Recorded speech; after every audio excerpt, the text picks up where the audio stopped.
We are live, coming to you live from my studio. I just got to make sure everything is in order. So if anybody's watching,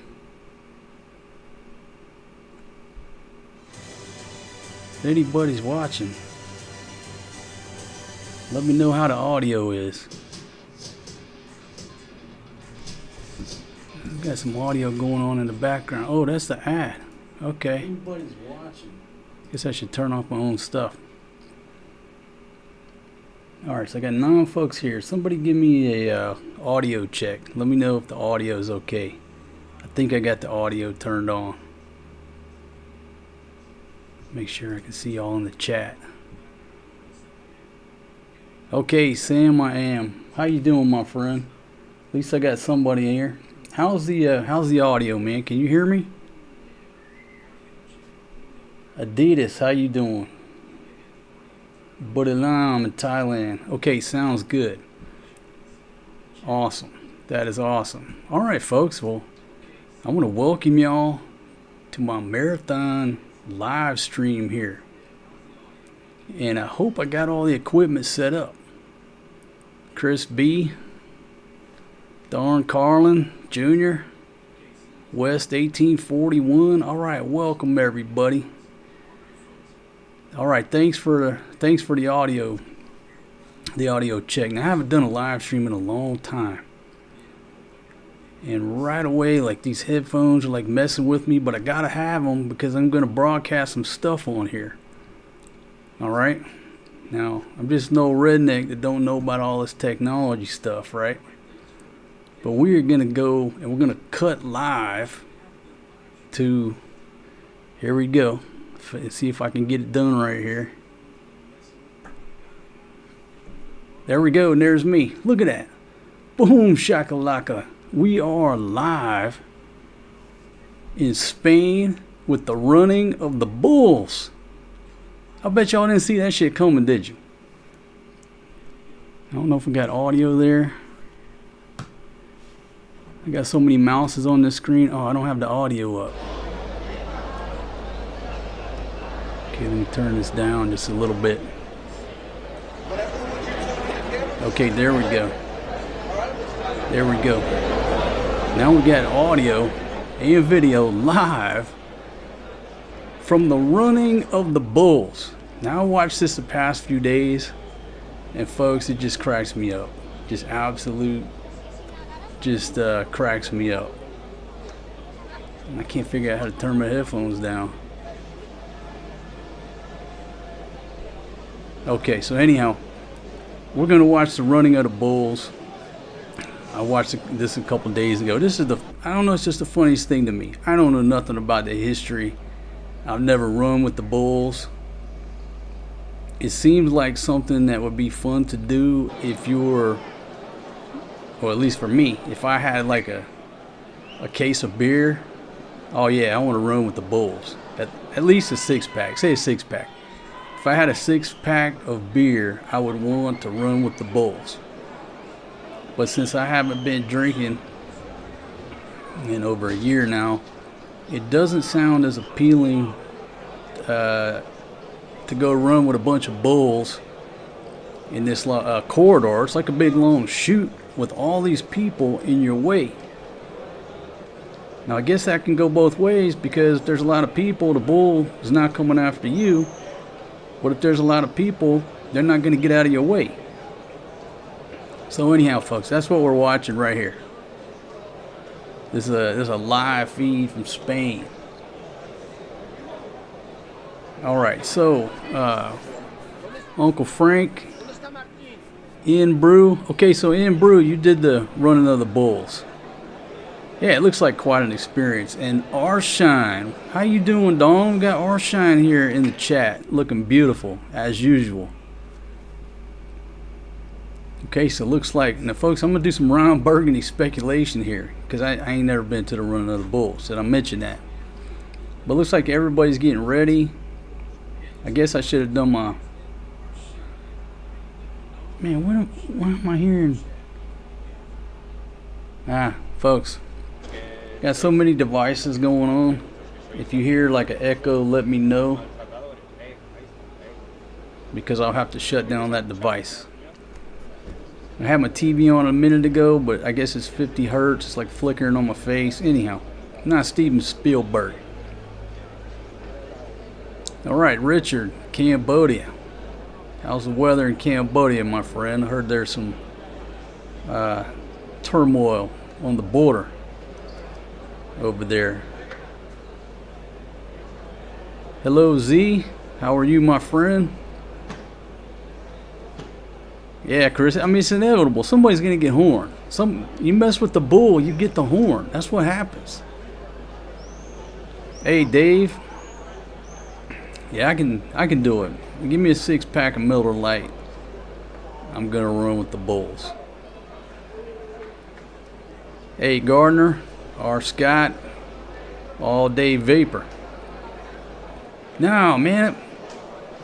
I've been saying for a long time that I want to go back to doing the live streams. It's just, I enjoy doing the live streams.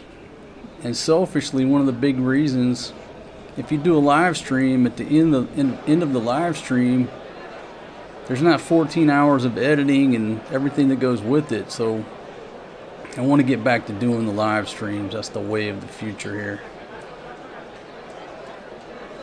But I tell you what, you know, when you're not drinking, there's a little bit of stage fright involved. I ain't gonna lie to you, a little bit of stage fright trying to hit that button. Hit that go live now button.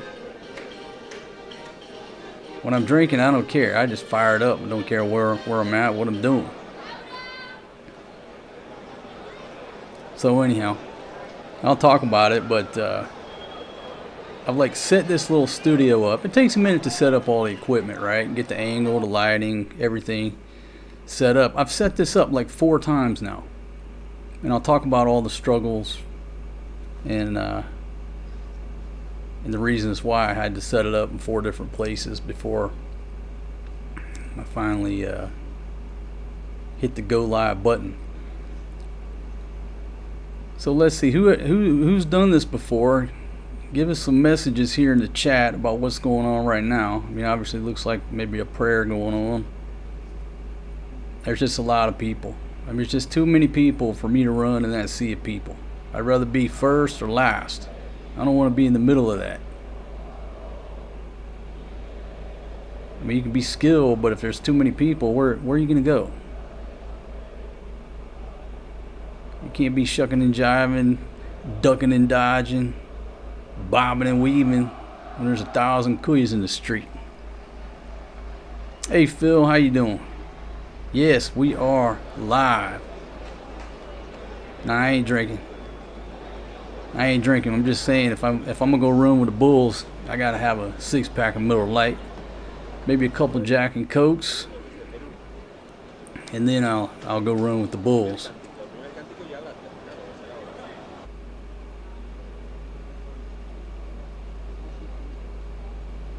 Yeah, it's supposed to be live, as far as I know. I don't know. How many days do they run with the bulls? Do they only do it once? Do they do it several times? I don't know anything about the running of the bulls. Like I said, I just thought it's interesting. Man, especially if you're drinking. Now look, if people get hurt, obviously I'm not laughing at the folks that get hurt, but if some kuya just gets knocked down, well, that's pretty funny, right? So it looks like we got some action going on here. Hey, Peacemaker, how you doing? I've got some kuyas running for some reason. We were just getting in place. A couple ladies out there looking good too. Hey, Gardner, so my village girls, are they going to work? Are they hitting that publish button? Posting some videos, putting out some content? I hope they are. I hope they're doing something.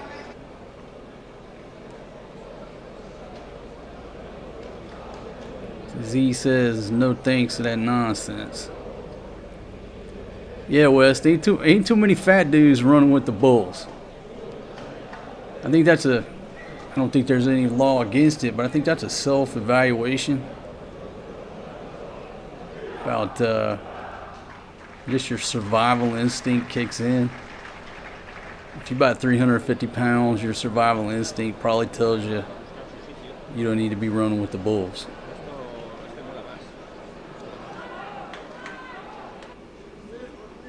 Yeah, Richard, that's what I mean. People are looking for the carnage. If they just run and nothing happens, well, it's boring. But it's like a NASCAR race. Why do people watch a NASCAR race? For the crashes. Hey, Sapalat. Yeah, they must do it several different days. Or I thought I was watching it live a couple days ago, and this is supposed to be live, so we'll see. Hey, Scott, checking in from New Zealand. Hey, Concho Pete. The ladies are posting. All right, that's good. Hey, Carla. Flo is doing the best of all of them. She learned well from you. Well, that's good to hear. I got to go over there and check up on them, see what they're doing. You know, this YouTube game, it's like any other. It's like any other business. It's not a sprint. It's not a get rich quick. It's a marathon. So we'll see who goes the distance, if anybody goes the distance. What most people do is they're strong out of the gate. Seems like a lot of fun. Then they realize they're not making no money. It's going to take a long time to make some money, and they give up. You watch all these gurus talking about how much they make, you know, with their rented Lamborghinis and their house they rented for a day to make their video, to make themselves look rich. And people unfortunately believe that. They believe that doing stuff on the internet is like an overnight get rich quick scheme, and it's not.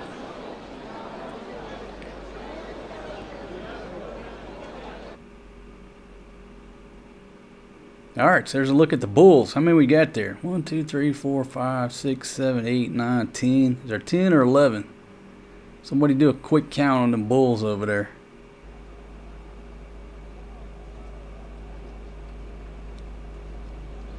That's some long horns too. All right, living the dream. Checking in from Lithuania. Okay, there we go. So the courier lets off some fireworks. You got a dude with a stick chasing after him. He's chasing after him like a madman. And we're off. And those first Kuyas, they're pretty smart. They just let them go by and run after them. The guys in the front that keep running don't know when to get out of the way.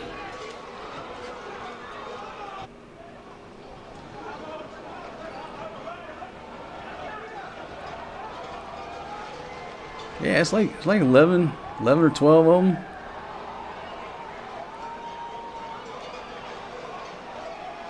I guess next time I should do a little research beforehand so I know what I'm talking about. Oh, the dude in the pink.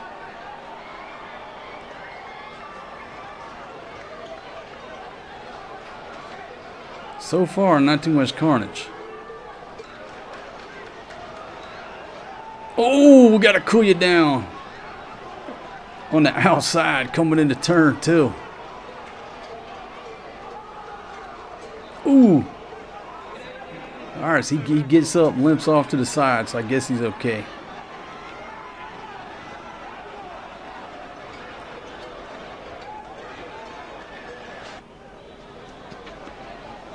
Whoa, man goes down. There's not even a bull around him.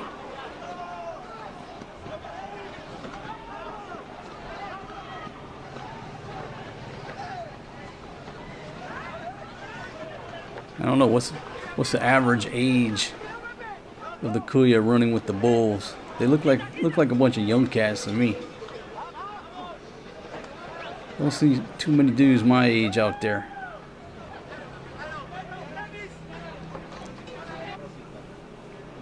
Hey, Riley, Carlisle, Pennsylvania. Jay checking in from Hollywood.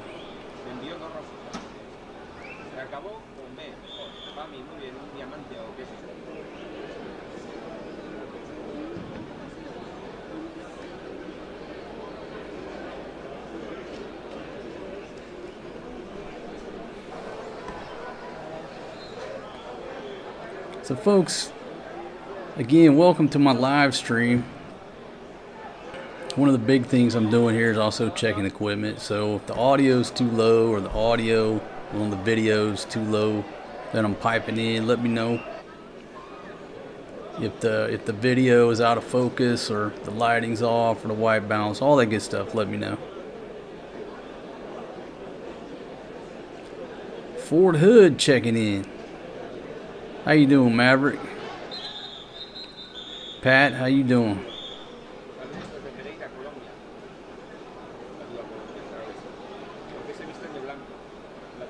Well, it looks like the guys wearing all black looks like they're the Wranglers. They're the rodeo clowns.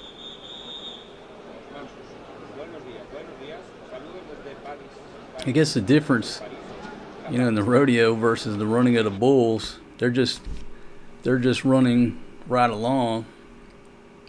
So nothing tied around their balls, so they're not pissed off like in the rodeo. Totally different situation. Okay, so folks, anyhow, welcome. And I'm gonna have to take off these headphones. You got to have those headphones on when you're watching something like that, so you can check the audio. Like all these folks that do this live stuff and the podcast, I don't know how they sit there.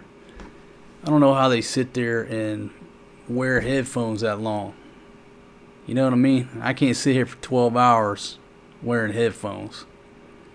Hey, Todd. Got Angeles City checking in. Yeah. Let's see. Arizona. Hey, Todd. Hibiscus Tea. Thank y'all for joining us. And Tony's checking in from Dunlap, Tennessee. Just north of South Pittsburgh. Man, I miss everything, but I'd like to have me some peas and cornbread.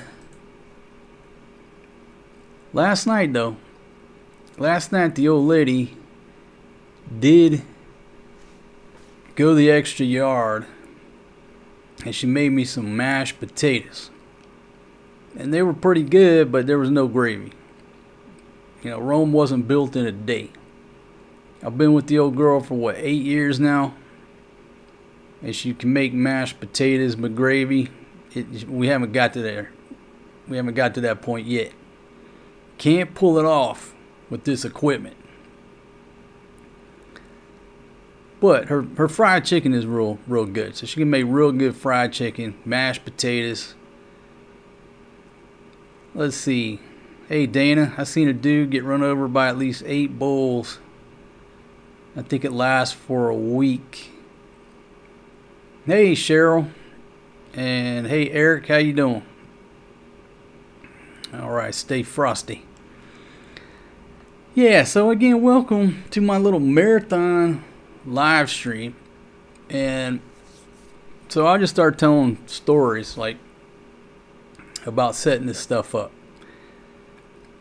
I started out, I was going to set up all this equipment. Now, you can't see it. I'd have to give you another view, but you know, I got a couple camera angles. I got the laptop piped in here. I had a third camera.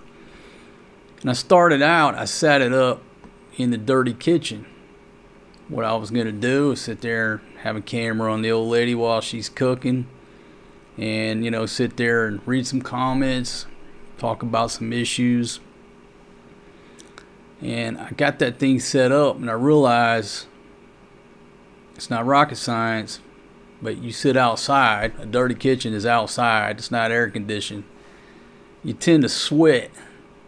You tend to sweat too much, and also your equipment tends to overheat. if you're running at any given time. So I spent all that time setting everything up. I had one camera zoomed in on her skillet, and it just wasn't working out.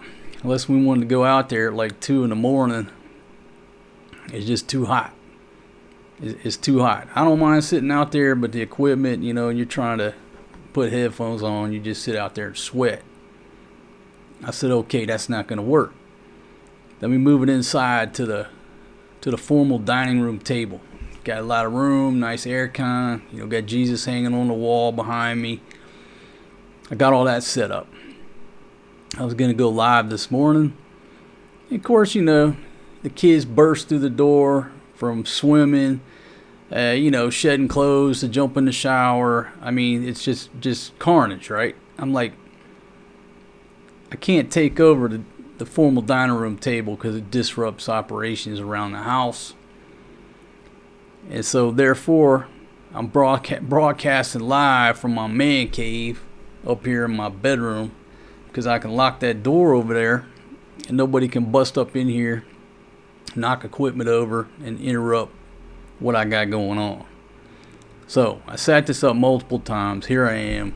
The scenery ain't absolutely stellar, but at least we're live. Okay, so let me go back to the chat here.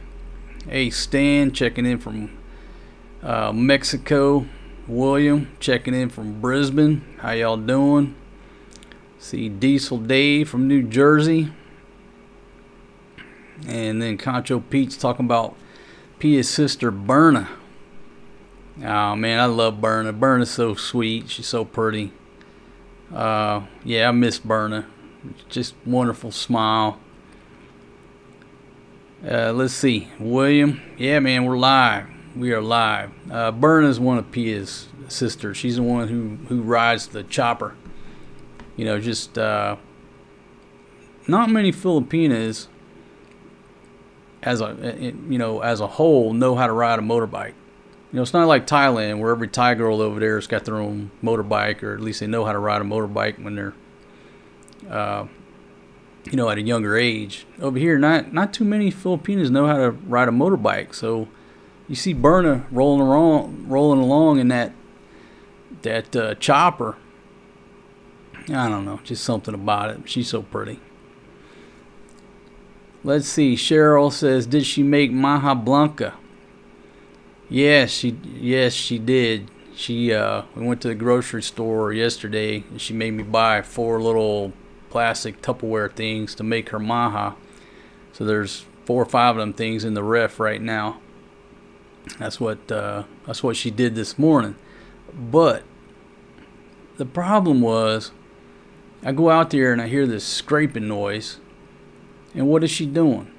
She's using a fork or spoon, you know, to scrape that thing back and forth while it's cooking. You know, and you know, it's like, hey, what are you doing? The ladies just ruined my last pan, and now I just bought you a brand new pan, and what are you doing? You're sitting there scraping that thing, using the fork, the spoon, whatever. Why are you not using the bamboo or the wood spoon? Oh, I forgot. You know, like it's nothing. Like it's nothing for an old single dad to go out and drop another $8 on a new pan every time they use it. Very frustrating. So I'm probably out $8 in a pan over this Maja. Okay, so my Thai wife and I are moving to Thailand from Arizona. All right, good deal, good deal. And Orange says this is a Jerry Lewis Telethon 2025 version. And Awesome checking in. How you doing, Awesome? So, just because it's a marathon live stream, I'm going to try to pull this off 12 hours. That means that this thing will conclude at 02. And I started to put a little counter on there. I started to put a counter, but I didn't get that far.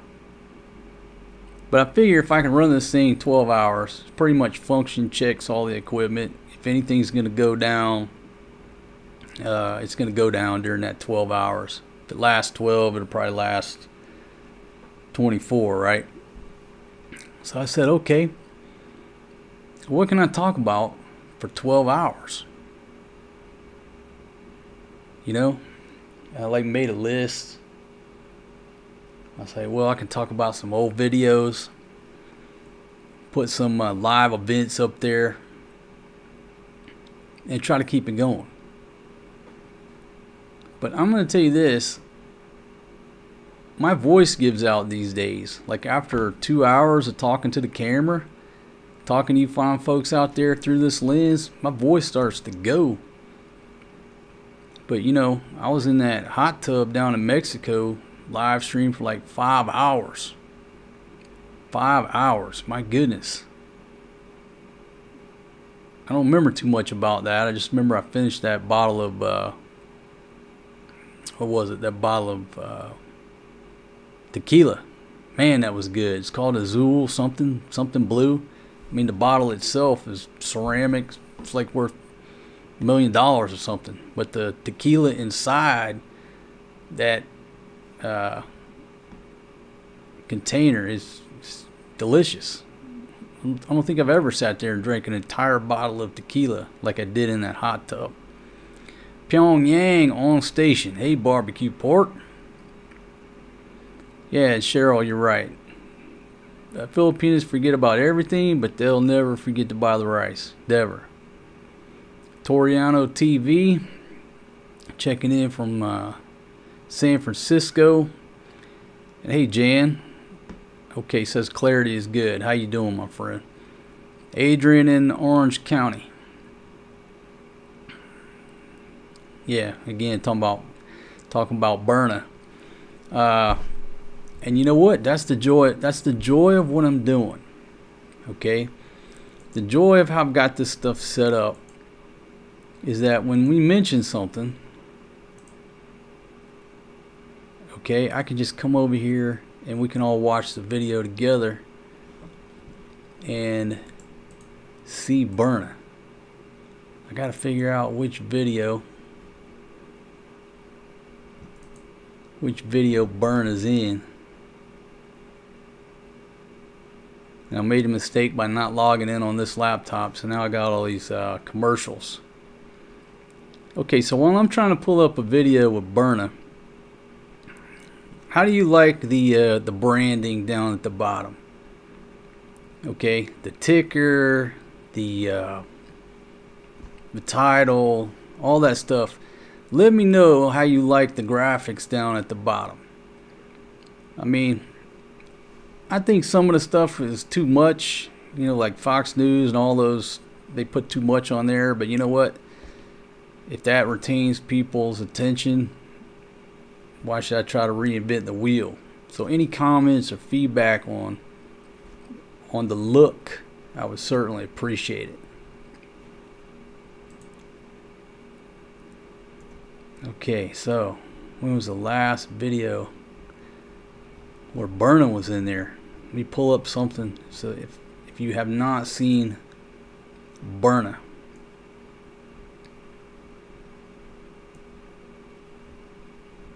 so I guess I gotta scroll back to before we left the big city of Danbantayan. See if I can. Oh, here we go. It's the handmade dress video. It's the handmade dress. So what I do is go back to here. I'm gonna push some buttons. Okay, let me greet everybody in the chat here. Let's see. Hey Barry, doing well, my friend. Thanks for checking in here. William says the branding looks good. Thank you very much. Okay, it almost looks like Sky News or BBC News. All right, thank y'all for your input. So, without further ado, let's see if we can find Berna. Let's see if we can see Berna on this video. I'll have to put my headphones back on. Okay, so that's Pia's mom right there. That's their new boat. Obviously, if you watch Pia's channel, I'm sure she's giving updates on what's going on there at her place. I don't know. I guess that boat's probably in the water by now.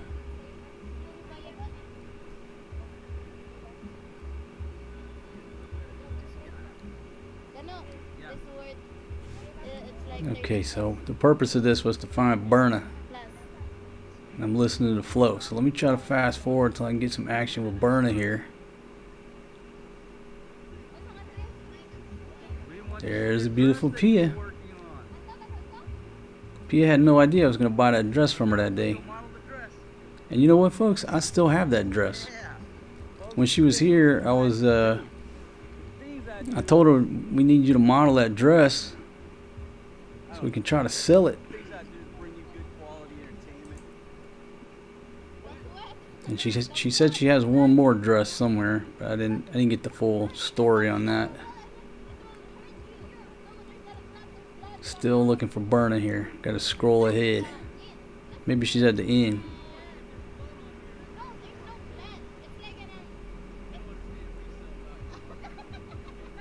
Man, I can't find Berna.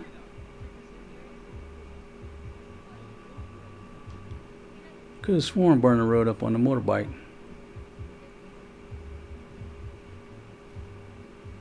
Ah, here's Berna. There's Berna right there on the motorbike.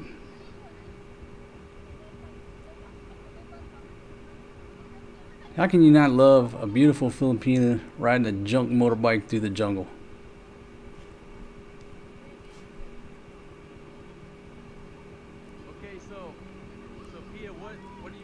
Okay, so Orange says in the news biz they call the banner the, what do they call it? Okay, anyhow, back to Berna. Look at Berna go. She is fast on that motorbike. She rides through those mud holes. I don't know how she does it. Most people lay that thing over, but she knows how to go through that mud hole right in front of the house, no problem.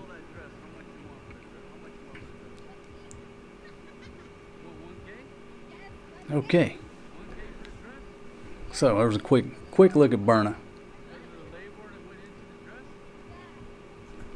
Let's see. David says, me and Fatima remind me of Ralph and Alice from the Honeymooners. Yeah, several folks have told us that too. Or, you know, Al Bundy and Peggy on Married with Children. I love both those shows. All right, RA101 checking in from Houston. And old Salty Dad on Oahu. See Temps in LA. Hey Kyle. I see P seems to be pumping out some videos. And hey Tony.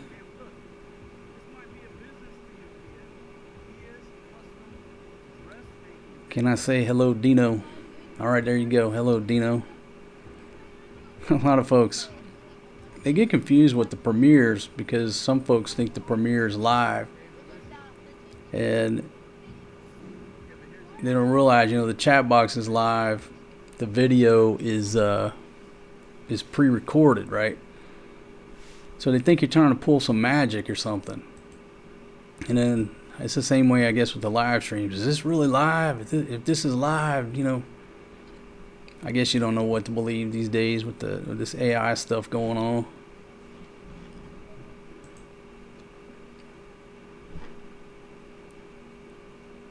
Okay, hey Jesus, how you doing? Hey An, how you doing, my friend? Willie checking in from Charleston, South Carolina. All right, thank y'all for joining me. I guess I probably should have put a poll up to see who actually thinks I'm going to make it 12 hours sitting in this chair. Now, I got my little balcony out here, so I could put a camera out there, take my breaks. Well, I mean, 12 hours is a long time.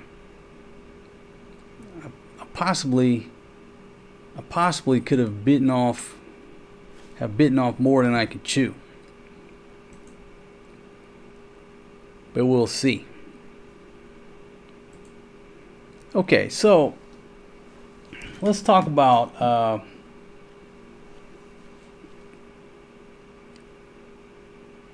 talk about, why did I start this YouTube channel? Does anybody know the answer to that? Why I started this YouTube channel? There's a purpose for it. Maybe somebody knows that trivia. Hey, Angelo, checking in from Yankee City. I struggle to say that, but I know exactly where you're at. Good morning. No, I don't drink anymore. Angelo quit drinking about a year ago. A little over a year ago. Yeah, only 11 hours and 26 minutes to go. Steven checking in from Alabama. And Christino, how do we know you're not an AI? I'm not up on all this AI stuff. I'm like zero into all this AI. I have no idea what the technology is, how to use it. I mean, my extent of understanding what's going on with AI, the only time I've seen it used, well, I've seen it twice. Number one, the ladies use that chat GPT, whatever it is, to make their PowerPoint presentations. Somehow. I don't know how they do it. All I know is they weren't doing their own damn work, and maybe that's too much information if their college professors hear me talking about that. But it seems like all the kids these days are using this AI to get their homework done. So I saw that. And then I saw another guy, one of my buddies, demonstrate how it would draw him a picture. I'm like, dude, I don't want to see your AI picture. I'm not interested in that. Why do I want to see a picture drawn by a computer? Why don't you draw me a picture and let me critique your artwork? He's like, hey, whatever it was, make me a picture of some dogs playing poker with a good-looking girl on it. And boom, he shows me a picture. I'm just not impressed. And I'm not impressed that YouTube, as big as this platform is, they can't recommend me a video based on my interests. They know everything about me, but they never serve me up anything that I'm really interested in watching. So I'm not impressed with AI at this point. With that said, the question is, how do you know this is not AI? I mean, I guess that's a very valid question.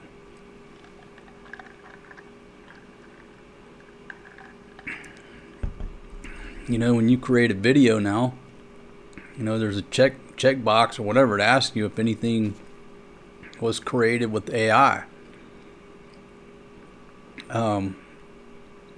So I don't know. That's a good question. It's like now, before, I think why video got so popular was that people stopped believing the written word. 20 years ago, you could pay somebody, $8 to write you an article, a blog post. You could pay somebody and have a website up, in a couple days. It looked like you've been writing articles for years. So people quit believing the written word. That's why video, I think, took off. Because nobody believes what they read on the internet. You don't know if the author wrote it or a ghost, what do you call them, ghostwriter, or some young guy sitting in India charging $8 an article. You don't know. But with video, it's been more difficult to fake. Well, now that the AI technology is caught up with this, it's a good question. How do you know? How do you know it's real?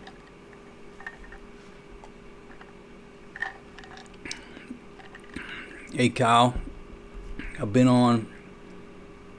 live for all of almost 30 minutes now. I've only got 11 and a half hours to go. If I was drinking beer, hey Sue, speaking of beer, if I was drinking beer, if I had a cooler of beer right here, I just live stream till I passed out, which I have done in the past.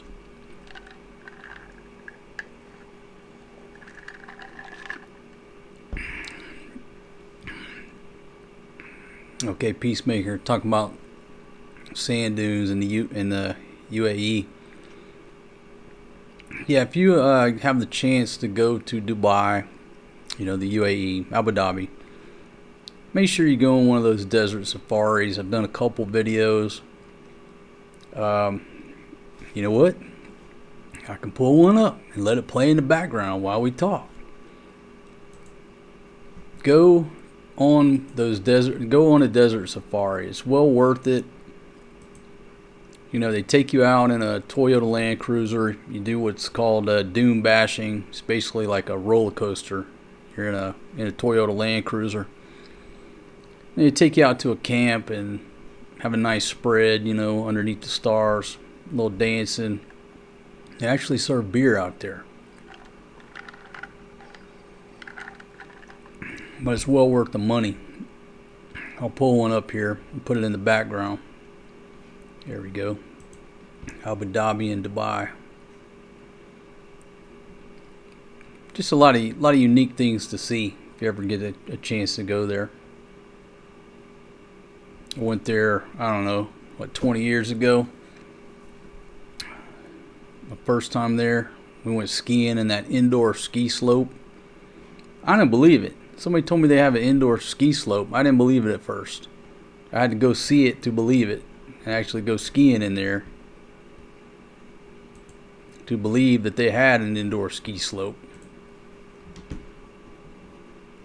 Okay, so here we go. Make sure I push the right buttons. Picture in a picture. There I am. Look at this magic. My gosh. Get my headphones on. Okay, can you hear the audio from the video? Something ain't going on. Maybe I don't have to turn it up enough. How about that right there? When you say Abu Dhabi, a lot of people ask me. Okay, so y'all give me how's the audio on the actual video? Is it too low? Too loud? Am I too loud? Of Dubai to me. So it's like Dubai is sort of like Los Angeles. Abu Dhabi is like Beverly Hills. Let me fast forward a little bit here. Even compare it to a San Diego. It is nice here. There's no traffic. Okay, no. Just 5 minutes. There's our driver. Anybody wants to... Our driver's name is Mustafa. No, Mustafa is Okay, folks, from here we India. are. This is a restroom break, like 30 minutes into it. And if you want some food, they got a Burger King over there. They got cold drinks inside. And they got...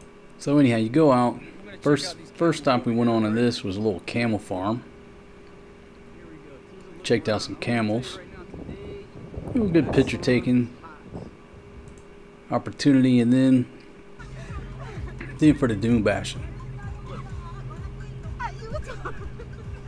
I'm going to turn the volume down a little bit because I think I got dinged with copyright because of the music in the car. But you talk about a good time. And it's sort of like a roller coaster in the car. If you want to know the toughest vehicle in the world, right there. It's a Toyota Land Cruiser. These Land Cruisers go out and do this dune bashing twice a day. Pretty much every day. And if you talk to them, various operators, they've tried to use different vehicles. Now the Nissan Patrol is pretty tough, but they try to use different vehicles and it destroys them. The only vehicle that can do this twice a day is a Toyota Land Cruiser. And Toyota's not paying me to say that. But if you want to send me a free Land Cruiser, I'll certainly drive it around.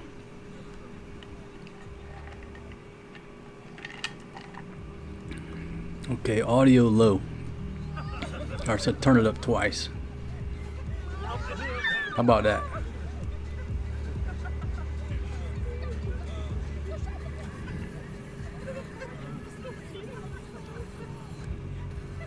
A lot of people say, is it safe? Is it dangerous?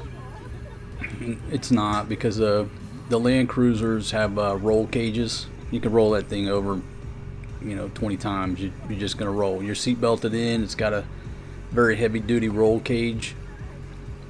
All of the they don't just go out there on their own where you're going to get lost in the desert. They go out as groups and teams. So you're not going to get lost in the desert. If the thing rolls, you're going to be fine. And I'm not sure. I guess coming up, we have a little bit of car trouble. I highly recommend the Desert Safari Tour. And like I said, it's no big deal. If you're traveling in a convoy, if one breaks down, they tow you out of there, change the tire, no big deal.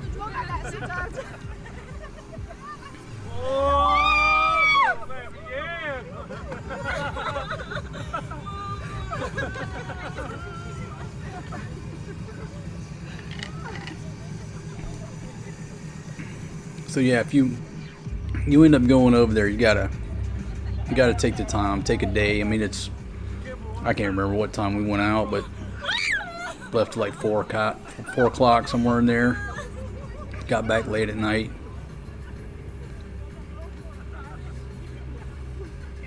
And again, these guys do this twice a day. So if you're scared, just realize it's what they do. That's their profession. Hey Steven, yeah. Back to why I started this channel. I started the channel because I needed to promote my first book. There you go. I wrote a book. And people will tell you, and it's true, it's very easy to write a book. It's damn near impossible to sell a book. So my buddy said, hey man, you gotta make a book trailer. I'm like, what's that? He's like, well, it's like a movie trailer but for your book. I'm like, okay, then what I do with it? He's like, well, you gotta make one of them YouTube accounts, man. You gotta post that on YouTube. That's how this YouTube channel started. It was just a platform for me to post the book trailer for my first book. Everybody wants to go to heaven. What's that on top of the hill? Yeah, all day. At $28 beach condo. Yeah, that's one of the videos that put us on the map. Maybe we'll watch that one next. So anyhow, folks, so fast forward. You go doom bashing, and I'll just talk about the safety. You gotta do a little. Turn the volume down so I can narrate. We had a flat tire. No big deal. You're traveling in a convoy.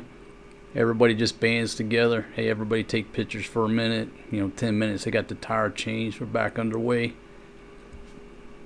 So if you look at these videos, I think in the description, I got the tour company that we went with. And after you do some doom bashing, they take you out to the camp where you can actually ride camels and dress up in the local attire, local garb,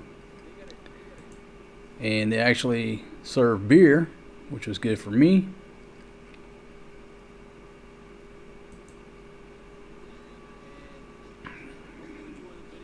Now if I play this, I'm gonna get this video demonetized, okay, but I guess it's almost worth it for those of y'all who have not seen this. Okay, let me get back to the chat.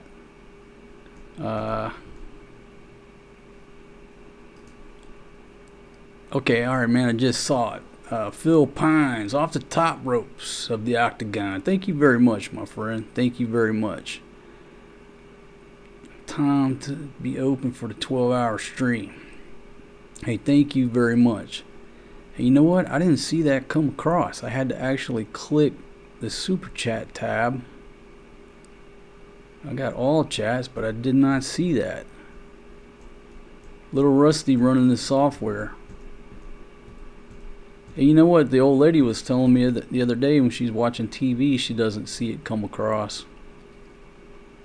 Okay, so if I don't say thank you to anybody who sends super chat, bring it to my attention so I can see what happened here. Got super chat. I got favorites. I see it there. I don't see it in the all. Okay, so if I play this, okay, now I see it on the iPad, but I don't see it here. Oh, strange. Ah, okay. It's just okay. It's because it's a different color. It's just grayed out a little bit. All right. So some of y'all who have seen this video, this is classic. I guess it's worth it. You know what I mean? If I play it, I'll get dinged. It don't matter. I gotta play it. Anybody here like ZZ Top? Some of y'all have seen it before. Let me get the volume up here.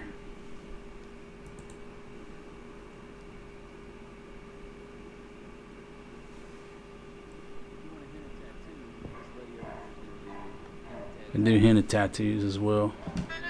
Here we go. How's the audio? Somebody tell me the audio is good. Too loud?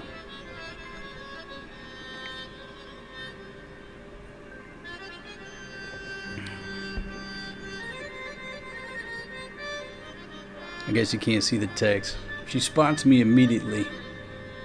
Eye contact is made.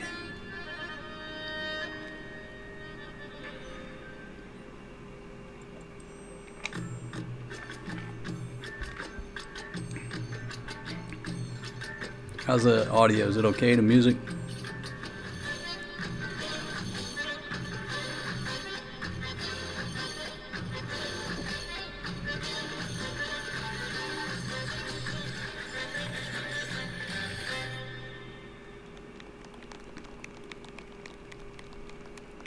And this girl here is Egyptian.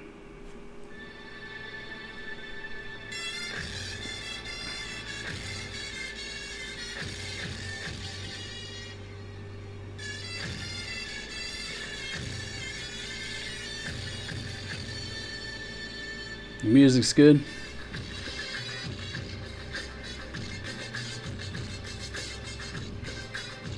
Kick it up one.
Hey Ian, how you doing?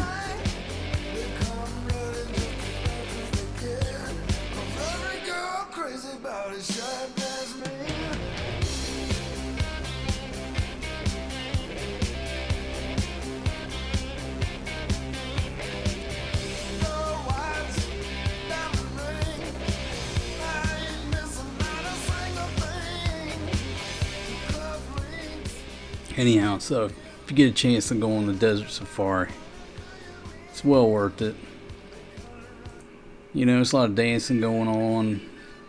Most of the chicks out there, they're Filipinas. You know, just on their off days. So yeah, great time out there in Abu Dhabi.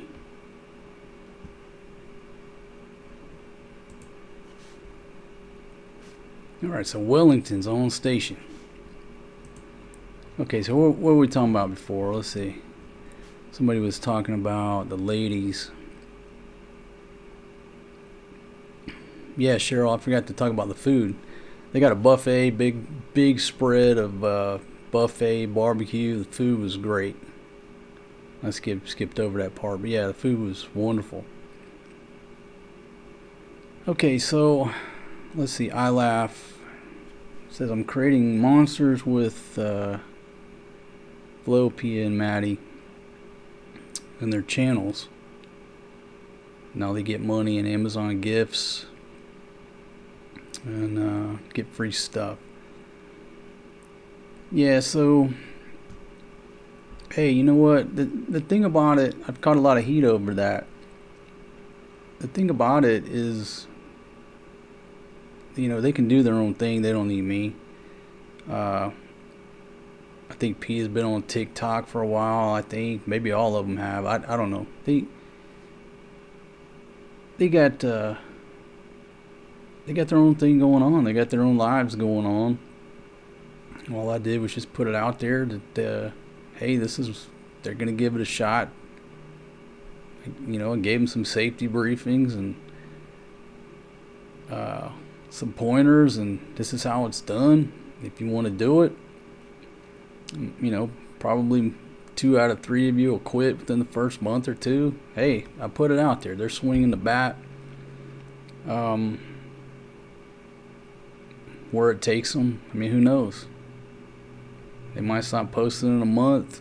You know, they might go the distance. But yeah. Okay, is it hotter in the desert or in the tropics? Man, that's a good question. You know how they say it's a dry hot?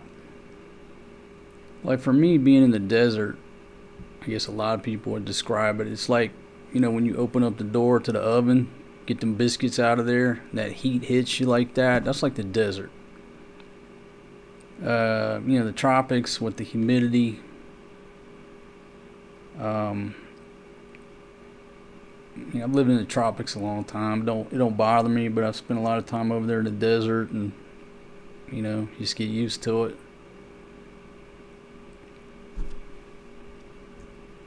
Hey, Frank and Phil, how y'all doing?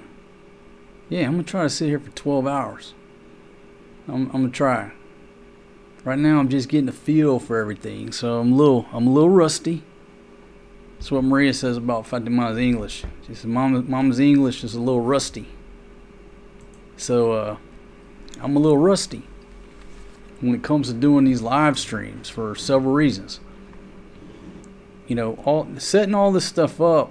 If I don't set it up within a couple months, I forget everything. I forget to click this box. I forget to do this. I mess up the audio. So I'm a little rusty on just getting all this set up. I mean, yeah, you can take a cell phone and take all this technology out of it, you know, for shorter streams. But I'm a little bit rusty at running it. I'm a little bit, I don't want to call it stage fright, but you know, a couple beers, I'm running for mayor. And when I quit drinking, I'm just an extremely introverted asshole most of the time. So just getting the courage up to push that button to go live, I'm like, man, what's wrong with you? And you know what pushed me over the ledge to say, no, I'm doing it right now, was the running of them bulls. I said, you know what? That's how I'm going to start it out. Okay, the bulls are about to start running. It's time to hit that button and go live. So shout out to everybody over there in Spain running with the bulls. You helped me stop procrastinating and, as they used to say, ride that goat. So I'm riding the goat right now. And then once I get back into the swing of things, okay, no problem. But you know, we'll all agree that we're different people and different apprehensions when we're not drinking versus, you know, 6-pack of Miller Lite. I run for mayor of a town I've never even been to, and I might get some votes.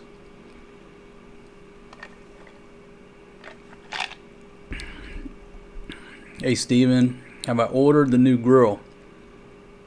I put it in the cart several times. Got distracted, so no, I haven't, but I've got to. All right, let's see. So you did a good job with the girls. They seem to enjoy filming. Today, Pia showcased her new selfie stick. All right, well, that's good. That's good. Yeah, from what I've heard, they seem to enjoy it. They seem to be engaging.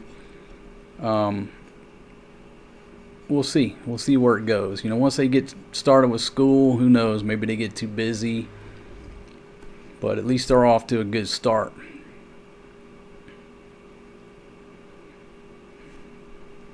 Yeah. Yeah, Frank. If I have some drinks, my mouth don't stop running.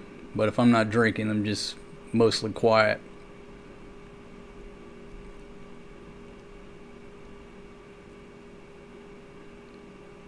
Okay, you notice that when the money and the Lazada gifts kicked in, they became English majors. I don't know. I gotta go over to their channels and see what they're up to. I just hear them talking to Fatima every night, say hello to them, and they seem to be motivated about it.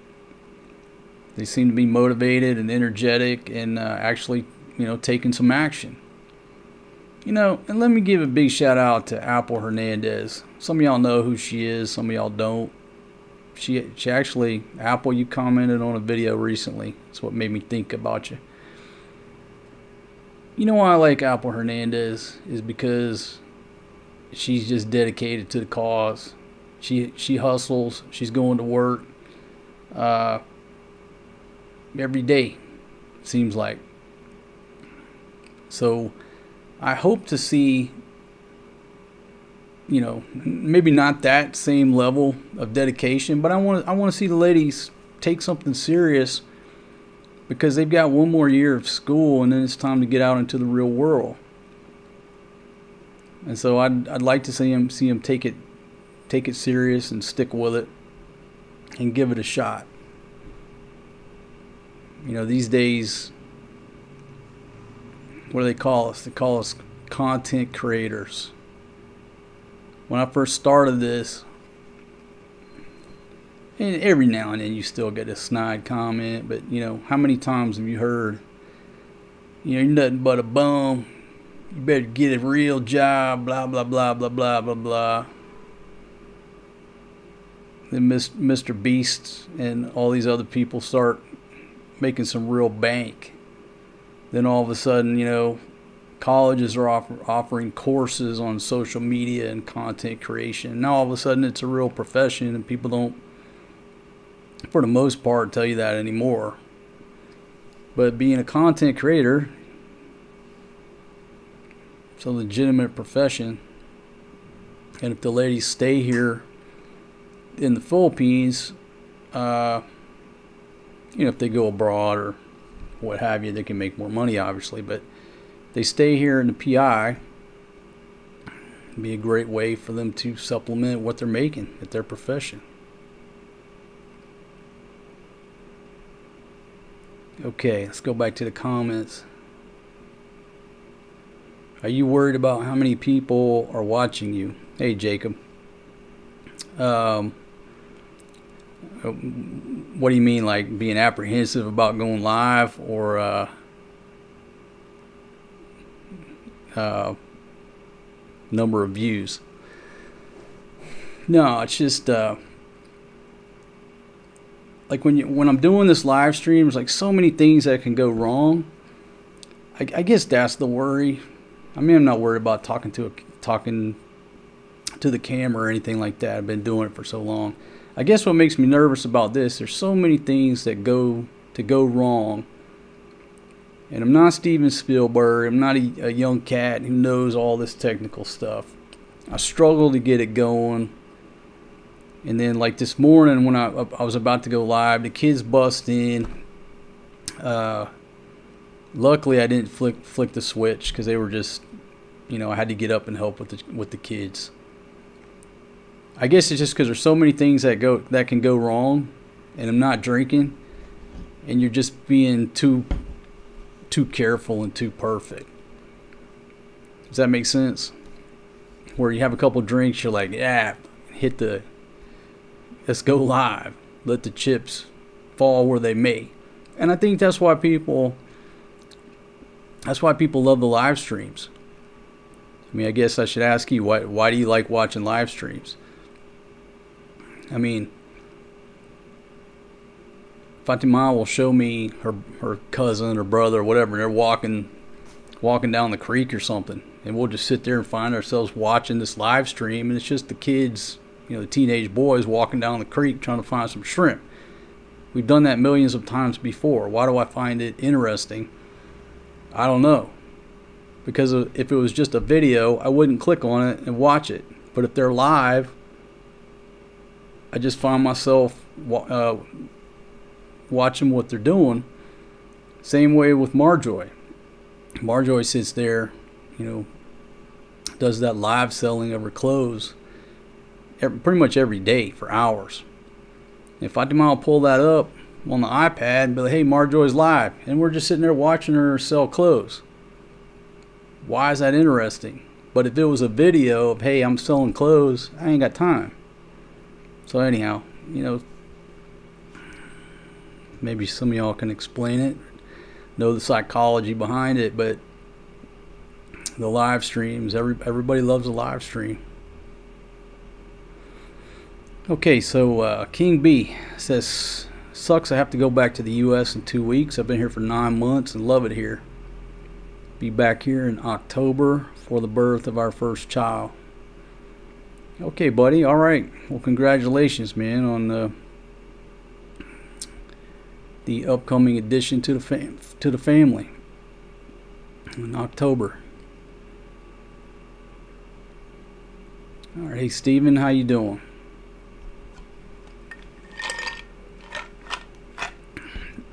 I seem to emphasize that I'm not drinking. You have to deal with Fatima. I ask, how come you're not drunk? Yeah, it's a lot easier dealing with her family when I was drinking. Yeah. The other day, a couple times, she's like, why don't you just go back to drinking? Anyhow.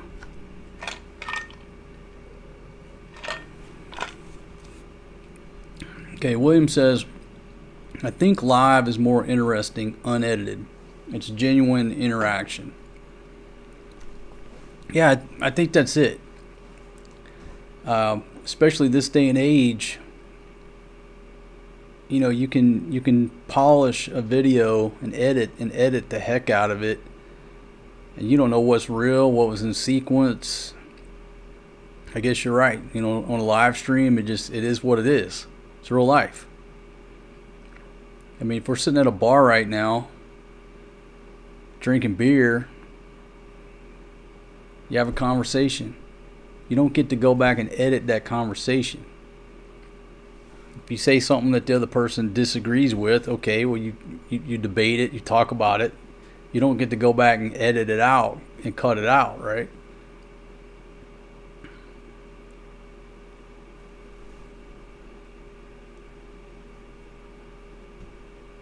Okay, Mike.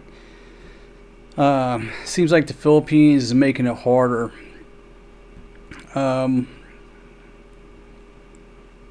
See, where do I go with this? Folks, I'm just passing through here. Okay? It was never my intent or my plan to stay here as long as I have. I got locked down here, and I have 2 wonderful children here. I'm here on a temporary deployment. This isn't where I'm going to, this is not where I'm going to spend the rest of my life and die. I'm just here temporarily. How does it affect me? It doesn't affect me any more than any other average tourist that floats through here. But I will say this. Okay, there comes a time when, anything you do gets old. It gets old. It gets stale. And I've held so many titles throughout my life. I mean, I got a stack of business cards with all these different titles, all these business cards, Because I've always been the type person that if I wake up in the morning I don't look forward to getting out of bed and energetic about going to where I got to go for the day. And I feel like it's time to make the donuts. That's the time that I do something different. I make a move. I was never afraid to make a move because life's too short. You know, I worked in a factory at a young age. I knew the first day factory work, working on that assembly line was not for me.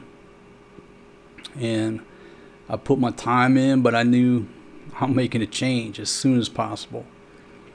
And then pretty much, you know, if I got tired of a job, or I didn't like where I was at or the people I was working with, or I got bored, I made a move, made a change. So, you know, when I first came to Southeast Asia, you know, it's just me. Well, me and my wife, I got a divorce. It's just me and my backpack. I'm living pretty free. Don't have any young children. And so it made sense what I was doing. Walking up and down the street with an iPhone in my hand or GoPro, whatever I had. And sitting in a bar, talking to girls, live streaming. Didn't have a care in the world. It was fun back then. Well, times have changed. I've gotten older. I got a couple kids now. I live here in Angeles City, but I have no reason nor desire to go to Walking Street or go to those bars. It's just, it's old. It's not fun anymore. It's just a different era. So, you know, going over there and going live from that patio at Tequila Reef and sitting there drinking my margarita with my buddies, that's just a closed chapter. And so, you know, walking up and down the streets, talking to my camera, it's just, it's gotten old. It's been old for a while now. So, you know, this new stuff floating around, it doesn't have any effect on me because I was already in the mindset that it's time for a change, if that makes sense. It's just not fun anymore. I have no desire to walk up and down the street, go to a bar. My gosh, how many times am I going to do it? You know, I never understood.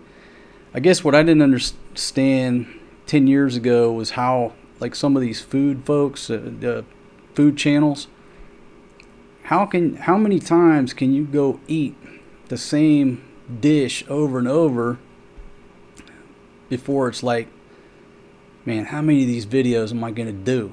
It's time to make the donuts. It's like you're back on an assembly line. And the assembly line work is just not for me. So,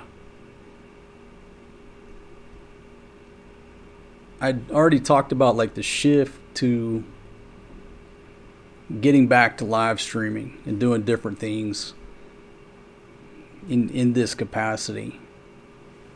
I'd already talked about that months ago. It was already in the works.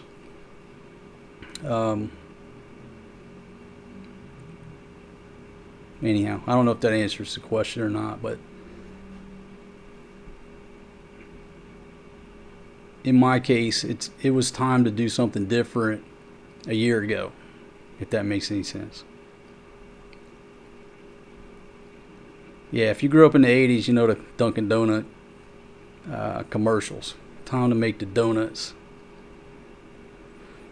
Okay, let's see. Is that Red X? How you doing, my friend? Do I know what happened? All I'm going to say about that is Eric and Mercy are good friends of mine. They're good people. That's all I'm going to say right now.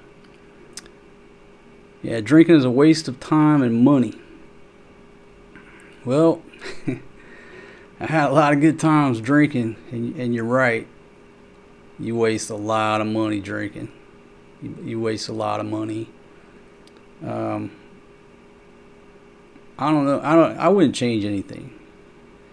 I could have made smarter decisions, but my drinking and my partying and the routes that I took. Look where I'm sitting now. I got 2 wonderful children. Wouldn't change anything about that. But yeah, it was time to quit drinking. It was time to quit partying. Time to quit wasting all that money. And plus, it's boring. It's gotten boring. I mean, I know that's hard for a lot of people to understand. You know, how could you get bored of going to a strip club? Well, I guess you'd have to go if you're in America, go ask somebody that works at a strip club. You know what I mean? They're tired of going to work, even though it's the environment and all things will get old at some point. And King B says, I drink alone at home and listen to music. Yeah, if I do go back to drinking, it's just gonna be some red wine at home while I barbecue. Hey JD. Yes. Yes, I was. Journeys and behold, do stupid things while drinking too. I've done a lot of stupid things while drinking. Absolutely right. Okay, did I stop drinking because of a health scare? No, not a health scare. Just, again, it was time. The catalyst, as I've talked about many times throughout the years, every now and then I would go on a check ride. I would quit drinking cold turkey, usually after a bad night. If I had a bad night or woke up with some street urchin, I'm like, man, I gotta quit drinking. I would quit right then for a month, 2 months, 3 months, 6 months. Just to prove to myself I'm in charge. It's not an addiction. I'm not an alcoholic. I just enjoy partying. That's part of the partying. So the catalyst, it was way past time. But the catalyst went on a 3-4 day bender. I don't even remember how long it was, with my buddy. And don't really remember too much of it. Woke up, said, hey, it's time to quit. Beyond check ride. I'm done with this crap. Just like that. Went to the Hilton over there. Checked myself into the Hilton. Checked myself in. Sounds like I checked into rehab. I don't need rehab. I'm not saying there's anything bad about it. I'm just saying all I can do is tell you what works for me and what doesn't. I don't need all that. I just quit when I want to. So booked me a room at the Hilton on points. That's better than saying I checked myself into the Hilton. I get over there. And of course I'm a diamond player. So they left a big old bottle of wine in my room. I just walked in. I looked at it. I just laughed. I just sat it back down. I drank every bottle of water I could get. Just laid up in that room at the Hilton. Next day, I was like, all right, I'm straight. That's it. It's over. I ain't drinking no more. So that's how it went for me. Again, it was just time. It was time for a change. 52-year-old pirate. I got 2 kids. I want to live to be 107. My mindset was different. 20 years ago, die young, have a beautiful corpse. I got 2 young kids that depend on me, and I need to live to be 107. And it probably ain't going to happen if I keep, waking up with street urchins I picked up on Walking Street. So all that shit's behind me. Okay, let's go back. See, Ian said, I used to be a pisshead, but I stopped in 2013. And I don't miss it, even though my biker mate's encouraging me to. Yeah, your buddy's trying to steer you in the right direction.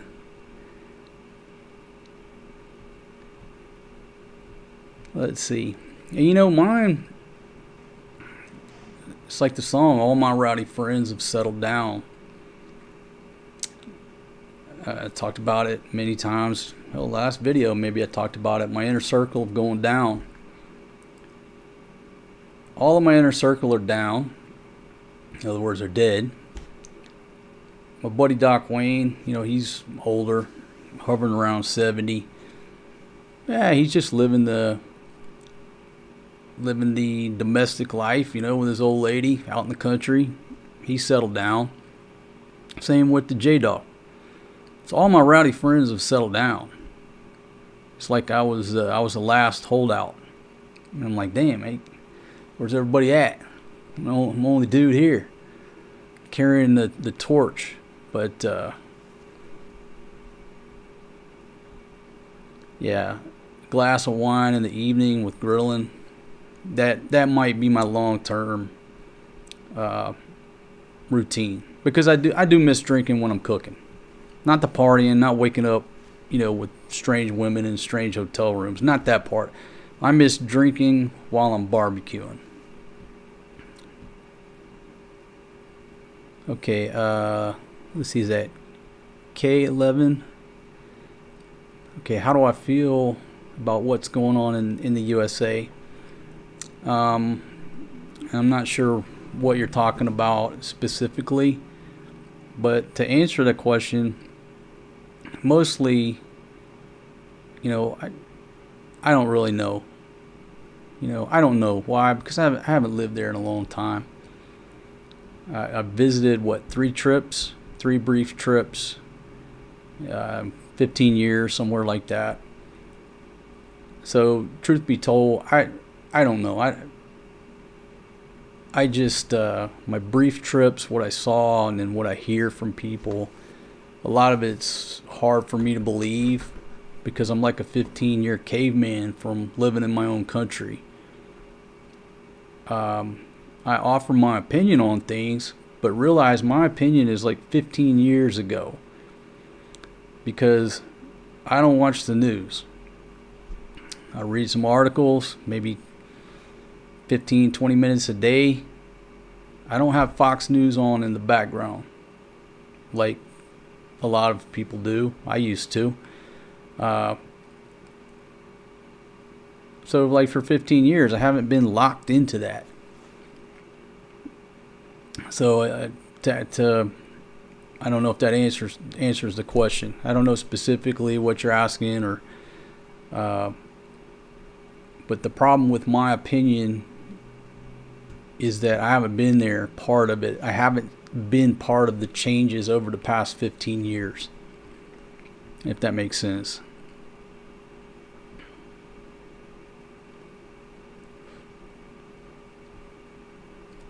Yeah, you'll find as you get older, hangovers get worse and worse. That is true. That is true. It's not that I can't go out and party with you like a rock star. I can, and you know, I have. It's the recovery time. I go out and party for a couple days. I'm down for a week. And who has a week of spare time just because you went out and partied? I just can't handle the hangovers. I can't recover like I used to. That's what age does to you. Okay, Keon Bennett from Hawaii. How you doing? Hope you're doing well in Hawaii. Okay, so Donald Trump specifically. Where, you know, I would say I got 11 hours left. I guess I do have time to talk about it. You know, when you're, you know that movie, The Patriot, Mel Gibson, right? Now I may screw up the line, but he says something of when they're deciding on whether to vote for independence, He said, why would I trade one king, 2,000 miles away or 3,000 miles away, whatever his line was. Why would I trade one king for 1,000 miles away for 1,000 kings 1 mile away? And I guess some of y'all are going to hit me and take this the wrong way, but I think pretty much anybody likes to know who's in charge. So you take all the decisions and everything else, good, bad, ugly, you agree with, you don't agree with. But I think we will all agree that step one is we want to know who the hell is in charge. So I want to answer the question. At least with DJT, we know who the hell's in charge. Where the past 4 years, ain't nobody knows who the hell was in charge. Does that make sense? So we could debate every little point till the end of time. The thing I like is at least now I know who the hell's in charge. And it's sort of important when you have the nuclear football to consider.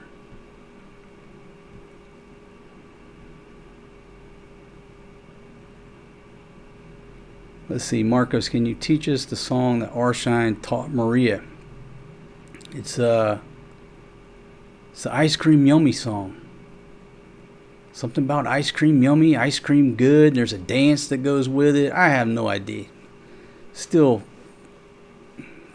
not happy with Arshine for teaching her that. Because when she starts singing, it gets in your mind and stop singing that song. Sing something different. Okay. Alright, so already like 1 hour into it, my voice is already struggling. So let's go back. Let's go back and watch a video here. Okay, anybody got any special requests? I'll tell you what, let's watch the $28 beach condo video and I'll comment on that. Some of y'all haven't seen it. Some of y'all, that's why you came to this, to be a friend here on the channel, because of the $28 beach condo. And some people found that hard to believe. But that was the rent on our little condo. It was 1,500 pesos a month. Hey, C Money, how you doing? And Sandbin Explorer, how you doing? And Roger, sucks getting old, but enjoy your show. Actually enjoy your old don't give a drinking attitude. Yeah. Arizona all the way to Tacoma. Alright, so when I find this here, restore these tabs. I had everything queued up, but I must have messed something up, so I got to go search for it. So we'll go to the YouTube. $28 beach condo. The comments on that video are so funny. I guess I could search for it, but the one guy said something about his ass was in San Quentin prison. He said, man, I was in San Quentin for 10 years and my jail cell was better than your condo. Alright, so I put my headphones on. Alright, I'm going to play the video, give my voice a break. And for y'all who have not seen this award-winning show, here we go. Oh, hey, my friends, how are you? Hey, I want to give you a tour of my beach condo here in the northern part of Cebu province in the Philippines. Living in the tropics. My beach condo, I am living like a king. Come on in. Let me show you some features of this little condo here, right? So the first thing, right here's the dining room. All right, this is also my office. And we bought these 2 stools right here.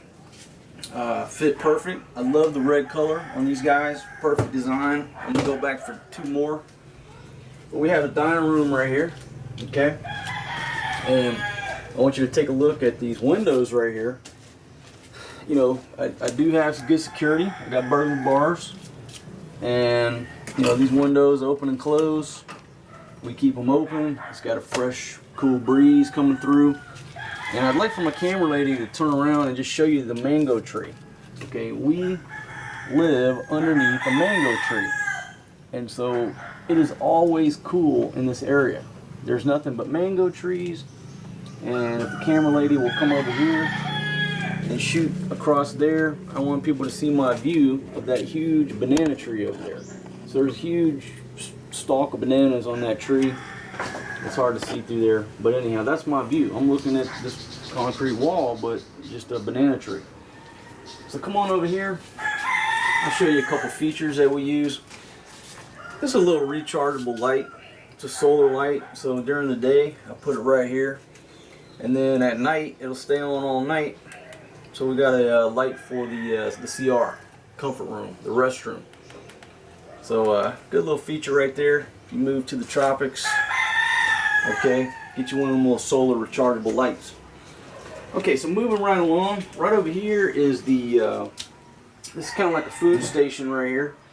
I got my drinks over here so I can make folks some drinks. And this is where the ladies chop some of the vegetables, some of the food prep area. Now, this old Captain Rum is a very reasonable price. This is make sure I'm not lying here. Yeah, this is actually made here in the Philippines. This is delicious. Old Captain. It's a cheap price compared to, if you compare it to, you know, Captain Morgan and stuff like that. You know, when you're living on a set budget. Okay, I love Jack Daniels. I love Captain Morgan. I can't afford to drink that shit every day. It has to be a special occasion because the price is like 5 times, 6 times what I can buy this bottle for, and this is delicious.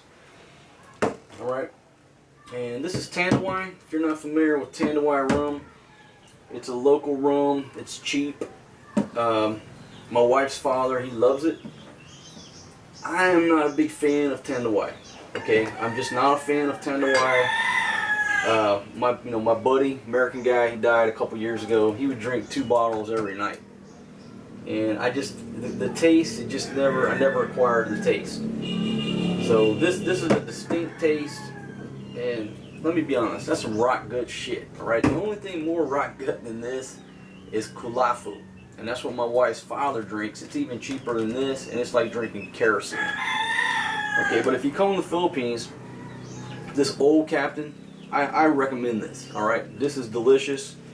I recommend it. And also, if you want something for your wife to drink, or if you like Malibu, this Boracay rum is very cheap and it tastes just like Malibu. Okay, so this is kind of like the cheap version of Malibu rum, and this is like the cheap version of Captain Morgan. All right. As a matter of fact, I'm drinking this Boracay rum straight. I just put it over ice because I ran out of Cokes. I dispatched her sister to the store and they were out of Cokes as well. So I got no Coke. But both of these local rum, I do recommend them. They're cheap, they're delicious. This is the local rum. If I could Tanduay is nasty. Let me just say it. Alright. So I got a little ice bucket here. And then moving right along, this is where we keep the dishes and stuff. Just a little pantry down here. Keep the rice down below. And then if my camera lady will, come over here and then shoot back this way so I can show them. This is the living room. Okay, this is the living room. This bamboo bench right here. You know, when I first got here, they had it set up different. I wanted to define the spaces, so I flipped this around.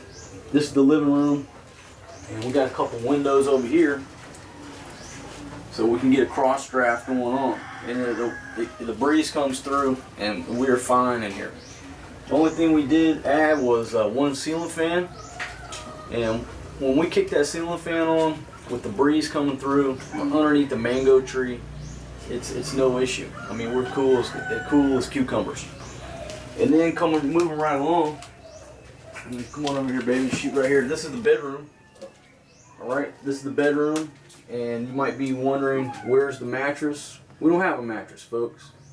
We sleep right there on that bamboo, and we're fine.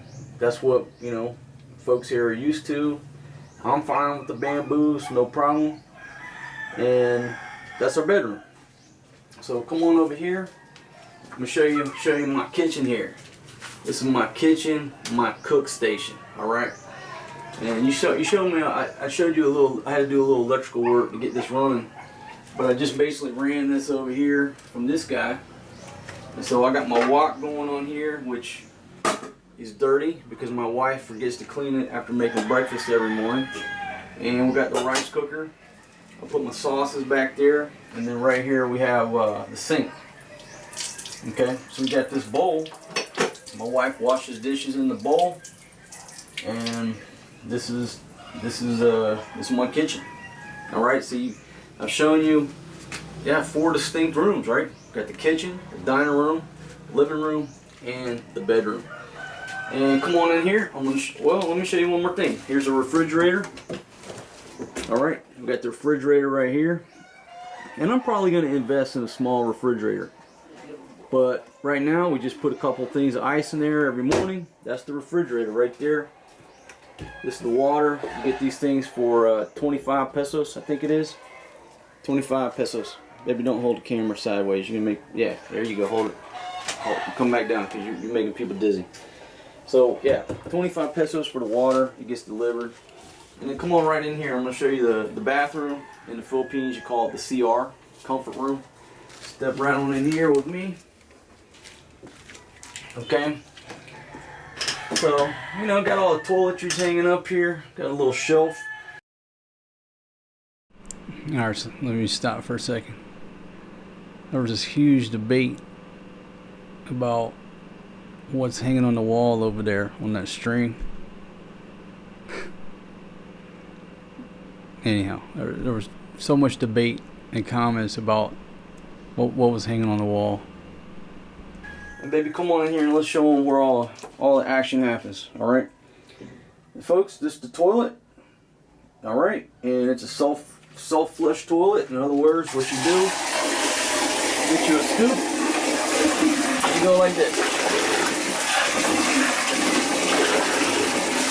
Okay, and that's how you flush the toilet. There's a drain over there in the floor, and this functions as the shower. Because what you do is you just take a scoop of that. Take a look at me, honey. You take a scoop of that and you throw the water over your head, and that's how you take a bath in here. Now, if I'm energetic, yeah, I can go buy a damn thing and hang up, and I can make a shower for $5, and I may do it. Okay, but this is the Philippines, and what they're used to is going to the well, pulling up a bucket of water, and then you just take this pail and you scoop the water. And you just throw it over your head. That's what they're used to. So if the foreign guy hangs up a shower here, that's not what they're used to. They don't want that. This is what they're used to. It works fine for me, so I probably won't hang up the shower. All right. And then my wife's keeping the dirty clothes over here in this bucket, and she washes clothes in here. Okay. And follow me outside. Oh, let me show you a couple of security features. All right, this room does have great security features for all those folks that are worried about that. So I already showed you that we do have the burglar bars. Okay, see the burglar bars. And then come over here, baby. If you'll focus in. All right, this is a bell. I'll put this on the door in case somebody opens the door and listen to the bell. But if you'll look right here, this is the deadbolt. Okay, got it deadbolted right there. You just reach in there and you pull that thing and it deadbolts. So when we're in here, I just close the door with the deadbolt. Get a little closer, baby, so they can see that. Get a little closer in there. There you go, right there. See, that's the deadbolt. So I just pull this guy out like this, and that's the deadbolt. Okay, so all right, and then I'll show you when we leave. When we leave, what we got here is just a. We just got this latch right here, and I'll put these 2 locks on there. All right, so that's our security features. And you know, as I said before, this is sort of like a duplex condo. So we have neighbors over on this side of us, and then we got the nice lady that lives here in what I call the log cabin. And you know, we're a few blocks back from the beach. $28 per month. It's 1,500 pesos rent. The electric is probably going to be between $20 and $30 US. And the only reason for that is because I cook every night. I cook on that rice cooker every night, every morning. So we do a lot of cooking here. If we would just go out and eat, the electric bill would be nothing, because we basically have 2 lights on and there's no aircon. That running that little fan and charging my laptop, it would be very cheap. But we do a lot of cooking, and so the electric bill is going to come in, I think, between 20 and 30 bucks, but maybe more, because that walk, you know, I run it a lot. That's a tour around my $28 per month beach condo. Follow me outside. We'll take a look from the outside. Okay. So, maybe just come over here and shoot right here for me. Shoot back so you can show them what I'm looking at. This is my house right here in the Philippines. Okay. Little corner right here. The main road is right up there, and we walk and we're close to the beach. And baby, just show them around over there. I got plenty of roosters waiting me up.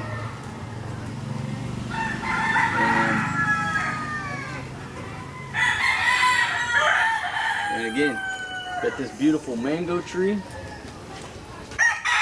Got a mango tree, and honey, shoot these bananas over here. And we got this huge banana tree, banana plant. See them bananas up there? I'm trying to figure out how I can get over there and steal them bananas. Okay. Oh, right here we dry the clothes right here on this. My wife will just put the clothes on this little fence right here. And we do have a porch light as well. So we've got a porch light when we leave out. Leave the porch light on. But come on, let's be honest. I'm not worried about security. That's just a joke, right?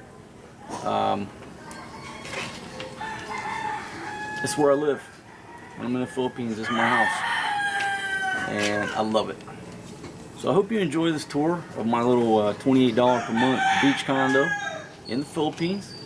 If you're not a subscriber, bottom right hand corner, hit that subscribe button, and you get more content like this. I do a lot of cooking, a lot of drinking. This channel's about what?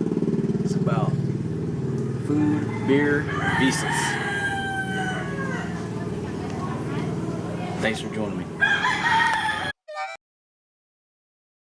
All right, so there's the $28 beach condo. If y'all never saw that video before, yeah, a lot of folks are here because of that video. And there's so many learning points in it. Where do I begin? First of all, if you are thinking about doing the YouTube game, or you're in the YouTube game, don't overanalyze things. You know, I woke up that morning and I thought, let me do a little video, show people around my crib here, you know. I thought it was funny. I didn't think anybody would watch that. I was just entertaining myself. You know, it was just like, you know, here, hold the camera, I'm gonna do this little tour. And that sort of put us on the map. One of the videos that put us on the map. You know, there's probably 4 or 5 videos that do real well and put you on the map. But you never know if you don't go out and hit record on the camera. You know, come back and chop it up and hit publish. So yeah, a lot of y'all are here because of that video. I was just, a lot of the stuff I was doing that I do, I make myself laugh. I'm just entertaining myself. But you just never know the things that nobody will watch this. Everybody watches it. Then you just pour your heart and soul into something and nobody watches it. You just never know. You got to put it out there. You got to be the man in the arena, put it out there, and see what people respond to. Okay, so let's go back and break it down. Why do people respond to that? And $28 a month. My gosh. If your rent is $28 a month, you're not thinking about the rent. We're all thinking, damn, I'll just pay the rent for 3 years. Here you go. Then don't bother me for 3 years about the rent. Yeah, it's just, you go from, if you have all those bills that most of us have in the West, it's all you're thinking about. You got to make that big mortgage. You got to make that car payment. Just under that constant pressure. And when I was living in that $28 beach condo there, you think I was worried about paying the rent? It was the last thing on my mind. I couldn't even remember how many months I'd paid. You don't care, right? Electric bill, $7 a month. Didn't have a refrigerator, no air con. $7 a month. So somebody do the math. 28 plus 7, our water bill was about 3, like 150 pesos. Those were the hard bills. And so what did we do? I woke up in the morning and what am I going to do today? I wasn't worried about the rent. How much were we spending on food? I think back then I was budgeting like 500 pesos a day, but that included my beer. We were eating just fine. You try to get fancy with a Filipina or her family from the village, they're not interested in fancy. They're just interested in some chicken and rice and everybody come over and eat. So I think $10 a day was basically what I had budgeted for our food and my beer and my drinks. Now, you didn't see no bottles of Jack Daniels or anything of that nature because they're very expensive. I go out and buy that. I don't recommend the Tanduay. I don't like Tanduay, but the that spice rum, whatever it was, is that Tanduay?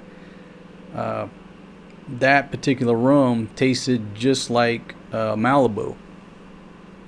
So anyhow, $10 a day, food and drink. Didn't have a care in the world. You rarely end up going to the ATM machine. You don't have that stress. You're living just fine. And living over here, I've lived that cheap to, paying over $1,200 a month rent on a place. I've lived here, up here, everything in between. And being Captain Obvious, it just comes with a different stress level. And so that's how you get ahead. One of the ways you get ahead by moving to a place like Southeast Asia is the rent. You just live small, downsize, whatever word you want to use. You just get as small as you can, because the bigger the place, the bigger the electric bill, the more crap you're going to try to put in it. Okay? That's how you can get ahead. So let me go back and answer a couple of questions. Somebody said they didn't see any toilet paper. If you're from America, we all know what Americans do. If there's a flood or something like that, natural disaster, bad weather coming, hurricane, anything like that. Speaking of floods, my gosh, my heart goes out to everybody in Texas. My goodness, folks. I'll talk about that in a minute, because when I was a kid, I spent time in Texas, from Mississippi, but I also grew up in Texas as well for half of my childhood. So anyhow, back to anytime there's an emergency, like back during the lockdown, what do us Americans do? We go out and buy up all the toilet paper, right? But over here, we don't buy toilet paper. That's why you have that little sprayer next to the toilet, or in the beach condo, you got a bucket of water and a bar of soap, and it's just a different way of living. And once you get used to not using toilet paper, you don't want to ever go back to that. It's a horrible idea.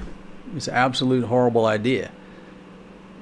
Versus washing your ass with soap and water every time you go do your business. I mean, I can wear underwear for a damn week and they smell like roses. You can't do that in America because you're using toilet paper. But it is shocking when you leave America and you're like, where's the toilet paper?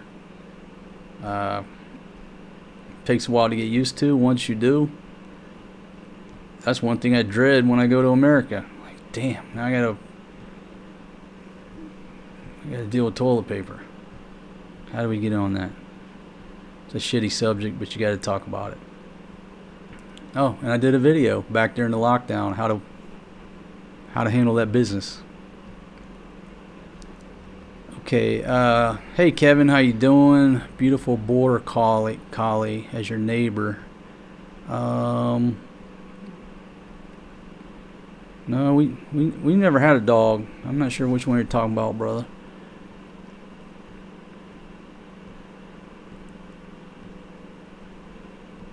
Yeah, all the dogs that we've had have always been other people's dogs if they were in the show. Hey Todd Evans, how you doing, buddy? Hey Mike, yeah, at some point I'm going home to Thailand. And let's see, is it Pel or Pele? Pel, I think Pel. How are you?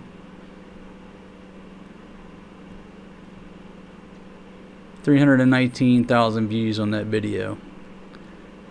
Okay, thanks King B. Yeah, it did real well. Like I said, I didn't think anybody would watch that. Matter of fact, we'll go to the comments in a second. And Kevin says he lived like that in Mexico for a while. It was fun for a time. Yeah, that's a good point too. At some point, everything gets old, right? At some point, I mean, I like to go camping.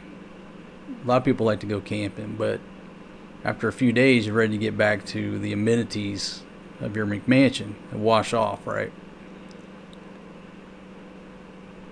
But as humans, we can get used to pretty much anything and deal with it. It's all about, who's in a worse situation.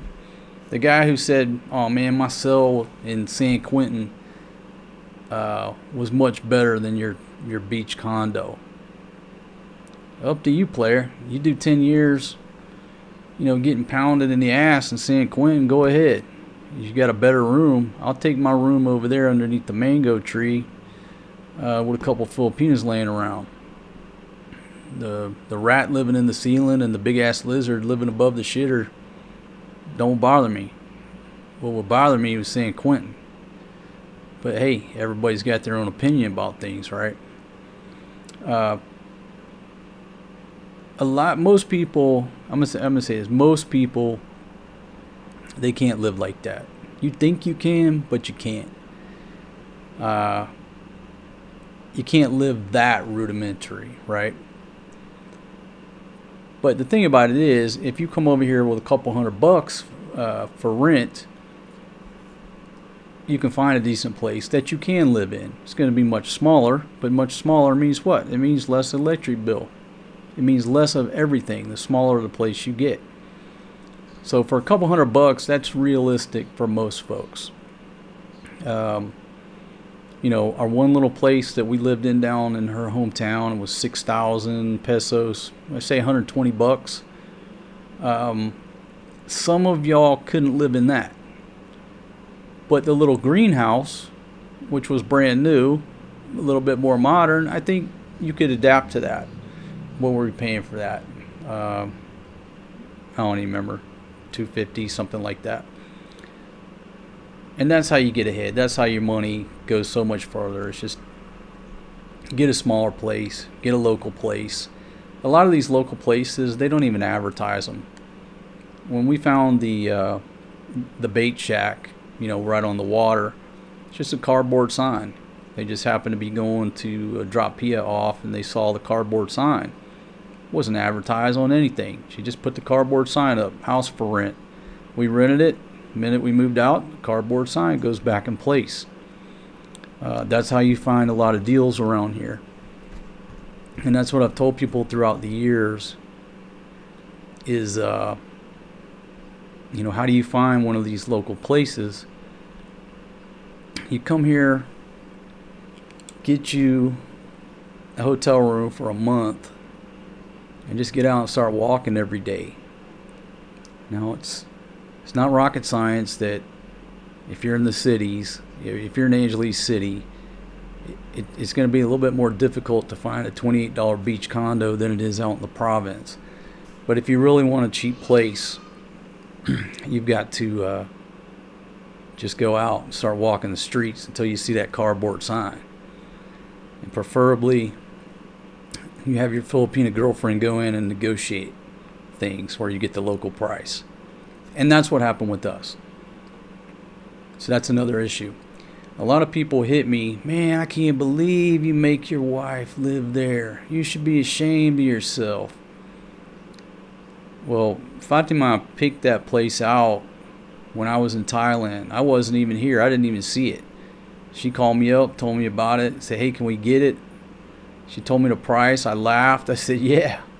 You sure you want it? Yeah. She wanted it. She picked it out. That's what she wanted. I loved it because of the price. So I didn't even, they were already moved in by the time I got there. But people, some people said I was being cruel to my old lady for making her live there. Now, truth be told, the reason that she wanted that place is because it was next to near the school where the kids were going to school. And Fatima wanted to play Mother Teresa, and all the kids were coming over eating breakfast for free in my crib, lunch for free, and then trying to hang out over there and play, you know, Facebook and screw off and lay around and not go to school or not do their schoolwork. That's why I had to put that sign up. So Fatima pulled one over on me. It wasn't in my best interest to get that place in the location it was. She wanted it, picked it out, so she could, you know, turn my crib into a soup kitchen for everybody in the village. But that's what happens. Not dead yet. Checking in from the Conrad. Man, I love the Conrad. Last time we were there, though, the view at the Conrad has changed, folks, because they're building that. I don't know, that, you know, they're building like the Chinese out there, building an island right in front of the Ferris wheel there. So the view from the check-in at the Conrad is changing. But I still love the Conrad. What a great hotel. If you're, you know, you're one of those where you don't enjoy coming to the Philippines when your wife wants to visit her family, okay, I get it. But if you really want to have zero stress, just, okay, let's go. Book you a room at the Conrad. You go from Manila Airport to the Conrad. Stay at the Mall of Asia the whole time. Let your wife go do what she wants to do with her family, visit her people. Bring on a pasalubong, and you just post up in the Conrad. You love coming to the Philippines. Okay, so King B says 7,000 pesos a month for my 2-bedroom block house. The apartment I split in Ohio is 1,300. Yeah, so 50 to 1, 7 is what, $140. So what, about $130 US per month.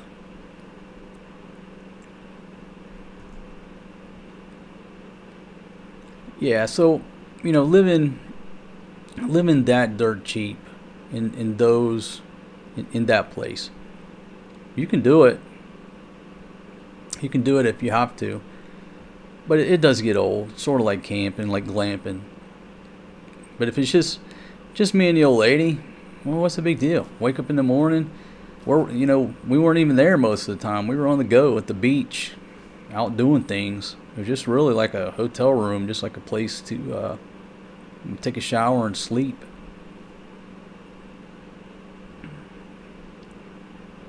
Okay, all right, not dead yet. Glad I could be of assistance. Yeah, it's a gym.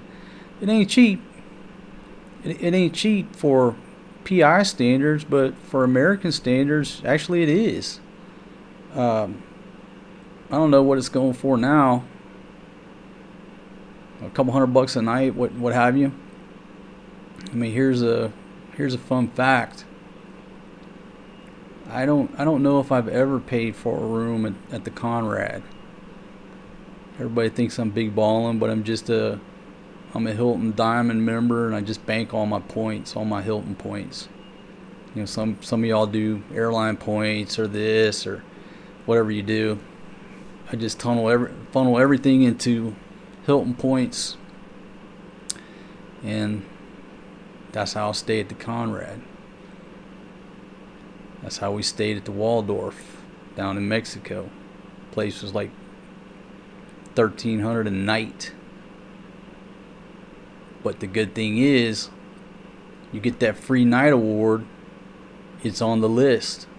So if you get a free night award, it's not rocket science, but you don't want to use that at the cheapest hotel. You want to find the most expensive hotel that will accept the free night award, and that's what you go with.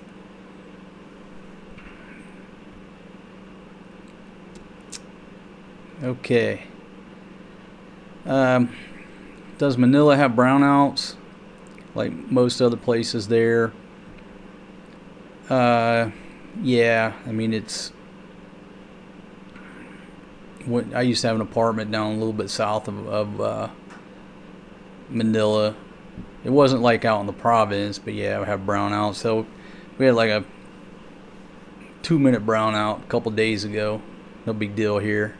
For the most part, we don't have them here.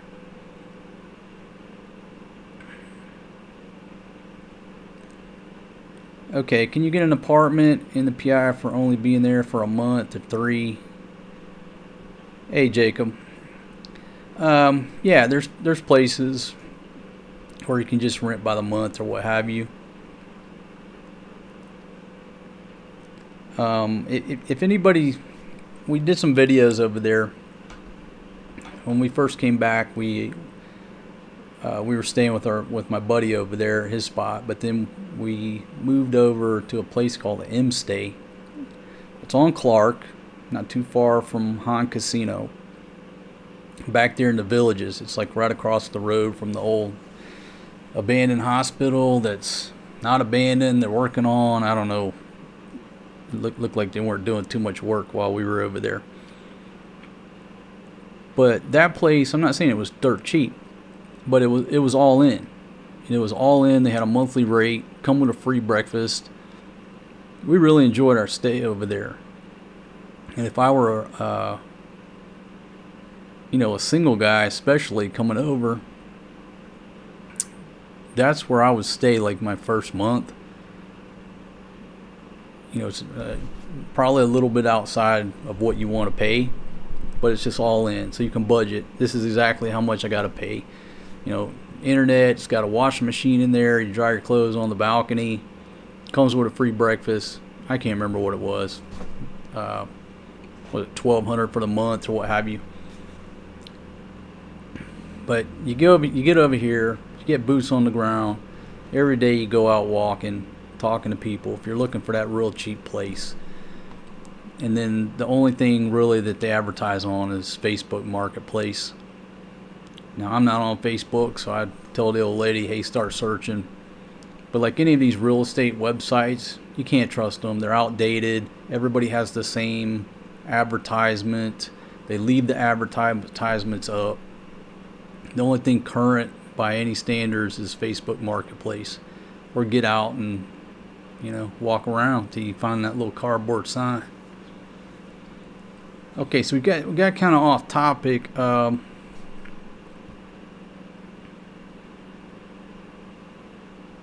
Okay, I want to go back over to a couple of comments here for a minute on that video. I don't know if there'll be something funny right off the bat. How many comments do we see on here? Okay, there's 3,000. Here, I'll put it on the screen. Steven Spielberg here. Alright, can y'all see that? Okay. Could make it a little bit bigger. Yeah, I think most people would have a problem with the roosters. We were just absolutely surrounded by roosters at that place.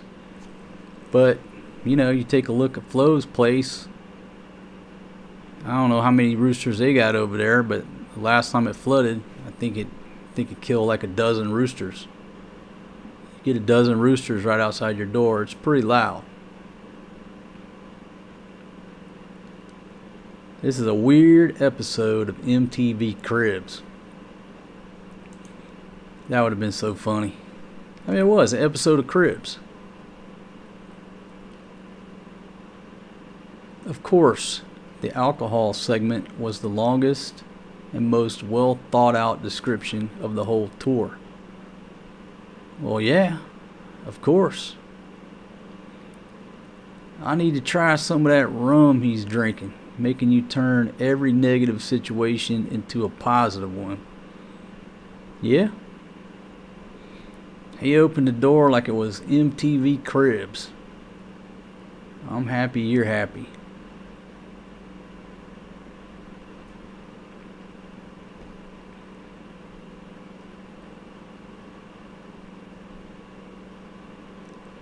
I can't believe this guy says he's living like a king. You gotta love his optimism.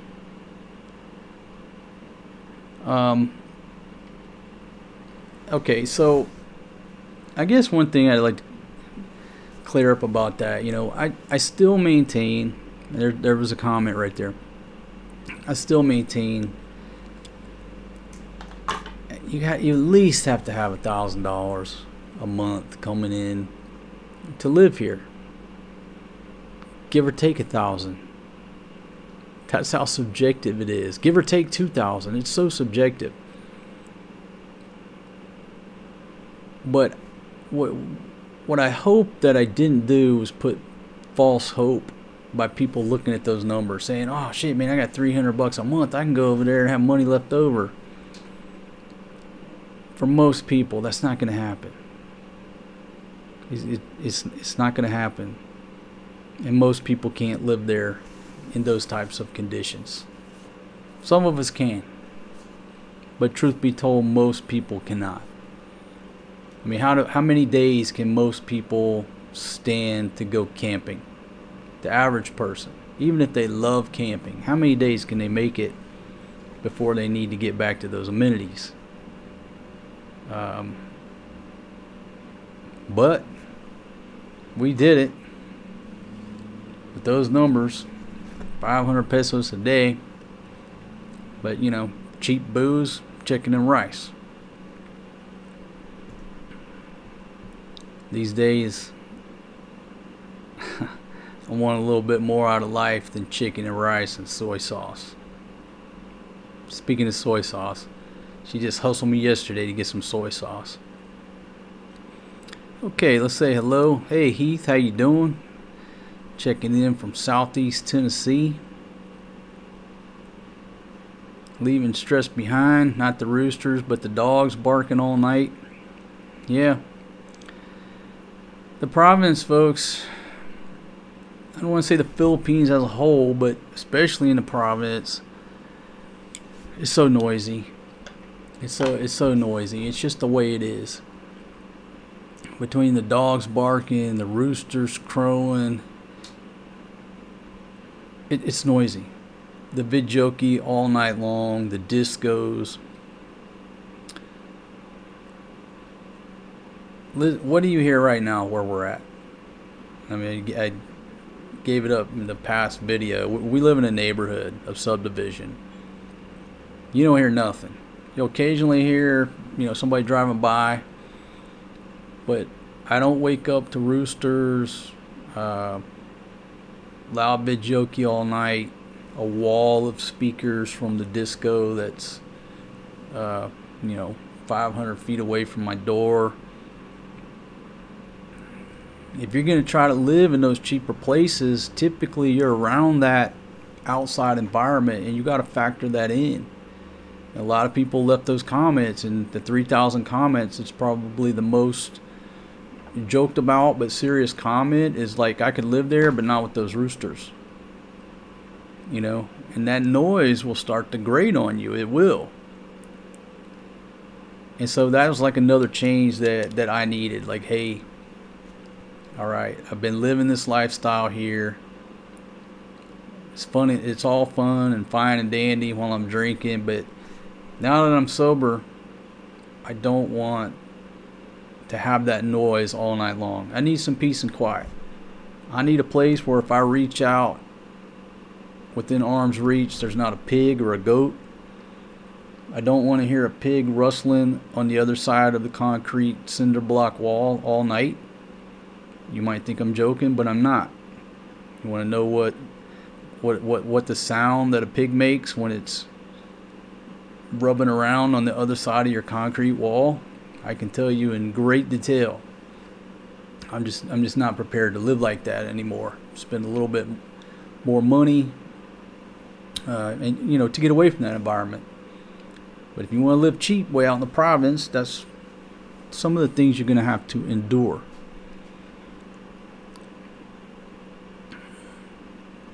Okay, Sean, how you doing? I once lived on 600 USD for 12 years ago for a couple of months. And now I think 1800 is livable. Yeah, if you come here with 1800, and you're not trying to chase ladies and live smartly, yeah, you're fine. And folks, if you're just joining me, never heard my 1, 2, 3 rule.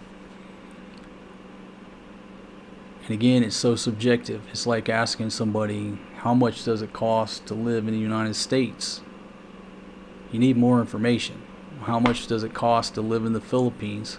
How much does it cost to live in Thailand? It's so subjective. But here I came up with the 1, 2, 3. You need $1,000 if you live like a local. Don't drink, don't smoke, don't chase the ladies. $2,000 if you drink and smoke, and $3,000 if you drink, smoke, and chase the ladies. Give or take a couple thousand. It's all subjective.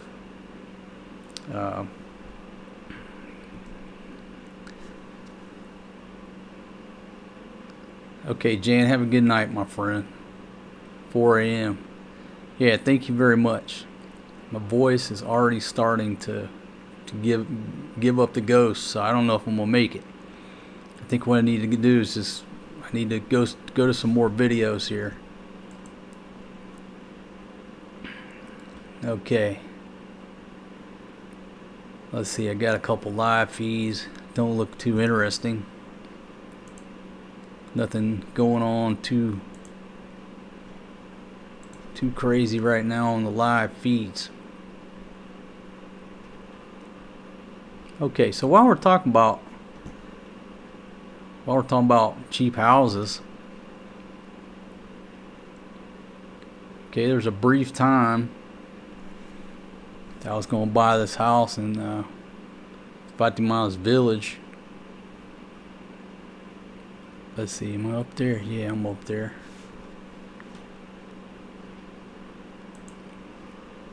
There you go. There's our tent that was in the village. I gotta put a little bit of sound here. put a two-bedroom It's tent basically like death out there in the sunshine. in the village. And comfort underneath the tree with the breeze. Just too It's a extreme. nice tent too.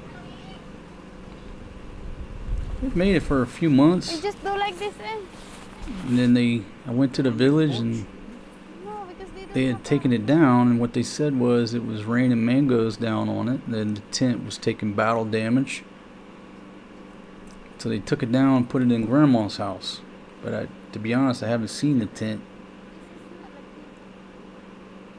I got no reason to believe it's not in Grandma's house, but I haven't seen it. Of course, I haven't seen my goats that I invested in either.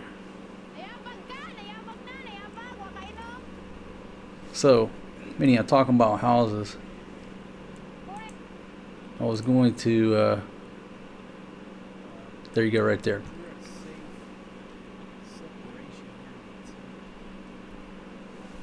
I was going to buy that little place right there. You know, it's doing the Leaning Tower of Pizza. But, you know, it's a nice lot because it's up front. I said, okay, you want to build a little house or what have you? We'll get this lot, tear that thing down. Okay, there you go. Put you a nice Baja Kubo up there. But long story short, I kept trying to figure out who to pay. Kept telling her, hey, okay, you want me to buy this lot? Who I got to pay? Let's get a contract together. I'll buy it. I'll pay. And couldn't seem to pull it off. Just kept asking, kept asking, kept asking. Till the point that I said, you know what? Why am I asking? Why should I be asking who I got to pay to buy this place? You should be coming to me. They should be coming to me. Okay, here's the owner, or here's the two owners. They're ready to sign a contract over at the Brungai, what have you. But I got tired of asking. And the project just went to the wayside. Now look, I'm not trying to claim, you know, I'm talking about a fixer-upper. It's a joke. Things doing the lean, you got to rip that down. I just wanted it for the lot, for the location, right next to the Sorry store. But yeah, the reason I didn't pick that up because there's only so much you can do. Only so much you can do. And it shouldn't have been my place to try to figure out who I got to pay to buy this thing. It should have been coming to me. So that thing will sit there. Leaning Tower Pizza. It's doing a little bit more lean last time I saw it. At some point that thing will, you know, come down off the top ropes. Probably kill 2 goats.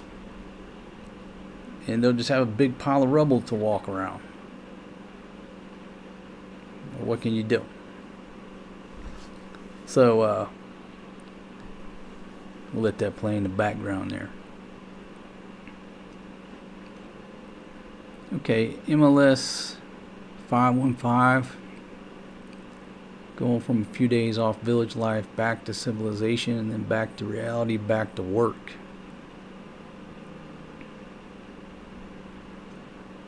Let's see. DJ Joe Barr says sold the tent for Kulafu. And then MLS is watching live on the ferry from Leyte to Cebu. Alright, cool, man. I've ridden that ferry many times. Heading over to Ormoc City. Okay, Slim. Okay, Eddie Crystal, the love couple. Hey Mark, I grew up in the Bronx and then to Cleveland, Ohio. Let's see. I can move there in a minute, listen to karaoke and roosters and sleep good compared to the Bronx. You know, I mean, that's a good point. You know, everything's relative, you know.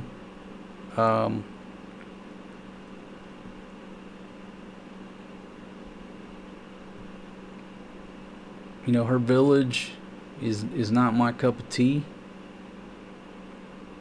But it's not the worst place in the world to live either. Could I live there if I had to? Yeah, I can live in her village, but I don't want to.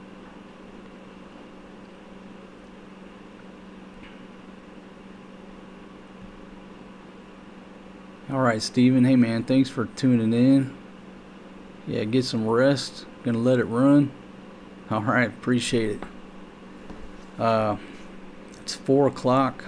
I think I'm 2 hours into this 12-hour live stream, and my voice is already about to break down. Got 10 more hours to go.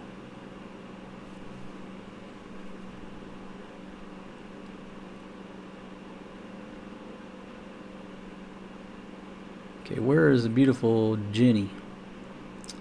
SML2. I think if you're talking about my Jenny, man, I haven't seen or heard from her since a long time ago, man. Since shortly after that video. But there's, you know, through the years, there's been more than one Jenny. But most people ask me about my Jenny. Last I heard, she was pregnant. I don't know, got married or getting married. I don't know. Hey, Leanne, how you doing? Hope you're doing well. Yeah, not dead yet. That thing will eventually just be a pile of rubble. I just hope that when it falls in, it don't hurt nobody. But yeah, I tried to buy it. I would have done something. Okay, Michael says I lived in Nicaragua for a year. Yeah, Michael, you know, going way back, we used to be Central America players. Came real close to settling in Guatemala. But I had a girlfriend from Nicaragua. In the end, I had one from Honduras. We came very, very close to moving to that part of the world. And it's a long story. I wrote about it in my second book. But what changed the stars for me was I saw a picture of a gentleman and his Thai girlfriend sitting on an elephant. It was sitting on his desk. And through the conversation, that's the catalyst of having a conversation with that guy who had been going to Thailand. We canceled. I canceled everybody. I called my buddies. I said, hey, things have changed. We're not going to Honduras or Guatemala, wherever we were headed that time. I said, we're going to Thailand. All started because I saw that picture of that guy sitting on that elephant. And the rest is history. But yeah, we were initially Central America players.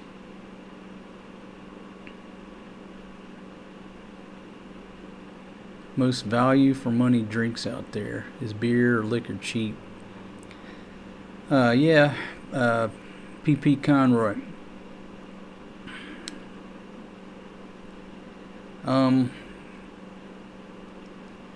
I don't, you know, that's the thing about it. Is beer cheap here?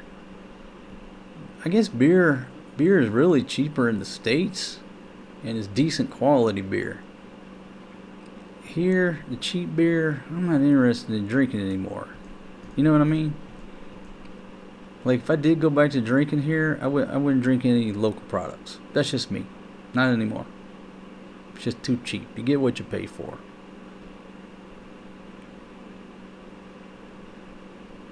Like, what I was buying was Captain Morgan's. Captain Morgan is like a reasonable price. It's not way up there like a bottle of Jack. It's not, you know, dirt cheap, but it's quality stuff.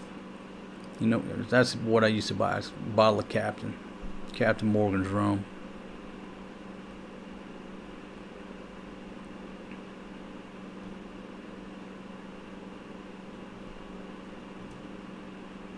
Hey, thanks, Keem B. Thank you very much, man. Thanks to everybody who's bought my books over the years. Certainly appreciate you.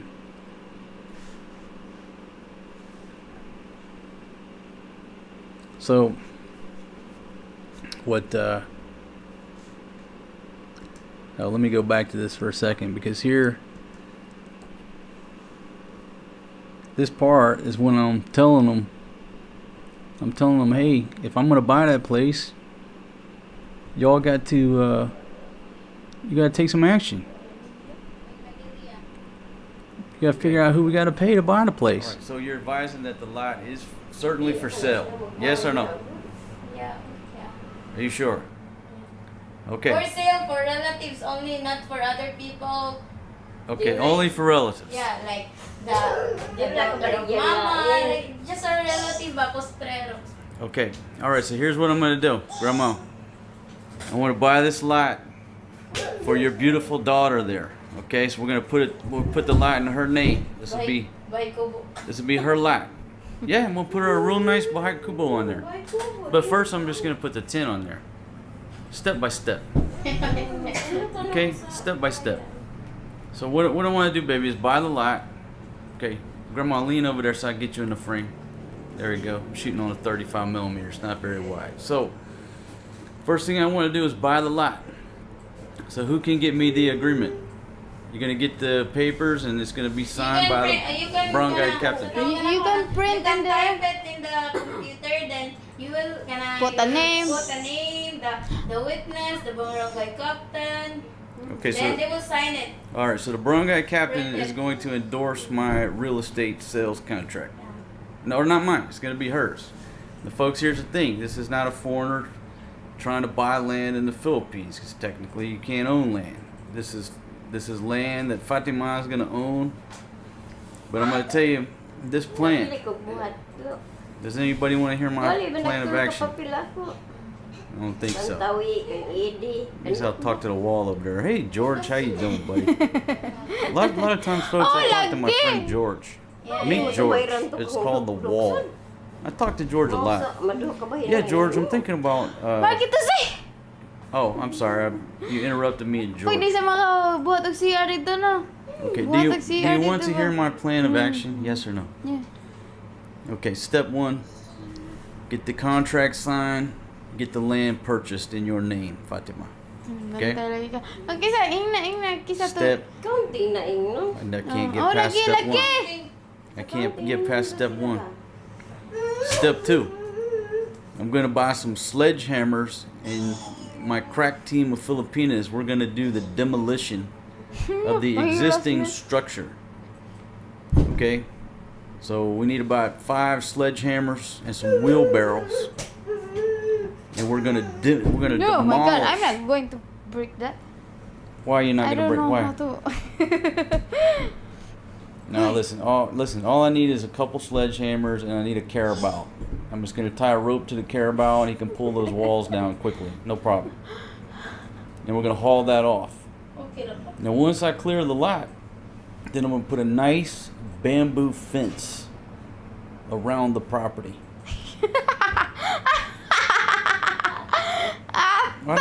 Baby, I gotta protect our land from squatters. You know, once they know the rich Filipina married to the rich foreign guy, they might try to move in so they can get some money. So we got to put up a fence to protect the property from squatters. Okay, now look, I'm joking, but I'm not. You know, squatters have rights. You know, I'm not up on all the laws and all that. All I know is that, you know, you go to pick up a piece of land here and there's a lot of squatters. What are you going to do with them? You got to pay them to get the hell out of there. So you buy something, you better put up a damn fence to keep them out of there. So, you know, I'm joking with her. Really, I wanted to put up a fence to keep Ati Mama's damn goats out of there.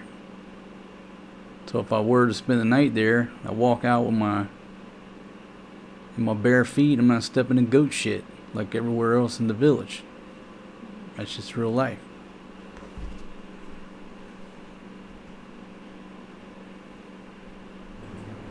Okay, we're gonna try to drill a well. Once I get the well in place, then we're moving the tent. All right? Gagi. Yeah, I'm gonna put a nice sign up front that says, you know, the Blackard family. Hoy, you have a bombero yesterday coming in the village yesterday, so you can have a water always. A bombero. What? Bumbero ba? A water truck? Oo. Well, just get some big water tanks in. Yeah. Yeah, Biga, and then once I get the lights settled, then I'm going to build you the most beautiful bahay kubo that you've ever seen. Iwan ko sa'yo. Oy, aircon Okay. sa bahay ko po.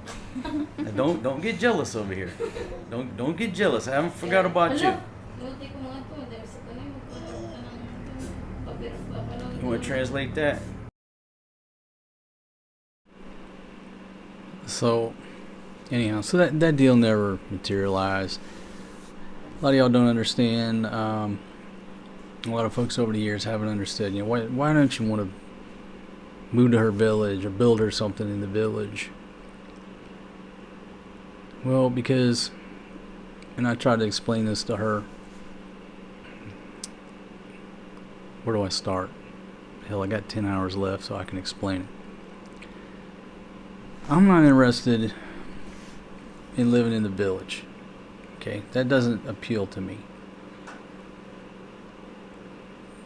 But then the question is, why don't you build her something in her village? Well, here's the reasoning. Okay, up until recently, and I'll have to check if they've got the water line that far. Assumably it's there now, because it was getting close. And when I say water line, it looked like they buried a water hose. There's been no running water there. So you have to go down the hill to the well with a bucket and a rope. There's not even a pump or an electric pump. Put the bucket in there, pull it up by hand, and then tote that thing up to the hill. So when y'all see them on the video with those jugs, there's no running water in the village. Okay, here we are 8 years later. Maybe they've got water there now, but it's a very small water line, so you're not going to have any water pressure. It's always going to be leaks or breaks. So water is a big problem there. Okay, number two, you're out in the middle of nowhere. You know, you're out. Yeah, it's beautiful, but anytime you want to go somewhere, you're out in the middle of the sugarcane field. It's not like you can run around the corner to 7-Eleven. Okay, alright, that's living out in the country, period. But what my issue is that if you look 5 years ahead or 10 years ahead, okay, obviously the older folks in the village, not obviously, they're probably not going to be around. Okay, at some point the older people in the village aren't going to be around, so they're gone. Number two, all the younger people in the village, all of her cousins, especially all the girls, they're all going to college, which means they're getting the hell out of the village. There ain't no jobs up there. So once the old people start dropping and all the young people have moved out, you know, they'll be in Cebu City or abroad or Manila, wherever, working, who's going to be left in the village? Who's going to be left? The people who are going to be left in the village, they're not go-getters where they're getting up every day farming or working the sugarcane. The ones who are going to be left are, I don't know how they're going to survive, because they're not hard workers. So why does it benefit me, her, or the kids to put any roots in that village when in 5, 6, 7 years ain't gonna be nobody there? You see how that works? You know, it might make sense right now, but in 5 or 10 years it makes absolutely no sense. There's not gonna be anybody there. What are you gonna do? Be by yourself with maybe a couple brothers that stay drunk all the time hanging out? That's reality. In my mind, that's not where they need to be. It's just not an option. You know, if her family had, you know, a bunch of land right around the corner here, some lots, well, that's a different story. But in the middle of a sugarcane field, when, you know, the people who are farmers and who are good at taking care of animals and are used to working in the fields, when they start dying off, it doesn't make sense to be in the middle of a sugarcane field with any type of roots. Does that make sense? A lot of people hit me on that. Okay, so MLS 515 says the water in my wife's village only runs a couple times a week. Last water time it didn't run, it was diverted for someone's concrete project. People have lost money in the past drilling dry wells. Yeah, so it's an issue. You know, it's just not the right place. It's just not the right place. If they had some decent land somewhere, some acreage, if they were closer to town where the utilities were there, that'd be a different story. But out in the middle of nowhere, when people aren't going to be there, there's no future there. It's not, the future is not there. Okay, so that I offered, but the reason I offered was because it was just pennies on the dollar. It was pennies on the dollar. All I was going to do, okay, here you go, buy you the lot, let's clean it off, put a little Baha'i Kubo slash, little bamboo shack on there, just to make her happy. But what's going to happen? The minute we roll out of there, people are going to be squatting up in there, brother's going to be laid up in there. It would have made her happy, but it would not really have served any useful purpose if you were looking ahead with a 5-year, 10-year planning horizon. Okay, so that $28 beach condo.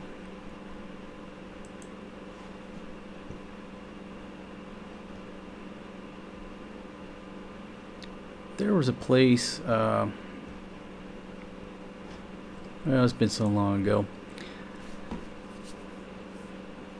Okay, what camera do I normally use when doing live streams outside? Hey Keith, how you doing, my friend? Folks, I'll talk cameras for a minute. It's always a big topic. I'll try to compress it to maybe 10 minutes or less. If you're going to run YouTube or starting out on YouTube, don't invest in any equipment. You just pull out your cell phone, hit the record button, do your editing in a free, iMovie, on the phone, post from the phone. The footage never leaves the phone. You do everything there, upload it, run YouTube from your phone. Now, years ago, the phones weren't that great. They were shaky. You had to have a gimbal and all that stuff. You don't now. If you got a newer iPhone or a newer Samsung, just use your phone, right? After you post 100 videos, if you still feel like you want to be in this game, then you go invest in some other things. Because some of the most viewed videos here were shot from an iPhone. So that's the basic advice. I've spent a lot of money on camera gear throughout the years. What do they call that? Gear acquisition syndrome. And here's what it's taught me, okay? Watching all these camera review videos, buying these different cameras, and figuring out these different cameras it taught me videography. When I first started, I didn't know what ISO was. I didn't know what an aperture was. I didn't know what the focal length was. I didn't know any of this. And so by buying this camera gear, it's given me an education, but it's a very expensive education. When I should have been posting videos. Okay, so I'm not saying it's a bad thing to invest in camera gear. At some point you want to get some better equipment than just the phone. But if you're just starting out, don't spend no money. Use your phone. The phone even has a light on it. My goodness. I got a video light right here. I've got all this stuff that I've acquired, and I'm able to do more, and it's giving me an education, but man, it's not cheap. Okay. What cameras do I use right now? Right now I'm filming on an FX3. Okay. I like the FX3, but the one thing is it was missing, and I realized I needed was a viewfinder, and now I guess they just came out with an FX2 that has a viewfinder that solved the problem. If you do a lot of shooting outside, you need that damn viewfinder. It's worth its weight in gold. But I have an old Sony camera, and I'll switch over. Okay, now I'm on an FX3.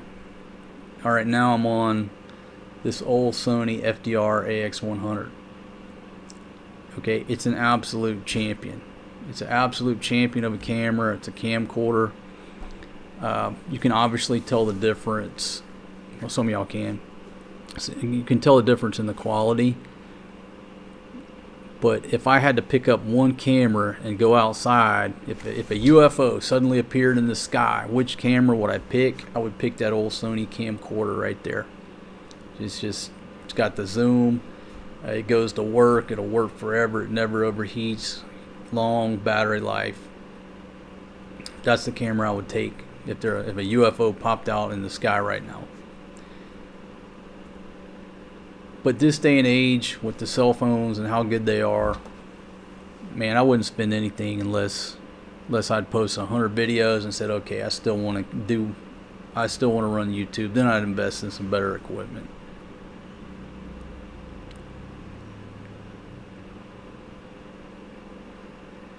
Okay, so ever been to New World Resorts and Casino in Newport City? Yes.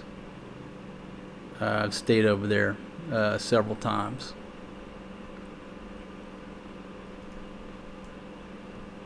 Didn't do any gambling, just I went over there. You know, speaking of other casinos, like if you're used to going, this is just my experience.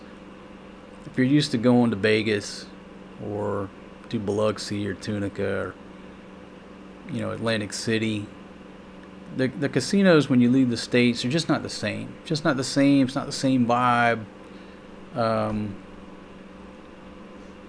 If I go to Vegas, yeah, I'm gonna go spend $100 on blackjack. I'll play all night, and by the morning time, I lose my money, but I've drank more in liquor anyhow, so it's a win-win. I don't have the same experience at any of the casinos I've been to outside the U.S. It's just not the same. It's not the same vibe. I'm just not interested in it. But if I landed in Vegas tomorrow, yeah, I'd probably go spend $100 at the blackjack tables.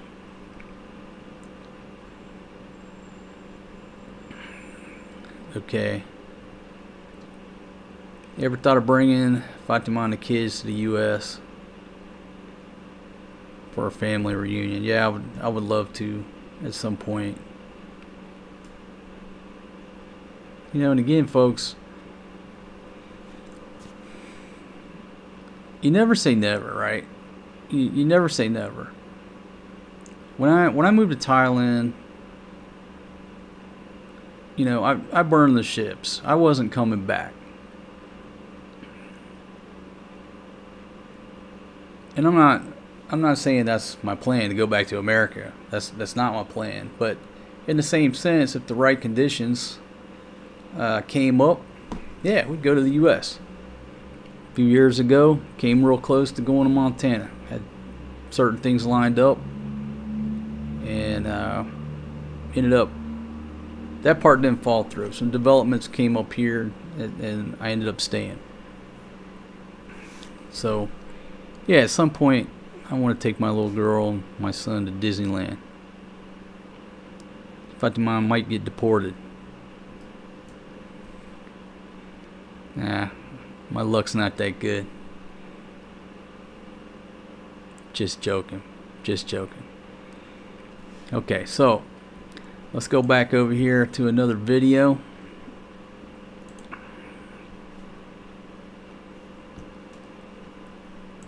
Let's take it back to, what is this? May of 2021. Keep my headphones on, so let me know how the audio is. We'll just watch a little bit of this video here. And Fatima was just twerking. I'm not sure why, but I'm not complaining. Baby, would you like to do some twerking for the camera? And this one over here. Baby, it's your turn to twerk. Ready? You ready? I know a girl and she don't wanna work because she twerk, twerk, twerk, twerk, twerk, twerk, twerk, twerk, twerk. I know a girl and she don't wanna work because she twerk, twerk, twerk. Come on, baby. Come on, Marcos. Twerk, baby. You first. You want me to twerk?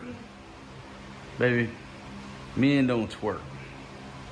Hindi kami ano, bartender no para mag-twerk. Folks, these ladies are looking so sexy for the camping. My gosh. Are you ladies excited about the camping? Yeah, because they have many food. Because what? They have many food. Yesterday, these ladies asked me, they said, is this a camping trip or a food trip? I like to camp because they have a lot of food. That's why I'm excited. My God, folks, you see the stress I'm under here. You know, folks, here at the ice spot, now we had so much food, I'm not able to put as much ice as I wanted, but the captain over there has got one of my boxes. There you go, sir. Put that one there. And yeah, stack one more on top. Right there. All right, folks, they're riding redneck style. I gotta hold on to this thing, so hopefully this dude ain't gonna drive too crazy. Cause we are rolling in the 5.0. I got the rag tied down so my hair can blow.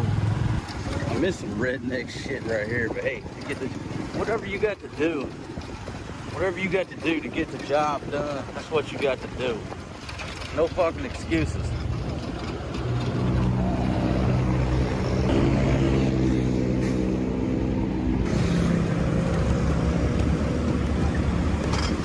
Almost lost a bag of ice. Oh hell yeah, we're cruising now. It's all good in the hood. Shit, got a motorcycle gang going down. See a lot of these motorcycle gangs riding through here, folks, riding up through some Balas province on the weekend.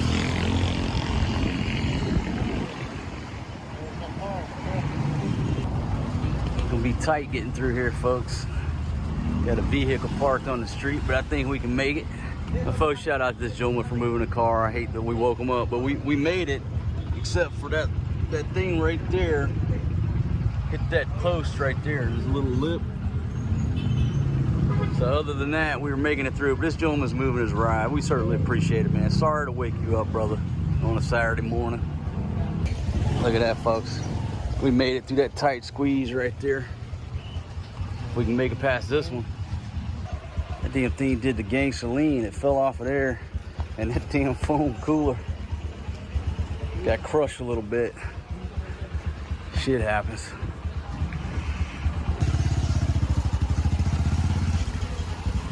Probably help if the fat ass foreign guy would have got his ass off the damn wheel.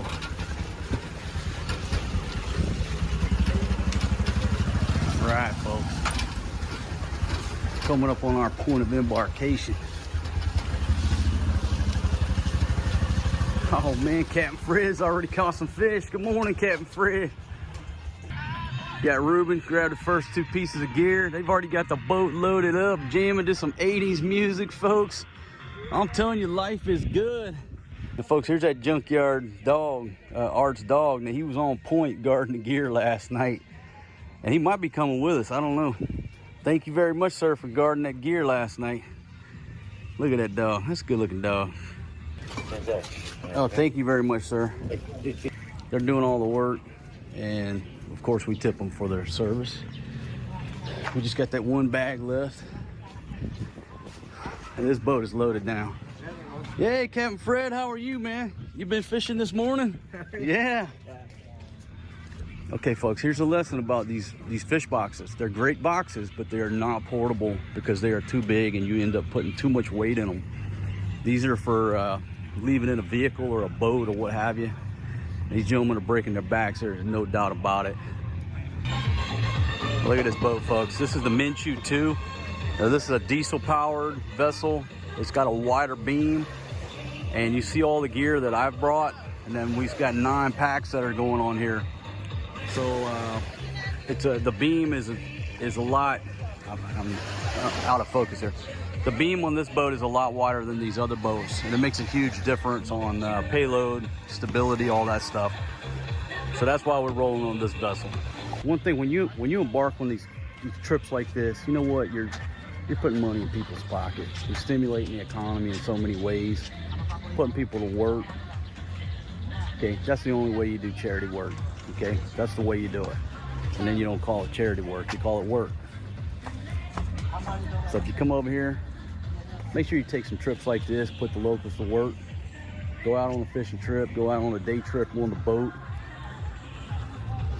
Do some of those types of activities, stimulate this industry here. All right, Force G, you ready to ride, man? You ready to ride, buddy? Let's go.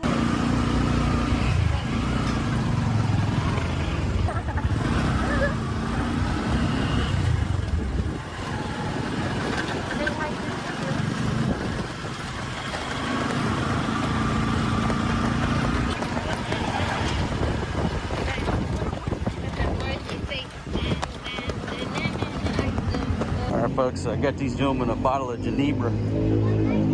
A little bit of Genebra, San Miguel gin. Just give them a little refreshment this morning. Got some change for I can give them a tip. All right, gentlemen, thank you very much for loading it up. I know that was heavy. Forrest G got woken up early this morning. He does not have his nap out. I'm gonna board this vessel. All right, folks, we screwed up. I forgot to tell him we needed the life jacket out from this bag. So we've got a lot of gear in the bowels of this ship. Ayun niya, yung kulay pula na yan. Yung life jacket. Take nga. All right, pass the life jackets back.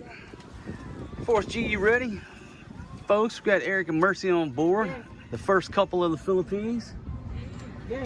We got Captain Art gonna pilot this ship on this here vessel. Captain Fred will be staying behind with the shore crew, shore party. Yeah, he's organizing the shore party. And folks, this boat right here is like night and day. This thing is so much wider. It's got such a wider beam. You've got store. Okay, folks, I'm back. Had to take a 10-100. Old lady brought up a Coke. I just want to put it out there. It's raining cats and dogs right now. Typically we don't lose power here.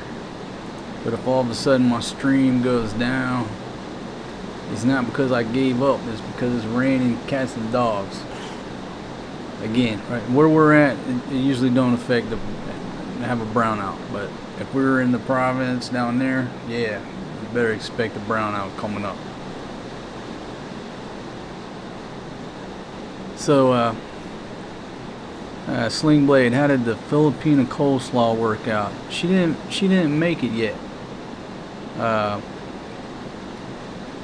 She made, like last night, she made fried chicken and mashed potatoes, but she left out the coleslaw, she left out the gravy.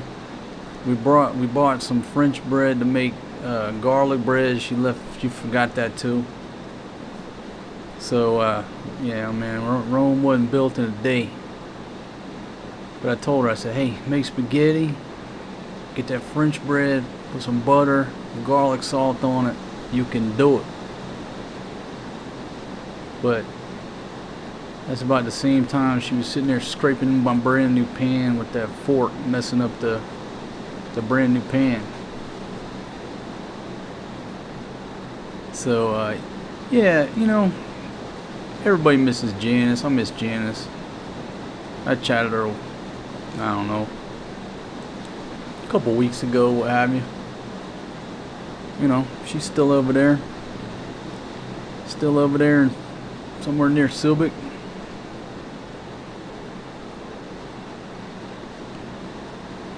Those are good times, though. We thought, what's crazy is, A little bit too big for we him. thought they were good times, or we thought they were bad Life times. jacket, but we're almost there. I'll try that again. We thought they were bad times. It turned out to be good times. Does that make sense?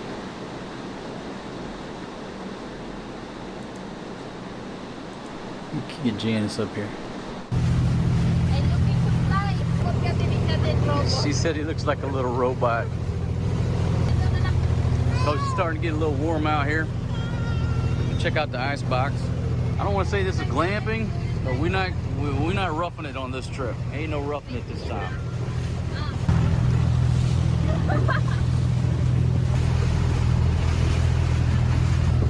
You getting tired of that life jacket? It's a little bit too big for him.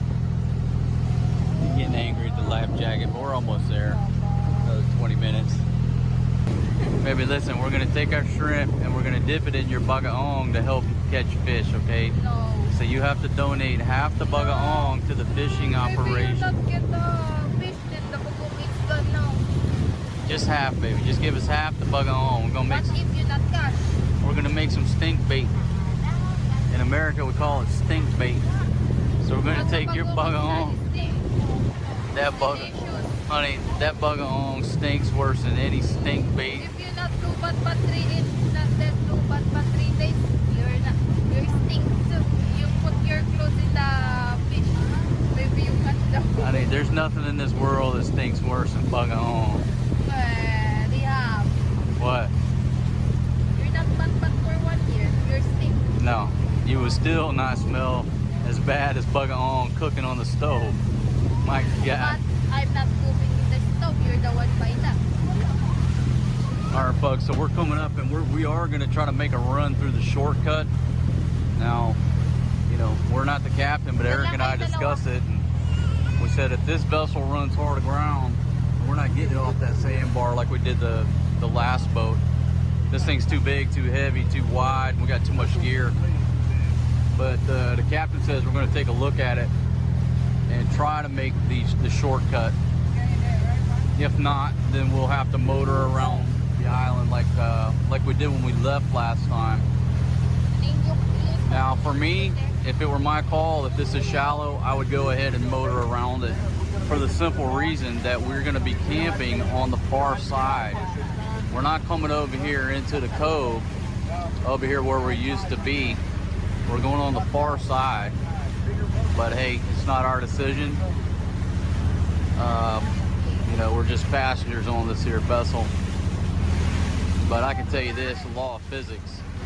If we hit that sandbar in this vessel, the same as we did the last one, it's not going to be easy to get dislodged. That's physics.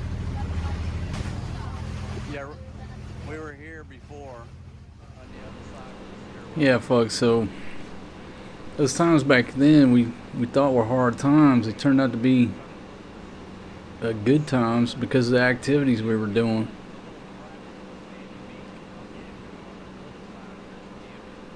Just beautiful, the area up there.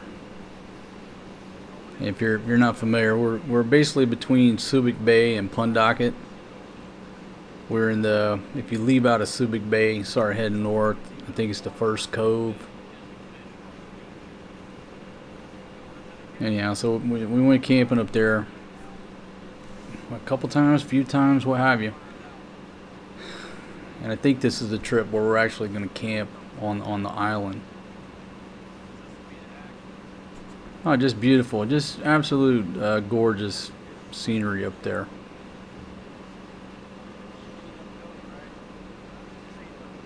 These good times. You know what I realized looking back, or you know, looking at things now, we did a lot of outdoor activity when we lived over there in Barrio Barreto, and then once we left Barrio Barreto, this is normal for what we were doing. You know, camping, being on the boats, you know, taking rides to the mountains, hiking, all that stuff. When we left Barreto, a lot of our outdoor activities went away. I'm not saying you can't do things from here in AC. You know, down there, obviously we were in the village a lot, but you know, the best outdoor activities was when we lived in Barreto, over there in Zimbalis in the mountains over there.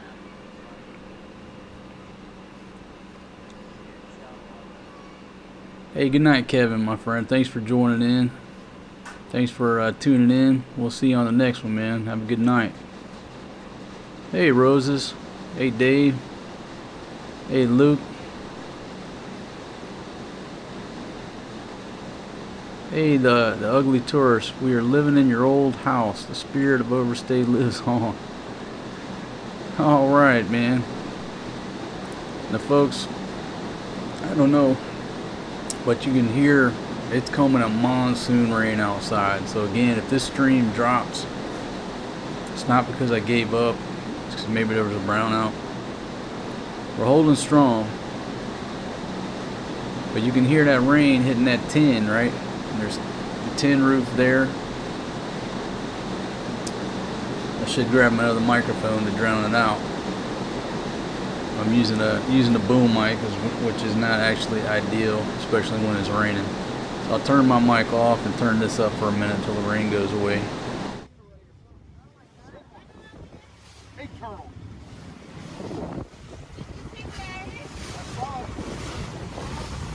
Alright, folks. He said he saw a big turtle or a big manta ray, one of the two. Alright, now if you'll remember, right out here, roughly where that boat is, we were fishing when I hooked into a fish and it broke my line. So what we're hoping is to camp on the port side, somewhere over here, where by various means we can get our lines out in the middle into some deeper water. Either by just taking the boat out fishing, or rowing that kayak out there and dropping lines in deep water, or deploying drones to get the lines out where we got a fighting chance of catching a bigger fish. My God, it's so beautiful here. Sea Longing Cove.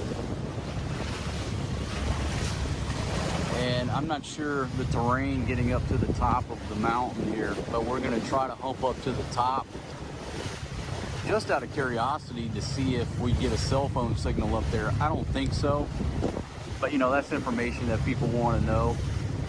And right now there is no cell phone service, but if we can hump up to the top and get a signal, then we'll let you guys know, anybody that's considering coming camping over here. But you have to be in comms. It's kind of like the best of both worlds. While you're over here camping, you're not being disturbed. Once a day.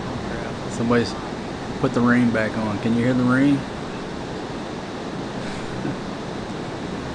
Our little house down there, a tin roof with no insulation. When it would rain, I just put the cameras down. It didn't matter what microphone you were using. It was so loud. Any of those little houses, most of the houses here, they don't have any insulation.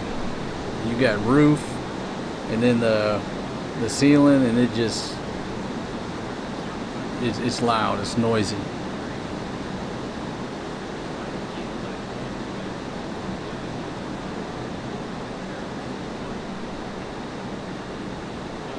Okay, so I got my voice rejuvenated. Just needed a little break, I reckon. So yeah, those are some good times. I like living in AC for the amenities. Obviously the biggest thing for us now is what? Is schools. You got kids, what's your priority number one when you move somewhere? Well, you got to check out the schools. You got to get the school situation down. Everything else sort of builds around it. But there was a portion of me just want to move back to Barreto again, because we were just more active. A more active outdoor lifestyle between camping and hiking. You know, walking the waterfall, stuff like that. If you're into the outdoors, at least our experience, you know, that's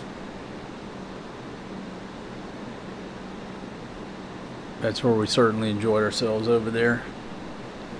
I heard Barrio Barreto even has a McDonald's now. I think that's what somebody said. There's a McDo over there. So this island here, this little beach throughout here, the fishermen just basically use it as a staging, you know, place to stage during the day when they're sleeping, waiting to go fishing at night. So they're hanging out under there. Obviously, I would be too. The only problem is they leave their damn trash everywhere. You know, it's a big problem here. Not just here, but a lot of places. You know, you go to this little island that should be pristine, but you know, because the fishermen hang out there, they just leave their damn trash around, and it's not pristine. You know, even our boat crew tried to leave the trash there, and we're like, nah, fellas, it don't work like that. Load that trash up in that boat. We don't leave trash here.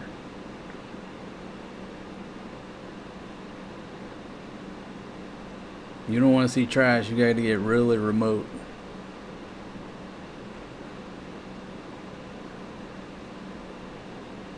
Let's see, Bradley, are there forest fires there? Not like in America. Like on this trip, I think maybe this is the trip or maybe the trip before, we filmed a bunch of forest fires up on the mountain, but they were set intentionally. They were burning off stuff up there. It was by design.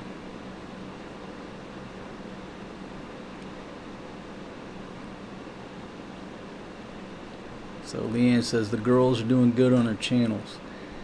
Yeah, that's good to hear. It's good to hear again because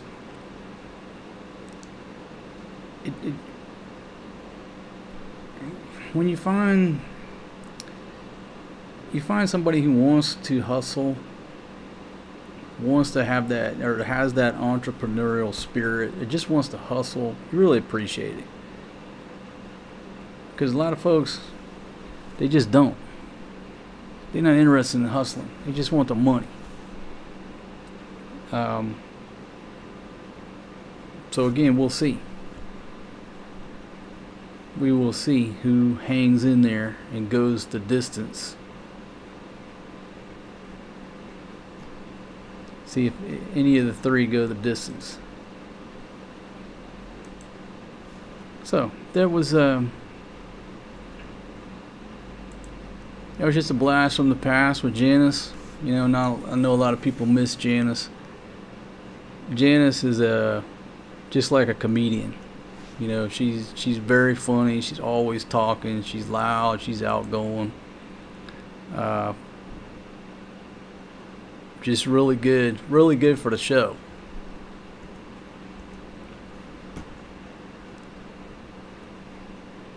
This is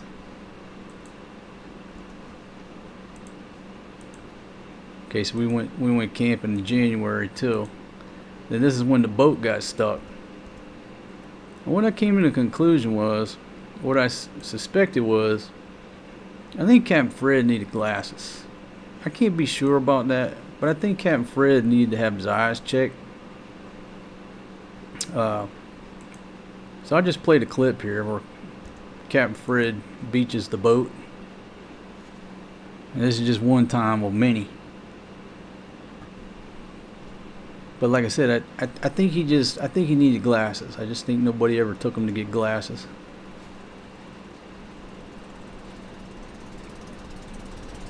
Yeah, folks, we're gonna try to make it through. Everybody hold on in case we have to sound collision. Honey, hold on for it, They're gonna try to make it through the shallow part. We weren't down with it, can but we make it through? Now these boats over here made it through, but they're not loaded down. They're not loaded down like we are. Now we are, hey man, we're not the only tourists here.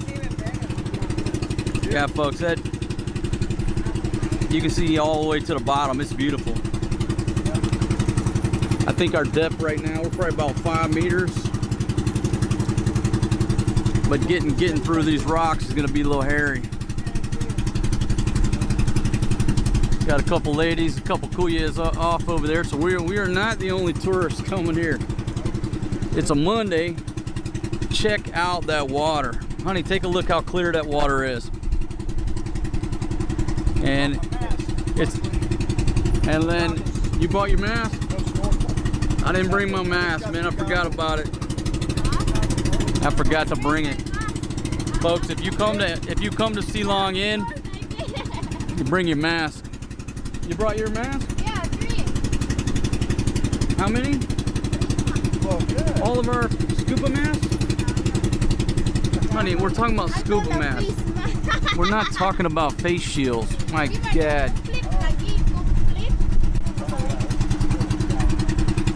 Again, folks, if you come to Sea Long Inn, bring your scuba mask, your scuba gear. This water is so beautiful and so clear. And it's only when I got over in here that I realized I forgot to pack my mask. That's sticking me off. So you got some folks camping over there. Since we've never been here, we're not sure exactly what spot to go to, but there's a river. I think the river comes down somewhere over there, and I told these gentlemen to aim for the river. So we're camping out by some fresh water.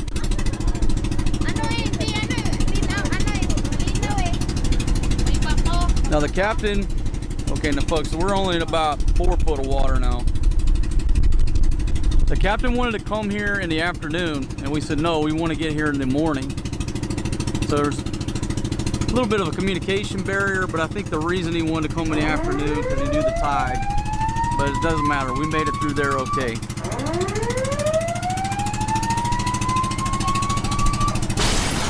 Folks, we are hard aground. I had just stopped the camera, and we're hard aground. So we got a situation going on here. Yep, nobody sound a collision. Captain's gonna see if he can get us off of here. Maybe you're gonna have to get down and push. Just push, honey.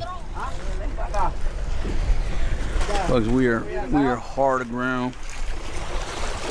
Maybe not. Okay, maybe not. We need to get over. No, we're okay.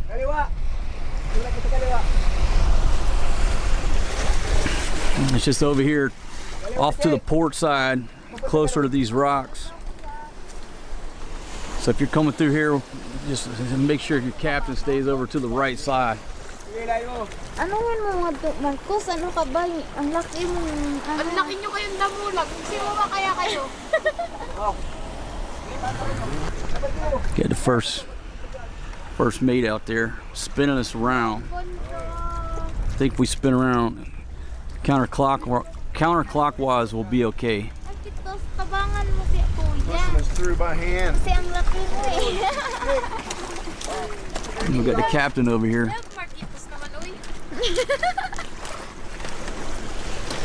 An adventure wouldn't be an adventure if everything went as planned.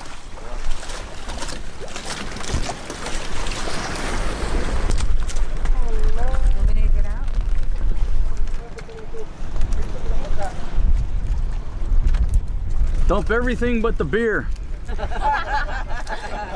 yung talaga. Oh, dump everything. You're ano, backpack too. Dump. Well, for us, the food, please. But it is very shallow right through here. Rice. I think we've only got to make it maybe another 15-20 meters. It's looking like a little deeper ahead, but we have to get out and help. Okay. Eh, pag-camera kayo. Kamerahan mo siya nung dito. You got a long way to go, bro. Your shoes. That's okay. That's a waterproof. Ready? Oh. Oh my god. Sayad. Just don't step on those sea urchins. Yeah, man, I saw a couple urchins back there. Careful. Ready? Oh, back. Uy, ang ganda talaga natin. One more time. Force G. Wala. Oh.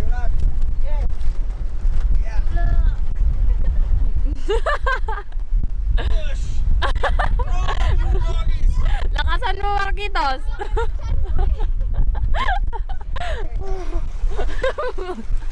Go, boys. Oh my. One foot at a time.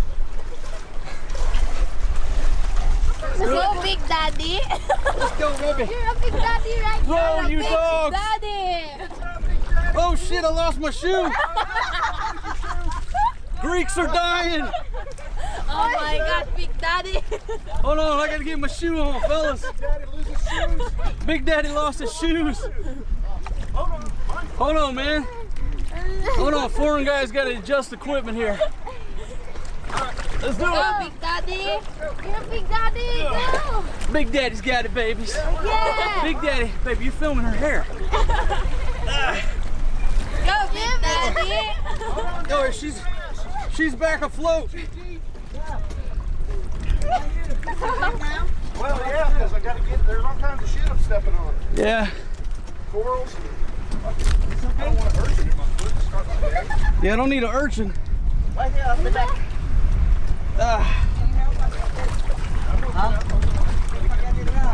Come up. Off? We good? Yeah. Go up. Up. Okay. I'm just trying not to get an urchin up my asshole before I get back in the boat. What's that? There we go.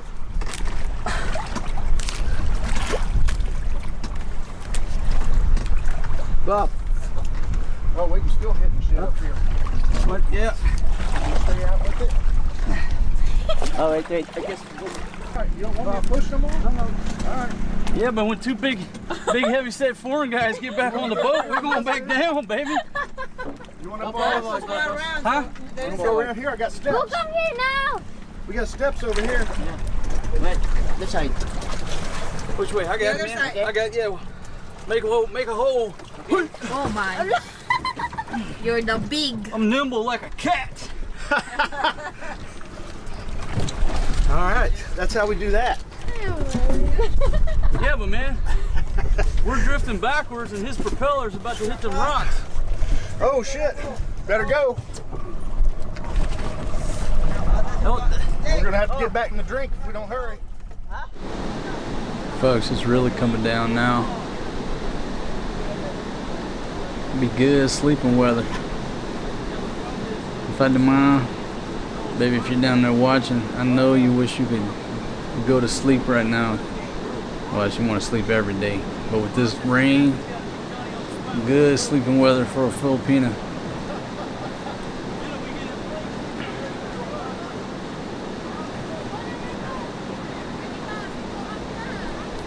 Hey, I laughed. We have a Home Depot.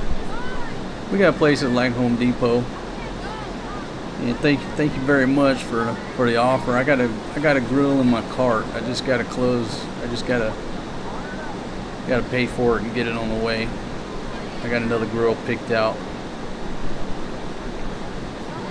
because we got to get a grill. Fatima's, well, both of us were just lost without our barbecue grill.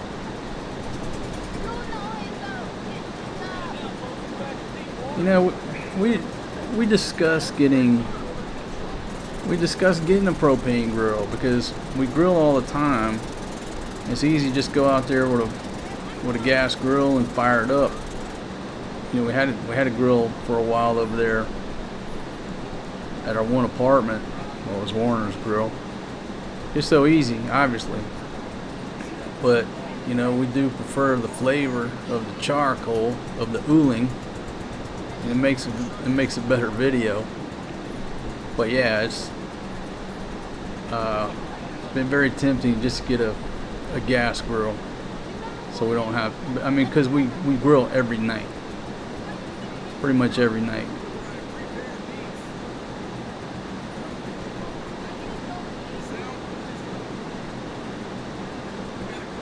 Hey, Jesus, get some sleep, man. Get some sleep. I don't want to be responsible for anybody being sleepy tomorrow. Trust me, I ain't going nowhere. I'll be here plenty on the air. So, speaking of being plenty on the air, yeah, can y'all hear that rain? It's so loud in my headphones, it's just like noise. I don't know how it's coming across on your end, but it's just coming a monsoon out there.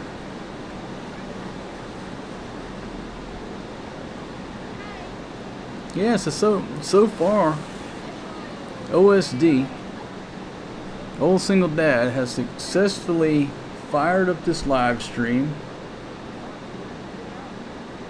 All my equipment, knock on wood, well, that's plastic, knock on wood. All of my equipment in this stream is still working. Both my cameras are up, my monitor, my lights, nothing so far has overheated.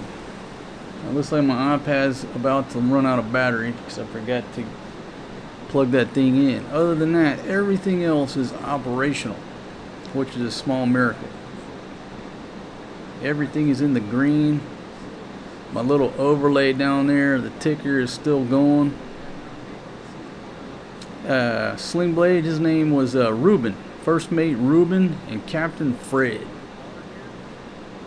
Oh, Captain Fred. And I'm curious to see if they're still over there and what they're up to. At some point I got to make a trip over to Barretto and check them out and see what's going on in their world, if they're still around. When we left, we gave them all of our camping gear. Myself and Eric, we donated all that gear to them with the hopes that they would have,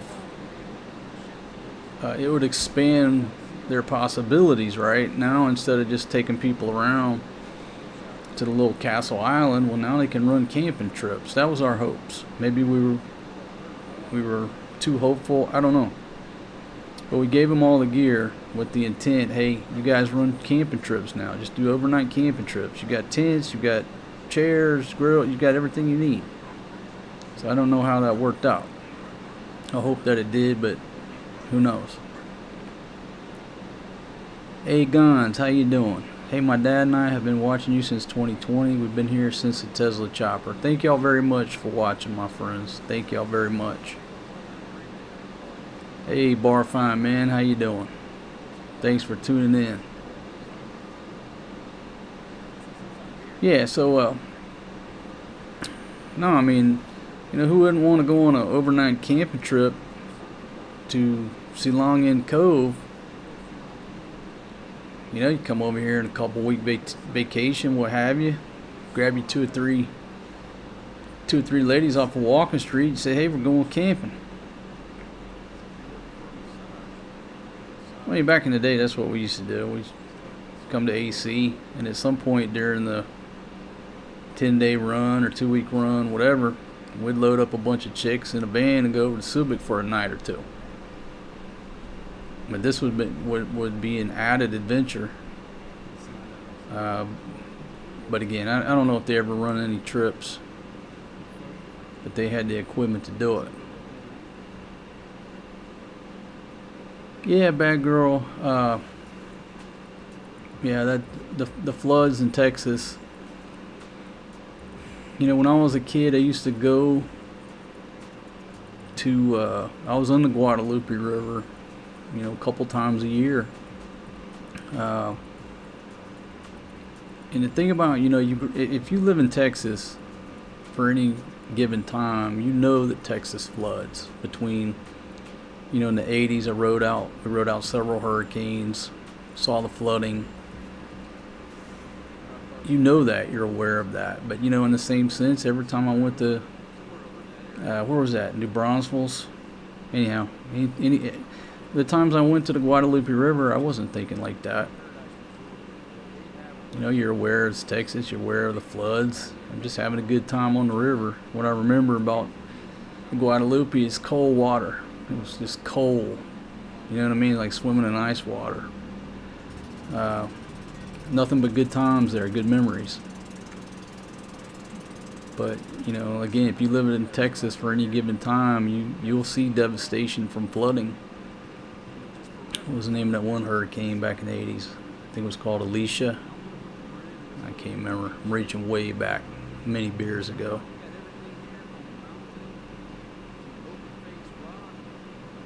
Hey, thanks for the thumbs up there, the ugly tourist. I'll still be here. Unless a brownout takes me out, my friend.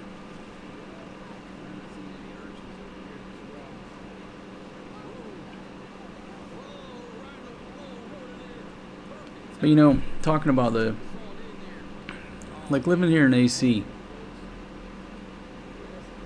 AC is basically the meat on a volcano sandwich, right? In one direction you have Mount Pinatubo. The other direction you have Mount Riot. Both stratovolcanoes, right? Pinatubo erupted in 1991.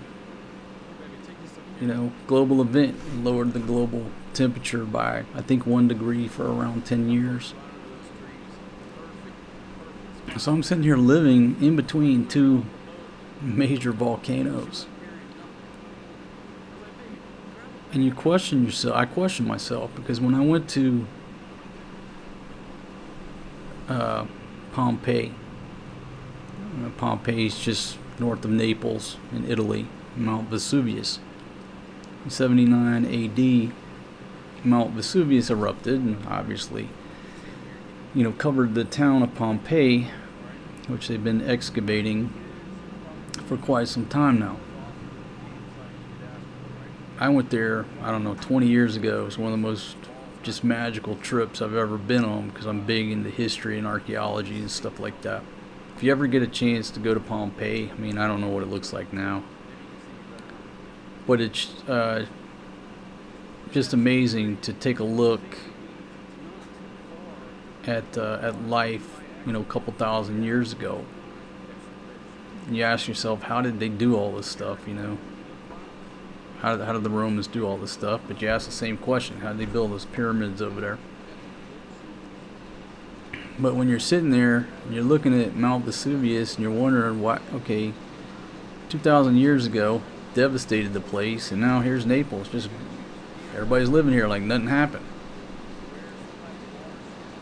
I'm like, that don't make no sense. And here we are 20 years later, I'm living in between two volcanoes. And I'm sitting there thinking, does this make sense?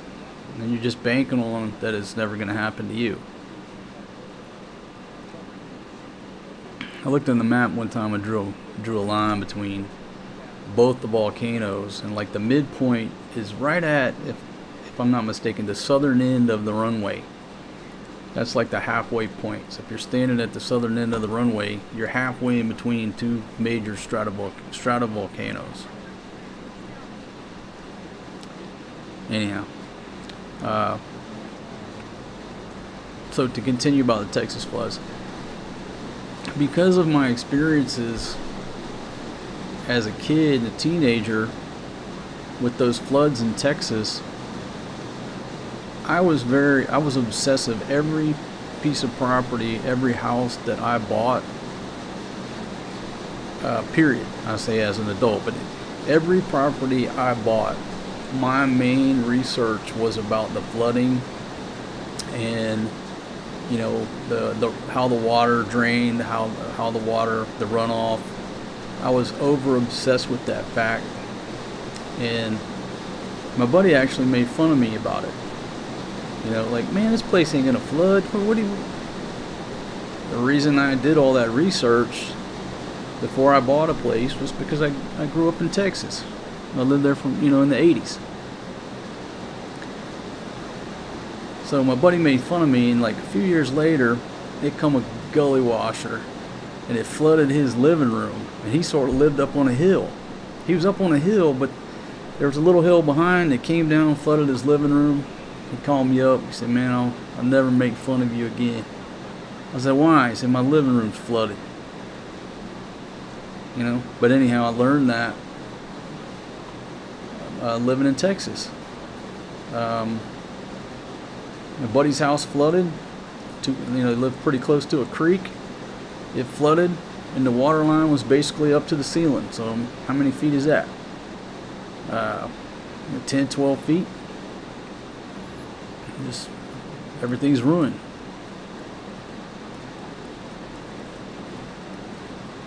And here I am living in between two volcanoes.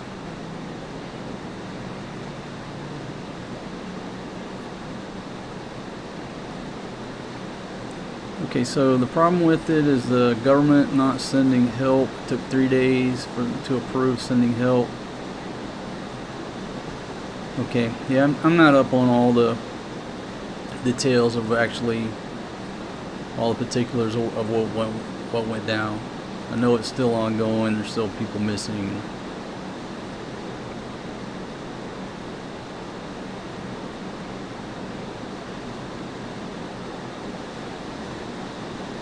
Here's a little Forest G.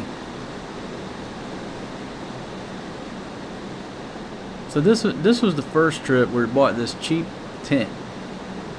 Let's talk about tents for a minute. I think I got that tent. I can't remember. I either got it off Lazada or anyhow, it was cheap. That thing was like staying inside a trash bag. You talk about hot. Man, I was trying to be cheap. Never again will I buy a cheap tent. We sweat so bad, my gosh. Hey Marion, thank you very much for reading my book, my friend. And your wife picked it up for you. That's too cool. Tell her I said thanks. The Hoy dog, he's still doing good, man. He settled down a little bit. Quit drinking too, but he's still doing okay. Hey Felton, how you doing, my friend?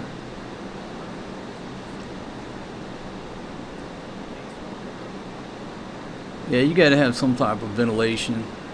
That big 2-bedroom tent that we bought, that thing was wonderful. Man, it was just a gem. But that little cheap thing, it was like spending the night in a hefty bag. But what a beautiful place. This is called Silong Inn. Like, a lot of people go to Pundakit, which is north of there, and they come down to what's it called? Is it Nagsasa? Anyhow, most people I know, they're in Pundakit, they'll come down a cove. But what we did is went north from Subic Bay to Silong Inn. There's less people, at least there was at the time. More people were going to the coves north of there from Pundakit. But if you're over in Bredo, you can find Captain Fred and Ruben. They know where to go. You see all the trash laying around. That's the disheartening thing. Even you get that far out and remote, it's just trash everywhere.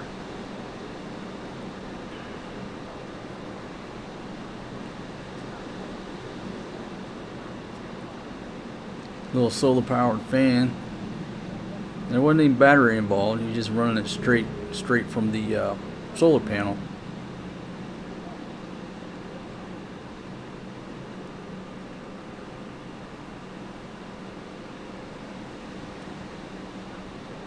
Yeah, I gotta take the kids camping. So think about it, I say that. Like, every time we went and spent the night in her village, whether it was in our tent or grandma's house, that's camping. So we actually did a lot of camping.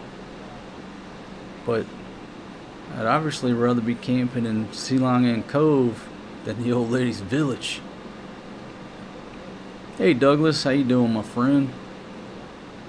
Let's see what I think of Flo's new channel. Looks rough back there. I can see why you moved. Keep up the good show. I enjoy a lot. Thank you very much, man. You know, I gotta check out their stuff. I haven't looked. I gotta check it out. Okay, there's an ad right there because I'm not logged in. I guess that's one thing I could do. Note to self: log in where you don't have to fight the ads.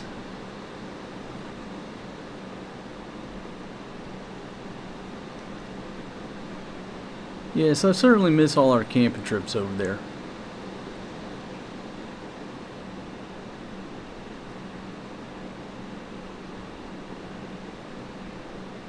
I mean, if I had to pick a place, my favorite place, I've lived here, I guess I would have to say Barretto. I mean, most, the amenities here, in AC, being right next to the airport and all that, you can't beat the amenities. But I think the overall lifestyle, I certainly enjoyed living over there in Subic, well, Barrio Barretto.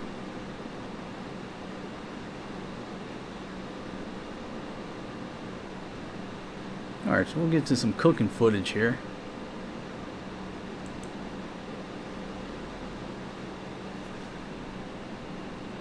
Some people have said that they don't consider me a chef. I'm not sure why.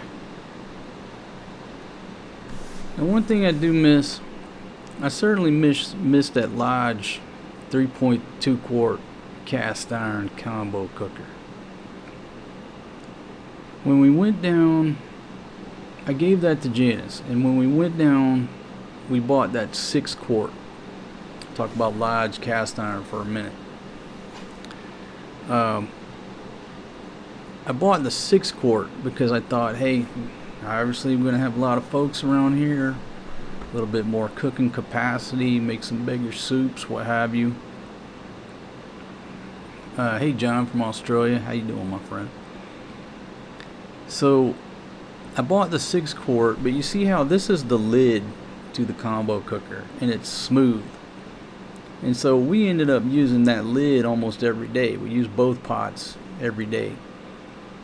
Now the lid to that 6 quart has the grooves in it, you know, where it puts the grill marks. I don't know what you call that. I don't know if you call it grooves, grates, what have you.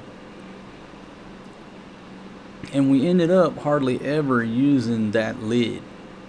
I thought we would. I would use it on the grill, but we didn't use it as much like we used the lid to the combo cooker. It's like having 2 pots. So I was looking on there, and they make a 5 quart double Dutch oven. So, you know, this is 3.2 quart. They make a 5 quart, and it's got the smooth lid, so you can use both pots. It'll be a little bit lighter than the 6 quart because the Filipinos complained it was too heavy. But if you use the lid like that, it's not too heavy. Anyhow, big shout out to everybody. Lodge cast iron. That gear's made in America by the good folks down in South Pittsburgh, Tennessee, my friends.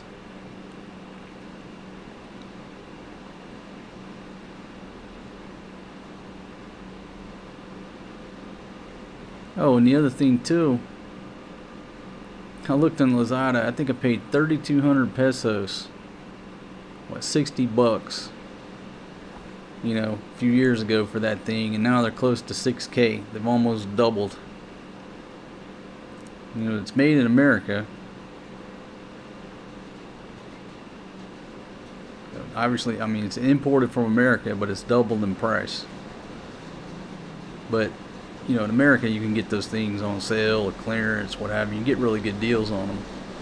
Here, you just got to order and pay full price to get the real stuff.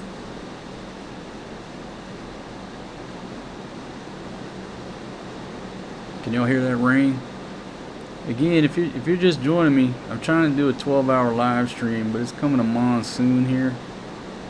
So if all of a sudden everything goes down, it's because the rain probably triggered a brownout or something. You know what I mean? Storm triggered a brownout. So if the stream goes down, that's it.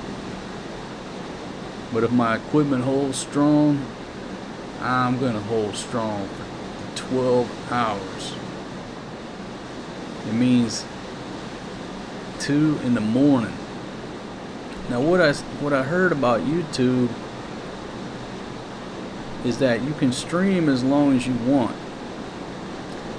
but they will only archive up to 12 hours. So the way I understand it, you know, if you do less than 12 hours, then it'll be a video that you can watch again. If you go over the 12 hours, it's not going to be available. This will be it. So I have a decision to make. If I make it 12 hours, should I cut it short, like 11 hours and 59 minutes for it to be available, or do I let it run over and then they won't archive it? Okay, so this is some footage at night. Somebody was asking about forest fires. You know, you don't have big forest fires here like you have in the States. A little bit different. But again, this is some footage, if it's coming up. I hope it's coming up. They were burning the fires up on the mountain, and they said it was the Ita folks doing it by design. But it was just beautiful, sitting there on that beach, watching those fires up on the mountain. Alright, good to the comments here. Watch your YouTube videos every day. You are a gentleman for helping the ladies with their YouTube. Hey, thanks, John Double. Thank you very much.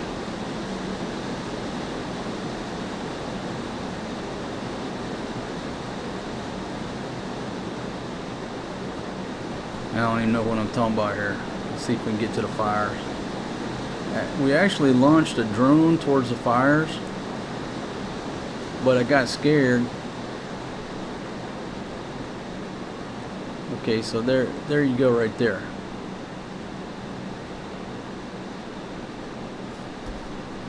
That's way off in the distance. I sent the drone up there, got scared that I was going to lose it, made it come back, because obviously if I had low bat, it'd be over that water and it'd be over. But that's zoomed in from my Sony camcorder, way off. It's got a 10-time optical zoom. Now it's a 2.8 lens on a 1-inch sensor. It's not the greatest at low light, but that's pretty damn good to be that far away. I'm shooting all the way across that water, all the way up on the mountain.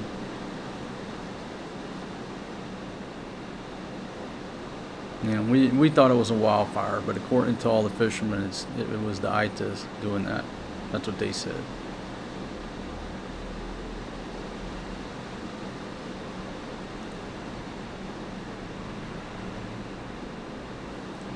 So then this is the ladies. This is the same night.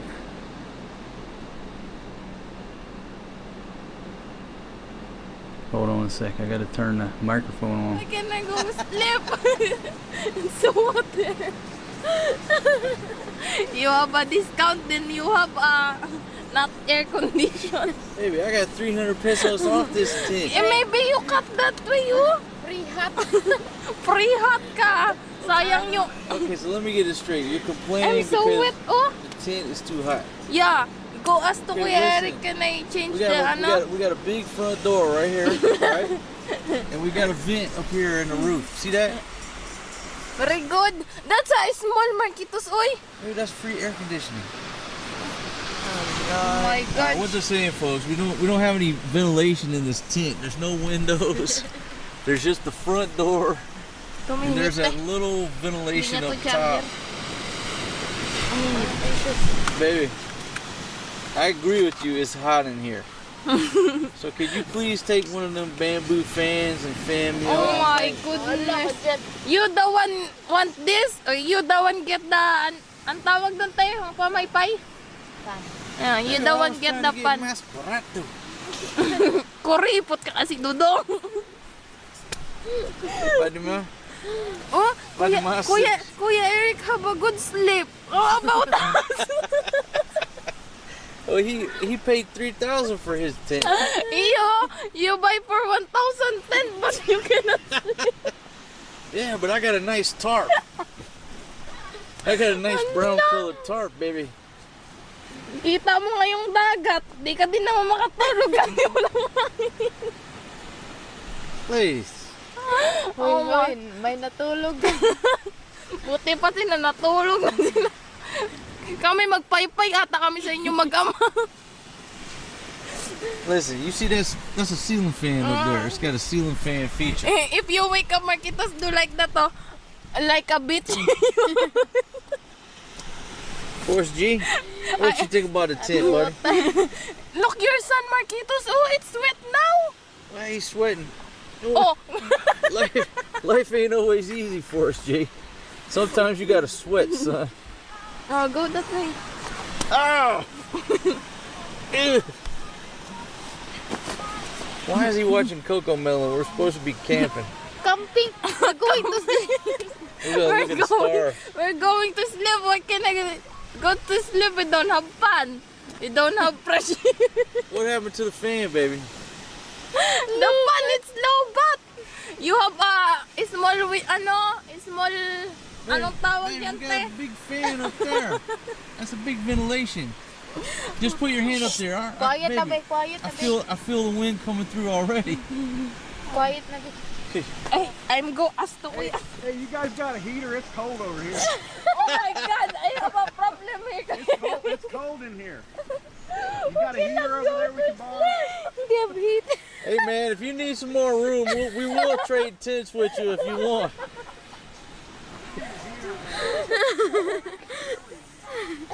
I think we sleep in the Somebody boat. said it's chilly over there. We're over here sweating like we're over here sweating like Kevin with the Sioux Indians. Oh my God. Yeah, Marcos abay jet chip. baby, listen, there's a good thing. It's so hot in here, no Oswald wants to bother us. It's too hot for the witch and the Oswald. You're the one witch here because you're very big. Baby. Sometimes life ain't perfect, baby. Don't complain to Okay me. na sana eh. Kasya na tayong tatlo eh. Pumasok eh. Baby, just complain to Ace Hardware, okay? Folks, y'all hear that rain? It's twice as hard coming down now. Yeah, them Filipinos complaining about my Ace Hardware tent. It was an Ace Hardware acquisition for like 1,000 pesos, about a $20 tent. And it was so hot in there because it didn't breathe, had no ventilation. It was like spending the night in a hefty bag, one of them contractor bags you get at Home Depot. So anyhow, yeah, that rain's coming down. So again, if the stream cuts, that's the end of the show. If there's a brownout or power blinks. All right, back to Janice and Fatima yakking me over my Ace Hardware $20 tent. You're the one buy this. Okay, I know, but didn't we have like a 6-day we could take this thing back? Huh? 7 days, yeah. Okay, well, just And then tomorrow we go home, you bring back again. yeah, Then just the clean up. kuya said, "What the problem, sir? You cut this thing. That's broke." No, I tell him my wife sweats so much she lost 5 kilos. And I like You cannot I like put the chubby, window. I like chubby women. I like chubby. I don't want her to lose weight when I go camping.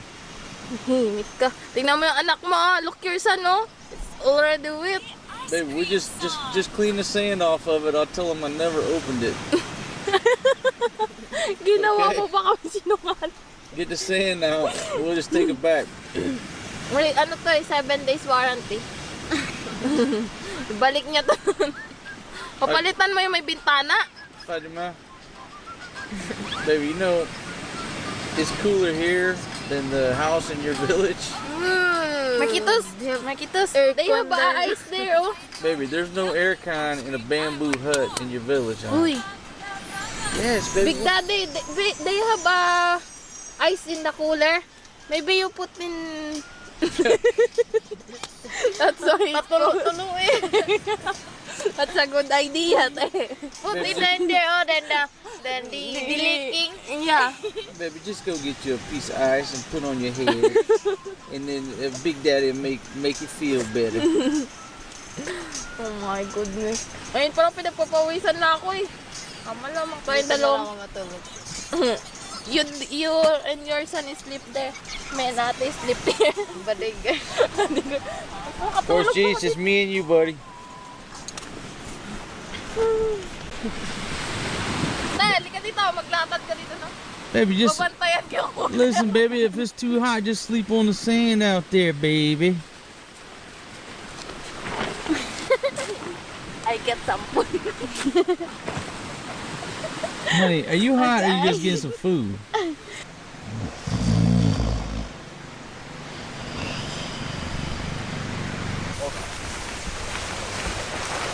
Dude, he was sweating all night. Alright folks, so in the process of breaking down the camp, we're making coffee, but let me just show you. Our latrine plan.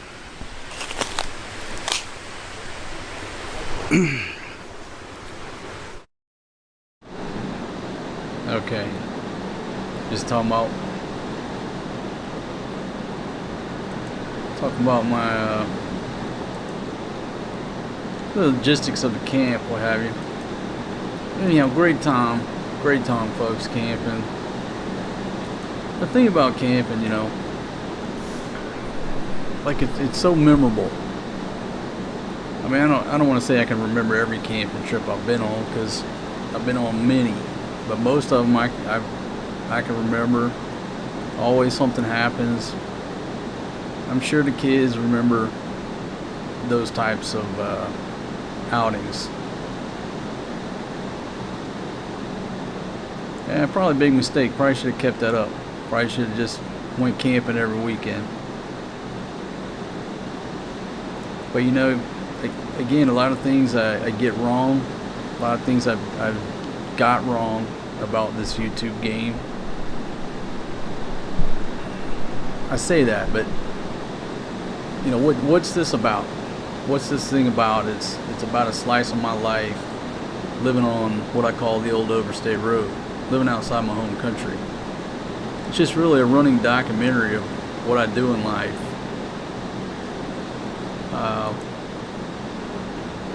That's really all I do. I don't create a document, but I think had I wanted to,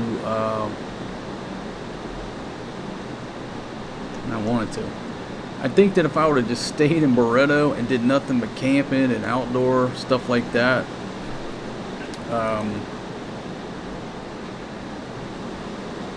things would have probably been a lot more interesting.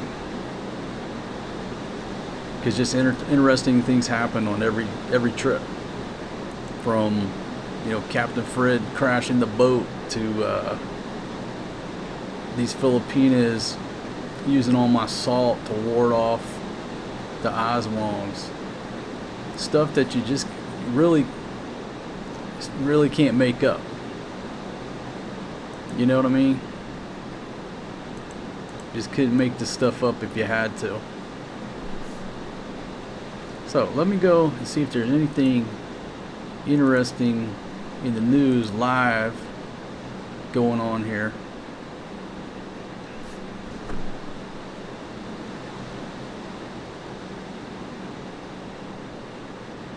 I've got some live feeds. But you know, here's the thing. It's been so long since I've watched the news. I have no idea what's going on in the news, what people watch. I think I don't know if, like, I have family members who they turn Fox News on and it stays on 24 hours a day. I don't know if you're like that, if most Americans are like that. They got the news going 24 hours a day in the background. I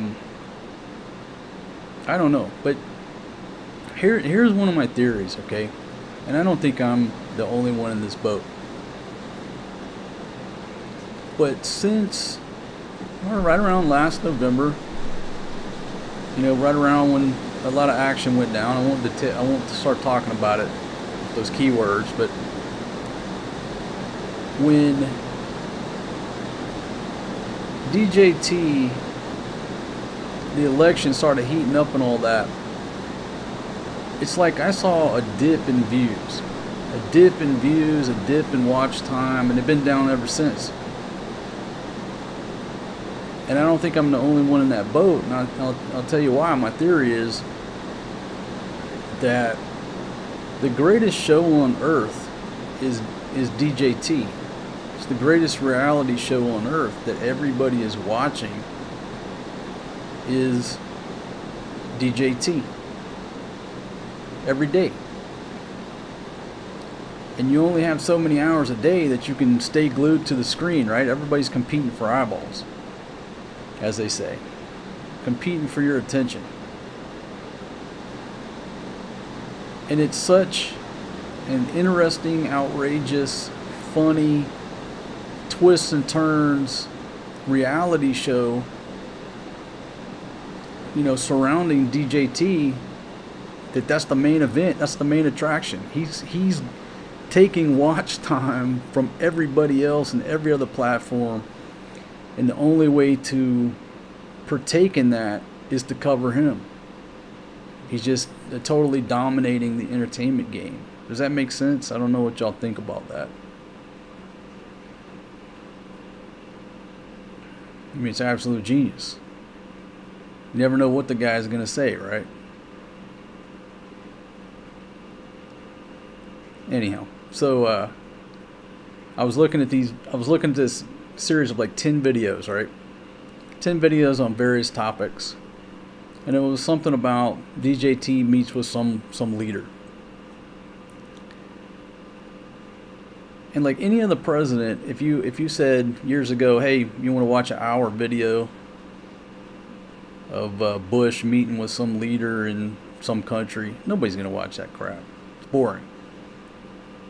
This video had like 27,000 views, and all the rest of the other topics had like less than 1,000 views. It had like 27 times what the other surrounding videos of news. Why? Because it's DJT. Nobody knows what the guy's gonna say or come up with. Hey, Shanky Claus, thank you very much. Hey, Burn, Lucky Boy. Let's see, Japanese donated destroyers. Yeah, I saw something on that. And the El Conquistador. Wait till I retire. Alright, my friend, thanks for watching. And hey, PG, what's going on? Let's see. Oh, hold on, folks.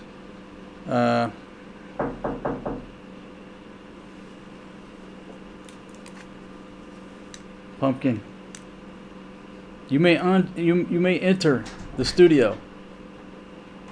Baby, I'm live. Hold on, folks. We might be able to get a cameo appearance by Filipino wife number 2. Now I can say that because she's holding a cup of hot coffee. She's not gonna react because she might spill it, baby. No, I can't grab the hot. You gotta set it right here, baby. Set it right here. Come around here and be on my live stream. Can you tell everybody hello? Hello everyone. Where's the camera? That's right here, baby. Hello everyone. Did you want to say anything? Did you want to contribute any knowledge? Thanks for watching. Bye bye. I need to. What? Okay, all right, go on. I'm trying to make an award-winning travel show here. Okay, so she brought me a cup of coffee. Thank you very much. Switched over from cold to hot. How many hours I got? I'm coming up on 6 o'clock. I'm 4 hours into this. Can we go the distance? All right, so back to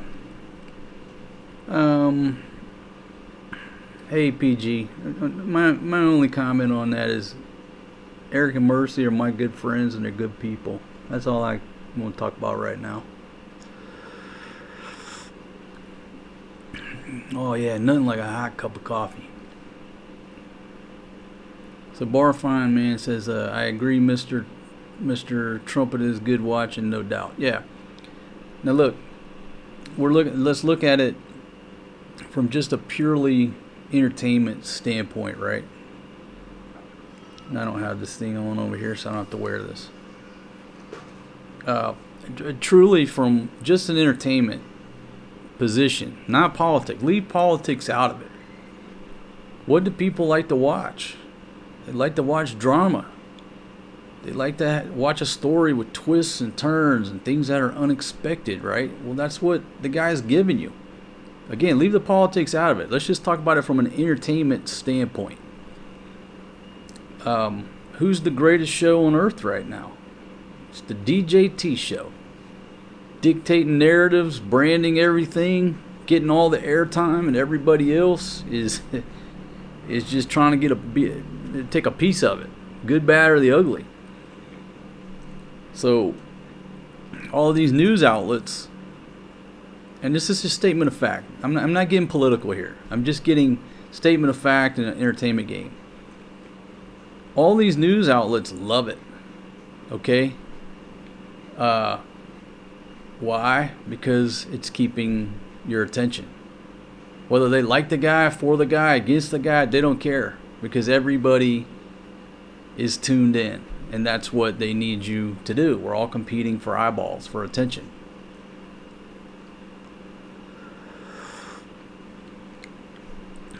But I don't think I'm the only one. I think that the DJT show is taking a bite out of everybody's watch time and views.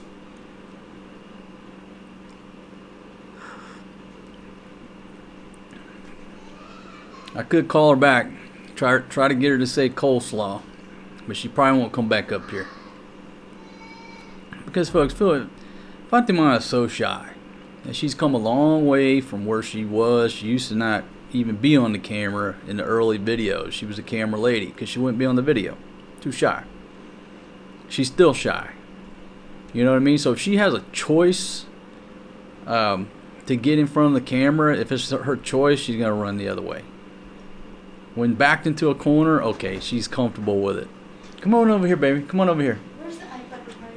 Just come here. I don't know, but come here. We have a request for you. A viewer has a request. Come here. Come on. Over this side, right here. Come on. Over this side here. No, this side. Tulog ko. Oh, I can't. Oh, baby, I'm backwards here. I've been down a little bit. Okay, all right. So we have a special guest here. We have a request. Bring her back so she can say coleslaw. Coleslaw. A little louder. Coleslaw. One more time. Coleslaw. One more louder, baby. Let me hear the pipes. Let me hear the music. Coleslaw! That's pretty good.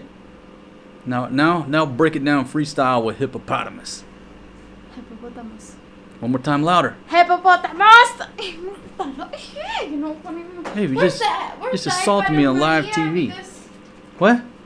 I let them finish. Oh, her iPad's in my closet in there. I need to get my... Do you realize you're interrupting my live stream? Where's my... Okay. Okay, now at the beginning of the stream, I talked about I moved my live stream setup, 3-4 times because of distractions. You're the one who told me come inside. Oh. Next time, come in, drop the coffee, say coleslaw, and then just get the heck out. You're disturbing me. But I do like the shorts that you're wearing. They're about 2 sizes too small. That's right where I like it. And then we stay in the other room. Can we turn on the aircon in there? Of course you can turn on the aircon. My gosh. Sorry guys, I need this for my kiddos. Babushi. Babushi. Baby. Bye bye. I'm watching you. You think it's all fun and games? Having a Filipino old lady? Think it's all fun and games? It's a lot of stress. Okay, so my iPad went down. Gotta go to the iPhone here to see how we're looking. How we're looking on the stats. Okay, so we got 123 folks here. I want to thank all 120, well, lost one, 122 of y'all for tuning into this marathon live stream. I certainly appreciate you tuning in. I realize it's, what time is it in America right now? Well, I fired this thing up in the middle of the night, right?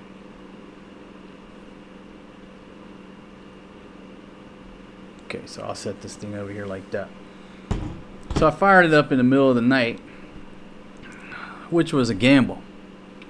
Most of my viewers are in the States. You're sleeping, right? But I think we're doing pretty good. Got 125 folks, various spots around the world. Some of y'all are staying up late. I certainly appreciate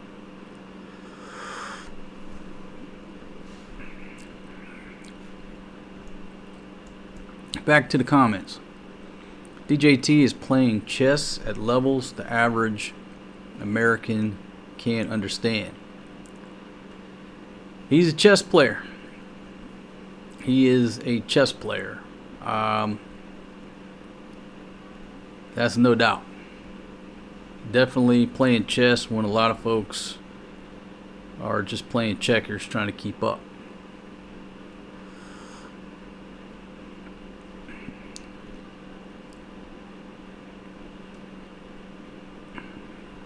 Okay, so we're getting political.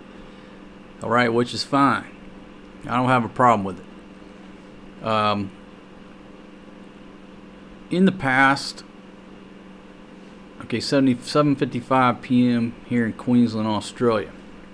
All right. Hey, D-Man. He says, I'm not sleeping. Folks, you know, I've done videos, obviously, about politics. You know, I put my take out there. I'm not afraid to put my opinion out there. And I'm not afraid to have a dissenting opinion. If you haven't guessed that about me. I got no problem disagreeing with the masses. What's funny is so many people will leave you, you know, the nasty comment or the nasty email because you start talking about politics. I'm leaving. I'm out of here. I didn't come here. Okay, I get it. You come for an hour or two to escape all of that madness. But I don't know. I just sort of looked at it. I look at the way these channels are set up different. The way. So let me explain. You got 24 hours in a day, right? So you got 24 hours of programming. Now, take a TV channel growing up. It's not showing the same stuff every hour, right? There's different stuff. You got the A-Team at this time. You got the news at 10. Not everybody is going to enjoy every program. So what were your options in the 80s? You don't like the program, change the channel. You don't like what's on the other channels, go outside and play. It didn't mean that you were never going to watch Channel 9 again. No, the next day that you had slim options. But nowadays, with current technology, it's, you know, people expect I go to this YouTube channel, and if I'm looking for hunting and fishing and you don't post exactly hunting and fishing, I'm pissed off. Okay, well, why look at it like that? Why don't you just look at it like I'm going to this channel, like a TV channel. I look at this like a TV channel, not a niche, you know, whatever you're looking for. You look at what's offered and you pick what you want. That's it. Simple. You pick what you want. If there's nothing that you like, okay, go to somebody else's channel. Why you gotta get pissed off? That's the way I look at it. And then another thing is that you typically, what do? I'll post about an hour's worth of footage or content on a daily basis, right? An hour's worth of content. And I'm leaving the other 23 hours of the day open. So you know those bars when the channels go off the air? We used to see them all the time. In the 80s, right? Some channels didn't stay on 24 hours. They'd go off at 9, 10, 11 o'clock. You see the bar, oh, they're off the air. So in a way, if you look at it like that, by posting 1 hour a day, my channel's off the air for 23 hours a day. Now, I know that's not the same because back then in the 80s, yeah, you had 24 hours of programming, but once it passed, you couldn't pull up that program again. I'm just rambling. I guess I'm just rambling to say it's okay. I think it's okay if I want to publish some politics that you don't agree with and you still watch the rest of my shows. If you want to watch cooking or the kids, okay, watch that. Just don't watch the politics. That's how I look at it. But a lot of people don't look at it like that. They get pissed off if I start talking politics or take a side or interject an opinion.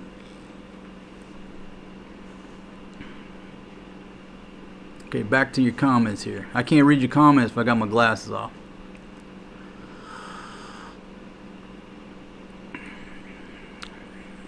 Okay. Many people will say you have derangement. I've heard that. See, all these things going on in America, I don't know about. I don't know about. I hear about stuff. I've heard that they call it something derangement syndrome. Are they like really taking that shit serious, or is that a joke? I don't know. Hey, Kevlar's FPV Adventures, watching from Ottawa, Canada. Thank you very much, my friend. Okay, any thoughts on the 20% tariff? What is that? 3 points up from where it was? 3% up? I guess they're going to try to negotiate that down. I don't know. I'm not real sure on it.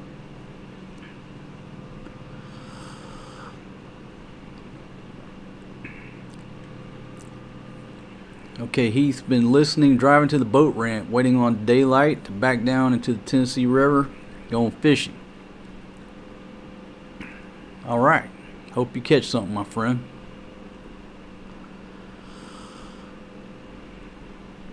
Rapid Dog, how you doing? Do a political, cooking, babysitting show. Sounds good.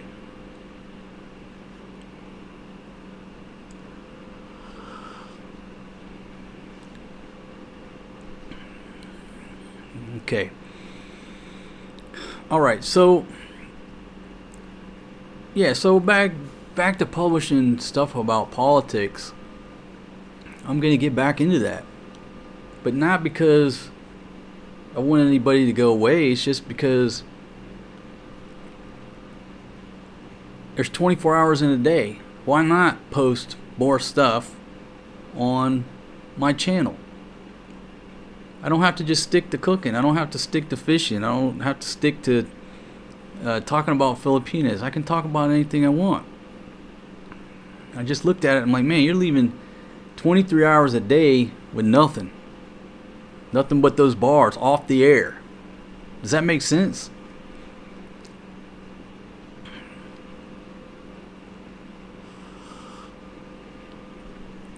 Yeah, the 20% on the PI is lower than what Cambodia get hit with. Cambodia, Vietnam. The 20% is lower than the I'm not looking at the stats, but I know it's lower than several other countries here in Southeast Asia.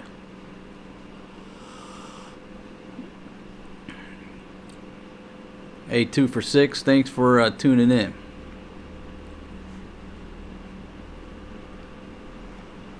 Hey Richard, do I like films? Absolutely. The politics will bring a donkey show. Absolutely. And that's probably one of the reasons why I don't have any donkeys anymore. Okay? Now, you got to follow the chess game here, right? Some donkeys, very few donkeys, actually cause me, I don't want to say stress, but cause me to have to take a look at them to just see who they are, you know, security-wise. Most of the donkeys don't. I need the donkeys. Why? Because people love drama. People love, you know, the chismes. They love that. And it's like, that's a good point. Since I stopped talking about politics and, you know, really going down that road or throwing some stuff out there like that, I don't have any more handsome donkeys. So now I can't do a damn donkey show. So if I want to fill up the barn full of donkeys, I guess tomorrow what I need to do is do a video. Go either way. DJT's doing a great job, or go the other way. DJT's doing a horrible job. Maybe I do both. That should fill up the donkey barn. And then everybody wants to watch because they love the comments, right? But again, that's why I think everybody's views are down unless you're talking about the DJT show. Then you get views because you can't beat the content.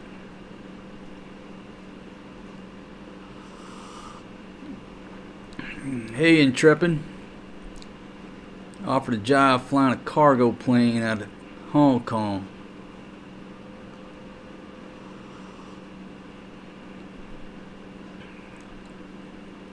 The handsome donkey show. Not the donkey show. Not the donkey show in Juarez or Tijuana. I'm talking about the handsome donkey show. Just basically roasting the haters. No, I need them. I need some more handsome donkeys. They're always welcome here. Okay, Jacob asks, is there an escape plan if China invaded Taiwan? Ah, man, that's a good question. How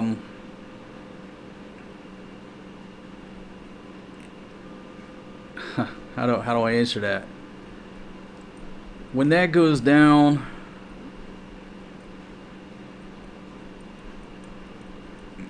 should I go there? Should I start talking about this? Because I've been doing a lot of thinking about how they're going to take Taiwan and how it's going to go down.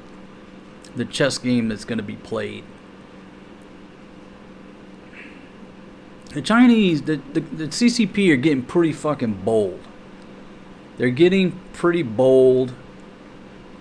I just saw a video clip here. Like I did a video about their drones where I guess about a year ago they broke a Guinness Book of World Record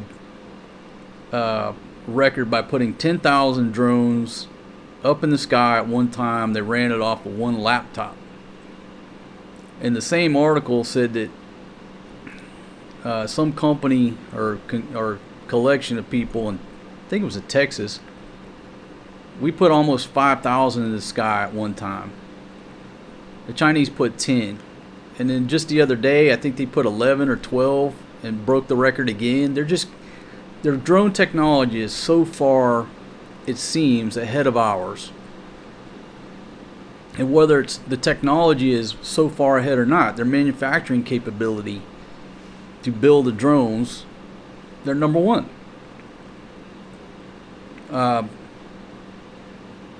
And not only the drone technology, but the deep sea exploration, that type of technology, and their plans, from what I've seen, to mine, to mine the ocean. The stuff they're doing in space. Now look, I don't have the stuff in front of me, but basically I read a couple sentences they were talking about the other day or recently, where 2 Chinese satellites docked, and we observed that. And so basically they're saying they're practicing the technology to basically dock with anybody's satellite. they're so far ahead. It's just inevitable that this Taiwan thing is going to go down. It's going down. How is it going to go down?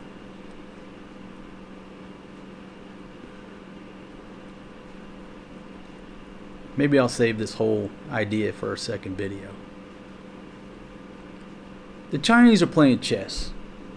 And they play chess based on the art of war. And it's like I've said so many times that everybody else in the world they don't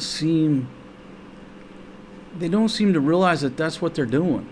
They're following the art of war. And with the drone technology that they have, okay, you've got them on satellite building these ships that look like they're landing craft. And basically these ships will pull up and put pillars down, stabilize, they hook together, and they look like quick floating docks, right? Which they are. They've got video and satellite pictures of these things demonstrating their capability. But it's like, what did we do prior to D-Day? Okay? We were up there with blowing up tanks with, fake tanks and stuff in a operation of deception. With the drone technology and the drone swarms, I don't think the Chinese need as much hardware or to be as heavy-handed when you can put 10,000 drones in the sky with one laptop.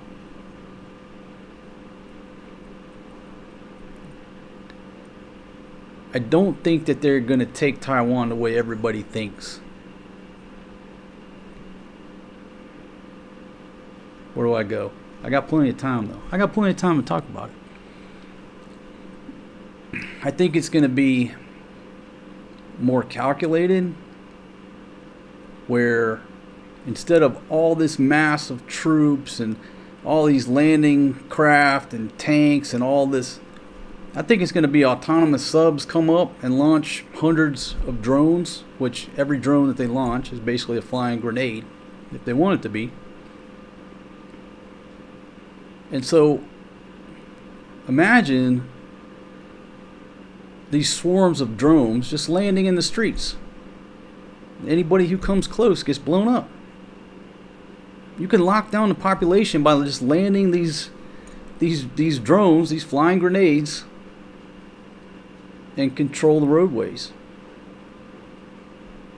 Control the airports. You can control everybody with drones. They're flying bombs or flying grenades. Then what you want to do? Anyhow, I could talk about this all day, but I don't think they're going to do what everybody expects them to do, because that's not what the art of war says. It's all about deception. All these think tanks in DC with their 10-pound brains, they don't understand.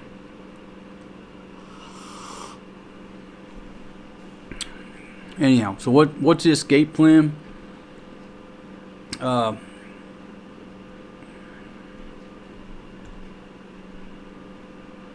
it's like the rally point. Sir, where's the rally point? Anywhere but here.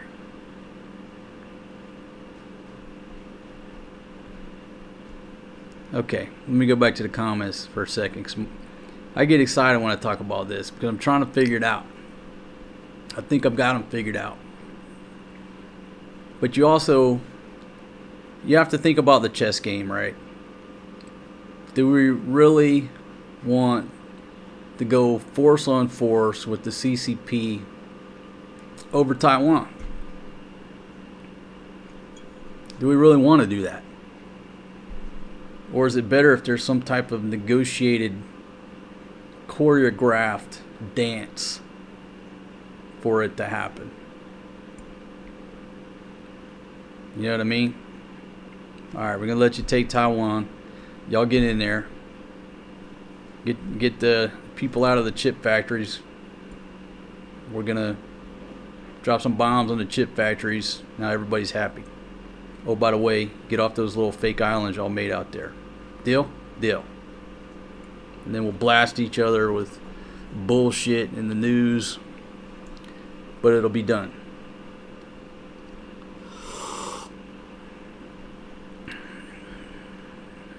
Okay. All right, back to the comments. Enough about that. Yeah, it's a concern because it's going to happen at some point. How it's going to happen is up for debate. Everybody's going to have their opinion, but it's just one of those points that's not going to go away with the CCP. It's not going away. Maybe other issues can be negotiated. I don't think that's something that can be negotiated. They're going to take Taiwan somehow or another.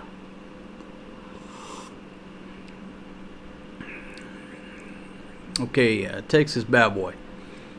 I just landed back in the U.S. after living in the Philippines for a year. I was bummed out about having to leave, but after landing, I realized how much we took the U.S. for granted. All right, thank you for the comment, my friend.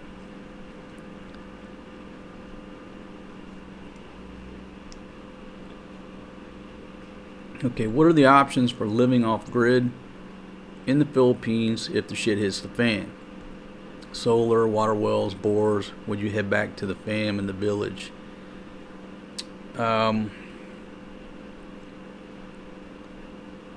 Would I head to the village? No.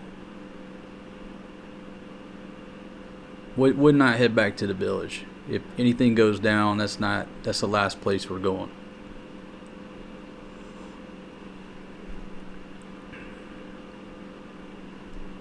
Okay.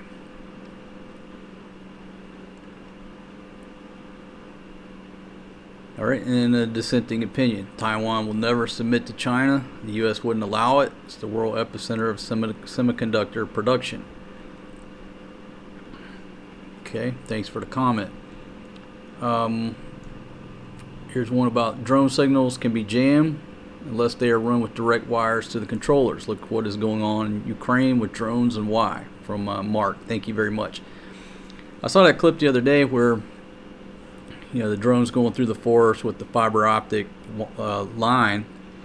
They let it go by. They run up with a pair of scissors and snip it. And then, of course, about 100 meters, I guess, once it loses contact, it detonates. So make sure you have a set of scissors in your tack gear.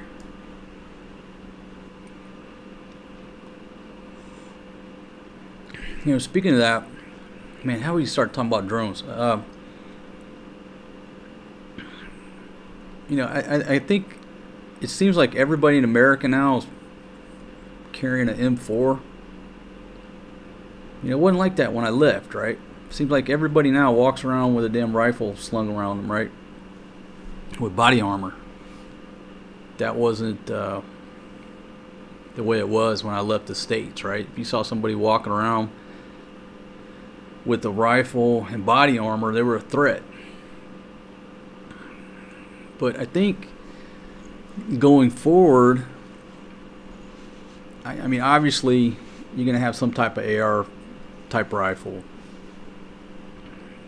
But if we do get into some type of conflict, what's the best gun? And I don't want to say it's the best, but maybe everybody should take up duck hunting. Get you a 12 gauge. Go watch Duck Dynasty. See what type of 12 gauge they recommend. Because you're going to have to shoot drones out of the sky.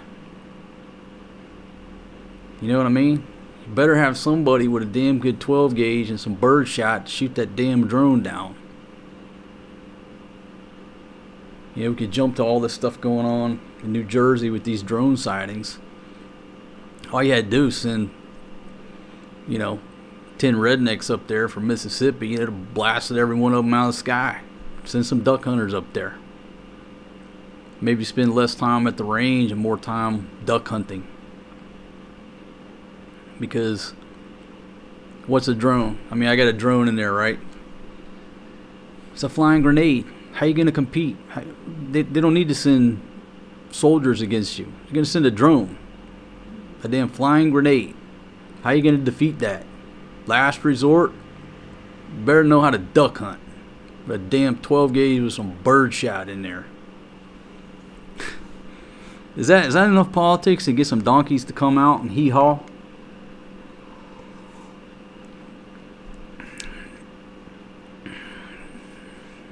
Okay, poll shows that 2 to 5% of Taiwanese would want to rejoin China.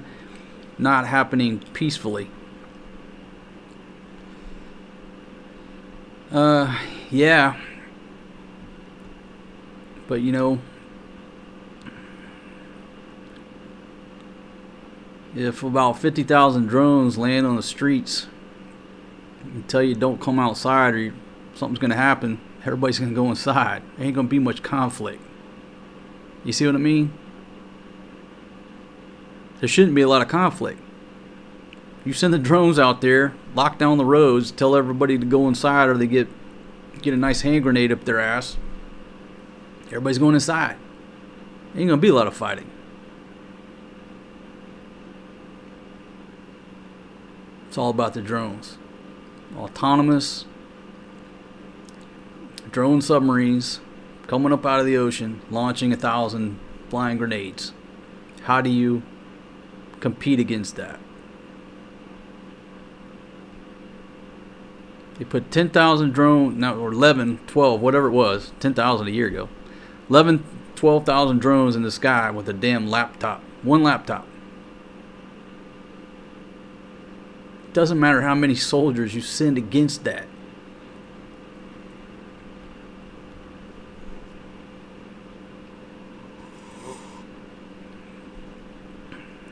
So anyhow, I've already done a video about it, but all that stuff going on in New Jersey, why they don't know where they're taking off from, why they don't know where they're landing.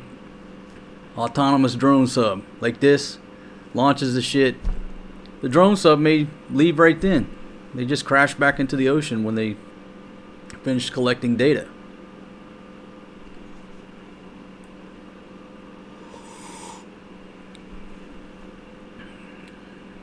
Okay.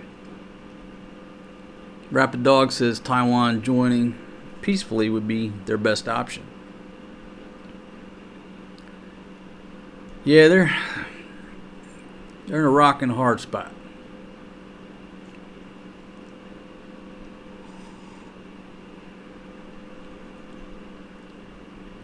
Okay, and Luke says, I understand your feeling, but the China situation is coordinated with Russia. It's not just going to involve U.S. in the next move. It'll be divided U.S. and Pacific European nation on Russia.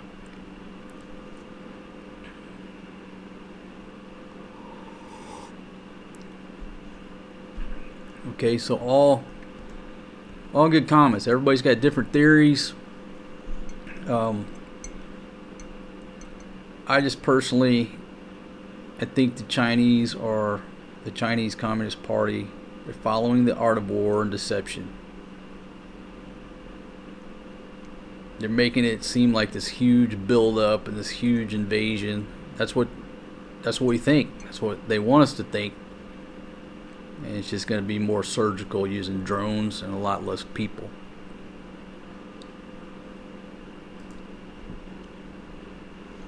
And it'll be over quick. It'll be over quick without a lot of bloodshed.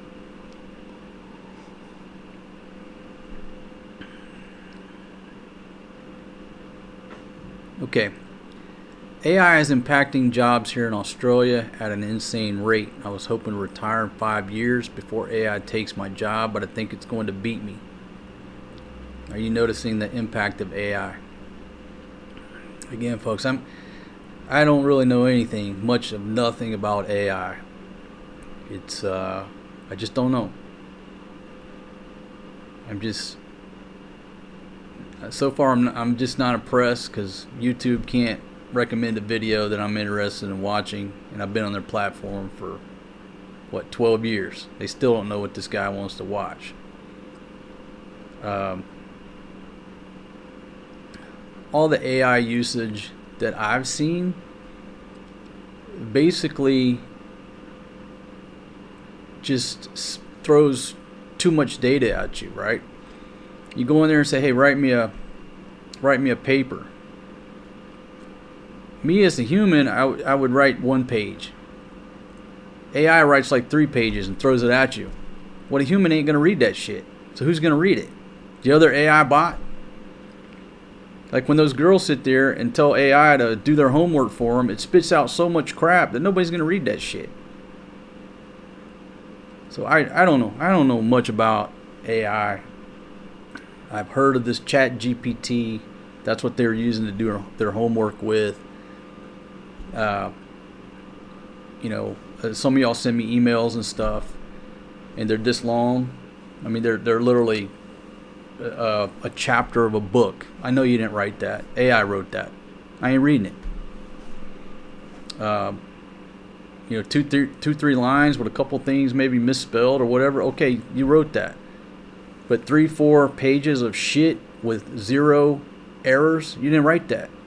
I ain't reading that. That's what I know about AI.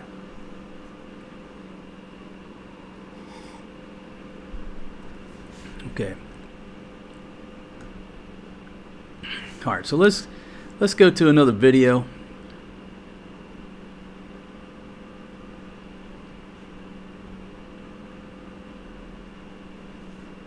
See what I can pull up here.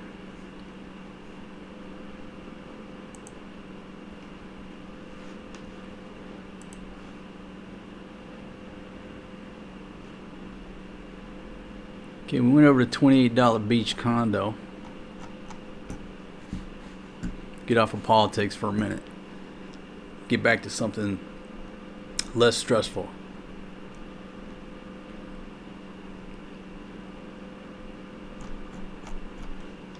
Had all this stuff set up, ready to go, but I'm not as organized as I thought I was.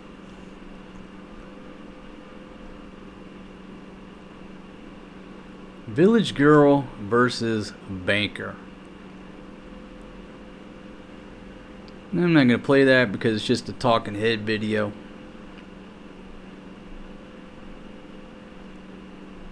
But that was an interesting video. Who do you date? The girl from the village or the girl that you met at the bank?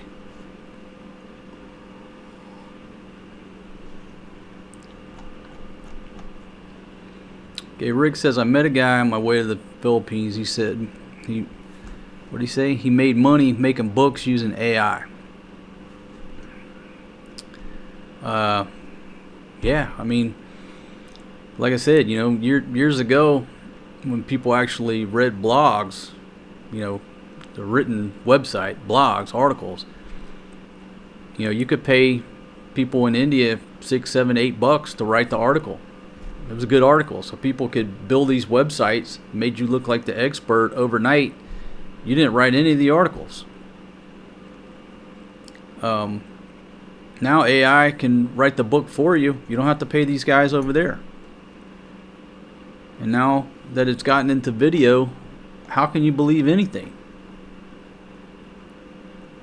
I mean, it's a question. How do you believe anything these days? Again, I think that's why video took off. Because, years ago, people stopped believing the written word because anybody could have written it. No credibility anymore, especially the internet. Everybody gravitated to video. Why? Because it's hard to fake. Now with AI, how do you know? Unless you're face to face with a person. What was that article just a few days ago?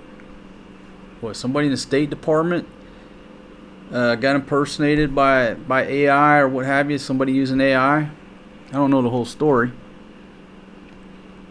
But I can tell you this, I'm always skeptical.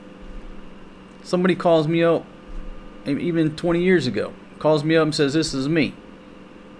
I'm like, how do I know it's you? Give me a number, I'll call you back. Or what's your address? I'll come over there. I've always been skeptical. Anybody calls me up now, how do I know I'm not talking to an AI bot? I'm not talking to you. I don't know you. You want to talk to me? Okay, it's got to be face to face.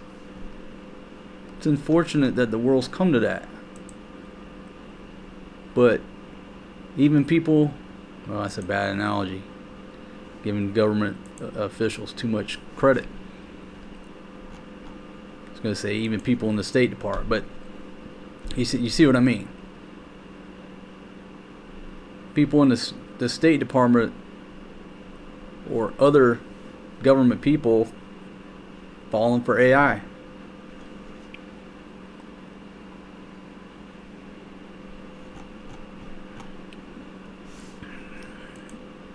Okay, here's a fun video.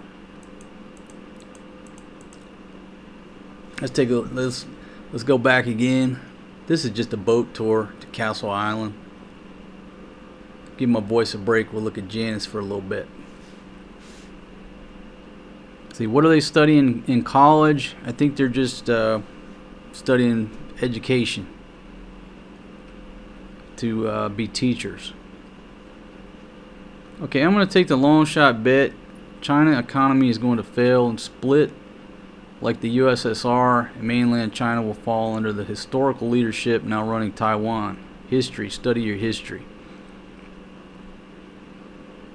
Let's see.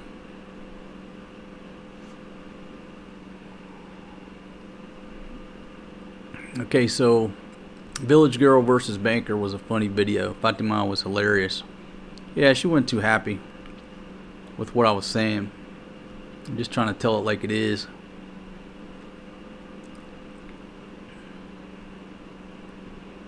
Hey Paul, Fatima's first appearance video. I'm not even sure which it was. You know, early on she would hold the camera. She just too shy to be on the show. And Carolina Hillbilly. Masbate, we have brownouts every 2 to 10 hours. Sometimes it's a brownout for 2 to 11 days. Wow. Yeah, you know, some of my first places I lived at here, stayed at here. Everyday brownout or rolling brownout. You know, 4 hours here, 6 hours there.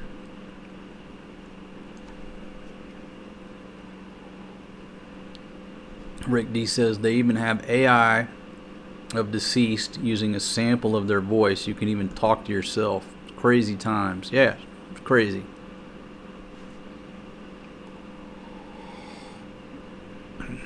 Hey Australian guy, how you doing? Whatever happens with Taiwan, it's not going to end well with China. Okay. Alright. I'll give my voice a break. We'll look at the beautiful Fatima and Janice for a minute here. Subic Bay Island Hopping Tour, Part 1.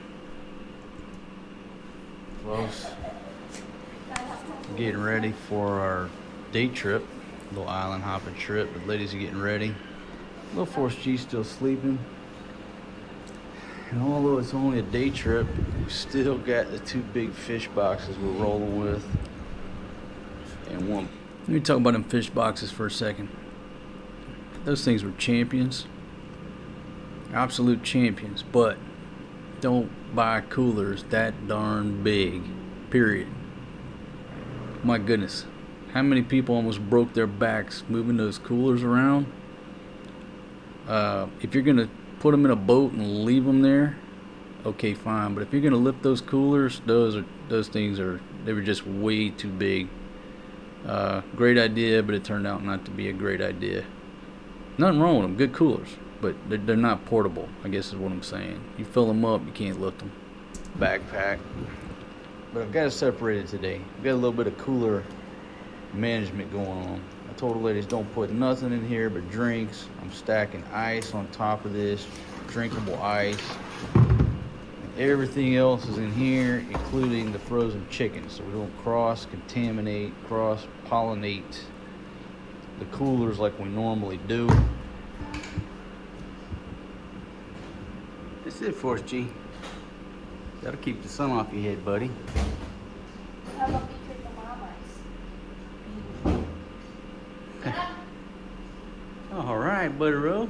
Let's go! You ready to roll on the boat, man? All right, Force G, be careful. Rolling in the 5.0. First stop is the Iceman. I don't know the name of the gentleman, but I'll just call him the Iceman. We gotta go see Ice. Folks selling some vegetables right here on the street. Sun coming up over Barrio Barreto. There's a look over at the Casita Telepapa early in the morning. Not many people are stirring. And this is the Iceman. And this is also where you get the big bag of charcoal. All right. Good morning, gentlemen. You got the ice that's drinkable? Hello. Yeah, the drinkable ice.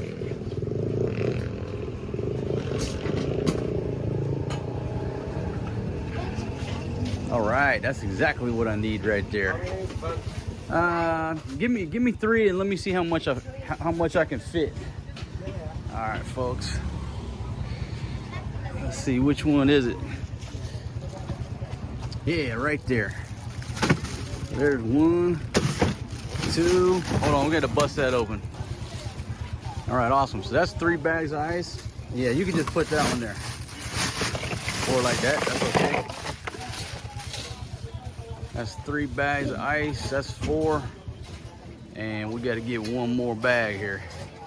$1.50 on 5 bags of ice. So that makes them, what does that make? Well, that's $3. Riding redneck style again. So $3 for 5 bags of ice.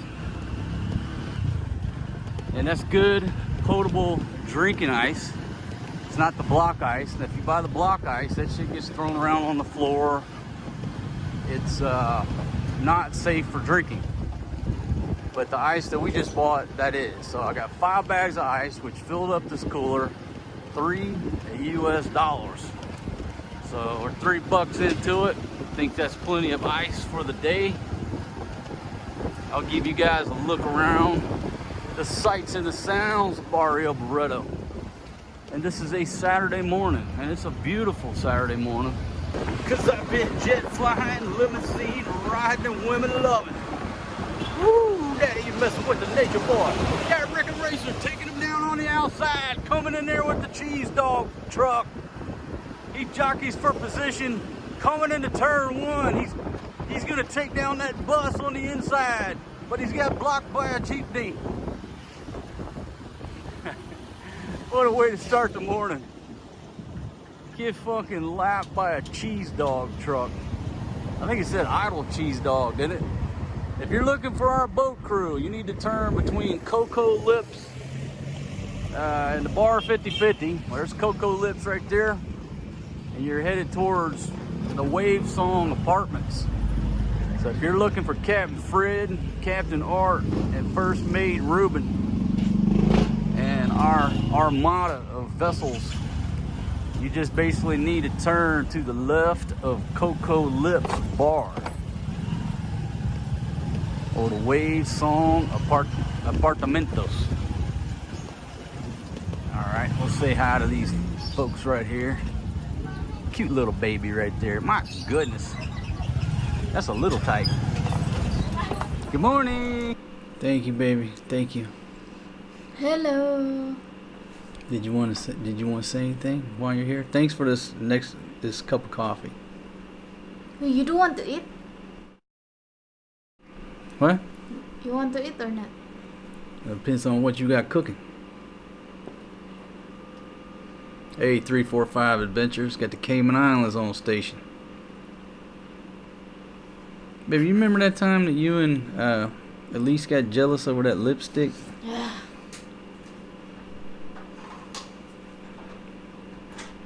Sierra Sky, she don't like that video either. Still jealous about that lipstick. Thing about it, folks, if you're gonna have more than one lady, you have to be 100% equal on everything, or they're gonna fight. Even the tiniest thing, it has to be 100% equal. You cannot deviate from that, or you're gonna have problems. It's almost it's a hard rule. It's a hard rule. You're gonna have more than one lady, equality. That goes with time too. Huh? How long did you die? Baby, I'm going all the way. I'm going 12 hours. So you just sleep in Yeah, there? y'all sleep in there because I'm going till 2 in the morning. I got bitches in the living room getting it on, and they ain't leaving till 2 in the morning. Close the door, the air con's on. She leaves the door open. She comes in here, disrupts my show, leaves the door open. Pumpkin, close the door. I think it's all fun and games. Pumpkin. If you want to sleep, here's your blanket. Well, don't put it in the floor, my gosh. I'm not sleeping till 2 in the morning. Okay, so what was I talking about? Okay, so let's go back. Let me catch up on the comments here. Hey, Led Zippo, how you doing? Hopefully, I live here, Taiwan. Yeah, and folks, you hope that these things don't happen, right? You hope that things like this, what we're talking about, the Taiwan issue, you hope things don't happen. But, you know, a day before the stuff broke down in the Ukraine, people are over there doing YouTube, talking about where to buy the best condo, right? Retiring in the Ukraine. It's a crazy world we live in. Okay, Ons Anon asked, I followed you since your first beachside condo video. Did you imagine then you'd be where you are today? And where do you see yourself 5 years from now? That's a great question. That's a great question. Oh man, back then I drank every day and just in general didn't give a rat's ass about too much, right? Just on cruise control. So did I imagine where I would be at today? And I guess the big thing is, I guess the big change is I have 2 kids. I'm not drinking, I'm not partying like that anymore. You know, I don't know, because I you know, maybe I thought about it at some point, you know, shit's gonna get old, stop drinking. I don't know, but I never apologized for being a drinker, so I don't know if I thought about that. Maybe I just always gonna drink, right? The kids, I don't know. I'm not really answering the question. Where did I imagine I would be today? Did I think I would be not drinking with 2 kids, worrying about school uniforms? I don't know. I guess I'd have to say probably not at that point, but you know, you have to look at my days. I woke up, started drinking, you know, did some filming, editing. It's just the path that I've went down. And everything,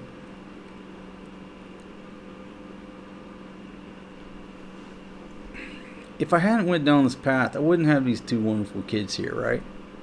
I mean, they're totally my life. I don't know what I would do if I didn't have these 2 children in my life.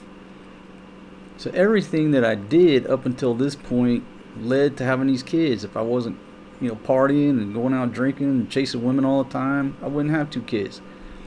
So everything worked out for me for the positive. I mean, I am so grateful and blessed that I got these 2 kids. And that's like one reason that I'm not interested in going out anymore. You know, when they were babies, they're sleeping, they go to sleep early, what have you, and it wasn't a big deal if I was going out. I mean, they're sleeping anyhow. But now, you know, my routine with the kids and, you know, watching a little TV and I'm not trading that time for going out to the bars or strip clubs or doing anything. That's the most important time of the day. One of the most important times of the day. So, did I see myself being where I'm at now? I don't think so. I don't think so. I don't think I saw it. I mean, am I so naive to say, hey man, that, you know, this is, you could probably and possibly end up with some kids? Well, yeah. With the lifestyle you lead, you end up with kids, right? I'm still tap dancing around. I don't know if I've answered the question. I guess the answer to the question is, man, I don't know. I don't know, but whatever I was thinking or doing in the path that the good Lord led me down, He led me down the path to where I got 2 beautiful kids, and I'm thankful. Gracias, mi Dios, por su hospitalidad. Thank you. And that's the way I look at it. If you look at some of these interviews of these old folks, right? I say old folks, like folks have lived to be 100. You ask them, hey, what would you change? Most of the interviews will say, you know, if they didn't have kids, they say, I should have had kids, or I should have had more kids. Now, I don't know if that just coincides with they're 100 years old, nobody comes to visit them, maybe they're lonely. I don't know, but like, you look at those interviews of people who have lived to be 100, it's a common factor in the ones I've seen. So, where do I see myself in 5 years? Man, who knows? Maybe we're living in Tuscany. What a great movie. Under the Tuscan Sun. Who saw that movie? If you saw that movie, you always dream about moving to Italy, right? So I don't know. 5 years, who knows? Could be in the U.S. Be back in Thailand. But in 5 years, I don't see myself being here. It's nothing against the place. It's just that the world's a big place, or the world's a small place. How you want to look at it. I'm 52. How many Christmases do I got? I probably got 20. I could probably bank on 20. But ain't nothing guaranteed. I say 20 good Christmases I got left. Do I want to spend them all in a place that I've already spent, 6 or 7 when you don't get another ride? So in 5 years, I'm not going to be here. That's all I can tell you. Am I going to be in the States or Italy or South America or Central America? I don't know. I can't tell you that. Or maybe just be back in Thailand. Alright, so damn, did a horrible job answering a great question. Alright, hey Tommy, how are you? Anthony, the overly analytical vegan guy. Yeah, he has converged with like 1,000. Yeah, I do. Let me scroll back. Oh, stream is looking good. Must have decent internet. Okay, yeah. I've always went with Converge. Converge has always done us right. If you look at the other packages, Converge is the way to go. 100% of my experience, years of experience dealing with them. If you're going to get internet service here, make sure you get Converge.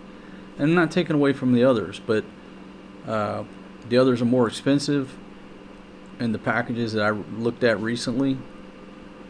And yeah, we got the 1 gig up, 1 gig down. It's always up. The power goes out, whatever. The internet never goes out. So yeah, I know I'm broadcasting in 1080. And the reason for that, there's only one reason for that. The only reason I'm not broadcasting in 4K is because this switcher that I have only outputs to 1080. So I can pipe 4K into it, but it's only going to push 1080 out. So it's only because of, damn, glad I got that button. If the switcher was 4K, I'd be putting out 4K. It'd be even better. But because the switcher does 1080, then you just drop everything down to 1080. So it's only taking up like 5 per second, and I've got 1,000 bandwidth in simplicity. Alright, so Rapid Dog, Nova Scotia, Canada here. Zhao Bao says, stop making all the ladies in your life chubby. I can't help it. I like a chubby. I like a chubby, and I'm a fiend for stretch marks. What can I do? Everybody's got their opinions and likes and dislikes. Okay. Coming down here.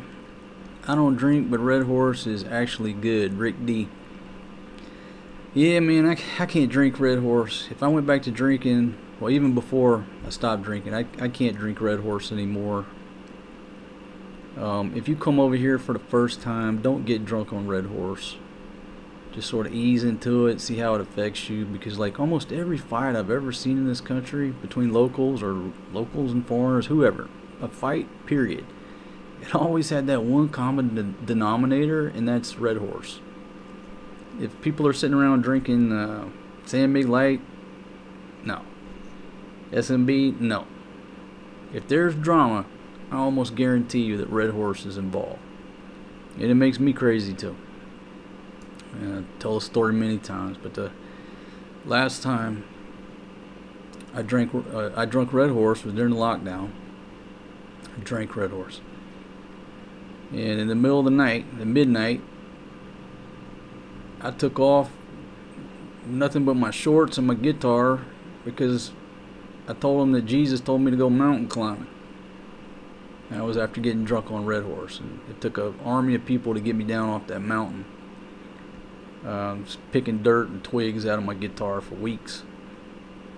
It was rough, and I said no more. Don't bring me no Red Horse. Don't offer me no Red Horse. Don't let me drink no more Red Horse. Because I almost got hurt. I almost hurt myself. They were trying to get me down. They got tired of dealing with me. They're like, just let that fool fall. And luckily I didn't break anything.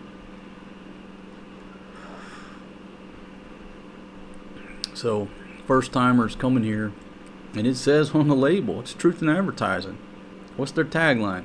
Extra strong.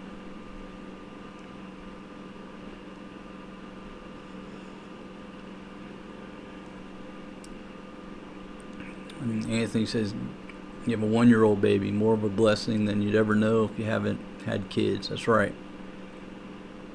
Absolutely. I plan on having some more kids. I'm not done yet. Okay, as a parent myself, I always stress the importance of education. This is from Living Blank. With Philippines having the worst education system in the world, do you feel you are giving your children the best start in life? Man, that's the debate that's ongoing, my friend. Thanks for the comment. That's the debate. Where to raise the kids, here versus the U.S. Where do you raise the kids? You know, it's my opinion here, and you have to put your kids in some type of private school. That's an absolute must. And then it's just which level can you afford. So that's an ongoing debate with myself. Am I doing the right thing? But in that same argument is also, the values, the safety, security. It's not just an easy, clear-cut answer.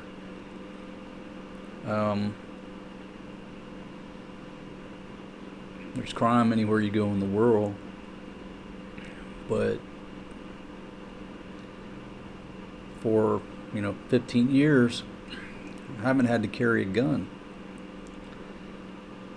In America, I went nowhere. without being armed. That was 15 years ago. It's a lot more dangerous now. So here I don't have to be on that level of alert. It's a different type of environment, right? I'm not saying there's not crime, there's not danger. But that's a factor too. There's all the factors that you weigh in of where to raise the kids. And when we start this argument, like I said, it's always split down the middle. Half the people say raise them here, half the people say raise them in the U.S. Everybody has valid arguments. So yeah, it's something I think about every day.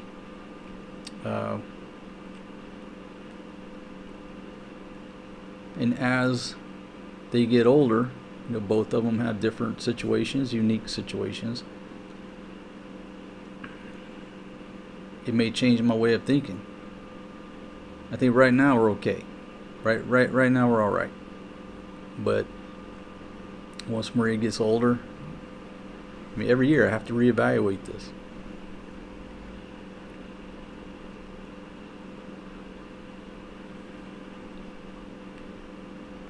Okay, Rapid Dog says, here in Nova Scotia, you can drink beer all day, no problem. As soon as the rum hits your lips, the fights start. I like to get drunk on Red Horse and take some Ambien and Xanax to help sleep. Not really, just imagining. And then Xiaobao says they do not have the worst education system. And Journeys in Behold says the U.S. isn't so great these days, education-wise. Well, again, folks, it's just a debate that just keeps going. And every time you come up with something to swing the pendulum in your argument, people can come back, okay, so you got a better school, but over here we don't worry about school shootings. I mean, you see how the pendulum, you just keep going down the list, and it's a 50-50 split. Okay, how much does the school cost? Man, I don't want to quote the wrong numbers. I'd have to look. It's the school here is considerably more. I'm being Captain Obvious, but some people never been here. The little school down there was pennies on the dollar. Up here is considerably more, but you're getting a whole different level of education. It's totally different.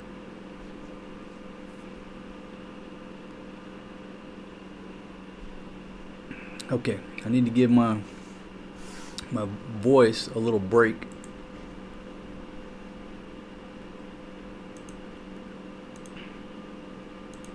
You know, I don't know if any of y'all have ever been a teacher or instructor or anything like that, but I'm going to tell you, I've been an instructor in various capacities, and that's like the hardest job. I mean, you stand in front of a classroom and go home at night, I would just collapse. I'd have more energy if I'd work construction. If I worked construction, I'd go out, drink a beer, you know, chill out, what have you. But you stand on your feet teaching class, all I wanted to do when I went home was just down a couple beers and just pass out. Okay, so let's just fast forward a little bit. I'm going to take y'all on a boat tour of a little castle island on Subi Bay. Some friends and beautiful ladies here. Here we go. He got his mind on his money. He got his money on his mind. Look at that. Got a rolling. Hit a 5.0. Captain Fred back there about to break the hammer. Drop the hammer, Captain Fred.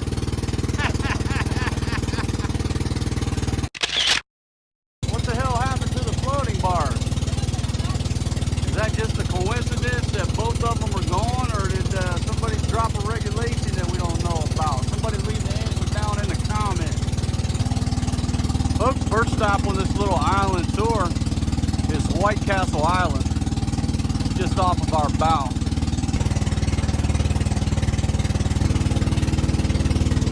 Indiana gear bag by Saddleback Leather.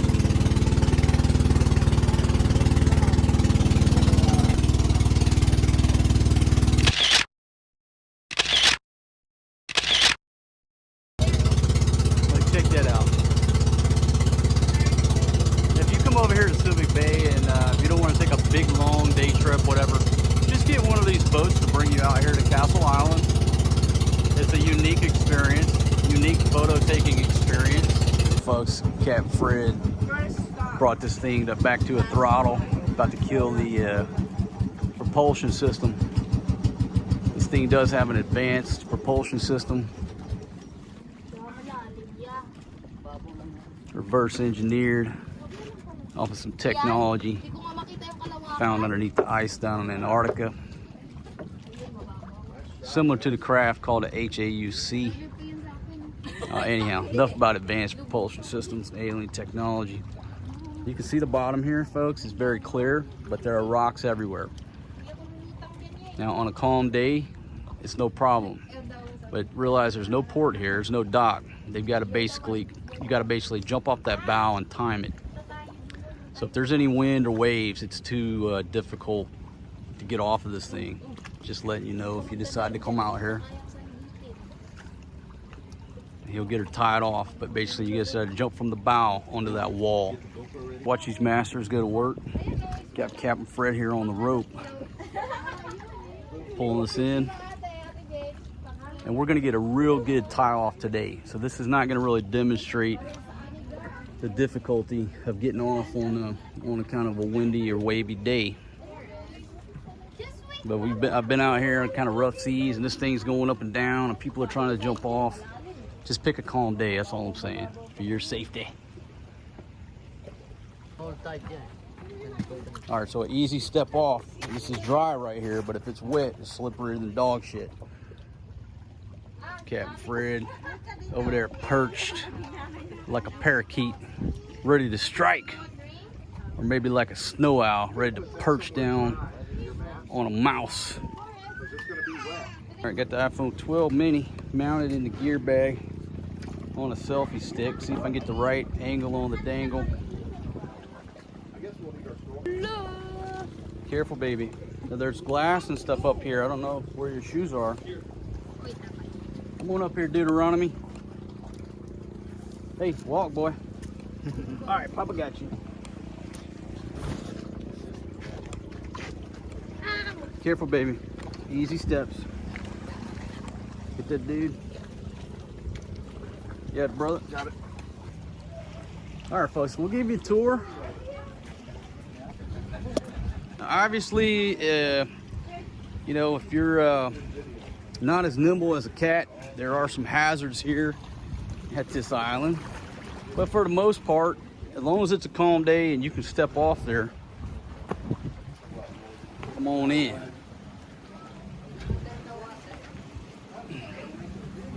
What you think for us, G?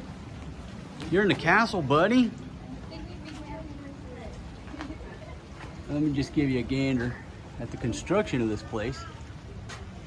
Seen a lot of rust, obviously, out here in the middle of the ocean. Check out that architecture. You got a lot of graffiti. All right, we got some folks over here. Hello. What's doing? You catching anything?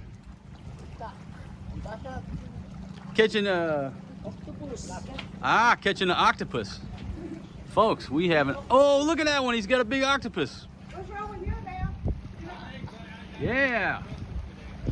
He got a big octopus, man. Oh, he did. Awesome. Sweet. Look at that, folks.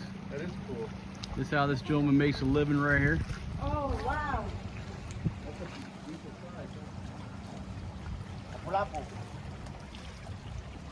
Man, he's just became the star of the show.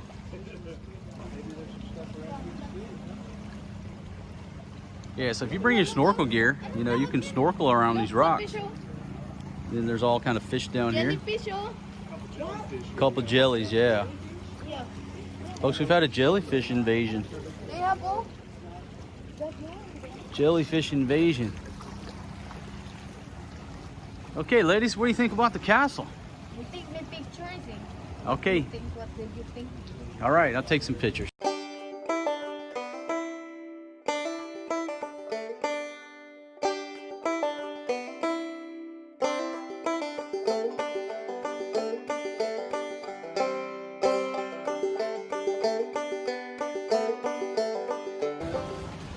All right, folks, so the ladies are gonna go upstairs, and what I'm gonna try to do is position them where I can take a picture from one of these turrets. Yeah, there's got a place to grill right here, no shit. Bro, we gotta come out here for a day and barbecue. Barbecue right in there. I forgot they had a little barbecue station. No need to bring the grill. Damn, it smelled like piss in there. It's there. Okay. Where's your camera? You should take a picture. All right, if you ladies will get right over here, I think this will be a good picture next to this turret. They don't like the sun, but that's the way.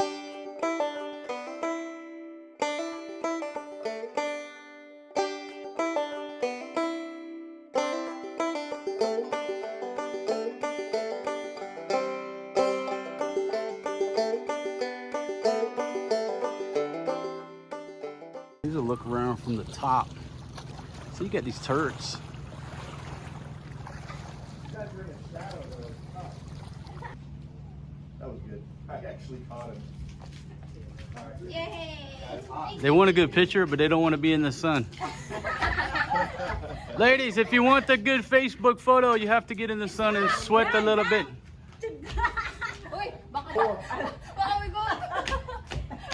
Yeah, that floor didn't sound too good. Baka magbalik tayo sa level 1. Wala. I don't think we can go upstairs. Go faster. Where's the crab, baby? There. There, the big crab. Go faster ba? Baby, I'm taking pictures. I'm not crabbing. Okay, everybody stick their head through there. I'm gonna go down below. Note to whoever pissed in this fucking stairwell, you're a bastard. You're a fucking bastard. Pissing in the fucking stairwell of the castle. Not cool, motherfucker. All right, folks. Maybe I should censor that, edit that out. It pisses me off. It also pisses me off when people leave their fucking trash. Jesus Christ. Take your own trash with you. You sorry bastards. I don't see no crab, baby. Okay, hold on a second. Hold on, I gotta get over here. Hold on. All right, put my hand here. Oh yeah, now watch this. Whoa! Swung out there like fucking Tarzan. And I think I need to be over here on this turret.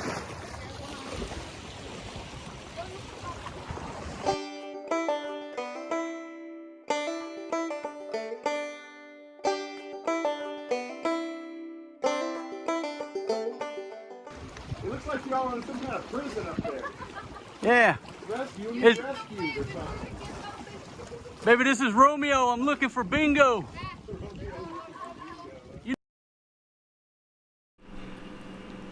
All right, folks, I'm back. All right, hey, thanks, Brandon. Hey, Tom.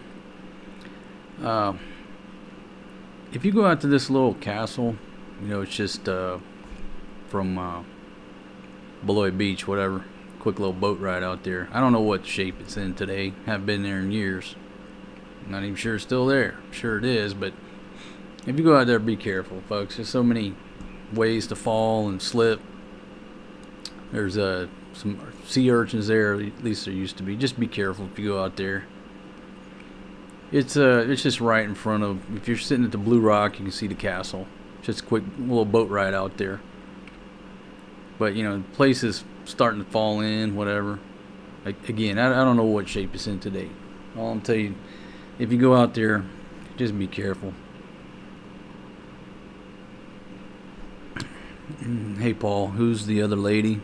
That's I think it's my buddy Cowboy's girl. Hey, Maximus, how you doing, man? Chicago on station, checking in. Let's see, there was a couple comments I was gonna let's see. Did I watch the video that someone made about me? No. There's a lot of videos, which is it is very flattering that people make videos about me, or about our show, or about us, about the channel. I don't. There's so many floating around. I don't watch them. I don't know if you make a video about us. I certainly appreciate it.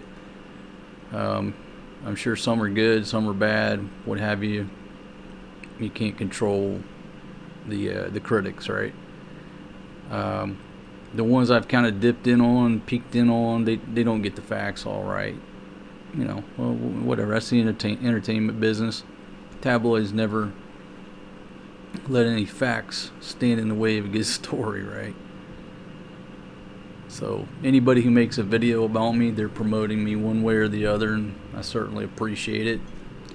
And if they can further what they're doing or make money off of that, then, you know, put food on their table, I'm happy with that too. Okay, Aurora, Philippines, checking in. Hey, Loopy's crew. Yeah, Maximus, I just decided to come in strong. I want to go back to the live streams. What a better way than to get back in the groove than just to run. At first said 24. And I was like, man, maybe that might be biting off more than I could chew. My buddy said, man, back it down to 12. So I backed it down to 12. I'm glad I did. 12 hours is, I think, enough. And, you know, one of the purposes is just test my setup to make sure nothing glitches, nothing overheats, to identify any problems, anything like that. So if this setup runs for 12 hours, I'm confident that I've troubleshooted anything that might overheat. Because I have one camera that kept overheating when I was doing those live streams with the vidjokey stuff. And you know, you don't want stuff going down mid-show if there's anything really important going on. So yeah, so I figured let's do 12 hours. And I'm not sure I'm gonna make it. I'm doing my best. I'm at 7 o'clock. I started at 2, so I'm 5 hours in. I'm not even halfway in. I could fail at this mission, but I've failed at things before. I've experienced the agony of defeat, the thrill of victory too, but I've experienced the agony of defeat. But what don't kill you makes you stronger. It just mean, you know what, you fool? Probably 2 o'clock wasn't a great time to start a 12-hour marathon live stream. Probably would have been much better if I'd have started it at 05 when I was fresh and crisp and ready to attack the day. I waited till 2 o'clock. Hell, I've been up for what, 10 hours by the time I fired this thing up. But either way, I'm just talking out loud. Okay, so Gas Welder, regards from Southern Leyte. Enjoy your content. Thank you very much for tuning in, my friend. Okay, who's the girl in the green? That's a good question. Wait, which one? You talking about? Oh, back here. Oh, the girl in the green. Yeah, I think that was Cowboy's girl at the time. I don't remember her name. Obviously a lovely lady, fun to hang out with. But yeah, it's Cowboy's girl. Wild to be me, 4 a.m. here in California, checking in. Man, just live streaming. My live stream skills were a little rusty. It was just time to face the music. Let's get it going. Get back to knowing which buttons to push so we can get back in the routine. Australian guy, did I get to 1 million subscribers last night? I'll have to check. I don't see it here. Somebody put it on the screen how many subscribers we got right now. Okay, any special guests popping in too? Willard, how you doing, my friend? No, not gonna be any special guests, but that's a feature that I've got to test out. You know, basically, I've done it before. It's called an interview. I can just send you a link. You click the link, and then boom, you know, I'm on this side of the screen, you're on that side. It's pretty much that easy. So I got to line up some special guests.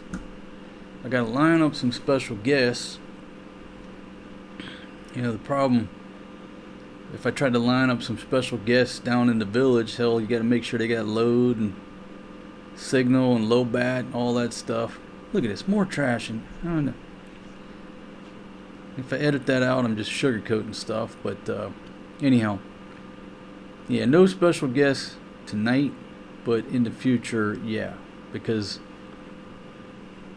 I've got all this stuff running. I can just send anybody a link, and boom, they can be here on the show from your cell phone. It's pretty easy. It's pretty clear too, believe it or not. Okay, 163,000. So, okay, the Owl's Nest Garage. Greetings from Tacoma. All right, Tacoma on station. Yeah, so the ladies were looking stellar that day. My goodness. Fatima slim and trim. Jana's still slim and trim with the big caboose. So anyhow, good times back then.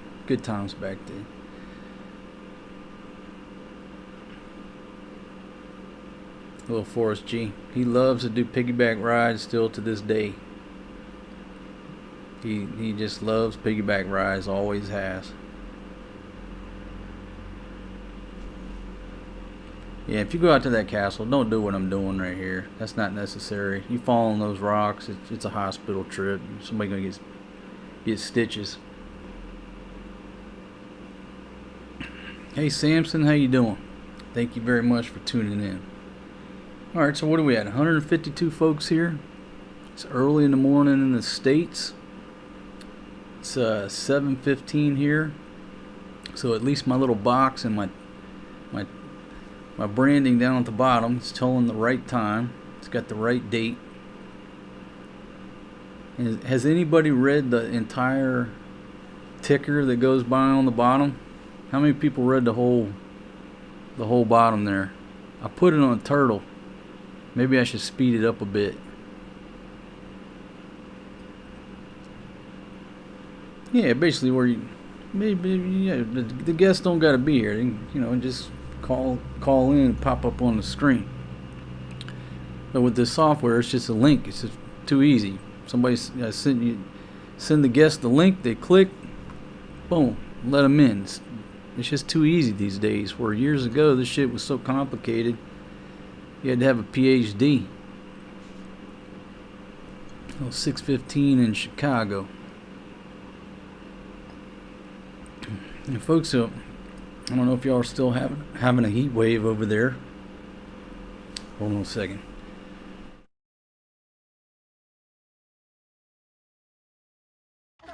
This is my castle. No, King Marcos here. Baby, this is my castle. Your castle is now. Under the ground. Oh, you're so sweet to me, baby. Folks, hope you enjoy the tour of the castle. And like I said, if you're here on Subic Bay, anywhere on Beloit Beach, this is a great little tour. If you don't have a lot of time, you can spend like 30 minutes here, an hour. Great photos. You can see fish, crab, jellyfish. Baby, does my hair look okay? I'm just scared. Alright, so anyhow, just come see Captain Fred and First Mate Ruben and Captain Art. All you gotta do is turn down by Coco Lives Bar, and you'll see him at the end of the road down by Kubos. They'll bring you out here on the... Now, folks, I keep putting that out there about Captain Fred. I ain't seen them guys in years. I assume they're still over there. I don't keep putting it out there. I mean, I'm showing you a video from years ago. I hope they're still over there. I hope they're still doing what they do, but I don't know anybody that's heard from them. Been a long time. I hope they're doing well.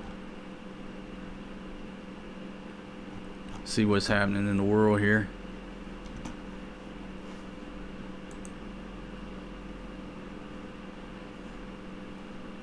See if there's any breaking news.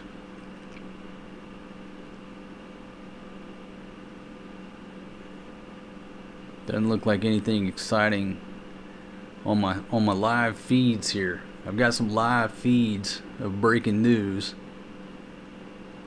that I'm testing out, but there doesn't seem to be anything like really exciting right now on these live feeds, which, you know, most of the time no news is actually good news, right? There's nothing going on too exciting in the world.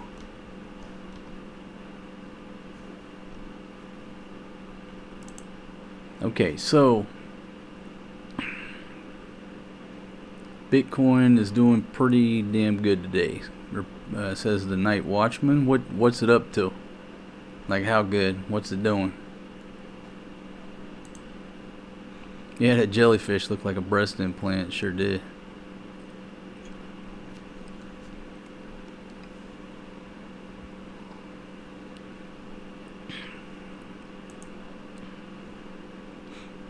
Okay. Now, I did what, 7 videos on this Mexico trip, right? And I don't know, I must have around 10,000 views. You know, I think a lot of you, at least in your messaging, hold on a second.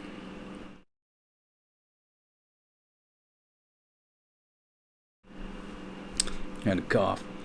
Boom! Wild to be me. Off the top ropes of the octagon. Here's for a cup of coffee. Glad to see you on live, and hopefully many more. Say hello to Fatima and the kiddos. Thank you very much, my friend. And you know what? You just gave me... I'm adding that to the broadcast. Okay, I just added it to the broadcast. Can y'all see that? It's sort of grayed out on my end. I can see your profile like really bright, but the text I don't see too good. Can y'all see that?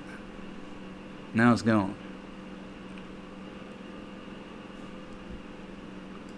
So leave me a comment in the chat here and let me know if you saw when I put it on the screen. Not in the chat box. I pinned it to the screen, but I couldn't see the text. Okay, can't see using the cell phone. Let's see, let me add it one more time. Come on, add the broadcast. There it is.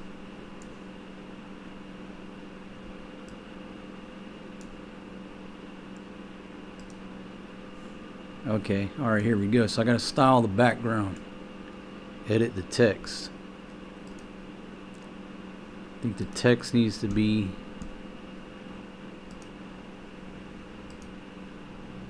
And folks, if you're just joining me, part of what I'm doing here is testing out equipment, working out the bugs. So bear with me here while I figure out, can I add this back? Okay, can y'all see that now?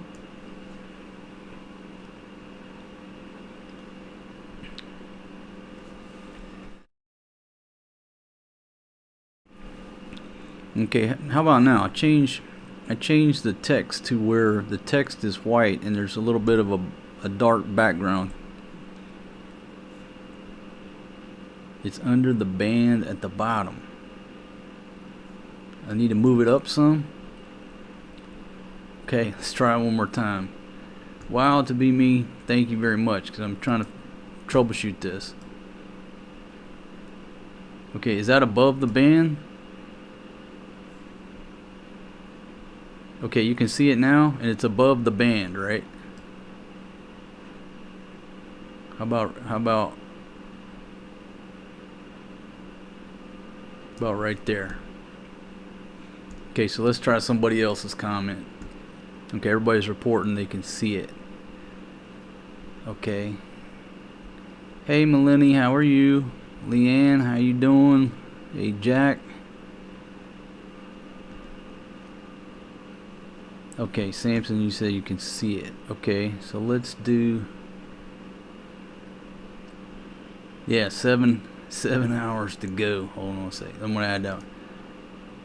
Okay, so you can see that, right? All right, so maybe I've got it fixed now.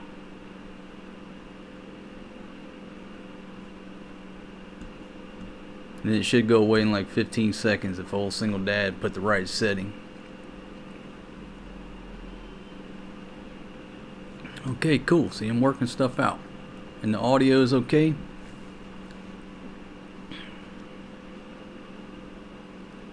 Louisville, Kentucky. Yeah, I talked to Janice. I'd say I talked to her. Just a few texts back and forth a few weeks ago. So, okay, every now and then I talk to her.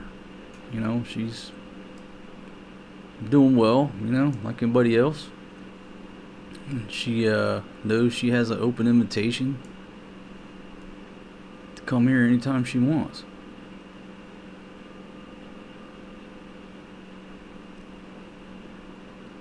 And okay, alright, all good now. Alright, so hopefully I got that worked out.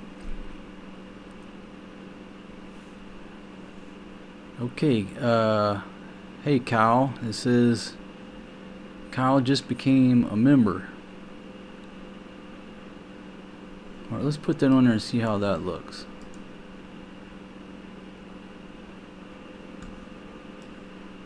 Alright, you can see that. Alright, and then the Owl's Nest Garage is saying 5x5 on the audio. The broadcast at the bottom is really low, kind of hard to read if you want to fix that. You talking about the green bar that goes across? The what they call that? The ticker? Maybe too low, too small. Hey Doug, how you doing? And Rome, old single dad here too from Virginia. Okay, so the ticker is a little buried at the bottom. Alright, I'll have to work on that. Maybe I'll put that on top. Since the spacing. Okay. Alright folks, so let's take it up a little bit. Let's go to Mexico. Let me take you to Mexico. And I don't know if this is safe for work. This is like, it's like maybe PG-13. It's a ladies push-up contest. I think it's good, clean fun, but I don't know if I watch it at work.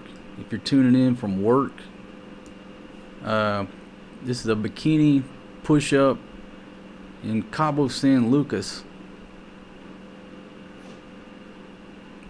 It's just an interesting show. I didn't plan on going down there and seeing that. I was just messing around, you know, one of them things. You're out and about, run into something interesting. Wish I would have had a better camera. So I think I'm filming the whole thing on the action cam. But it was pretty funny. I let the ladies watch it and they were laughing their rear off.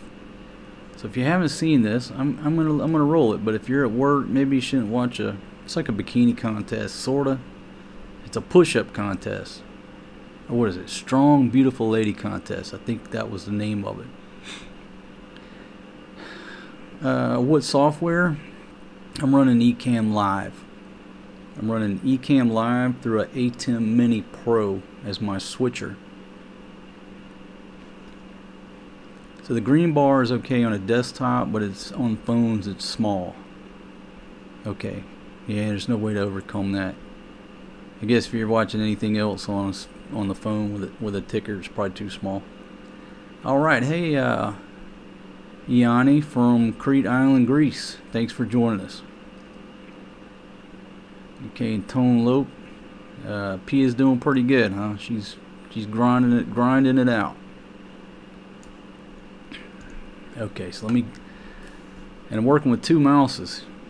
When you got two I got a mouse here for this one, a mouse here. I'm running 2 laptops. I get confused with which mouse I gotta go with.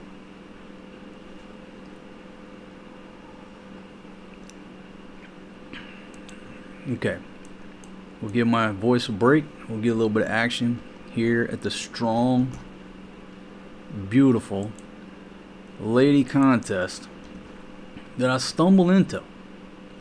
It's a 1% rule. If you sit in your room or you sit home, nothing's gonna happen. If you roll out your door, the 1% rule kicks in, and it did me well in old Mexico. Let's see, here we go. Oh shit, we got ladies on the stage. There's ladies on the stage. One more strong lady. We got ladies on the stage. One more strong girl. Una mamacita. What is going on here? But I got a mango. One more strong mamacita. We got strong mamacitas. Mamacita, don't worry. She's waiting for the twerking contest. It's okay. It's okay. I stumbled into Everybody, this push-up clap your hands contest. for the strong, beautiful lady. Oh, it's a strong, beautiful lady contest. What can I do? All right, now, check it out. Everybody, todos. Ah, no, that's la seguridad. Que haga algo. All right, now, everybody, before we do anything, antes de que hagamos algo, vamos a ver cómo se llama. Se llama. Y ya dije de dónde vienes, ¿no? Pero, ¿cómo te llamas? Diana de Mexicali. Number 1, número 1. Número 2. From Mexico. Oh, Lord, perfect 10. Daniela de Mexicali. Y ustedes, chicas, son primas, hermanas, mejores amigas. ¿Cuántas? Ay, güey. Oh, Lord. Rock and roll. Stockton, California. Stockton. Shout out to Stockton. Remember, it doesn't matter how you do it, Stockton.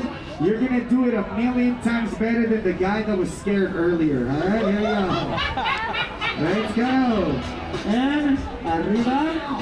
Oh, my goodness. Oh, Lord. Kia from San Diego. San Diego. Keeping it classy, San Diego. Boom. Wow, to be me. I'm Burgundy. Off the top ropes. Thank you very much, my friend. Oh, shit. Let's go. Here comes number 5. I got a long time left. I'll be here when you get back. Here comes number 6. Whoa. Here comes number 7. What can I do, folks?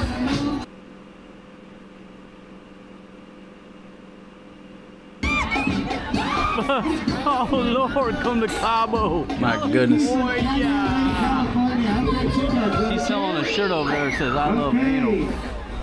Okay, ya le What va can we ganando do? por números, pero no hay pedo, ¿eh? Okay, now, chicas, these are the rules of the game. Estas son las reglas.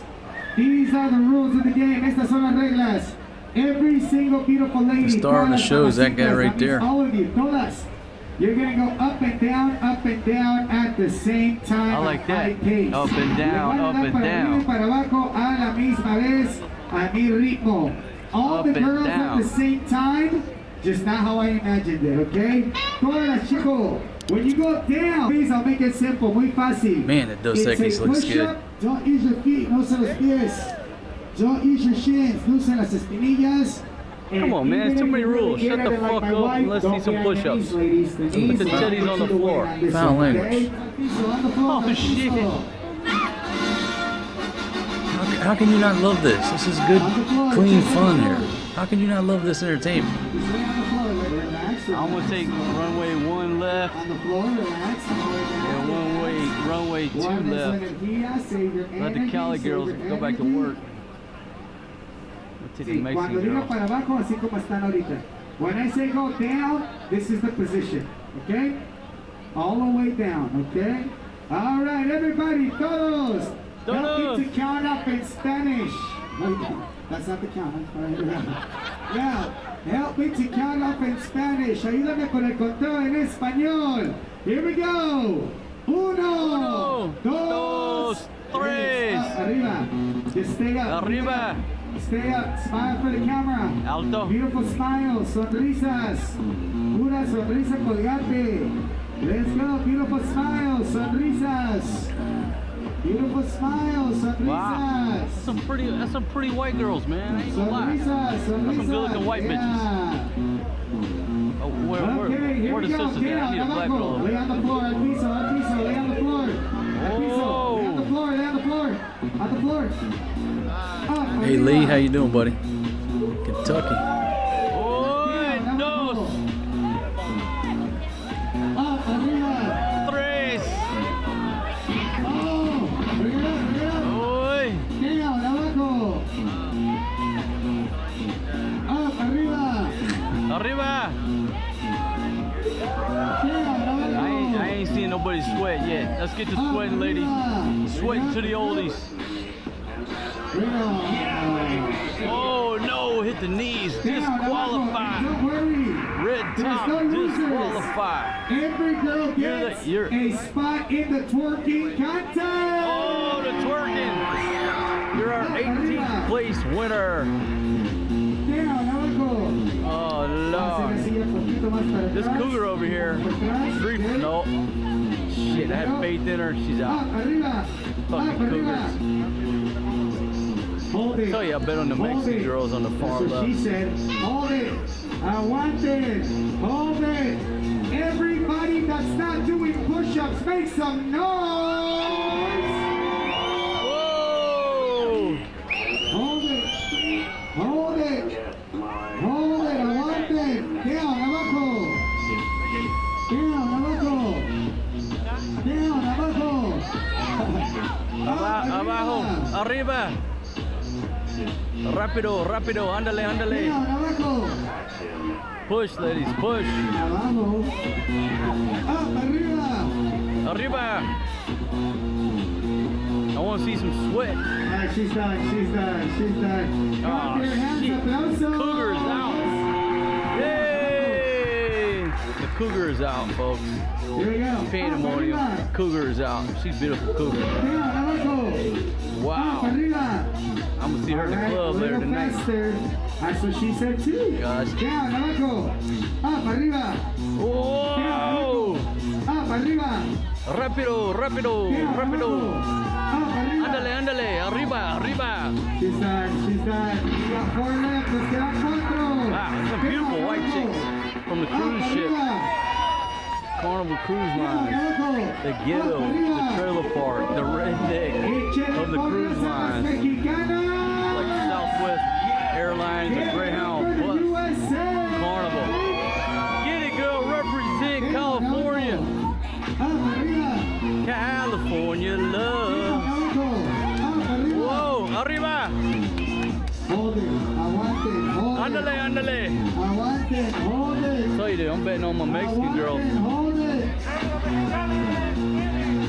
Get it, get it. Uh-oh. Here we go. Hold it. Hold it. Ah. Oh no! Pero 3 últimas 3. Go. Órale, vato. Down, abajo. All right, now come. Up, arriba. Arriba. Down, abajo. Up, arriba. Oh Lord. Sí se puede. Fucking girls going sí wild. se puede. Sí se puede. Puede. Sí se puede. Yes, you can. Derecha, mamacita. Yes, you Down, can. abajo. Up, arriba. Oh! Cerrado. Down, Solo abajo. dos. Up, arriba. Solo dos. Down, abajo. Up, arriba. Arriba. Down, abajo. Ándale, ándale. Down, abajo. Which one can carry more water from the well? That's the one I want. Up, arriba. Carry water from the well in my wife's village. You can come with me, baby. You can be a winner. Down, abajo. Up, arriba. Oh! Up, arriba.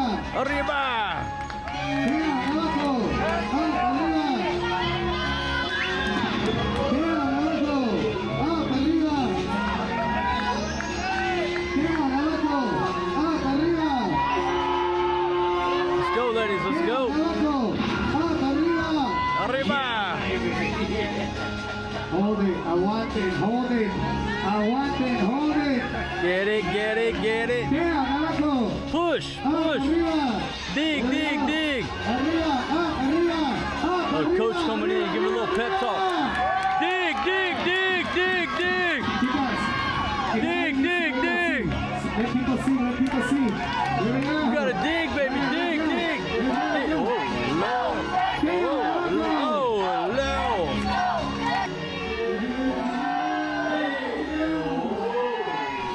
My goodness.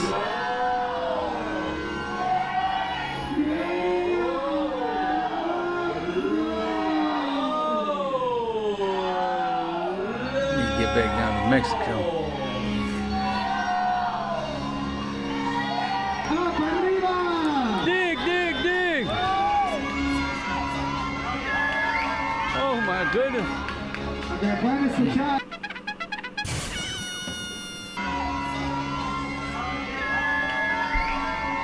Oh, my goodness.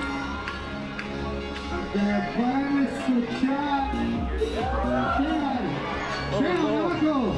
I just fell in love. Arriba. Arriba! Abajo. Hey! Arriba. Arriba! Abajo. Abajo. Arriba. Dig, dig, dig. Down. Abajo. Up. Arriba. Dig, dig, dig. Down. Abajo. Up. Oh, Lord. Dig, dig. Down. Abajo. Up. Arriba. Arriba. Let's go, ladies. Down. Abajo. I want to see more sweat. Arriba. We need more cowbell. Yeah, more cowbell. Down. Abajo. More cowbell. Dig, dig, dig. Come on, ladies. Arriba. Oh, shoot. Let's go. Abajo. Up. Arriba. Come on, let's go, girl. Dig, dig, dig, dig, dig, dig. Work 'em, coach. Intense competition. Work 'em like a rented mule. I think the winner gets a free shot. Free shot at Work 'em tequila. like a rental car. There we go. Hold it. It's a bragging rights. Hold it. She's doing a bridge. She's doing a bridge. Put that booty down, booty down, booty down. Hold it. Hold it, hold it. Oh, put a coochie out. Oh, the bridge is about to break. The bridge is about to break.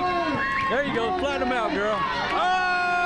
Ah, my horse went down. Oh! Get it, get it, get it, get it, get it, get it, get it, get it, get it, get it, get it. Oh, my Lord. Get it, get it, get it. Flatten them out, girl.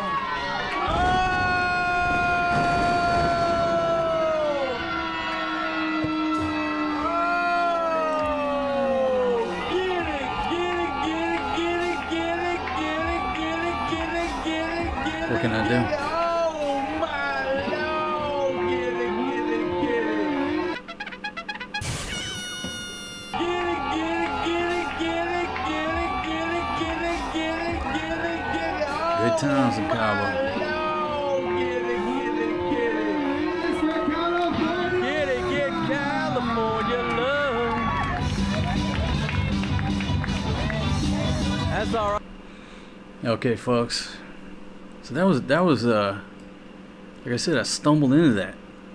I didn't know about it. I didn't plan on stumbling into that. It's just one of the things. Walking down the beach, you get a strong lady contest. And we'll take a break, but then we're gonna go to the better part of the show. Is they had a beer drinking contest. And yeah, everybody likes looking at beautiful ladies, but the beer drinking contest is classic. I mean, it's so funny. I showed it to the ladies, to the Filipinos. They laughed their asses off. It was funny. Man, Lee, I can't remember what the winner got. I don't know.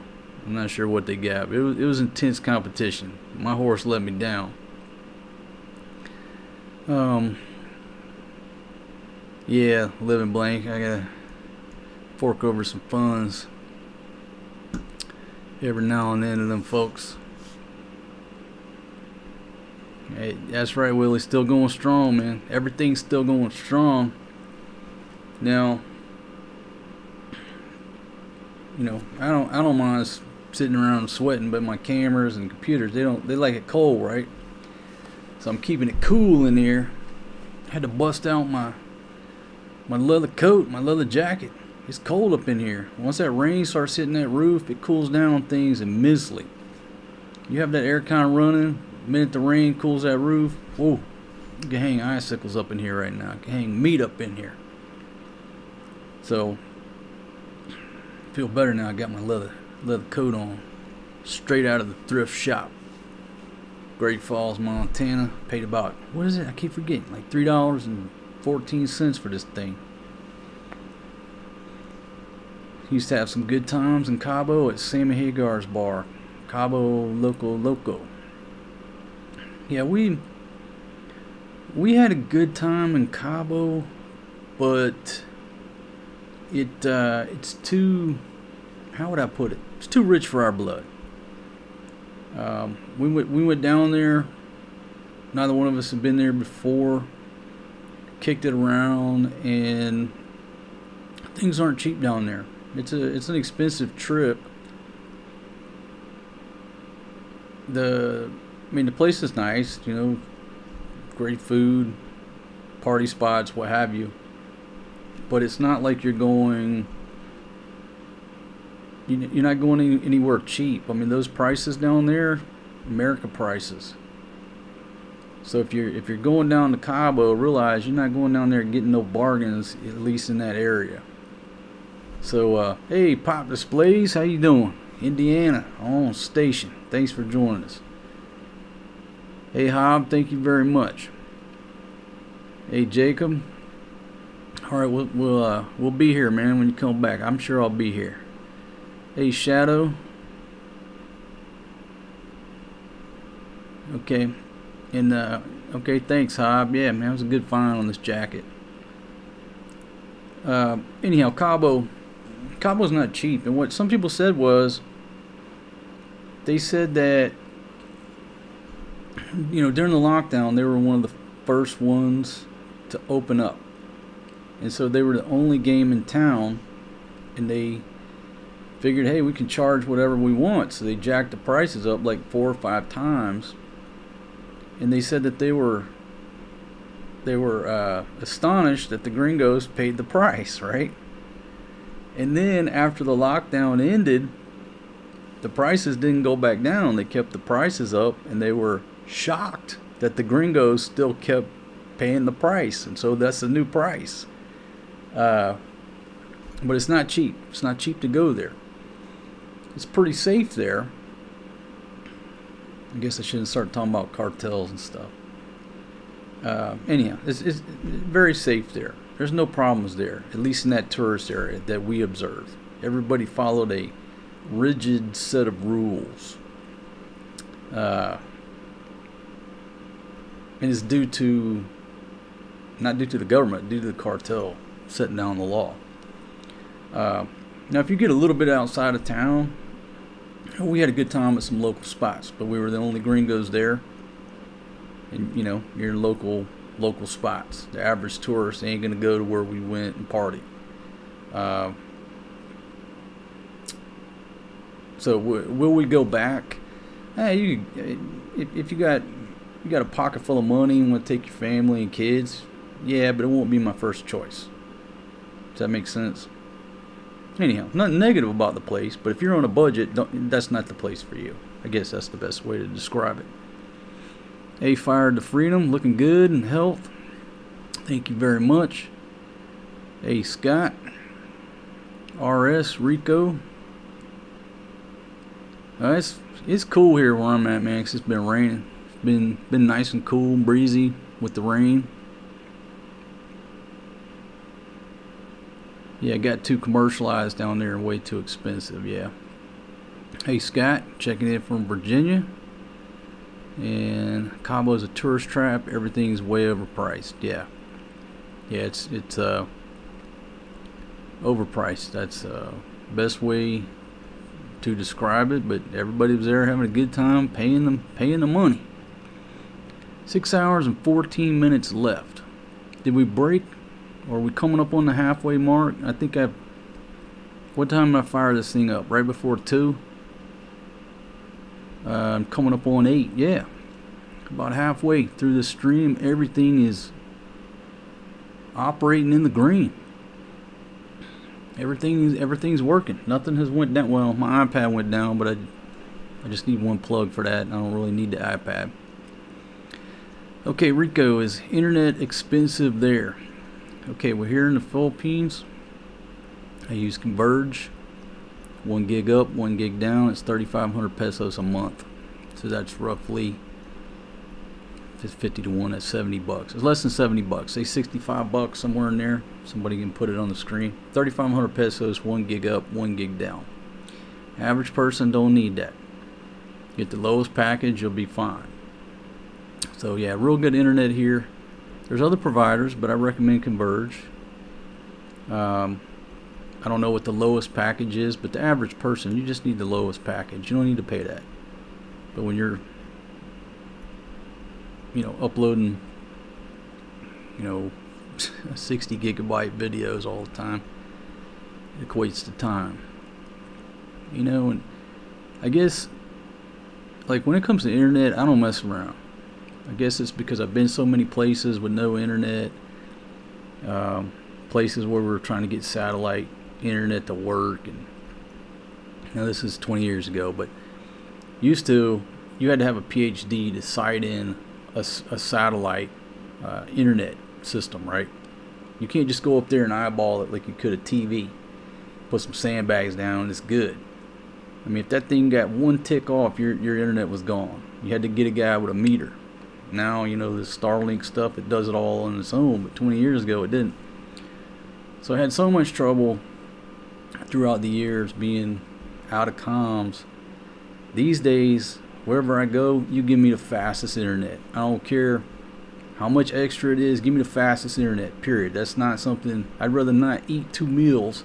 I'd rather not eat for 2 days and take that money to upgrade my internet. I don't mess around with that. In this day and age, why would you not want the fastest damn internet if this is what you depend on? But the average person, I don't know what 30 bucks, 25 bucks a month, something like that, you're fine. And Mark checking in from Maryland. Hey Sam. Yeah, I got to get over to Thailand pretty soon here, my friend. Okay, Fire to Freedom. Have you ever done Europe? I just got back and found some gems. Madrid, Spain, Bucharest, Romania, Warsaw, Poland, all worthwhile. No, we really haven't run it. Just been through there, live or stuff like that. Our initial plan was to go to Prague. And I can't. It's been so long since I wrote the book. I can't remember exactly what all I put in there about it, but me and the J-Dog were going to Prague, and it's ancient history, so he come up with some free passes. Maybe it's in the book. I can't remember what it told. He come up with some free passes to wherever this particular airline flew. Because he was seeing this chick. It's a long story. We were going to Prague.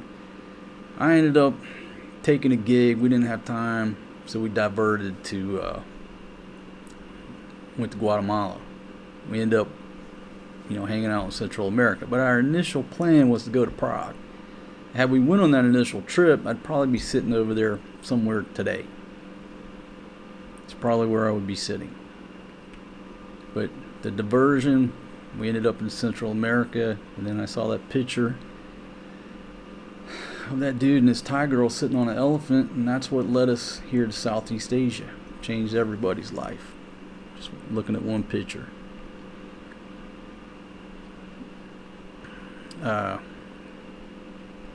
But no, maybe that's the next adventure. Hey Ray, how you doing, my friend? Good to see you. Thanks for tuning in. Hey Gary, Saskatchewan on station. Hope you're doing well. Hey Scott and Mr. Uranus. Good evening. Do you own Bitcoin or into crypto?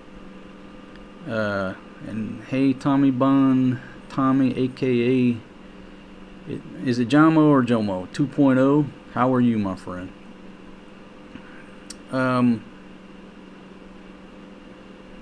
The question about Bitcoin or crypto, no, I'm not really into it. That's not to say that I don't, know a little bit about it, but no, I'm not really into it.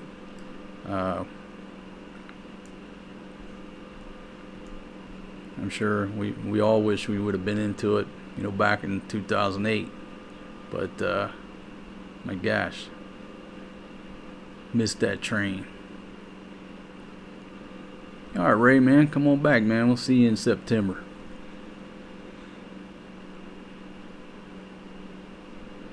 Okay, so now that we saw the ladies in Mexico, I'm going to see a beer drinking contest. And I know it's a little far. I guess the good thing about shooting on this wide angle action cam was that I caught the guy with the hat over there. He was funny as hell. Anyhow, let's watch the beer drinking contest. Give my voice a break, and then we'll pick it back up. So if old single dad can get this stuff going. Look at this. 1, 2, 3. Look at that. 10 clientes que quieran una chela gratis. Vamos a irnos 5 clientes contra 5 de la banda. Big Daddy on the left gonna be hard to beat, but if I enter the beer drinking, I'm gonna beat him. You can beat the Mango Deck staff 3 out of 5. Si nos pueden ganar 3 de 5. I could have beat all those dudes in the beer drinking back then. They'd have called me on the stage. I'd have beat every one of them. No contest. My money's on Big Daddy on the far left. Runway 1 left. Estas son las reglas. Pay attention. Pongan atención. The rules are really simple, but some people fuck it up sometimes, so please pay attention, okay? Waiter's like, hell yeah, I'm getting a free beer on duty. You can't go against a fucking waiter, man. Serious competition going on. ¿Cómo se llaman y de dónde vienen? Thank you, darling. Thank you. Ian, Colorado versus contra. Listos. Listo para pisto. Hey, dear now. Don't put it in your mouth yet, Ian. He's like, man, hold on a second. Let me beat this gringo right quick. Watch this guy. 3, go. Oh no!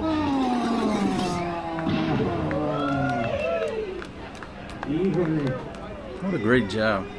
You say the Mango Deck staff. Si dicen el Mango Deck, make some noise, un grito. If you say the customer, make some noise, un grito. You're lucky the people like you, man. Here we go. All right, let's go with If you win the crowd. Oh shit! Ain't no way he's beating this motherfucker. Turquoise shorts versus forest green shirt. Ain't no way. I got my money on Mexico this one.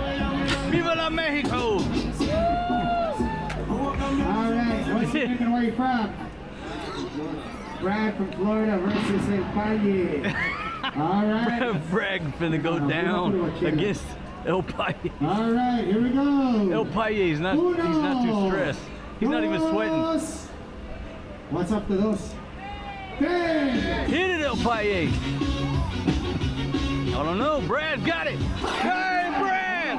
Brad pulls off the fucking upset. El Paye walks away. What was that?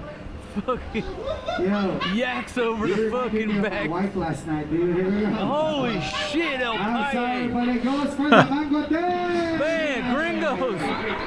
Shit, man, we're We got a fucking Skitter over here. 2 for 2 on the gringos, man. The waiters are letting them I win. was going to say, I don't know. So who we got? We got Magna PI versus Mira, no, he said hell no, he's out. es que me caes bien. Who we got here? Oh shit, Magna PI versus Here comes Láser. look like Stacy Keach, man. Oh shit. ¿Dónde salió Láser? Okay, ready. Listos. Vamos Listo, 1-1. para pisto. Más puro turbochela, turbochela. Let's go, Magnum. Here we go. 1, 2, 3. Oh! Stacy Keach takes down Magna PI. Like Rafa, let's go! Yeah. Oh shit. The shorts were too tight, folks. The shorts were too tight. It's fucking pandemonium. One more win and it's over for you guys. No, Big Daddy's coming in there. Big Daddy from Georgia. Fucking, what's he got? Pink. He got fucking blue alligators on pink shorts. Or is that fucking ATL, baby? Take him down. Oh shit. Oh Lord. He got no chance. He got no chance. He's too skinny. He's too fucking skinny to go against the ATL, man. No chance, but man, I appreciate you stepping up to the plate, dog. Give it your all. Free beer on duty. Stay alive, okay? Necesitas ganar esto para que los clientes se mantengan vivos. Now remember, This if young you buck guys here, win, I got no free chance shots against for Big Daddy, everybody in the but it's building. tense Tengo shots competition. gratis. If you guys If lose, Big Daddy you guys loses, are in the it's next over. contest, the Macho Man contest, alright? Yeah, baby. Got a Macho Man contest coming up. It's actually a good contest. I'm gonna enter that shit tomorrow. Here we go. All right, now. My money's on we're Big Daddy on the left. Uno, dos. Yeah, besito ahí. Tres, Shit, he's got strategy. He's done this before. Big Daddy! Woo! Yeah, motherfucking ATL up in the house. It's over. Big Daddy said that was a fucking Scooby snack. Nothing but a Scooby snack. My man in the white golf shirt goes down hard. Thank you for hey man. Yeah, you stepped up to the plate. You're the man in the arena. Marred with dust. And you experienced the agony of defeat. Wow. Big Daddy experienced the thrill of victory. Let's go, Big Daddy Kane. Oh shit. OG coming in there. Look, you got a slow roll. Oh, stretches it out. Stretches it out, gives a couple nods to his team members. It just dares anybody to step up to the Coliseum. Shit, man, I don't know who. Look, ain't nobody going against Big Daddy. Who going against him? Who's gonna go against Big Daddy? Ain't nobody want to step up against Big Daddy. Whoever comes in here better be 400 pounds plus if they want any chance of winning this contest. Ya sé quién, Roger. Roger. Oh shit, I'm out of battery. Poquito. No, espérate, Roger, espérate. Necesitas pistear un chingo. Espérate, Roger, espérate. Mariano. Oh shit, who we getting to go against Big Daddy? The food's delicious. No, he said you got way too big when he got closer. Here we go. Oh shit! He said that dude's way too fucking big and waved off. Hey man, you can't pick your opponent, bro. Pouring a beer, man. Somebody gotta step up to the fucking. Oh shit! Oh my God, they're bringing in Heavy D. Heavy D had to come in from the fucking kitchen. Oh shit! Motherfucking heavyweight. All right, what's your name? Where you from? Will, Colorado. Will from Colorado. Heavy D from the kitchen, been sweating over this all. He probably cooked that right there. Everybody, Get it. on the count of three. He's sweating. A la cuenta de tres. Everybody, ahora sí, everybody, help me to count up in Spanish. Ayúdame con el conteo. Uno, dos, tres. Get it, get it, get it, get it, get it. Oh! My man from the kitchen. The kitchen Man, takes down Heavy I'm D trying to from make an Colorado. award-winning travel show. Oh, Lord. Oh, Lord. Hold on, folks. What, baby? I'm trying to run an award-winning travel show live on. I don't need no food. Bring, maybe time for a Red Bull. You got more coffee or Red Bull? You know, you bring me a Red Bull. I'm a halfway point. I made it halfway. Yeah, here, you can take this, clear some of these dishes out. I'll keep the ice. You want the food in there or what? Nah, baby. I got 6 more hours before I think about eating. Yeah, bring the Red Bull up here. After that, I'm going to sleep. You see the stress I'm under here? You're here running an award-winning travel show, comedy, entertainment, just messes up my audio. Okay, hey Mr. Brew, well, West Monroe, Louisiana, checking in. Okay, so let's see, Ray's saying that bikini contest is on hold, maybe till September. Yeah, look at that food right there, folks. My goodness, that was absolutely delicious. Man, oh man, delicious. It's the fucking upset of the century. Holy shit. You took a loss. Acabas de perder. Man, they had to bring that dude out of the kitchen. But they got a nuclear option, an ace in the hole. I have free shots for all the party people. All the party. Okay. Alright, so anyhow, real good time down in Mexico. Great food. I mean, just, we had a great trip down there. And then that's the trip where we pulled up to the Waldorf Astoria on a bicycle. Dude's like confused. I don't think they've ever had a dude or have people. Maybe they have. But we pulled up on the bicycle taxi to check into Waldorf. If you're a Hilton player, okay, you got a free night award. That Waldorf down there is included. Now it changes all the time. I'm going to sleep. Good night, everyone. You want to come tell everybody good night? Come on, make a cameo, baby.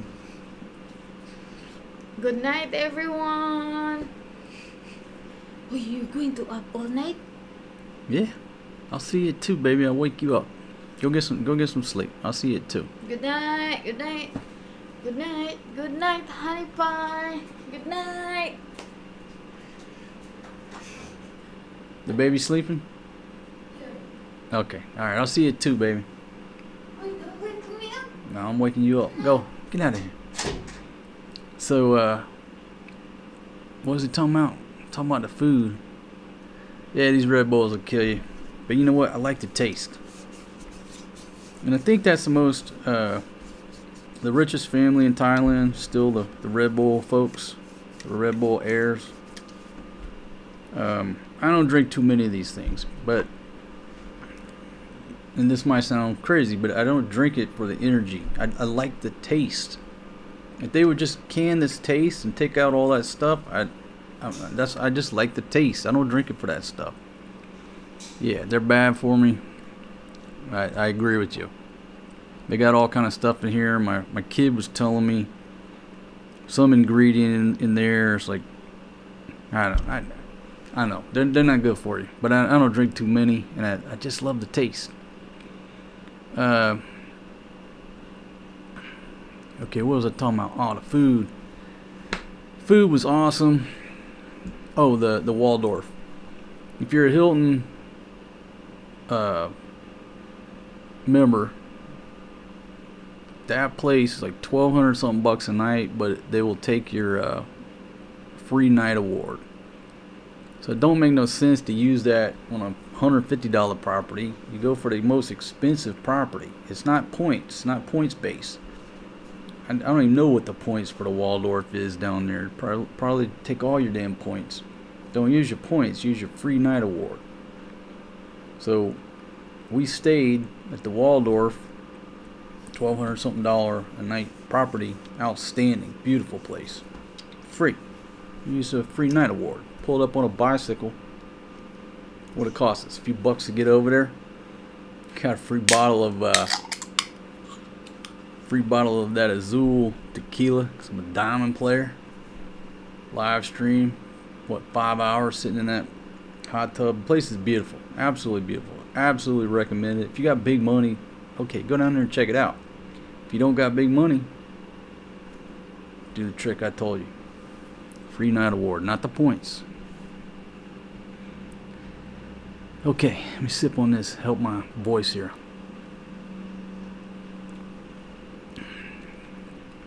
Hey, have a good night, Ray. Thanks for tuning in, man. Good to see you. Okay, Hob EXP. What blogs do I follow? I don't follow anybody.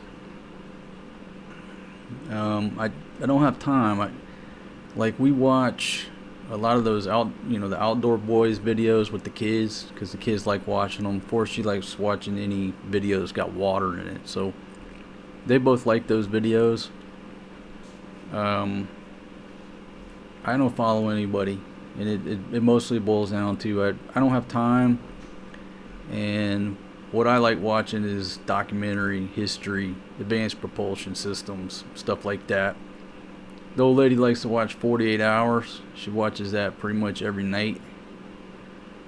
Which again is my dad's expressed some concern over why she's watching 48 Hours every night. Hey, Graciano, how are you? Yeah, just decided to fire up a 12-hour stream. I'm halfway into it.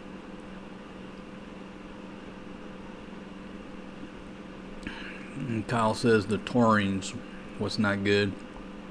Man, I don't doubt it. There's probably 3 other things in here that ain't good for me. But I don't drink too many. And I like the taste. I wish they would just create a version. It's just, you can call it soft drink, whatever. Just that Red Bull taste. Take out all the taurine and stuff.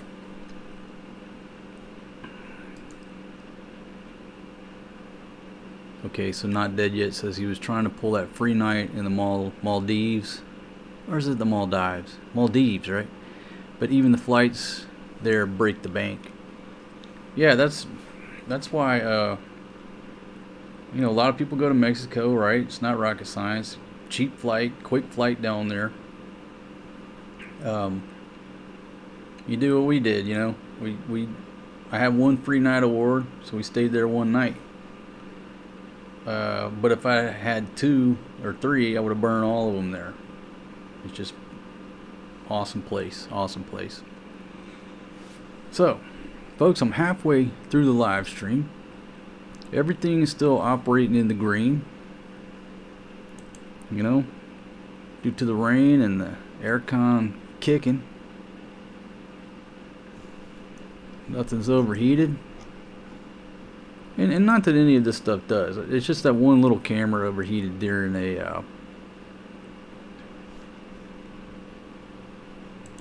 was doing those Vidjoki shows. Man, those were a lot of fun. Let me see. I think I put most of them members only. Maybe there's one here that's not members only, because I'm not logged in here. I guess if I do that though, this whole video will be filled with copyright claims.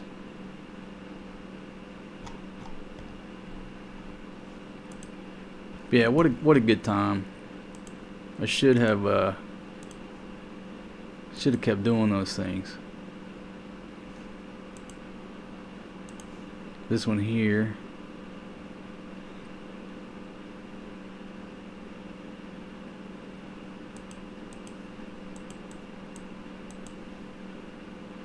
Trying to get it queued up. Any of y'all out there, were y'all at any of those live streams? What a great time. But you're sitting there like operating all this stuff needs to be the job of somebody else instead of me, especially when I was drinking. So by the end of the night, man, I had got no idea what's going on, what's right, what's working. The audio is all jacked up. Oh yeah, because I've been drinking for hours.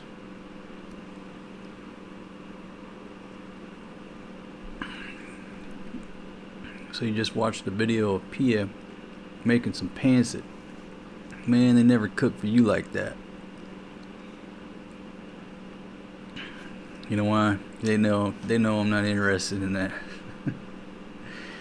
Oh man. My brother drank up to 3 Monsters a day for years, and it finally caught up to him. He died at 58 years old last January. Yeah, man, sorry to hear that, but yeah, those monsters didn't do him any. They didn't help him any.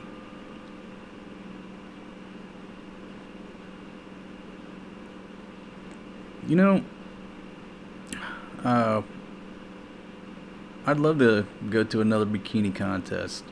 I think what Ray said, they're shut down until maybe September. And the last one I went to, it wasn't the same. You know what I mean? Not that the world's getting more exciting, the world's getting crazier, but like, you know, the old bikini contest years ago, much better. The last one I went to, it's toned down. I don't know why they stopped, what they're doing, but you know, I'll try to go to the next one. I'll say that. Okay, Lala from England, how are you?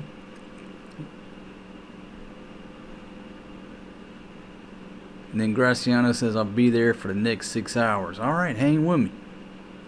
As long as my voice don't give out. How come John always looks miserable? I guess because he has to put up with Flo all the time. I don't know. Okay, the last two were so boring. I don't know, you know, after that damn lockdown, it's just like, I don't know, it just did a number on a lot of things, right? We all agree on that. Hey, Sunset, how you doing? Yeah, I don't know what's going on with the bars over there. You know, I used to do that show at Gazua, and somebody said they moved or something. I don't even know. I'd love to do it. But I'm going to tell you what, if I were to do it anywhere else again, it's got to be where somebody else is running the equipment, setting up the equipment. I leave the equipment there. You know, I'd do it every damn week, but I'm not setting up equipment like I did before. You know, I need a film crew. How many years I've been saying that? He's waiting on Hollywood to call.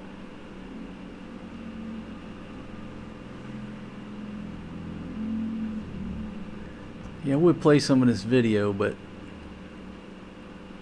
if I do, this thing will be copyrighted. But you know what? If I run it over 12 hours, it's not going to be posted anyhow. So if I go like 12 hours and 1 minute, they say they don't archive the video. It just goes away. That's what the research says. But I don't know if that's true or not.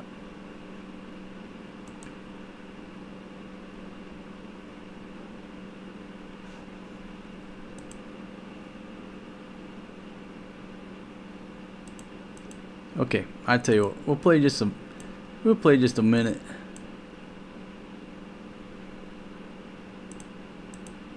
Just to give my voice a break, and then I'm gonna pull up. Let me see where she sings here. Everybody remember you remember this girl here.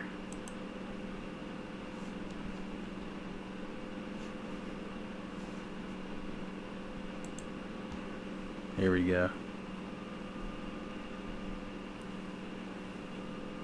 Y'all remember her?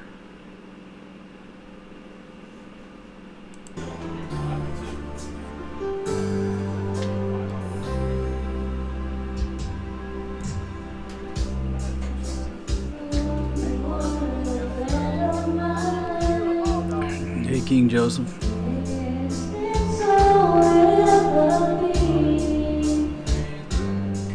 Hey, Dwayne, Alberta.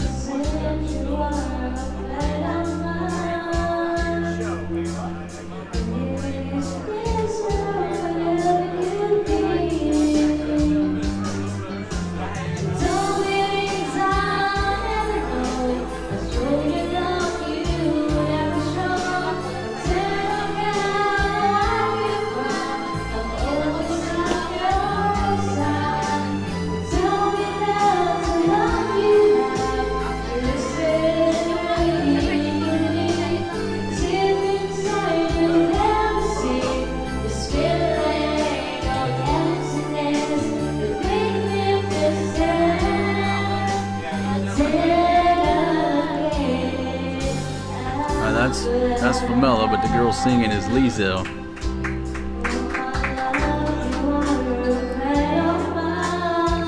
Not sure what happened to her.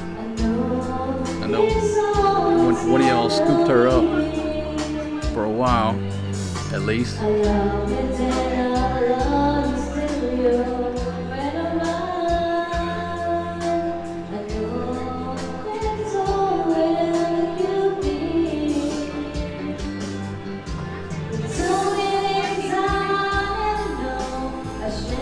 That's a good idea. Little karaoke contest at the ABC Hotel pool.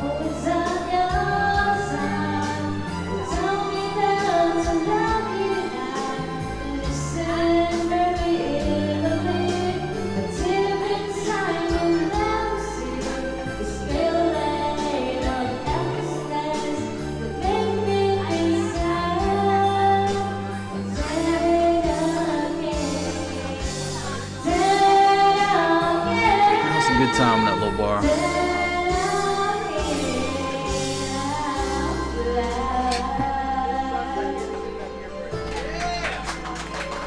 And folks, if you're just joining us, we're giving away prizes and stuff. My goodness.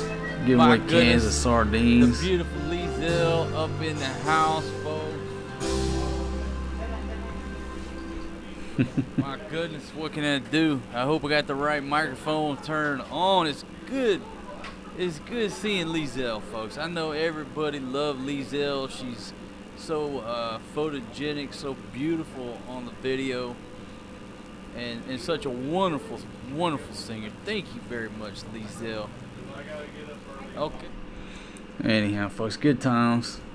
You know, the audio on those videos are so jacked up. They're so jacked up because this guy still trying to figure out this equipment, no idea what to do. Plugging it, you know, we're trying to plug it into the soundboard, it's buzzing. Went and bought this thing with an inline filter, it didn't work. Then you get it going, by the end of the night, you know, I'm about half lit.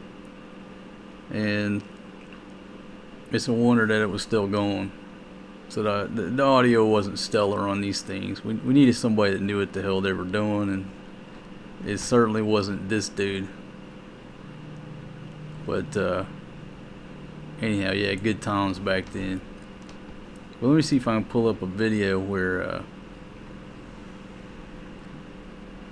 she's singing, where you really got some good.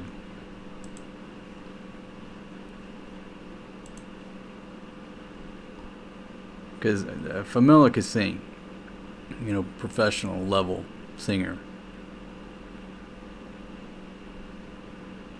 I think I did one on a cooking show where she was singing. Let's go to the music. No, that wouldn't be in that playlist.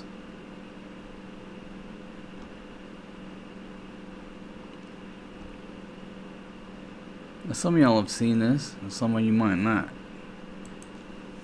Here's Fatima starring in her first music video. So it's a two minute show. Let's kick this off. If you haven't seen this, quite proud of this one. Here we go. Let's see, let me say hello before we go to the next show. Let's see. Hey Jeff, good morning from Illinois. Thanks for entertainment. Hey man, thanks for tuning in. Thanks for watching. Hey Jim. Alright, so here we go. Let me know what y'all think. That's the thing about this game, right? You can be as creative as you want to be. And here you go. Shawty, what your name is? Shawty, what your name is? What's your name? Shawty, what's your sign? What's your sign? Shawty, you looking classy. Baby, you should be mine. You should be mine. Shawty, what your name is? What is your name? Shawty, what's your sign? Tell me what's your sign? Shawty, you looking classy. Baby, you can be mine. Alright, Kyle, we'll see you in a little bit, man. From the sound of bras pop stomping, well you know that's me stomping. When you hear the knees knocking and a million pairs of pantyhose and DVDs dropping. Got that Dawn in a cup, you just bagging a can. I got this game sewed up like Raggedy Ann. Got a brand new tattoo to help you understand. It says your face here on the back of my hand. Cause I'm a businessman, I gotta dot a few I's. Cause this game is tough and I ain't got a lot of time. I just put my arm out, point my fingers to the sky, keep that hand swinging at 'em like Princess Di. It's a workout, man, getting stronger by the hour. Damn, it's been a long day, I'm gonna need more baby powder. Take a shower, tip my hat, get back out on the street, drink a Red Bull and a Rockstar. Baby pimpin' never sleeps, wake up. Shawty, what's your name? What's your name? Shawty, what's your sign? What's your sign? Shawty, you looking classy. Baby, you should be mine. You should be mine. Shawty, what's your name? What is your name? Shawty, what's your sign? Tell me what's your sign. Shawty, you looking classy. Baby, you can be mine. Oh. When my money is thick, yo, my pockets are swelling. If dudes don't got dough, my hoes go down like Ellen. Man, I'm telling you, gotta shake them down for bills. Cause these hoes is handing out hand J's for pills. You don't come up with my Skrilla, someone might. There you go. So let me know what you think. What'd you think about that music video? And again, that's the thing about this gig. You can be as creative as you want to be. You wake up in the morning, come up with an idea, you just run with it. How can you not love that? And think about Fatima, you know, she doesn't like doing these things until I like push her into a corner, and then she'll go, right? She'll perform. But she's like, if you were look at her as an actress, she's very hard to direct. You know what I mean? She's like a diva on set. Doesn't want to follow directions. Doesn't want to listen to the director. Always like just bucking the system. Like, hey, I'm trying to make a music video here. Just cooperate. Okay, so keep my day job. Alright, you didn't like that one? Okay, well, but wait, there's more. Now this one got a, well, I'll just play it. I'll play it for you. You didn't like that one? But in this one, you gotta admit, the girl looks beautiful in this one. She's absolutely gorgeous in this video. My old lady looks damn good in this one, if I do say so myself. I know you told your friend you're not okay, and tell me what's wrong and why you never said you felt that way. She won't cooperate. Cause you're trying to stay strong and fake a smile until I look away. But I've known you too long, it hurts to watch your blue eyes fade to gray as you fade away, as you fade away. Yeah, I'm about to fade away, cause every time I wake up I feel like it's Monday. Something's going wrong with all the chemicals up in my brain. All of a sudden I don't look at anything the same way. Got a buildup of my thoughts sitting in an ashtray. I'm sorry that I'm so inconvenient, okay. Just let me be me and I'll stay out of your way. I know you told your friend you're not okay, and tell me what's wrong and why you never said you felt that way. Guess you're trying to stay strong and fake a smile until I look away. But I've known you too long, it hurts to watch your blue eyes fade to gray as you fade away, as you fade away, as you fade away.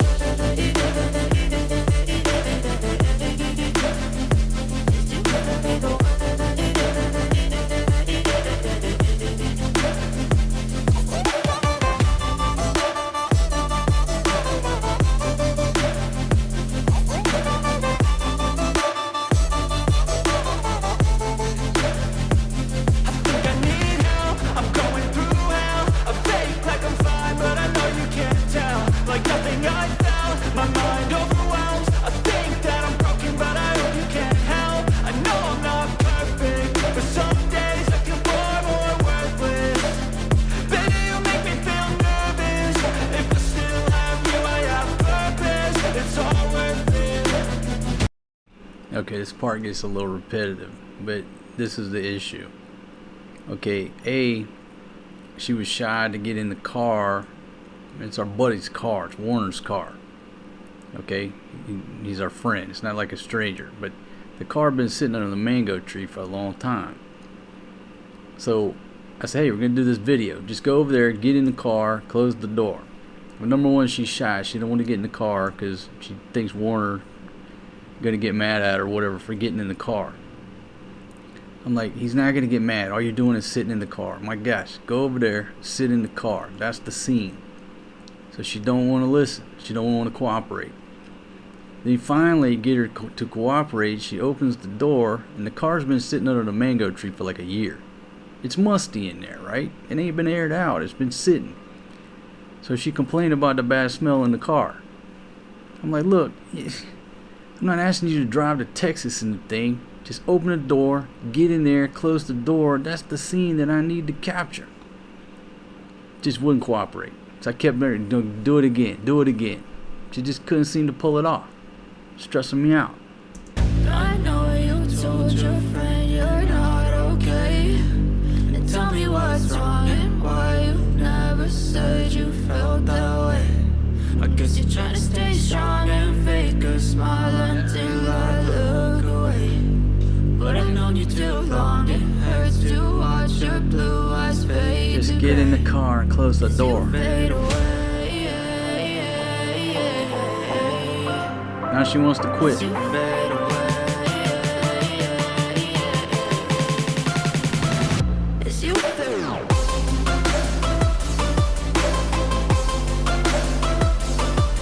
So she looks pissed. That's not acting. That's real life. Get in the car. Just get in the car. Close the door.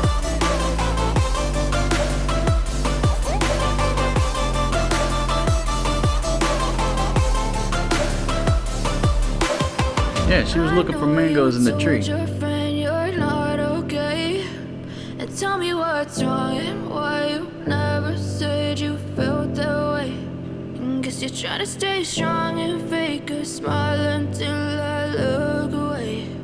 But I've known you too long, it hurts to watch your blue eyes fade. That's this whole video.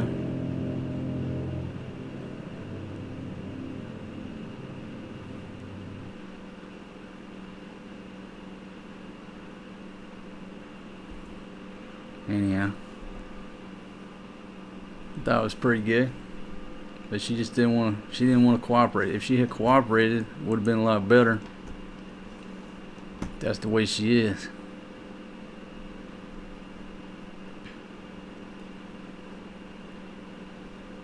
Okay, so let's go with some more music.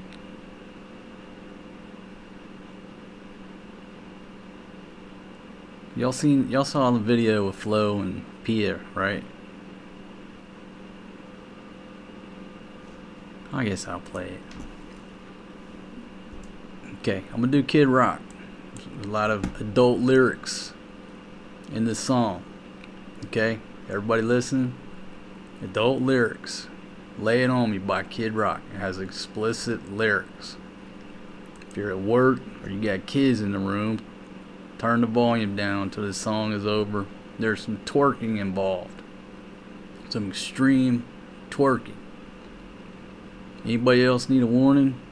Need to send you a certified letter? Okay. It's not rated X, but it's like a PG-13. Anyhow, you've been warned, right?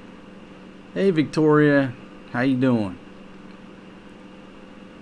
That's a good point, Cheryl. She's probably looking at that tree thinking there's a Capri up there. She didn't want to get in the car underneath the Capri. Alright, I'm finna kick another masterpiece more recently. If you haven't seen this one, I love Kid Rock.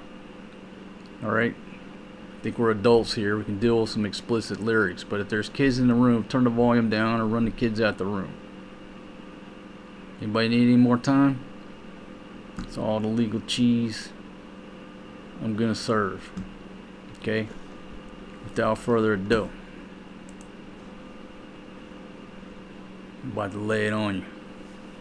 Everybody ready? See if old single dad can get Right angle on the dangle. Boom. Shaka laka laka.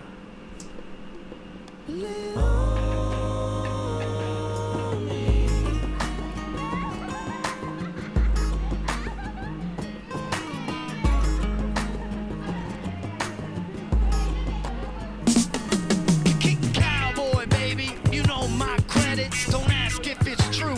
Fuck it, I said it. Regret it? Never. Pimpin' forever.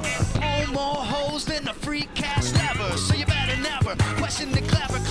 I sever whatever, go get her and turn them redder than ever. You better wet her and leave her making her miss me. Cause that's how we do it up in Detroit City. 71 supercharged, big block Hemi. Your elder barge, I'm living more like Lemmy.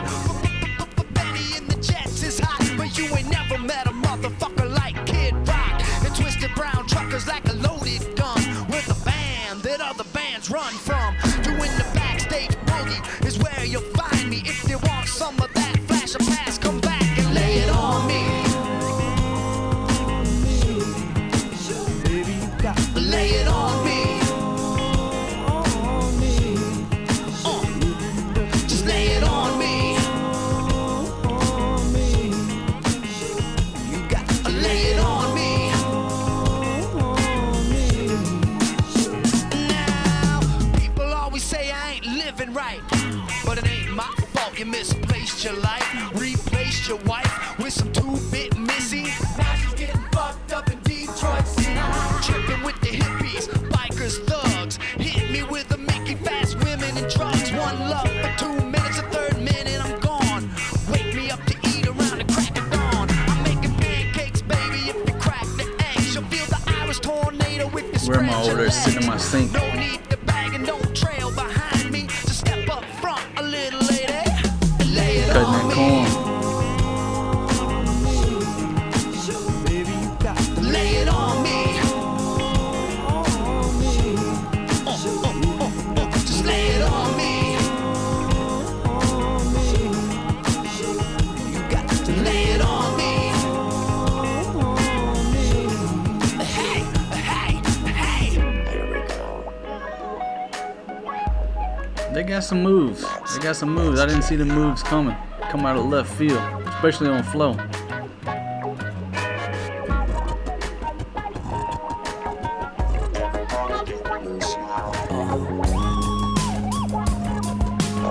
We're coming. Live from Detroit. Saturday night. Got the funky fresh. No need to bite. And to y'all hee-haws who thought I'd never rank, I'm going all the way to the bank, bitch. I got rich off of keeping it real. While you radio heads are reinventing the wheel. Got critics all tripping off I don't know what. While I'm sipping King Louis, not giving a fuck. Trash me in the news, give me whack reviews, but you'll never find another who can fill my shoes. Who can mold the blues? Who can rock the rap? Who can rock? Who can roll? Who can flow like that? Black brim in a pocket full of phone numbers, from Pam Anderson to Suzanne Summers. Understand I want peace like Gandhi, but until that day, I'ma walk this way. So lay it on me. I'm talking all night long. Lay it on me. Like a bang gone. Lay it on me. With AC/DC on. From Hell's Bells through the next 9 songs. Lay it on me. I can love you like that. Lay it on me. I'd rather fuck the funk. Lay it on me. That I can make you shake. Slow ride it, baby, through the piano break. Come on.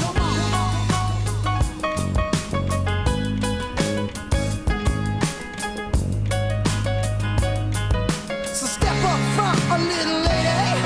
Lay it on me. Come on, lay it on. Lay it on me. Got to lay it on. Lay it on me.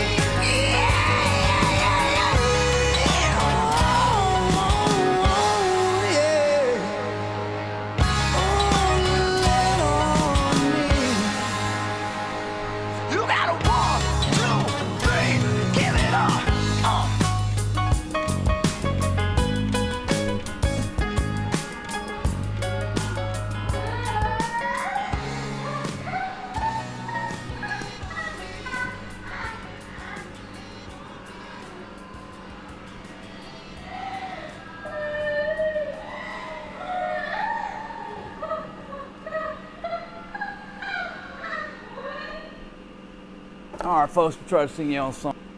There you go. There's a masterpiece right there.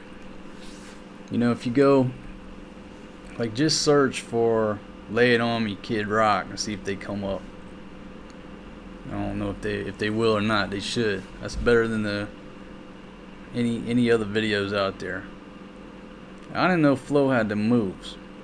I think if you saw the video, it looked like she maybe pulled a muscle in her back, you know, during that performance, but she got over it. Pia's definitely got some moves. And I guess probably the average viewer is wondering, what the hell is that old lady doing over there sitting in the sink? What's she doing to that corn?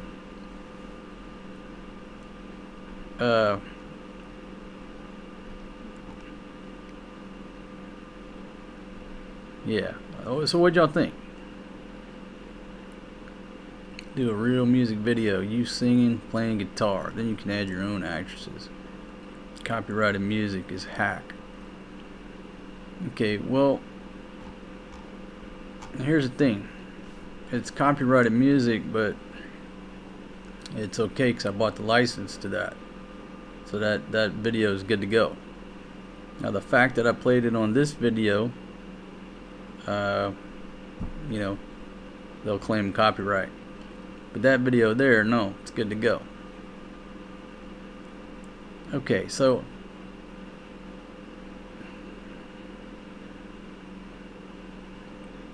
I'll leave you with a little guitar while I take just a couple minute break here.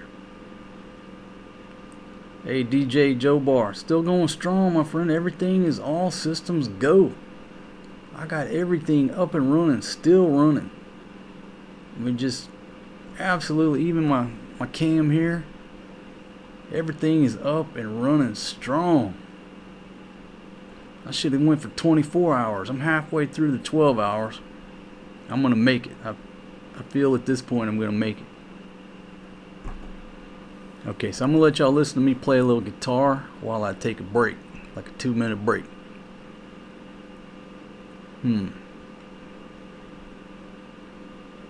Which one I want to do? Tell Lori I love her, or Life's About Alabama and Montana. Just a little medley, folks. What can I do here? Just give me about a 2-minute break and be right back. Let me know what you think. Hey, I'm not a musician, alright? I play a few chords, that's it. Sing y'all a song by Keith Whitley. Goes a little something like this.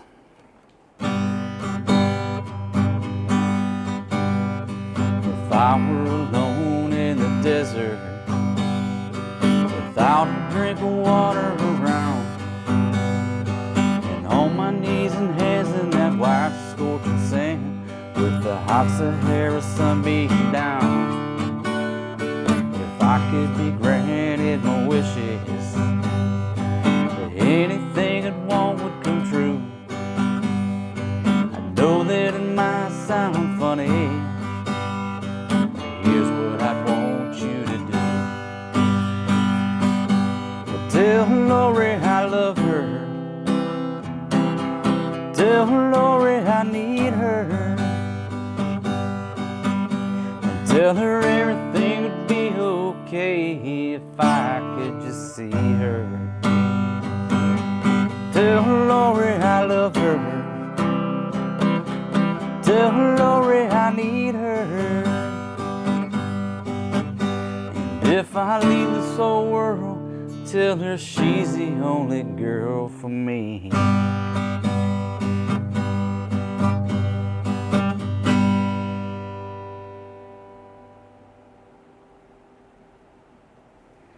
And I forget the second verse. I guess I'll have to go back and look at the lyrics, polish up on that there song.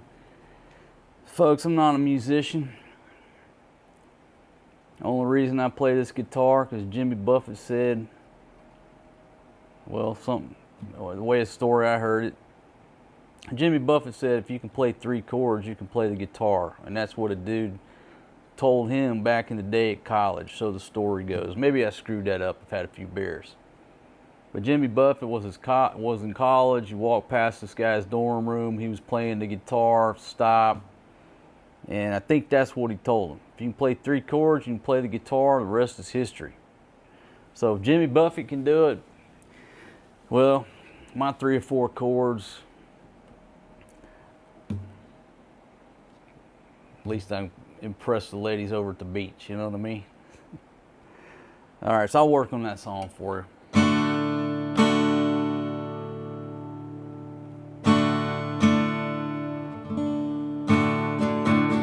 Amarillo by morning, up from San Antonio. Everything that I've got is just what I've got on.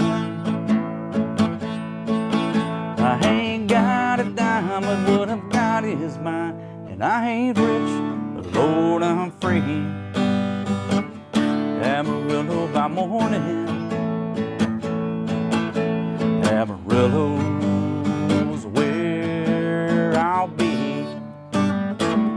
Took my saddle in Houston, broke my leg in Santa Fe. Lost my wife and some girlfriends somewhere along the way. And I'll be looking for hate when they pull that gate. And I hope the judge ain't blind. Amarillo by morning, Amarillo's on my mind. Oh shit, I need another beer. Let's try the first verse of Amazing Grace. Amazing grace, how sweet the sound that saved a wretch like me. I once was lost, but now I'm found. Was blind, but now I see.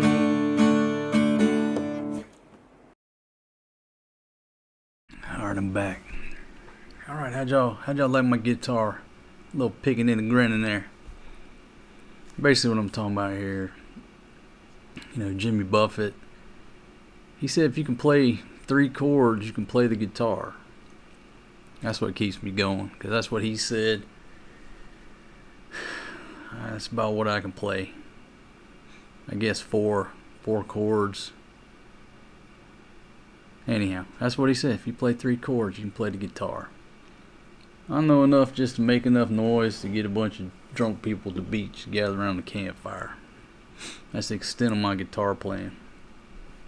My little brother's a true musician. It's like a Kid Rock. Play multiple instruments. He's a true musician. And maybe at some point I'll feature some of his music here. But this guy here, I can write, but I don't have that natural musical ability. Wish I did. Okay, go to the comments here. Play Metallica, Master of Puppets. Yeah, that ain't gonna happen. Wish I could. That's not gonna happen. That sounded fantastic. All right, thank you very much, my friend. Thank you. And thank you very much, Tony. Okay, so let me see what else we got over here. I was going to give you some music by Famila, but I've also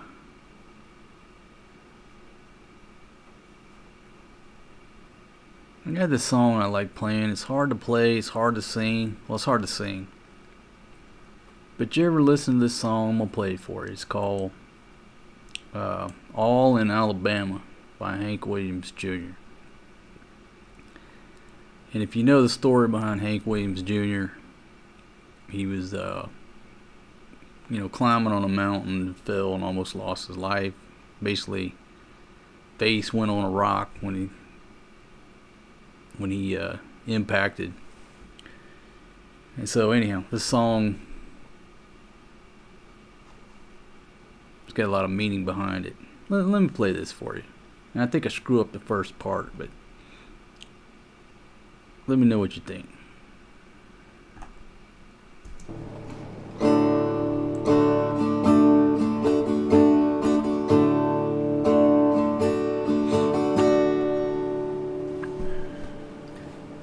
I'll sing you a little song, All in Alabama by Hank Williams Jr. And for me, it's a difficult song to sing. I'm gonna do my best. Just had to show that I didn't need 'em, so I headed out west to see some old friends of mine.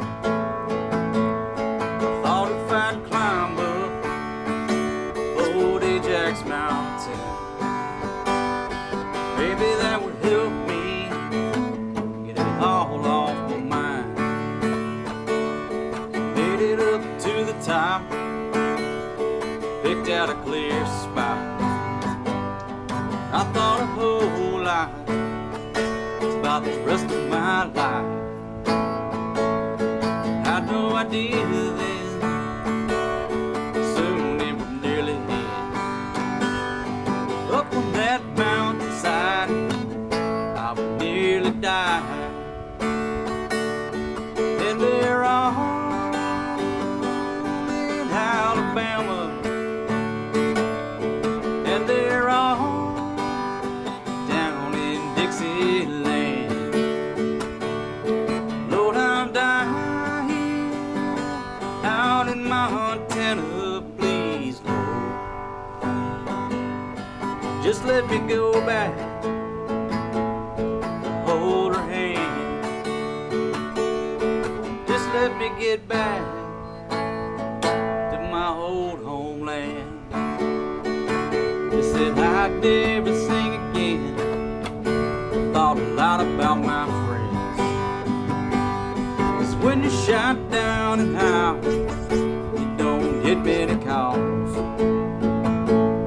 I saw some tears and some eyes that my poor old mother died.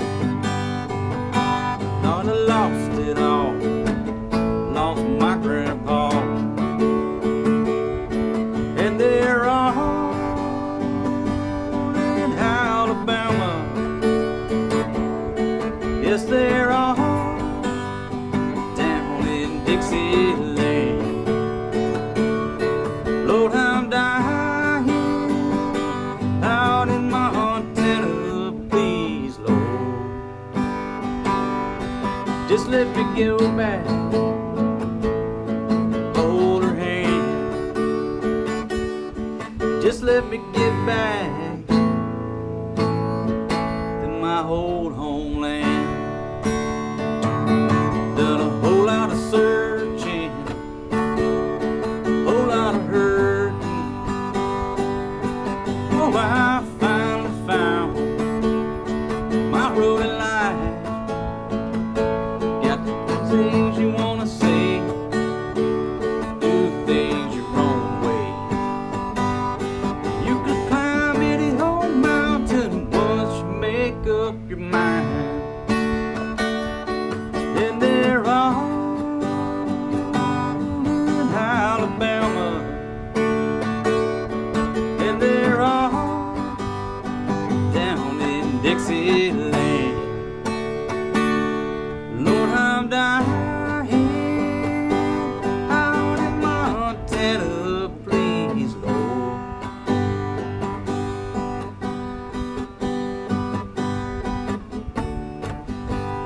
Just let me go back,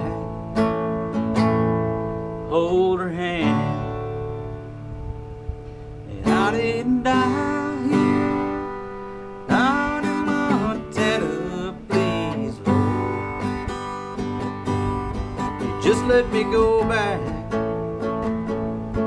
hold her hand. Just let me get back to my old homeland.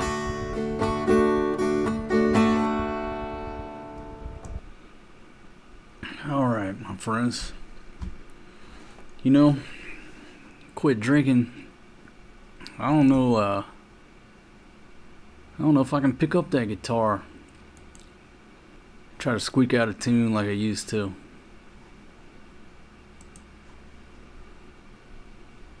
I have to try and see. I don't know if I can play that guitar stone cold sober. Okay, so what I was looking for, I think it's called Y'all Want to See a Cooking Show. Cooking show. See if I can find it here. No, it's not pulling up. There it is, right there. Okay, now you want to listen to somebody who can sing. Okay, this is Famela, Captain Ron's wife, right? She is a no shit professional level singer. Why she wasn't discovered, or was up there with professional singers, I don't know, but she's got a wonderful voice.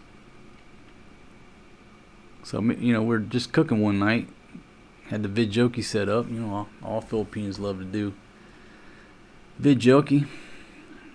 We did some vidjoki here, had a great time. But I don't think anybody in our crew that was singing that night going to win American Idol. It's just the way it is.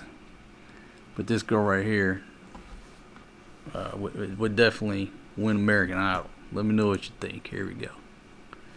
Get it going here.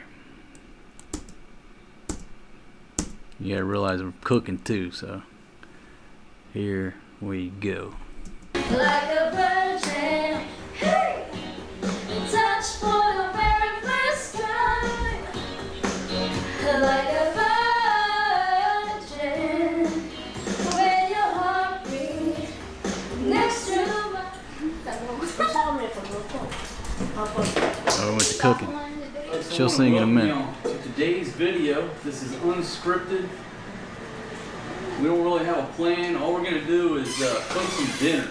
So if you're looking for a well-edited / produced cooking show, well, guess what? You're in the right place.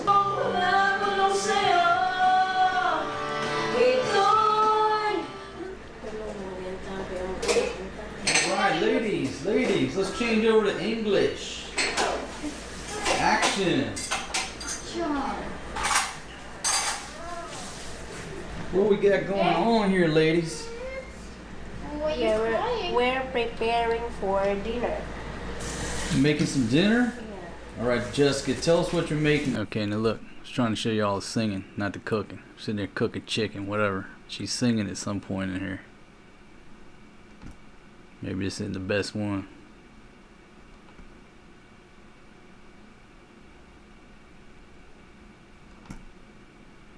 Gotta pull it up. I figured out here. Here we go.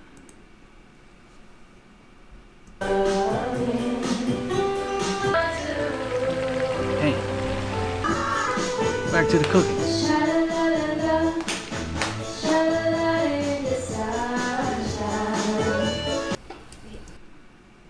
Okay, so that's not the video I'm looking for. I'm looking for when the girl's, truly singing. That was more of a cooking show. Not saying that's a bad video. It's a great show. Cooking, singing, beautiful ladies. How can you not love that? But I'm trying to find a one where she was singing. Maybe it's folks, have you done so? You have as many videos and articles and everything. You don't even remember what to search for. Like Studio Jam, maybe that's what it was. Studio Jam session.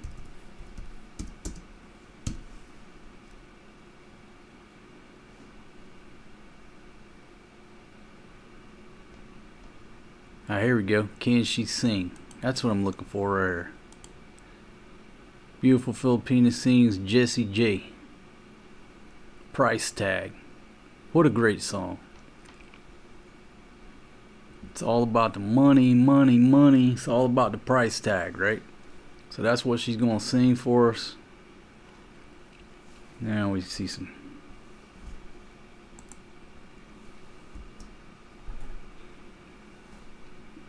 I think I ran. Did we run this live? I don't know. Can't remember.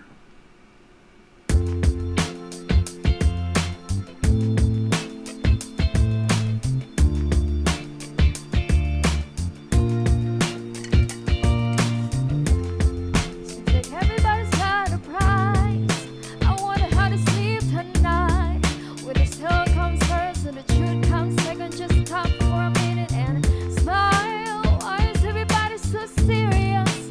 Acting so damn mysterious. Got you on your eyes and your heels so high, you can't even have a good time. Everybody look to the left, to the right. Can you feel that? We're paying with love tonight. It's not about the money, money, money. We don't need your money, money, money. We just wanna make the world dance. Forget about the price tag. Ain't about a cha-ching, cha-ching. Ain't about a yeah, but blame. Wanna make the world dance. Forget about the price tag. We need to take it back in time. When music made us all unite. And it wasn't low blows at the video host. I'm not the only one getting tired. Why is everybody so obsessed? Money can't buy us happiness. Can we all slow down and enjoy right now? Guarantee we'll be feeling alright. Everybody look to the left. Everybody look to the right. Can you feel that? Yeah, we're paying with love tonight. It's not about the money, money, money. We don't need your money, money, money. We just wanna make the world dance. Forget about the price tag. Ain't about a yeah, cha-ching. Ain't about a yeah, but blame. Wanna make the world dance. Forget about the price tag. Price tag. Let's take the cash back. Give me 6 strings and a half stack. Forget about the money, money, money. We don't need your money, money, money. We just wanna make the world Yeah, she's got some talent. dance. Forget about the price tag. Ain't about a Yeah, she's doing okay. I think I talked to her a while back. yeah, but blame. Wanna make the world dance. Forget about the price tag. It's not about the money, money, money. We don't need your money, money, money. We just wanna make the world dance. Forget about the price tag. Ain't about a cha-ching. Ain't about a but blame. Wanna make the world dance. Forget about the price tag.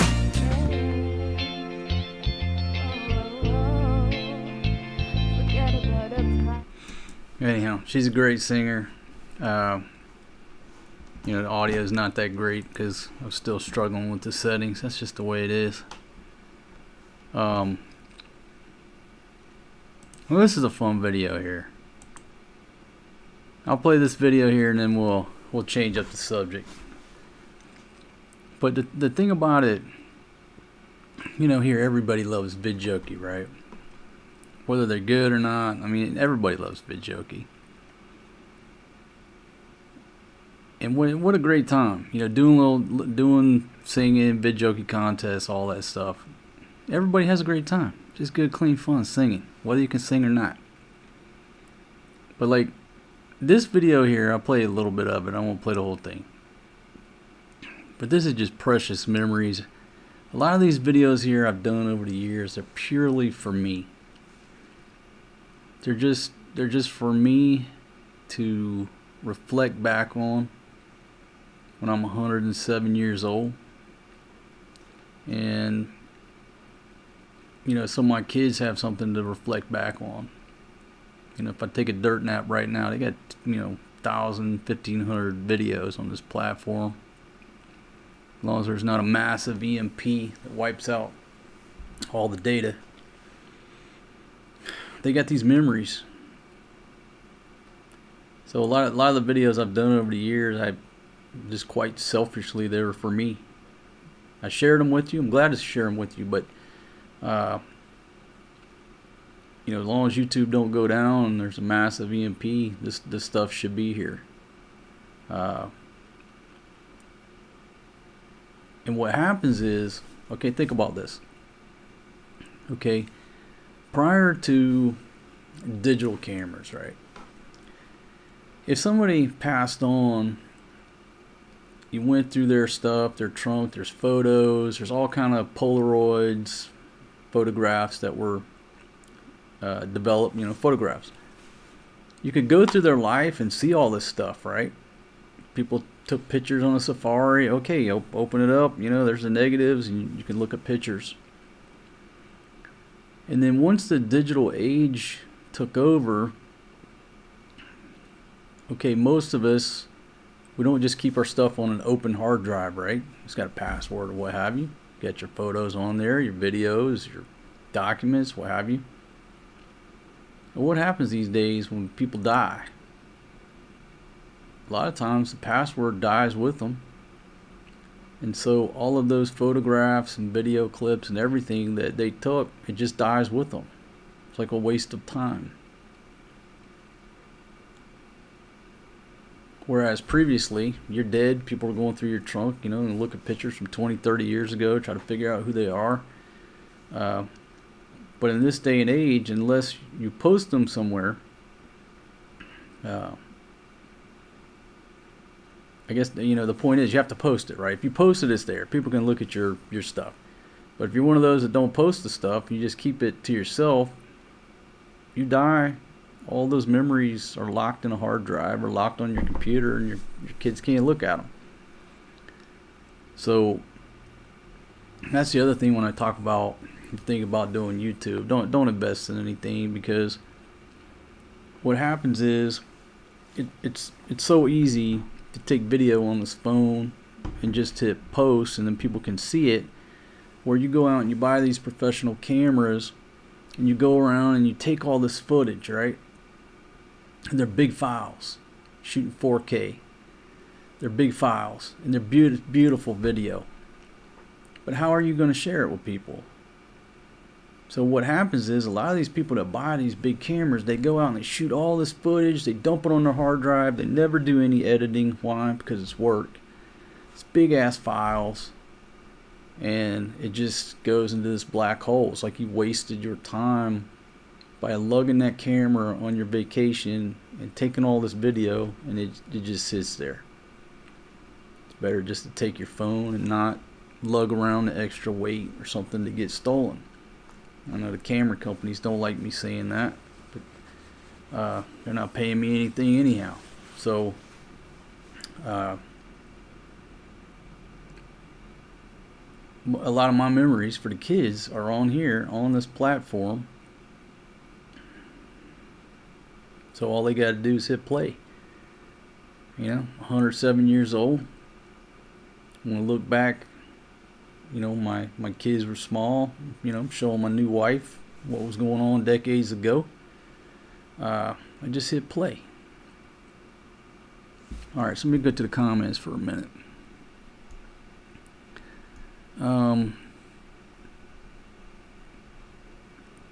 Let's see. Go back here. Country music. What do you say? Country is based on alcohol and a broken heart. Yeah. It's like that old joke. What's the joke? If you play a country music record backwards, something about your dog comes home, your wife comes back, and anyhow. YouTube must have $1 gazillion for storage. Yeah, it's, you know, I often wonder how much storage my little piece of digital real estate here takes up. I don't know. I don't know how many gigs it takes up and how they compress it down. I don't know how that works. But I take up a lot of space. But I'm no different than a lot of people. I don't know how they pay for all that storage. Okay, so I'm going to play Philippines Lifestyle Saturday Night House Party. and Vidjokey. And for me, this was one of them precious memories. So here we go. Now, folks, how y'all doing tonight? I want to welcome you to today's set. Me and Maria gonna do a little Vidjokey. Got the old lady here. She's gonna sing backup vocals. You gonna sing for us, baby?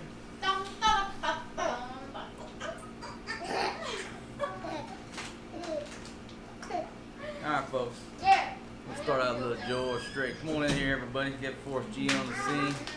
Here we go. Let's go, Forrest G. Let's rock it out, buddy. Come on in here, everybody. Let me get in frame. Come on in here. Closer in here. Watch out, Forrest G. Here we Hey, go, good morning, folks. Jan. Amarillo by morning, up from San Antonio. Everything that I've got is just what I've got on. When that sun is high in that Texas sky, I'll be bucking at the county fair. Amarillo by morning, Amarillo, I'll be there. Come on over here, sweetie girl. Whoa. They took my saddle in Houston, broke my leg in Santa Fe. Lost my wife and some girlfriends somewhere along the way. I'll be looking for rape when they pull that gate. I hope the judge ain't blind. Amarillo by morning, Amarillo's on my mind. Hollywood calling, baby, I gotta go to Nashville. Amarillo by morning, up from San Antonio. Everything that I've got is just what I've got on. I ain't got a dime, but what I've got is mine. I ain't rich, Lord, I'm free. Amarillo by morning, Amarillo's where I'll be. Amarillo by morning, Amarillo's where I'll be. Yeah. Pretty good without my guitar. Alright, but let's fire up one more, okay? Gotta love George Strait. Love George Strait. But why don't you like this one here? Hey, Victoria. Everybody thinks they're twins now. Alright, let's do that. George Strait. They're so similar now. Everybody thinks they're twins everywhere we go.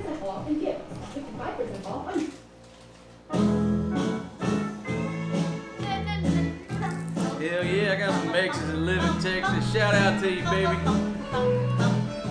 Yeah, shout out to my ex-wife. I'm getting better looking every year. Every year, dog. Oh, my exes live in Texas.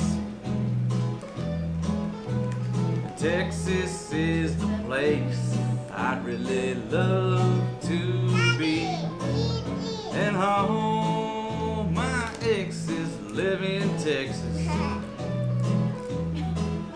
That's why I hang my hat in Angeles.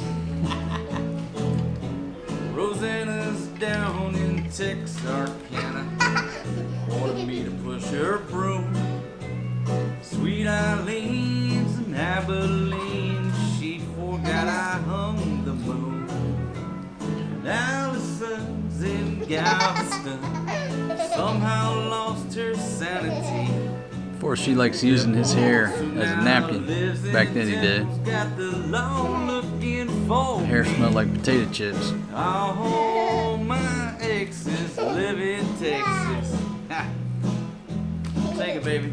Texas is a place I'd really love to be. And all my exes live in Texas. That's why I hang my hat in Tennessee. Brings to mind another time where I wore my welcome thin. Thank you. Transcendental meditation. I go there each night, but I always come back to myself long before daylight. All my exes live in Texas. Get it, baby. Texas is the place I'd really love to be. And all my exes live in Texas. Poor Fatima got zero dance skills. That's why I hang my She pretty, but she ain't got no dance skills. Yeah. Thank you, Victoria. Some folks think I'm hiding. It's been rumored that I died, Hey, M. Bruin. but I'm alive and well in Tennessee. Hey, Dave. All right, sweet babies. Hey, King Yo. You want to sing again? Yes. Okay, Force G. You wanna Hey, sing Harpo. too? All right, sweetie girl. We'll get a new another country song on here. All right, let's rock it out, little Hank Williams. They say the best things in life are free, right? It cost me a couple bags of chips for this little Preacher man says hangout at the session. end of time in the Mississippi River, she's going dry. That hat looked so good when it was new, and that thing is taking a beating. Interest is up and the stock market's down, and you only get mugged if you go downtown. Shout out to my buddy in Australia who gave me that hat. I live back in Well, both those hats. Sea. Woman and the kids and the dogs and me. Got a shotgun, a rifle, and a four-wheel drive, and a country boy can't survive. Country folks can't survive.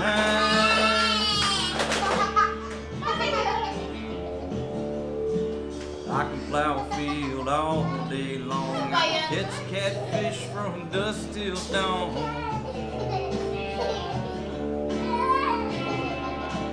Make her own whiskey and her own smoke too. Ain't too many things these old boys can't do.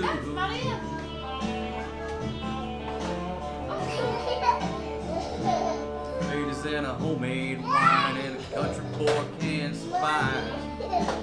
Country folks can't survive. Yeah, she was skinny back then. We say grace, we say bam if you ain't in the Fatima got chubby down in her hometown. 2 years down there is what did it. Came from West Virginia, Too much rice. and the Rocky Mountains and the western skies. We can skin a buck, run a trout line, and a country boy can't survive. Country folks can't survive.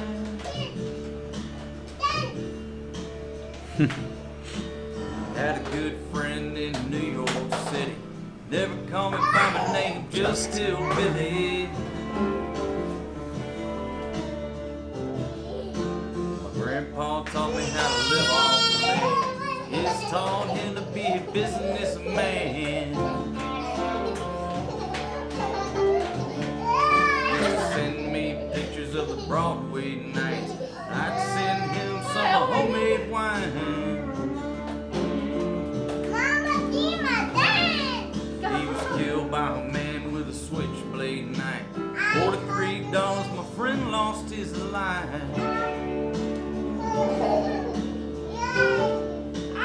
Love spit some beach nut in that dude's eyes. Shoot him with my whole 45, cause a country boy can't survive. Folks, I'm coming to you live from my extra bedroom here with a table in it that I call my office. Coming to you live from this chair. I'm hoping the audio is good. I did live check the from my audio. But I was bedroom. really just playing around. I said, you know what? This is a good time. Me and my little girl singing. Old lady trying to teach her how to dance. My old lady don't know how to dance. Daddy, Yes, ma'am. I like dance. Okay, alright, Papa gonna sing this song, okay? You come sit up here by Papa. You wanna sit here? Come here. No, Papa gotta sing. Ooh, you get to come up here. Let's see. Yay! Nope, you sit right here so they can see you. Daddy. Okay, ready? Put your hat like this. Okay, ready? Like that. Put your hat up there like that. Now, can you see? The bed. And bumped his head. Mama called the doctor. Doctor said, no more babies jumping on the bed. Yay! More time, Daddy. One more time. See you, baby. Jumping on the bed. One fell off and bumped his head. And Mama called the doctor and the doctor said, no more babies jumping on the bed. You wanna sing one more time? Yes. Okay. 10 little babies jumping on the bed. Fell off and bumped his head.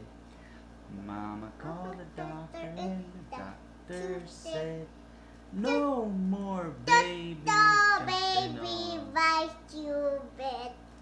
Very good, Maria. Yay, sweetie. More time. One more time. Yay. Yay, sweetie girl. Papa loves you, sweetie. To here, baby. Jumping on the bed. One fell off and bumped his head. Mama called the doctor and the doctor said, no more babies jumping on the bed. Yeah. Alright folks, they're just sampling, you know. Videos like that, you know, appeals to some folks, but I'll make those. I made those like that. That's for me. It's for me when I turn 107 years old. I'm always happy to share them with you. But again, if I take a dirt nap, all they gotta do is hit play. As long as YouTube don't go down. There's old single dad.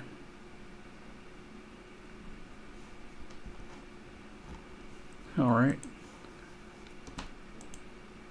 Let's change it up here. Take it back to Fatima and Arshine, trying to teach them how to drive the Tesla chopper. And folks, who would have thought that we had so much fun on that Tesla chopper? It's like world famous. If you don't know the history, Famela bought the thing new. Her and Captain Ron bought it new. And I bought it off of her second hand. And the thing was like dark green. Like a,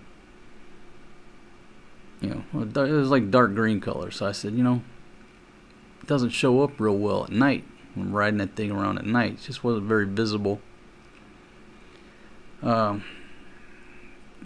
Thank you very much, Jomo. Thank you. So it wasn't good, the color. I said, I gotta do something about it. So I gave that thing a paint job, put some reflective tape on it. Now you can see that thing coming down the road. But who would have thought that thing got so much attention? But you know, it was just too convenient to strap the GoPro. I guess at the time, yeah, at the time we had a GoPro. Strap that thing on the handlebars and go out every night, you know, film for an hour or so. It was just too convenient. We went out anyhow. Forrest G loved to look. He loved to just go. He wanted to just go. So we rode that thing around, filmed at the same time, and everybody loved those videos. It was fun while it lasted. But anyhow, here's a quick clip. Can I say quick clip? Here's some video of Arshine and Fatima getting training on how to operate the Tesla chopper. Here we go. If she crashes. Now go ahead, baby. Go around slow. Watch the car coming that way.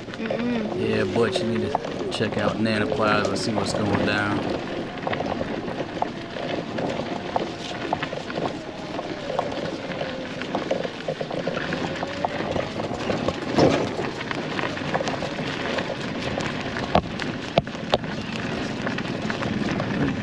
Now somebody, the Tesla chopper's got a new owner somewhere. Somebody here picked it up. Supposedly it's still on the roads, I guess.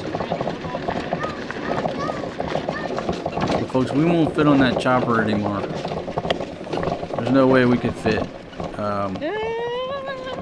Fatima, a little bit bigger, the kids are bigger. No way we can all fit on that thing anymore. And when you see it, when I see it, or I saw it, the last time I was like, that thing is tiny. I don't know how we all fit on that thing, but we did. 2 Filipinos, 2 babies, myself. We rolled everywhere on that thing. It's a champion.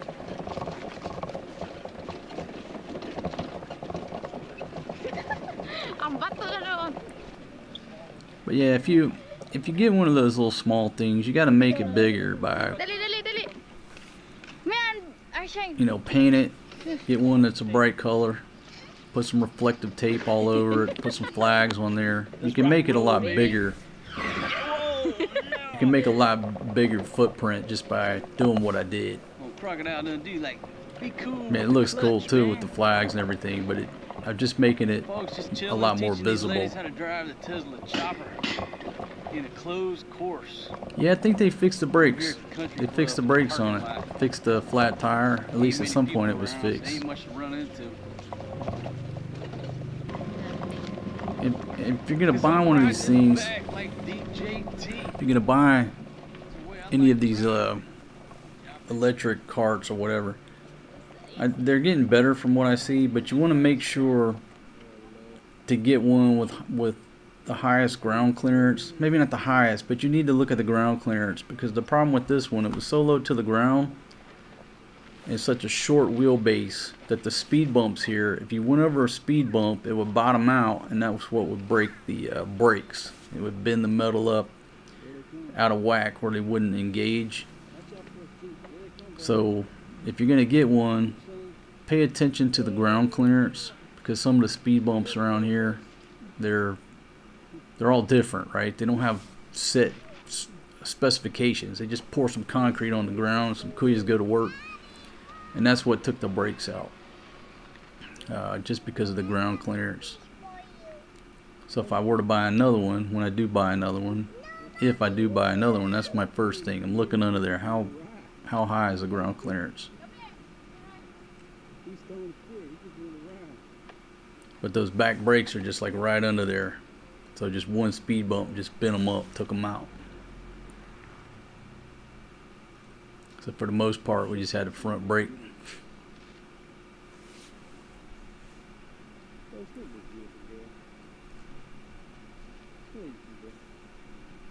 Okay, Carl Frederick, thank you very much, my friend. Coming off the top ropes. Samurai armor, holding a golden trophy. Alright, man, let me see if I can put... Okay, there we go. Add to broadcast. There we go. Can y'all see that? Y'all see that okay? Thank you very much, Carl. I think I got it to where you can see the text now. It should stay up there for about 15 seconds.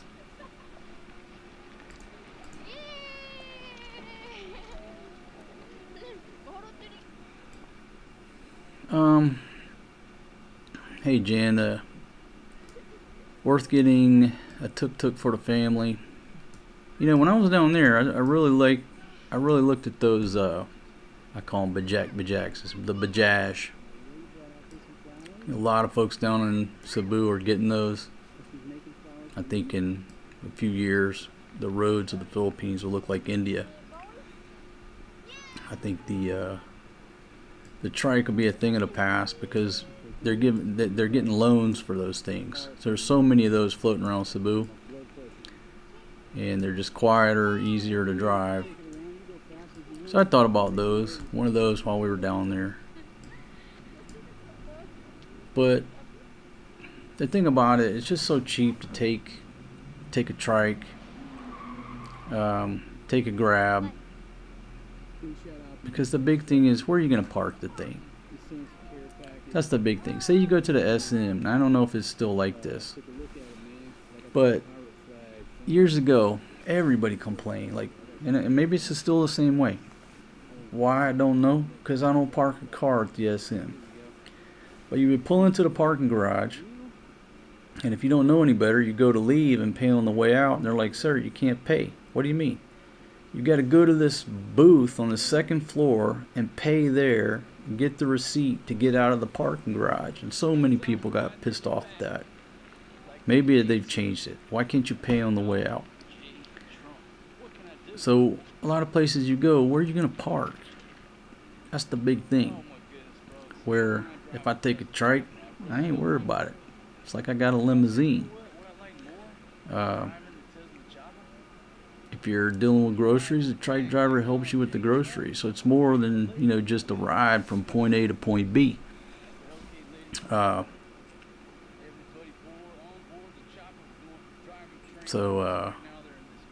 the good thing was about the Tesla chopper, I really didn't have to fight for a parking spot with that thing. I would pull it right up to the front door.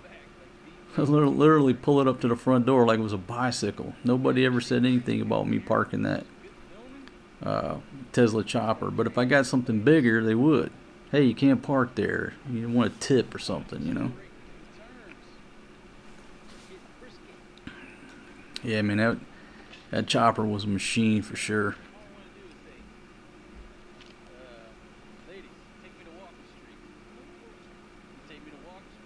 Yeah, even with motorbikes, you know, they want to put a piece of cardboard over the seat and then you got to tip them.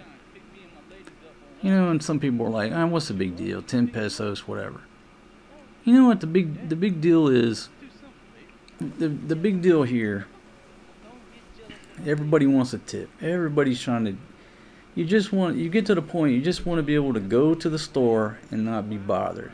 Not have to, oh man, I'm checking my pockets for coins. I don't have a coin. At some point, you just want to go to the store, park your motorbike without any help. I don't need no help.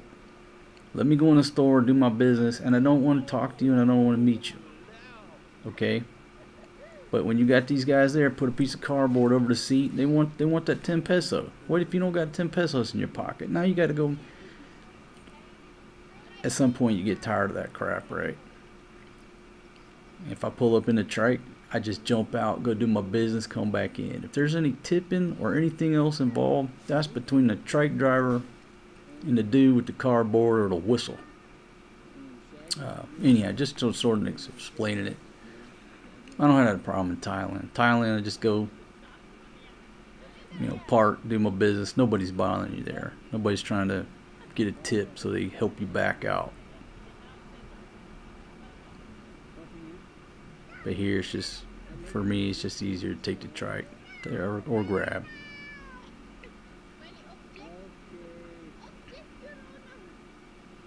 Same deal. Not dead yet, yeah.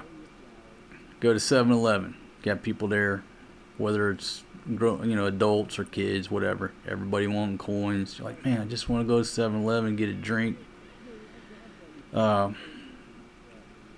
It's just something that grates on you every day. You just have to, if you come here, you have to learn how to say no.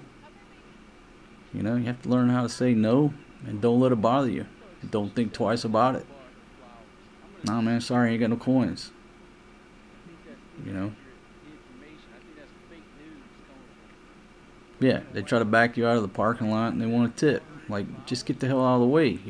I can't see because of you. You're in my way, but it's the way it's done. How do I not deal with it? I don't drive. That's how I deal with it. Anyhow, so I was teaching the ladies that day how to drive the Tesla chopper. I don't really trust them out on the streets. you know, around other people. They could drive around that parking lot pretty good, but when you get out in the streets, I wasn't comfortable with it.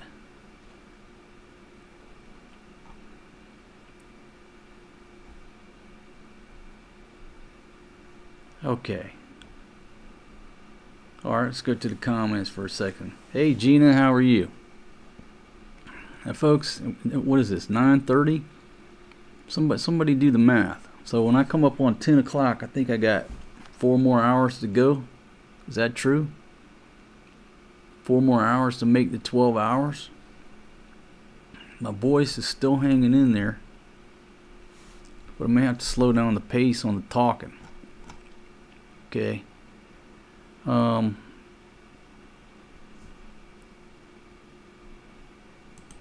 go back in time a little bit more.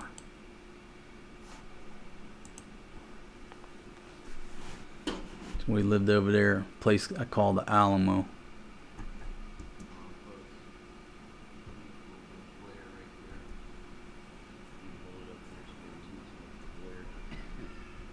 Alright, check this out. So I'm sitting here searching around new places to go see and explore. And I'm like looking up. Kept trying to find this lake Go-Go over there. This river. It was on the map. And I'm looking up the river. You know, I'm always looking for a place to go fishing. And damn, I could have done this as a screenshot, and I should have, but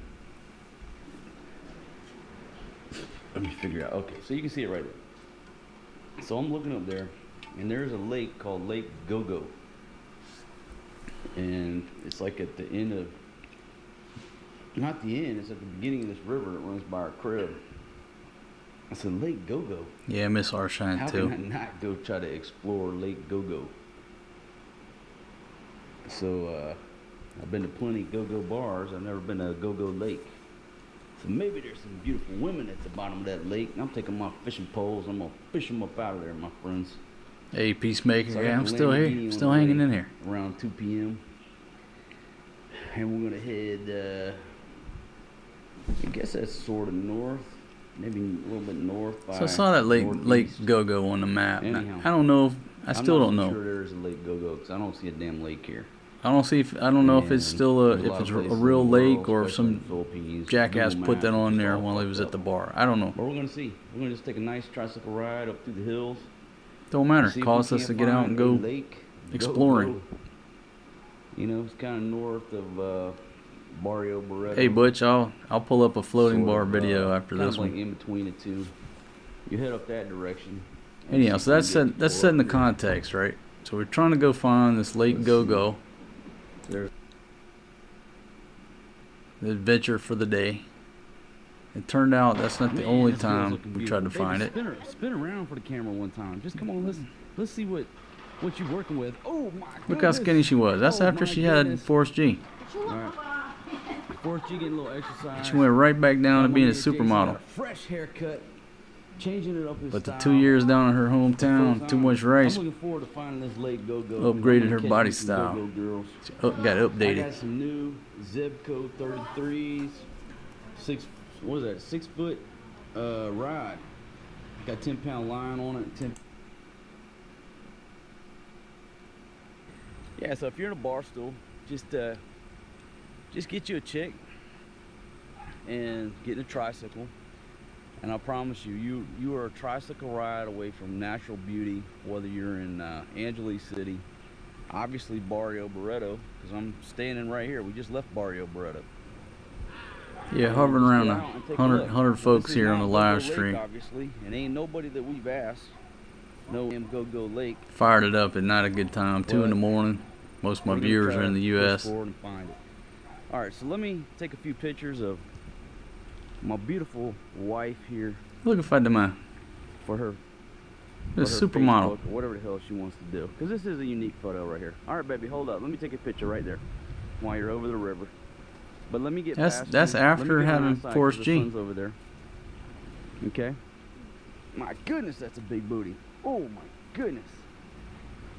Rice does a booty good, baby. Yeah, so if you come across, folks, realize right here, your ass will Yeah, the kids are growing There it up is, so full of eyes fast, right you there. Don't say I didn't warn you. Time to have some more All right, kids. let me take a picture of my beautiful wife. All right, folks, she got her some pictures, send her friends. And she is looking so beautiful. My goodness. Careful, baby. All right, let's fast forward here. Bring my GPS, plot the route. Hey, again, we lived in Barretto. Now, see, We're look. just always on these little adventures There's a paved road outdoors. up here. Look at that. Here's another angle on this. The hill. rivers, Actually, 2 mountains, hills. beach. Kind of looks like a set of titties Camping. or a ass up there. Beautiful ass.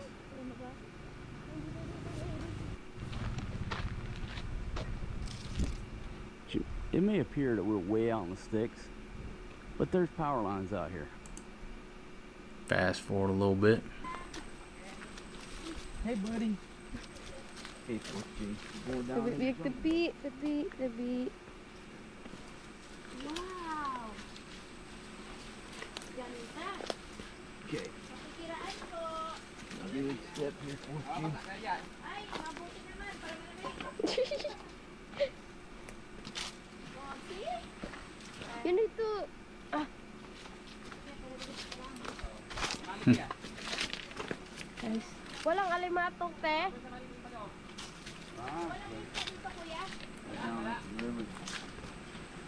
And just here, look how clear this is. Just watch her face, Forky.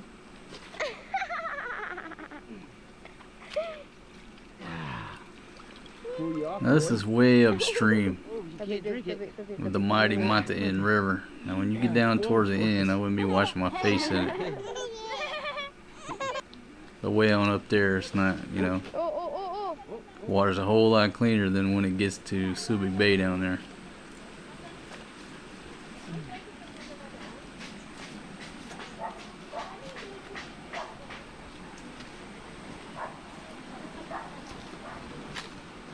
But we made it. We're down here. We're not at the big swimming hole. Is there a place where you can go fishing? No? Look, honey, there's the fish in there. Oh, did you see that? There's some swimming holes up there where Folks, people go this swimming. This is a place where I'm going to come exploring. I mean, downriver, it just looks like a nasty river, and then you get upriver. You get upriver ahead of the population. Yes. And then all Yeah, of I'm a gonna sudden have you a hear few more natural kids. beauty. Okay, so Have I'm many gonna come kids back as with I a can have. backpack, and I'm gonna do some serious exploring. And I'm gonna try to walk these ridge lines. But Forrest G's had enough in the sun. The ladies are getting tired, so it's time for me to retire. And Yeah, look at Fatima. go ahead and It's call amazing this how, you know, for the she was day. pretty big right before she had him, But and what then a- she just what an snapped right awesome- back. Just an awesome backdrop. So we're gonna take some pictures and then we're out of here. Head back to the trike. Okay, my friend. So if I want to climb the mountains, you can go with me. Oh no, not today. Maybe next week sometime. It's okay. If the typhoon comes, maybe after the typhoon. But yeah, I want to climb. I want to climb that mountain right there. Can do? No problem. All right. Yeah, that. And you get out the there to very those light green places on the like top. that, That's folks. Beautiful up there. You know, a couple hundred pesos, 200-300 pesos. I can come Somebody here- who lives I there, can they'll come here guide you up early that in the little hill. morning If you one want to day. go up it, they'll be glad that you Another gave them some day, money. Maybe next week. Okay. You be here? What's your name, my friend? June. June? I'm Marcos, my friend. Marcos, yeah. Where you from? Originally from the U.S., but I live here now. Here in June. Yeah, I live. And over there, another house is Have a- US. Okay, US fast guy forward a lives little bit here. Oh, okay. Okay, cool, folks. There's another fellow gringo who lives over that way. Fast forward to the Red Horse drinking. And so when I can sit there and drink 12 Salmon Lights.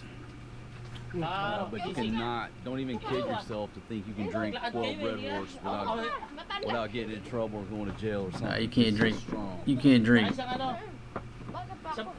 You drink one Red Horse, that's when you need to stop. You drink two, that's when trouble starts. Or better yet, just They got let the cold locals Mountain handle the Dew, Red cold Horse. drinks, and folks are just chilling like villains. And it's nice and shaded now because the sun has started to go down. And we're just sitting out here with. Baby, listen to me. That's the greatest role the sad song starts to play. Effects of Red Horse. Listen to this. This is where. Man, if you ever yak me, you're gonna hear that song called "This Is Where the Cowboy Rides Away." You understand? All right, govern yourself accordingly, baby. Ooh. Now, folks, I've said my goodbyes, but this gentleman pulled up. He's got chicken feet. Got Fatima loves chicken He's feet. got chicken neck. How you doing, my friend? You doing okay? How much on the chicken feet? 80. How much? 80 kilo. 80 per kilo? Yeah. And what about the chicken necks? Here? Yeah, Peacemaker. We were always on the go back What about then. these over here? These are how much? 40. Hey, Maximus. No, I hadn't fired that up yet. 40. Okay, so 140 and 80 on the chicken feet. Okay, my friend. All right, folks. So Fatima don't love the. That's good right there. She doesn't love the chicken feet as much as she used to. Yeah. I'm not saying she won't nibble on some chicken feet if I got it, but like before, she was an absolute fiend for chicken feet. And every day, everywhere we went, looking for chicken feet. My gosh, that's all I heard about was chicken feet. No, not so much. Not so much on the chicken feet.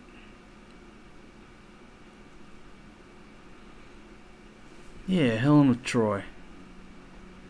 Haven't talked to her in a long time. So what did I say? What was I gonna pull up? Can't remember what I was gonna pull up here. Oh, the floating bar. Yeah, let's change it up a bit. Let's see. I have to go up here and search the floating bar.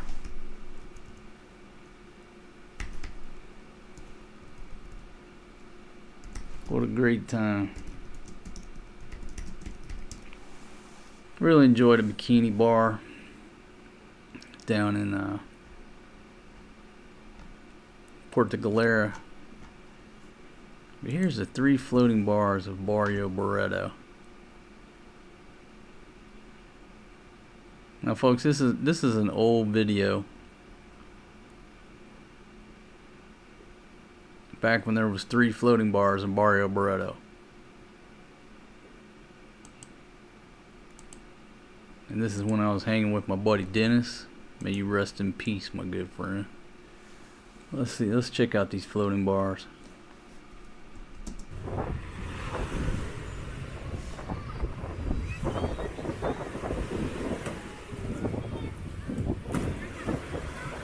Try to get on this beast.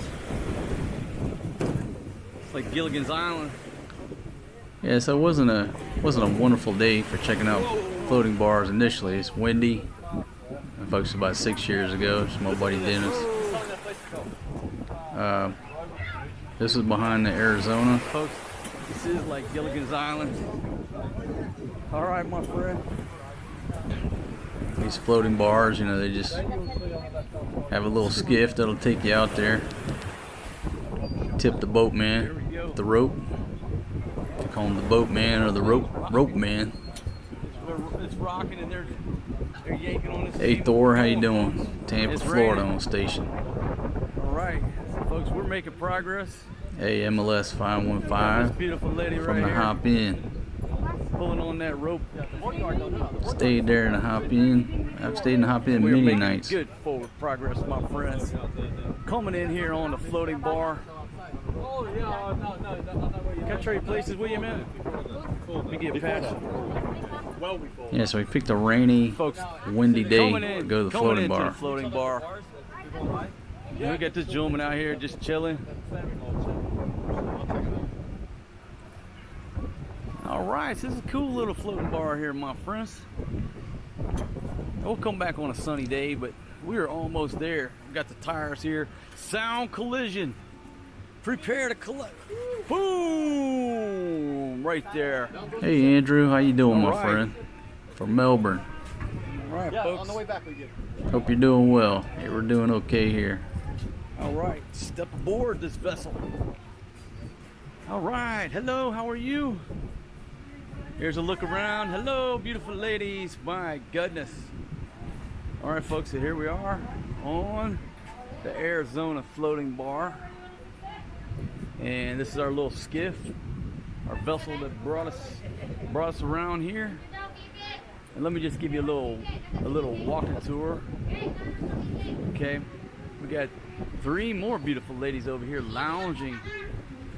Oh yeah, and look at these fish. We got plenty of fish down here. I gotta bring a fishing pole. Is it okay if I go fishing? Can I? It's not allowed, but we can put that on the barbecue. A lot of fish over there. All right, folks. Now we're kicking off the music. YouTube's gonna gank me, but at least you got to look around.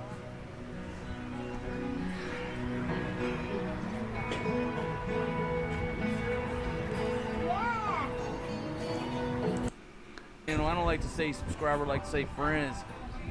And food, beer.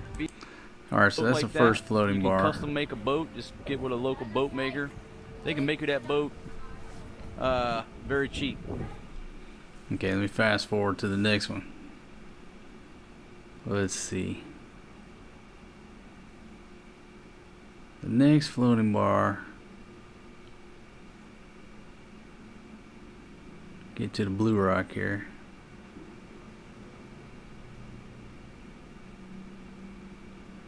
I don't know why we picked a rainy day.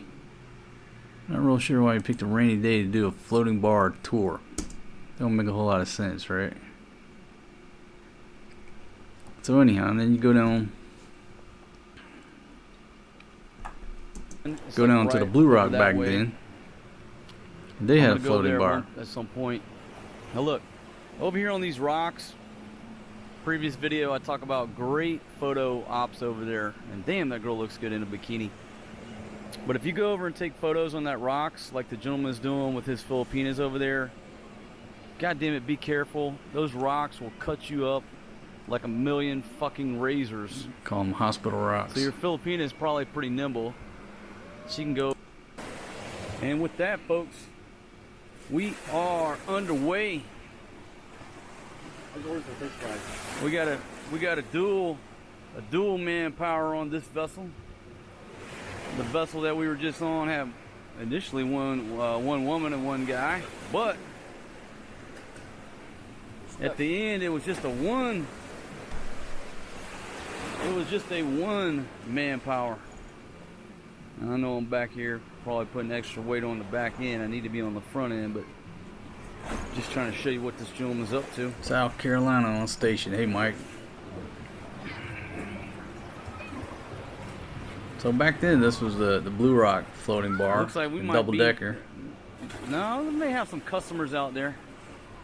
May have a few customers on this boat. Boom, Victoria. Right, thank you very much. Thank you very much, right Victoria. That's Treasure Island's Let me floating add that bar. to the broadcast. As long as my battery Can we see that? stays There you with go. us. Thank you We're very gonna try much. to take you to Treasure Island as well. But if not, then I'll hit it. I'll hit that place tomorrow. You can see their little green Hey, top skiff. Poisonous coming in over Fox, there. how you doing? A lot of activity out here today, even though it rained earlier. Got these kids laid up on this rubber boat. I don't know if the bikini bar is still there or we got not. some beautiful, beautiful ladies waiting on us. I would have to say it probably is, but I don't know. About to get ambushed by beautiful girls. Down in My Puerto Galera. goodness.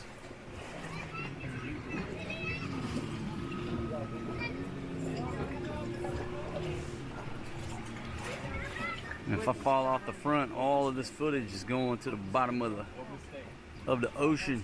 And you can see up off the right, that's at Castle Island. So the Castle There we go. Island's just a quick boat ride out We're there. coming in. We're clipping along at about, I don't know, 3 knots, 5 knots, something like that. Whoa. And folks, I recommend it. Come out here on a windy day with some waves. It's a lot more. So if you go look at a lot of our more videos adventurous from than right if you're there out at here the on a Blue clear, Rock, calm day, just go ahead and at some point hello, beautiful ladies. the the floating bar got washed up on the beach right there, right in front of the Blue Rock, where it sat for a long time until they got it moved out of there. Boom, folks. All right, help me on board here. Look at these beautiful ladies. My goodness. Take a look back. Thank you very much, my friends. Thank you. And folks, make sure you tip your guys, but we always tip them on the way out. So not much going on at the Blue Rock. You too, baby. So you're going down the beach. We're live streaming. Going down the beach back, well. Let's roll. And I can't remember if that's Treasure Island's floating bar. Yeah, Who? I guess I'll have to wait to see who it is, but it's right in front of Treasure Island. It's right next door. And then down there, that's in here. All right, gentlemen, how you doing? Doing all right? Thank you very much. Yeah, it's shallow. All right, we'll jump. And then folks, get to the end right here. Get you a good grip, because these waves, especially if there's waves, you want the grip.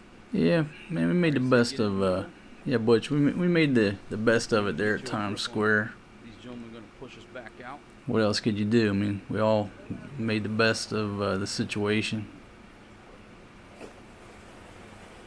Didn't have no choice, but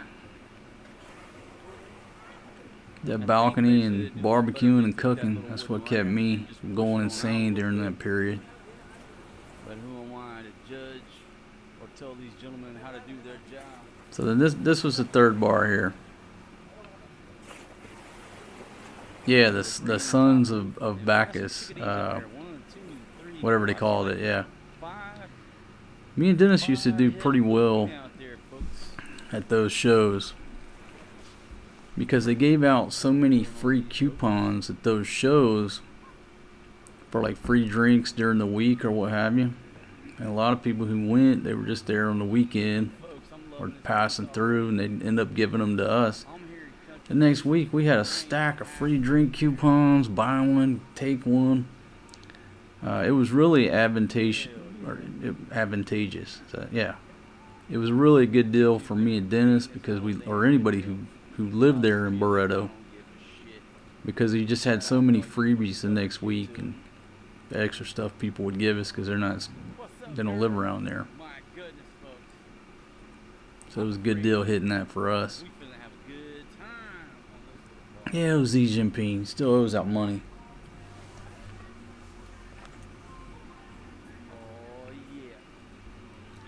Hey Carl, yeah, that Egyptian belly dancer. Now what's crazy is that girl in the black. That's the girl on the video where I spent all of Fatima's coins at the bar, at the landlocked bar. So I can't remember how this video gets, but we were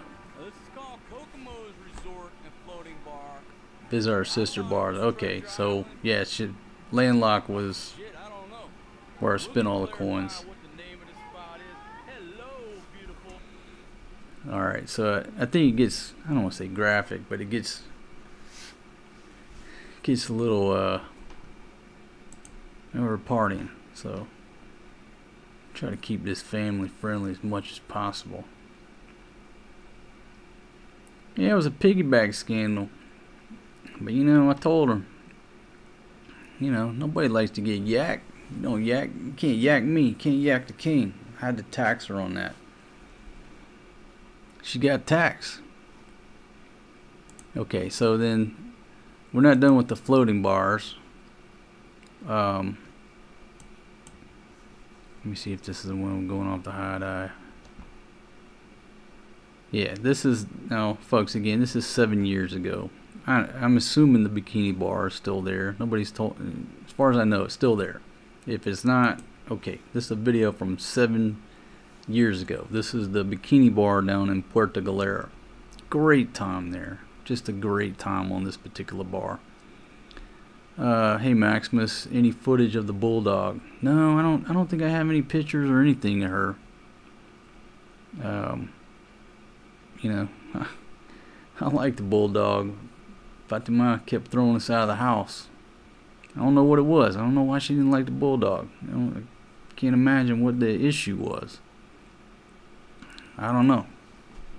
But for some reason, she did not like that girl. Kept throwing us out. Alright, check out the bar down in Puerto Galera. Again, 7 years ago.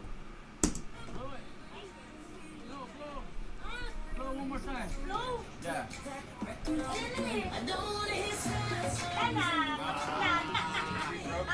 Come on, get it.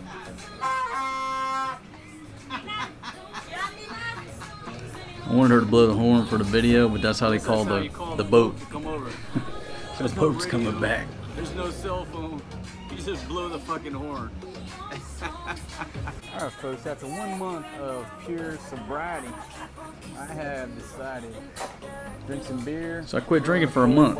So this is breaking my drink fast. In Puerto Galera, 30 days sober. I proved to myself that 30 days sober. I proved to myself. Hey, thanks for reading all that. I am by far an alcoholic. Read the whole ticker. I'm just crazy. Folks, I'm going to take a quick break. Y'all enjoy the bikini bar. I'll be right back. You got people swimming. You got a beautiful breeze. You gotta love this place right here. You get around this little bar right here.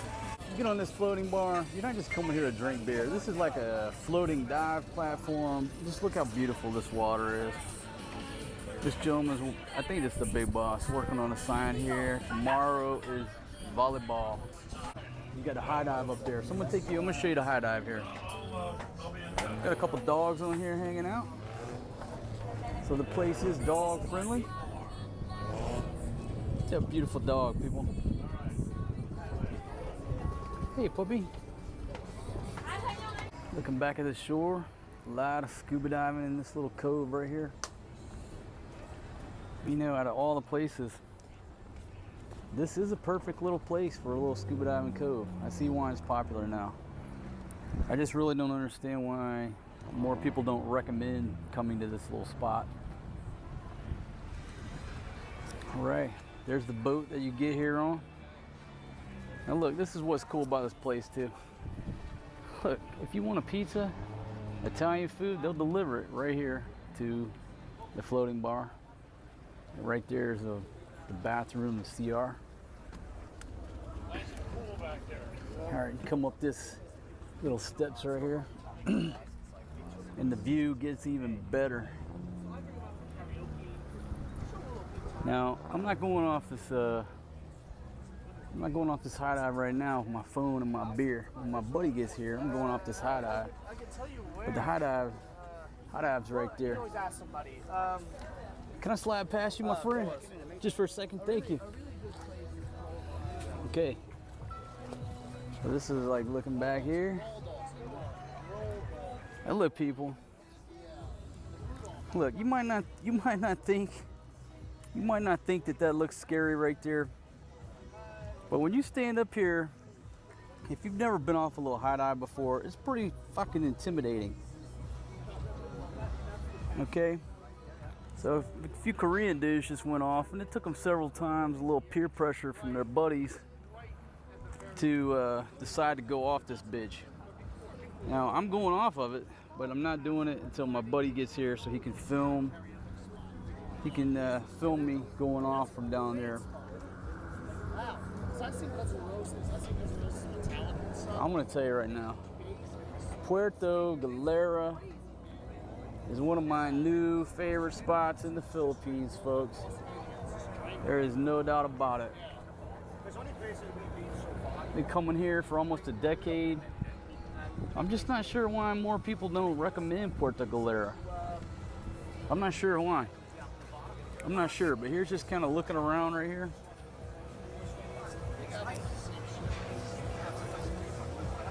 The Bikini Bar is one of my new favorite places on the planet. So you want some sun, you come up to the top and hang out. Get a little bit of sun here.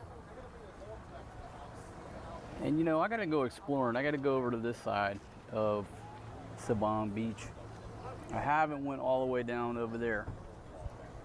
You know, it's the same thing in Alona Beach. For some weird reason, I went that direction, but I didn't go this direction. I'm probably missing out on a lot of good things. So we're gonna check it out. We got another little small dog up here. Folks, if you like dogs, Okay, folks, this I'm place back. is definitely dog friendly. So bring your dog, come to the bikini bar. Hey Butch, yeah, that's a great I don't video. know about cats. Old Ric Flair I haven't going seen a cat down on here, but beetle nut maybe overdose. you could bring your cat, I don't know. But if you got a dog, you can definitely Hey bring your Carl, dog. man, just thanks for tuning in, my bikini bar. friend. All right, and just for good measure, I'll take you around this side here. So look, folks, you have a variety of seating options. Yeah, so If you the want some sun, you can sit here in the sun. If you don't, you can get in the shade. bikini bar down there, Look at how clear this you know, that water organized is. trips over to White Beach. We went on that trip over there with them, had volleyball, Right here. played volleyball all day. Just a cool place, cool people. Look at that. It's clear. And again, that's the high dive right there. When you go up that Hey, high OJ. dive, it ain't no joke. That's what I used to do, man. Sit at bars and live stream. So tomorrow is volleyball. Just 1 p.m. there you go. Yeah, tomorrow volleyball. 1 p.m. I'll take a bikini shot, baby. Set it right there. Look at that. Oh my. And again, this particular day, I'd stopped drinking for a month. Just went on a check ride. Folks, yesterday I didn't take any bikini shots because I was 30 days, 31 days, whatever, being sober. But you know what? The purpose of a 30-day sobriety run is just to prove who's in charge. Is it me or is it the booze? And I assure you 100%, I'm not an alcoholic. I'm just fucking crazy and I like to drink. And I don't apologize to nobody. Used to do a lot of cussing All right? back then I'm not too. apologizing to nobody for the way I live my fucking life. But I did take a 30-day hiatus. It's good if you're a hard drinker every now and then to do that, just to prove to yourself that you're in control and the booze is not. I like to drink. I love to drink beer. I love to party. But by no means am I physically or mentally addicted to alcohol or any other fucking drug. All right? I'm the captain of my own fucking destiny. That's the way I live my life, folks. I don't know how you live your life. Maybe you're sitting in church right now. If you're sitting in church right now, like on the back pew watching fucking YouTube while that preacher's up there, you know, spewing out fucking snake juice and bullshit, I love you, man, but get the fuck out of that church. All right, let me fast forward. I'm running that flapper. Philippine style. Got Red Horse, San Miguel. All right, got the owner here checking stuff. All right. Air One right there. Bring you straight here from I Manila. don't know what the status is of Air One. Look at this You know, beautiful before the girl. lockdown, they had those seaplane flights going. All right, baby, listen. I don't I'm know if they're gonna go still off in of this. business. I have If no I idea. die, I want you to Somebody know. knows. I want you to know it's being real. I always think about you. All right, thank you, baby. Ang dami naman. A little bit inebriated at that point. Jumps off. You better get a tip. You better get the money now. I'm like a bunch of drunks going off a high dive. All right, let's go. Walk with me, bro. Oh, get your phone. Somebody's two of them motherfuckers. This is about a 100-meter drop. Did I mention I was a little drunk? The bikini bar down to the ocean below. There's so many dangers involved with this. Number one, I could get eaten by a shark. Number two, there are jellyfish that can sting me to death. Number three, I might not survive the fall. But I've got this Filipino lifeguard over here. Dude, shoot a video right here. I've got this beautiful Filipino lifeguard. I paid her 60 pesos, that's $1.50, that if I don't make it, she's gonna jump in and she's gonna save the Marcos. I got, My insurance I got people policy. in the way down here, folks. Hold on a second. Let's take a look. Watch out. Watch yourself. It's all clear, dog. Folks. Dog. Oh! Woo! How can you not love the bikini bar? This guy right A here. high has got dive more for to drink drunks. than me. Yo, no, no, Oh, got one more. Let's go. Let's go. help you if you want. Yeah. Yeah, this is front of Sabang. Go. Thank you, baby. You didn't have to save me, so you don't get that 60 pesos.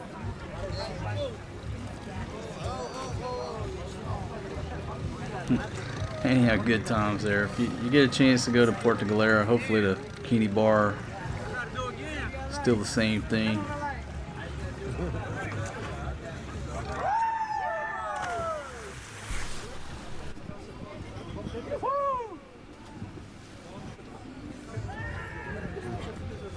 Hurry up. That is invigorating. Yeah, I remember this. There's a drunk dude snorkeling right under the high dive. Right there. He's just drunk snorkeling. The guy's snorkeling right here. Down away.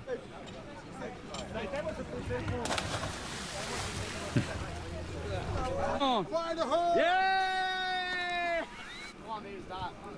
Actually, let me dive first, All right, let's get it. She can't swim. She can't The swim. girl couldn't You wanna swim, go first, but she my wanted to go man? off the high dive. She can't swim. Oh my goodness.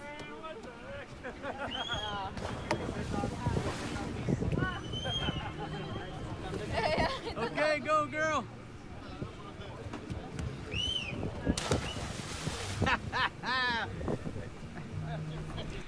Good times, folks. Good times. So yeah, somebody have to give us an update. That place is still rocking, still there, still fun, still that much fun. Yeah, a lot of them players just jumping in with shoes. I don't know, man. It's probably just a top deck.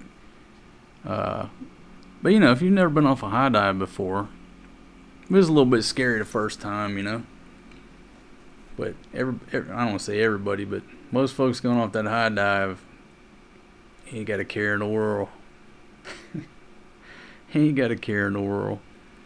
And like I said, I guess the next day, I think it was the next day on this trip, you show up at the bikini bar, and they chartered a boat, load the boat down with beer and all the passengers. Oh, that's what it was. All the beer you can drink.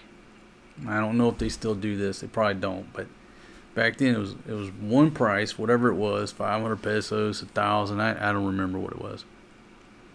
And it was all you can drink on the way over there and the way back. And it was volleyball all day over there at White Beach, which is really nice over there. You know, where the bar is at. Like you said, it's right in front of the touristy area and all the bars. But it's nice to go over to White Beach. It's not very many people over there. It's not crowded. And we spent the day over there. So just more good times.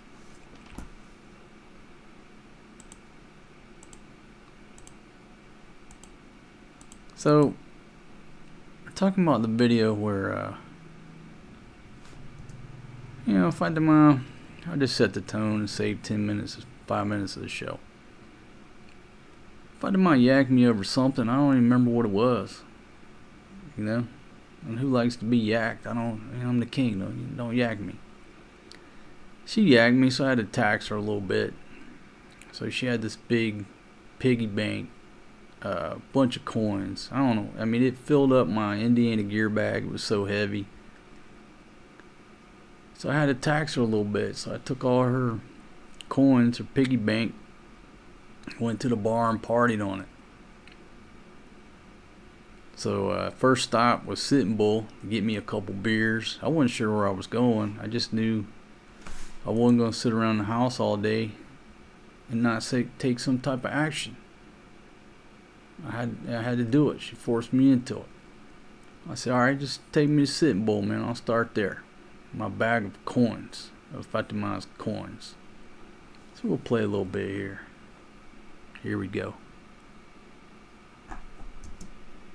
Here we go. All right, man. I got some good news and some bad news. I got money, but it's all in 1 peso coins.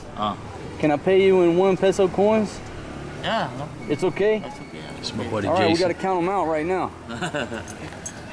All right, cool. So, all right, my truck driver, at least he'll take the 1 peso coins. No problem. All right, folks, this is beer number 1 at the Sitting Bull with Fatima's. Yeah, I could use a battery backup. I gotta make sure I can pay for these beers. I'll pay for them one at a time, so it's not so brutal at the end. Oh yeah, take a look at that loot. Take a look at all that loot right there. It's like I just robbed a bank or Should been saving that a long time. treasure ship. Look at all that. Look at that. There we go. 1, 2, 3, 4. How's the audio, everybody? Too loud?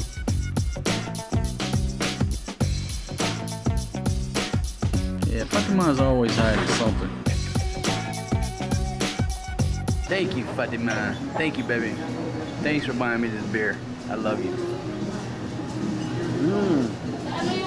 Oh, yeah. Smooth. A big chip bully. Big chip bully, but I'm not in the casino. All right, folks, what we were discussing is before, historically, it's very easy to determine the money here in the Philippines. That's 10, that's too 5, easy. that's 1. They messed it up. Pretty simple, right? Two-tone coin, from a distance, you know that's 10. The bronze colored, from a distance, you know that's 5. The silver one, from a distance, you know that's 1. That made a whole lot of sense. Too easy. Now let me show you the new shit. Here's a good idea, This makes Ferry. no sense. That's 10, that's 5, and that's 1. From a distance, how do you know which one? This makes no fucking sense. They're beautiful coins, but when you make them all Welcome the same, to the PI. how can anybody tell which one is which? It's so hard to, I mean, you can see that 5. If you flip it over, I can't really see the 1 on that one. You can sorta, I think that's a 10. Fuck, I'm not sure. That's the new coins. The old system, too easy. The new system, let me just put them together here. The old system was much There easier. you go. It's the old system, the new system. Don't make no damn sense, but hey. What happens when the good idea Ferry strikes? But it's just, as a tourist, it's difficult for me to tell which one is which here. But these, I know exactly which one is which. Especially when you've been Boom, drinking. I bought number 3 with my wife's piggy bank money. And a 50 peso tip, my friends. So 3 beers down the Look at that, hatch. folks. Nice tip. Look at that. Got the brand new umbrella. And there is not going to be any rain on my head. Folks, it's That hotel across the street that you just saw, right? Okay. My buddy said back in the 80s when oh, look at that, folks. when you got stationed at Subic, that hotel right there was your first stop.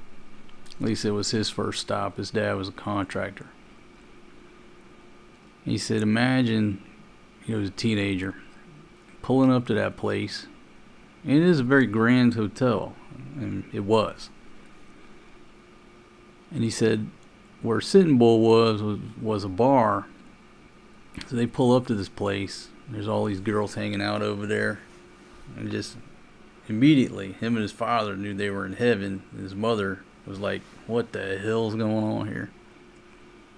But, what's that called? The Marmot Hotel?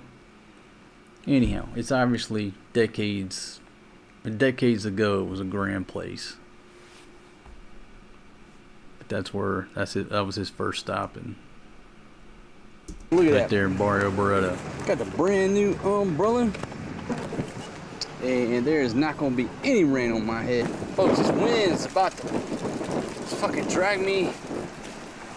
It's going to drag me all the way Peter, to how you Angeles doing? City. Michigan on Oh, station. shit. I don't know if I can use this umbrella right now. All right, let me see if I can find Francis. Folks, it's a miracle. The damn sun I mean, the new 20 peso coins are nice. I like the new 20 peso coins. came out for all of about 30 seconds. And now it's going back to a little raining. Alright, so I didn't see my friend Francis. So I said, fuck it, I'm pushing. I'm going over to Landlock and see my friends over there. But check that out, that's the Central Park Reef. Let's see if I see my ladies. Oh, that's my Remember, friend that's up the there. girl from Alright, the I gotta go floating see bar. my friend. Alright. They gotta be able to take 1 pesos. They gotta take the 1 pesos. Chris, what's going on? Look who it is, my friends. My friend Chris. What's going on, my brother? You doing all right? I was over there checking Pretty out. good story with him. I was in a central. Invited me to a chicken fight one time. I thought we were just going behind somebody's house. End up over there. Where the hell we go? To Lubao. To the big cockpit over there. Man, I shouldn't be talking about that. Let me get this video banned talking about chicken exhibitions. Anyhow, it's another story. Park, check it out. Yeah? New hotel, you know? Checking it out. Yeah, I see it. When they gonna open over there, man? They already open. Oh, it's open now? Yeah, you check it out inside. I'll give you a tour. This is my friend over here at the Landlock Bar. How are you doing? I'm good. Hi, hello, how are you? I am wonderful. I want to drink a beer, but I gotta ask a question. What a question. Listen, I got money, but it's all in 1 peso coins. Can I pay for the drink in 1 peso coins? It's okay? Welcome here. All right, yeah, okay, folks, let's go. I can pay with 1 pesos. She was okay with it. Cashier wasn't. All Initially. right, and look at this beautiful girl. Hello, how are you? I'm good. Ako si Marcos Pobre El Lasingero. Wow, beautiful girl. Now, folks, take a look at the Central Park Reef. It appears to be open. And tomorrow I will take you on a tour of this establishment when I am more sober. Oh shit, got the police. Nope, it's the ambulance. That's the ambulance? Yeah, it's not. I think it's the police looking for you, baby. I don't think so. Yeah, because you stole my heart. Oh my god. Oh, that's That was so good. Wow. All right, folks, let me get my money out so I can buy some beers. Let me get my money out. I got the treasure. The treasure is in this bag right here. Yeah. You know. I told them the same story that them guys down on Beloy Beach tell. They walk around, the beach vendors, right? But one of their big high dollar products is selling fake coins. And they'll tell you this big long story which is very believable. And what they'll say is, well, the stories that they told me was their grandfather, who's a fisherman, was diving down in Mindanao, and they came across this shipwreck that had a bunch of coins there, and they're the the U.S. $50 coins, that are worth some money, hundreds of dollars or what have you. And so they tell this big long detailed story, believable story. Grandpa down there was fishing, ran across this, and got a bunch of coins out of it. And then they price them at a price that's so high that the first thing you do, you go back and look it up, and they're like $800. That's what they're going for on eBay or whatever it was. And then they're trying to sell them to you for like $100. So everything just lined up because they've obviously ripped off so many people. Now, if they'd have said, "Hey, give me $1," you'd have known it's straight, right? But everything lined up. Whoever scripted that out had a pretty good script to convince you that if you give them $100 or whatever it was for that coin, you can immediately go back home from your vacation and sell it on eBay and make $700. So anyhow, when I got to this bar, I just told him the same story. Yeah, I got this out of a shipwreck. You know, without diving out, whatever I told him. I told him the same bullshit story the guys on the beach told me. Let me, here, just hold this bag. Just hold it for me. I have millionaire now. Yeah, you know why? Because there's nothing but solid gold in this bag, baby. There's solid gold in here. All right, listen. I told you, I had a question, right? Can I pay for my beer with a 1 peso coin? It's okay? Yes or no? No. I got 1 peso. Cashier don't want to count on them 1 peso coins. Initially, she's like, That's all I have. It's allowed. It's not allowed? We got 5 pesos, so you see. I don't got 5, I got 1 peso. 65 pesos only. Okay, but I got 1 peso coins. Well, then I gotta go to the next bar. Water. This is all I got, baby. All I got is this money right here. Oi! Because I got this off of a sunken treasure ship. Okay, there's a boat that sunk out here in Subic Bay, and I went out there and I found a treasure. Good? Yeah. Seriously? Yeah. When? When is that? I can't tell you, it's a secret. Okay. Okay, but it's okay if I pay for my beers, right? All right, I'm gonna take SMB. Yes. Wait. All right, how much is it? 65. 65? All right, folks, here we go. How about I massage your back?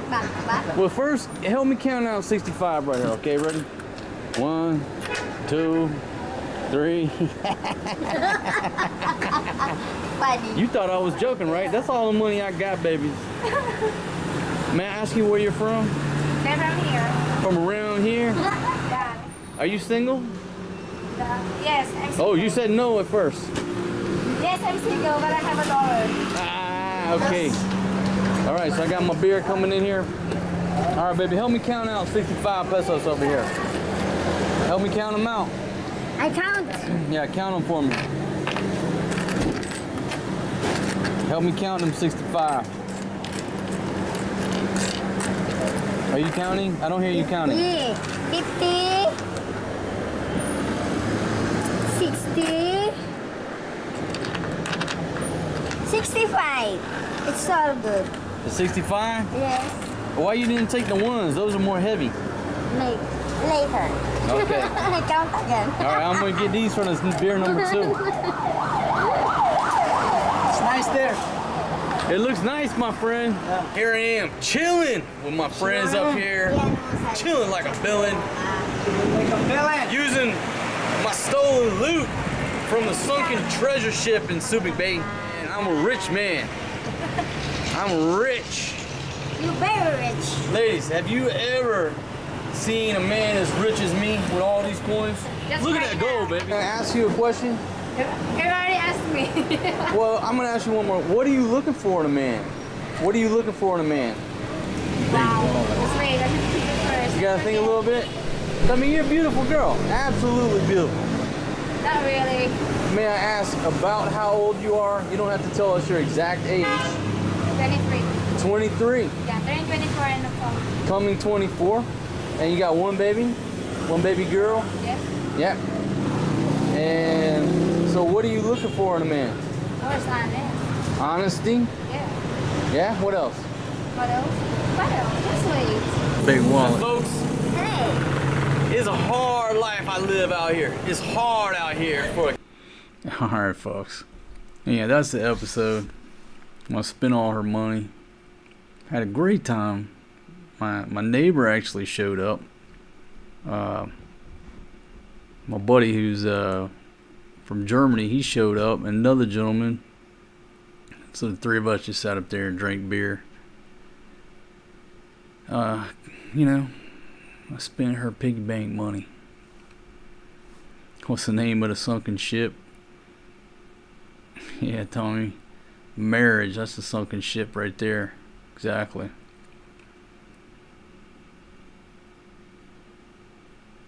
Okay. So how we doing? Let's check everything. Got 108 folks here now.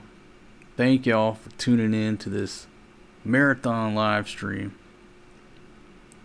10 hour or 10 coming up on 10:30. So I got what 3.5 hours left if I'm gonna make this goal.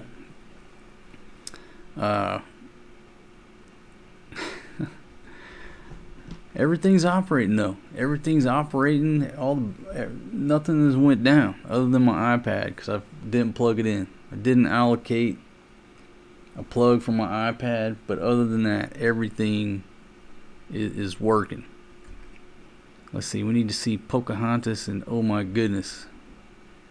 Yeah, who is Pocahontas?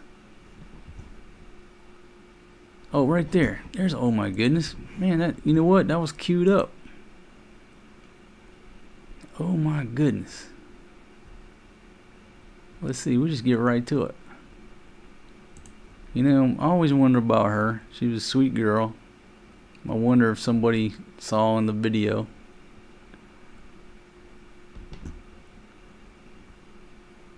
Went down there and scooped her up. I don't know. Maybe she's still there. Here's a girl I nicknamed oh my goodness.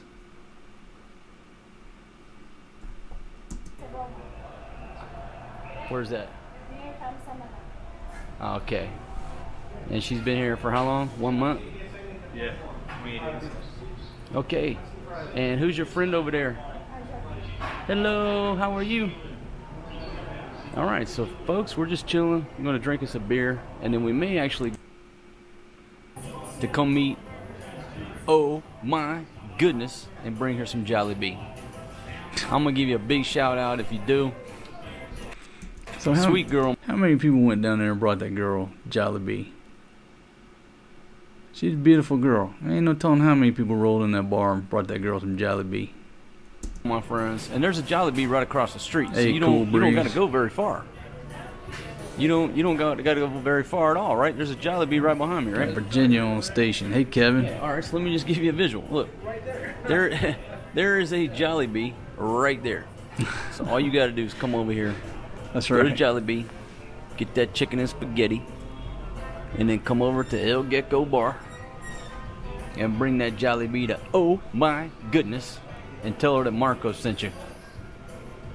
No telling how much Jollibee got delivered there. Sweet girl.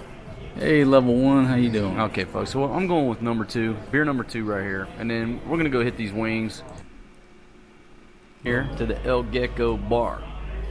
They're gonna go across the street and get a chicken and spaghetti, and they're gonna walk into this bar and they're gonna ask, "Excuse me, ma'am, but are you?" Oh my goodness. And she's gonna say yes, and they're gonna say King Marco sent me. Anyhow, folks, yeah, good times. How many years ago was that? 6 years ago. You know, that's the thing about,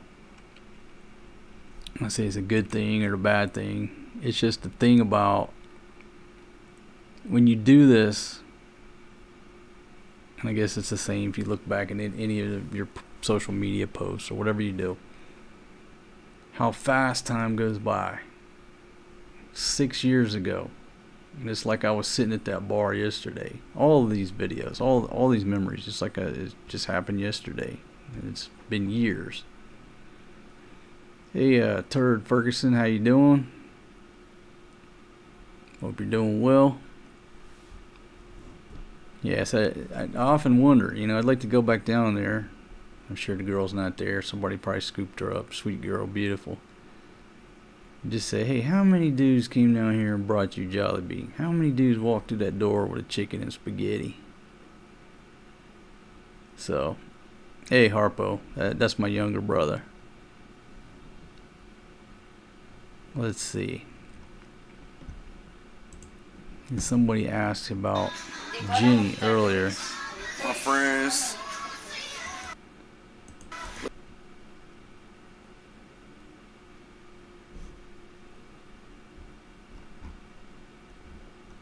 Okay. You know, I'm not gonna play that one. Cause somebody told me she got married or something like that. I'm gonna cause no marital trouble.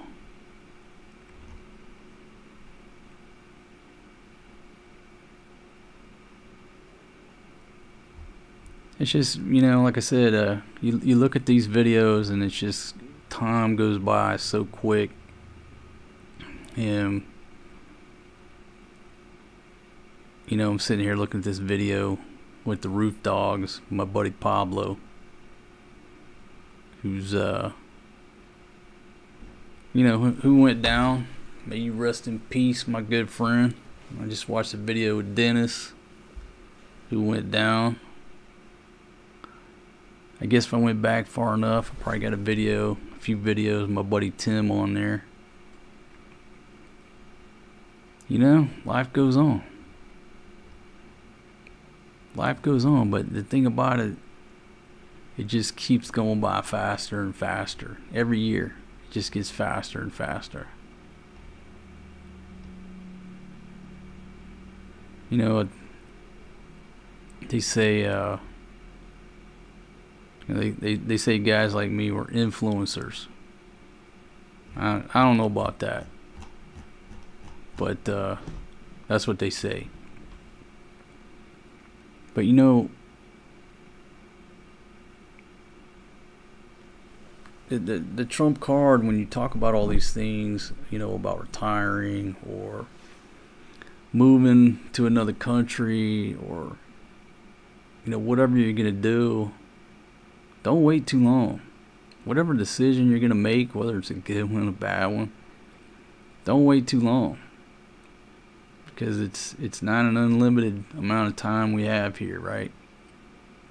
It's a finite amount of time with no guarantees. And the time goes by so quick. So when I was talking about, if you listen to these folks who have made it to 100, or you know, in their 90s, whatever, they interview these older folks. You know, one common denominator I noticed was, okay, you know, I wish I'd had more kids. Number two, I wish I had taken more risks. That's what a lot of them said. I wish I would have taken more risks. Why? Because the time just goes by like that, and it's over. And when it's over, it doesn't matter what risk you took. You know, it's your life.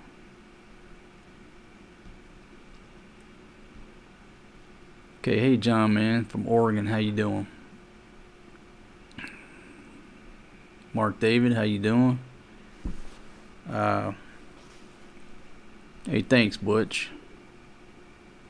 Don't know how much you touched and helped other people's lives.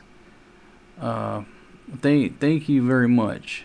You know, that's awesome for people to say that and to tell me that. You know, a lot of people said, "Hey, man, I'm here in the Philippines or I'm here in Thailand because of you." And that's awesome. That's awesome that somebody improved their life, you know, based on what I'm doing here. And I don't know what to say, you know. But you know, it also goes both ways. Boom, level 1 off the top ropes. The King and Dennis on the floating bars was legendary. Yeah, I miss old Dennis. I tell stories about him. He was a damn character. Yeah, good times with him. What was I talking about right before that? Can't remember. Folks, it's like 10:30. You know, coming up on 11 o'clock here at night. I go to bed with the chickens because I get up so early. I mean, I'm up at 3, 4, sometimes 3, 4, 5 in the morning. I'm up early, so staying up this late, I'm already in like half zombie mode. Not because it's because they just get up so early.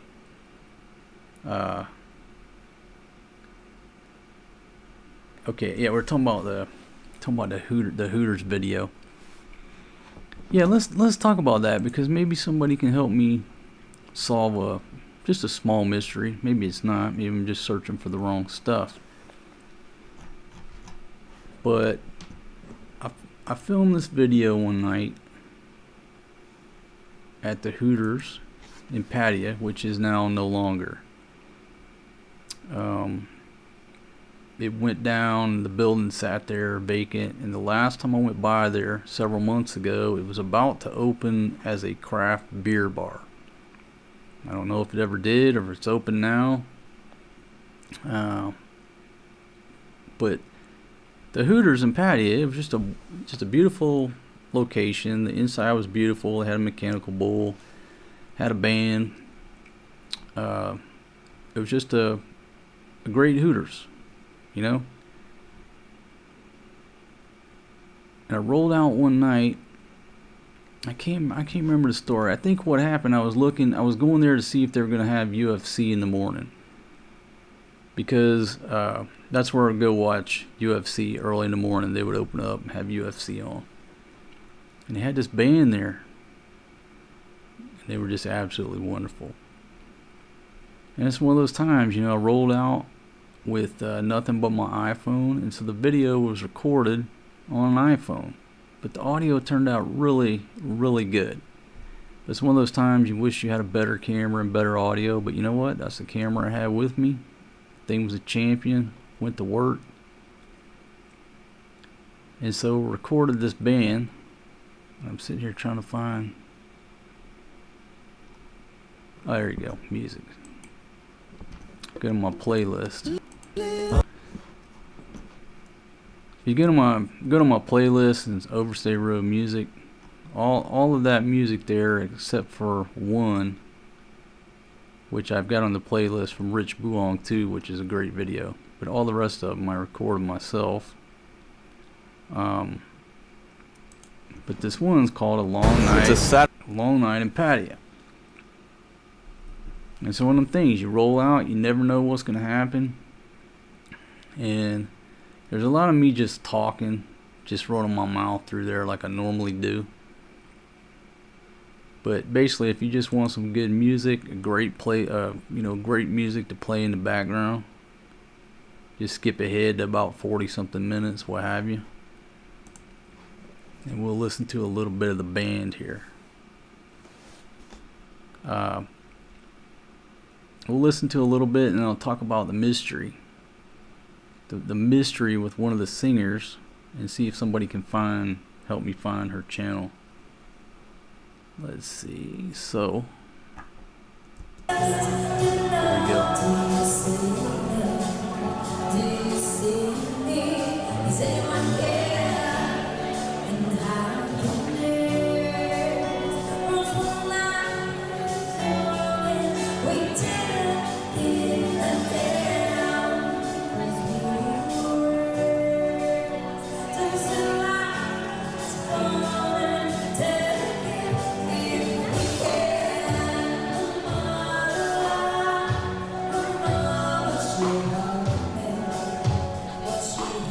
So everybody in the band, it's a Filipino band with the one white guy on the drums.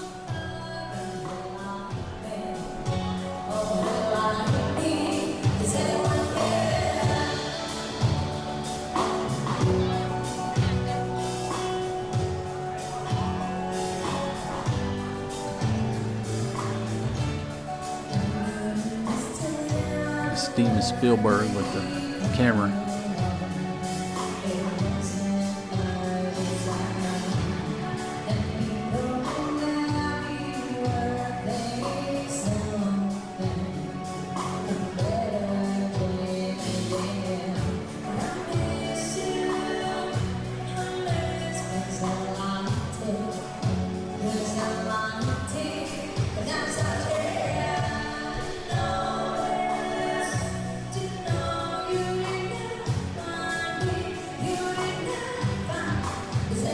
Hey, JXX in the house. How you doing, my friend?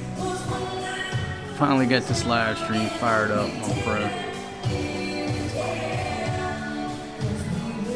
Hey, Lala.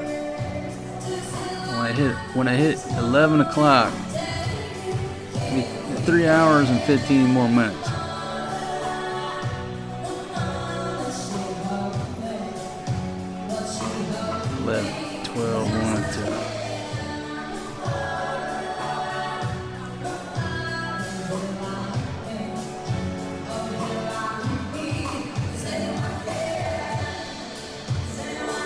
See, then I have a decision to make.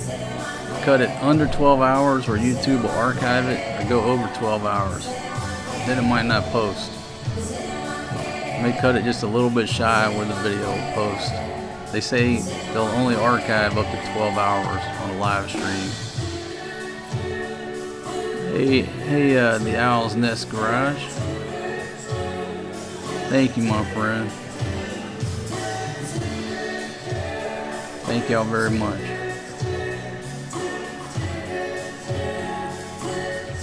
Yeah, I was sitting outside on the rail watching traffic go by, and then when I heard the band kick off, I was like, oh, cause I wasn't planning on staying until I heard that band. I said, I'm staying all night. So I moved over. Hey, Daryl, how you doing, my friend? Terlingwood, Texas, on station. Good to see you, my friend.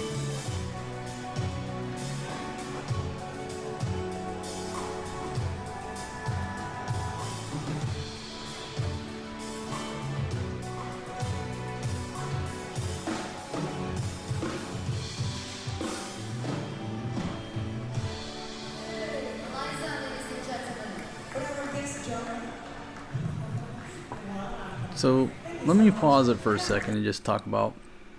Okay, so the girl with her back turned to us right now, her name's Eliza.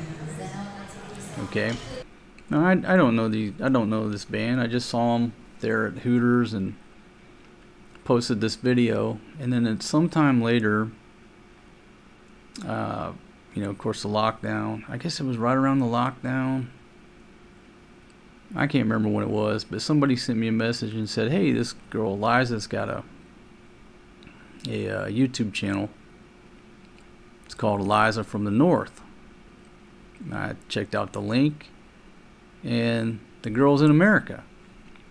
So, you know, I don't know these folks. I don't know their whole story. I don't know anything about them other than enjoying their music. But one of y'all sent me the link, and sure enough, it was her, and she was in the States.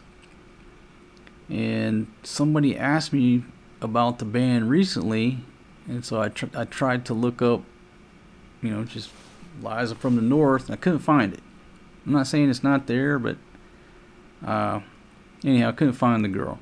But her videos from the States, she was singing over there too. With a band. I think the one I saw, they were just practicing. But anyhow, so I can't find her channel now. I hope she's doing well wherever she's at. And one of the girls, either her or the other girl, one of the two was from Angeles City or near Angeles City. So I don't know where they're at today. All I know is that the Hooters there is no more. So pretty certain they're not playing at that Hooters, because they ain't the Hooters no more. But just what a wonderful, wonderful band. After we play this, I'll play the older video from Club Lucifer of Gravity 7. Another great band, great era, great times. But what do a lot of bands do? You know, there's only so many bands that go the distance. Takes a lot to stay together as a band, stay in the same place, stay in the same sheet of music. Well, yeah, stay on the same sheet of music. You know, a lot of great bands end up breaking up for whatever reason. Okay, so let me go to the comments here, and then we'll keep playing. You know what? I can play the back.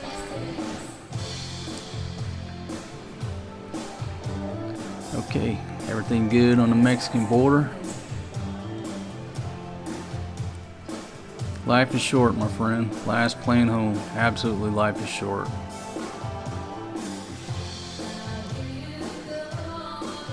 Hey Daryl, you saw this band in Manila? And if so, man, tell us where and when, at least like recently or...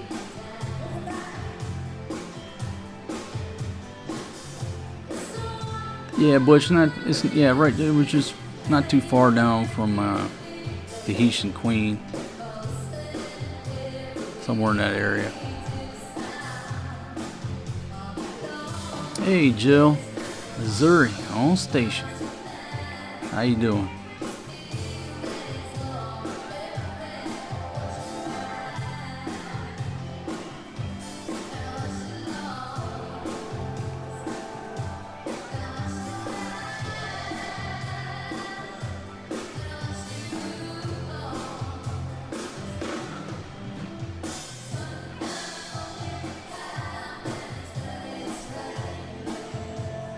I mean, every song that they sing,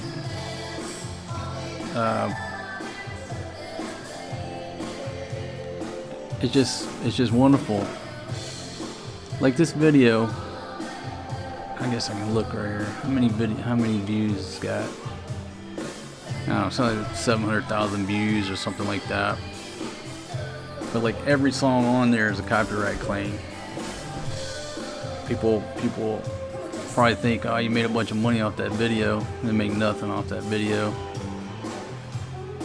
because every song is a copyright claim.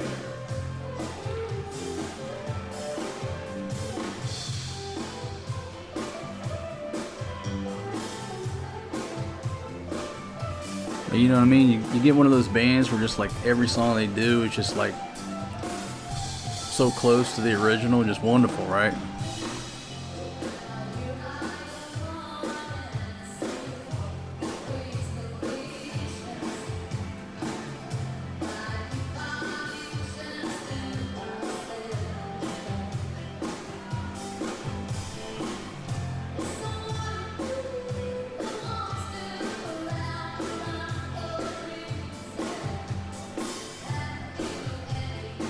Hey Harpo, cool man, 5 years to go, man.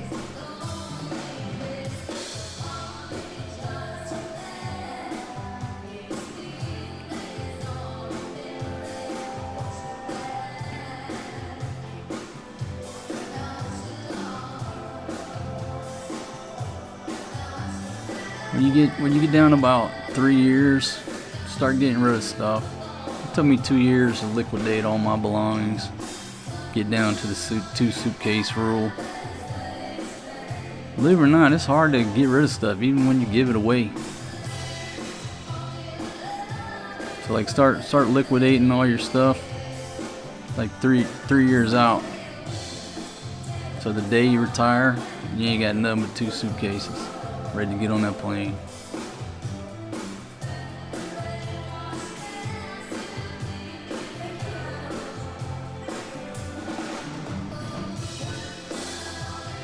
"107 folks here now. Thank y'all for joining me during this long live stream.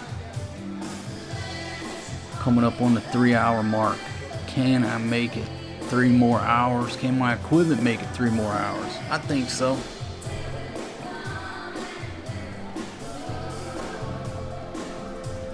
Yeah, they had a lot of energy on stage. Absolutely.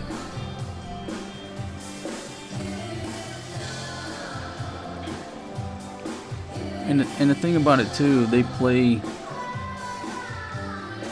know what, 3 sets a night, you know, 6-7 nights a week. I mean, I don't know what their contract or deal was or what have you, you know, but they're pretty much playing every night.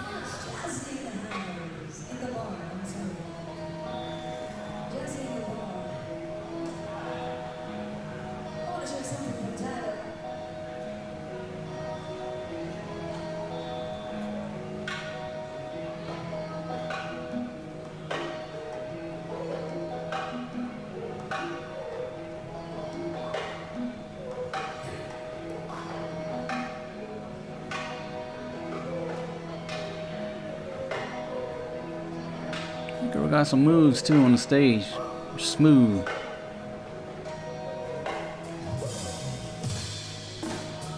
If you own a club in America, you you had this band in a club in America.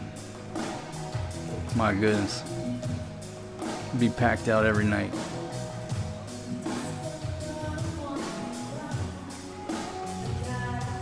Hey Tim, how you doing, my friend? Hey Zep79er. Yeah, got that air kind of cranked so everything stays cool.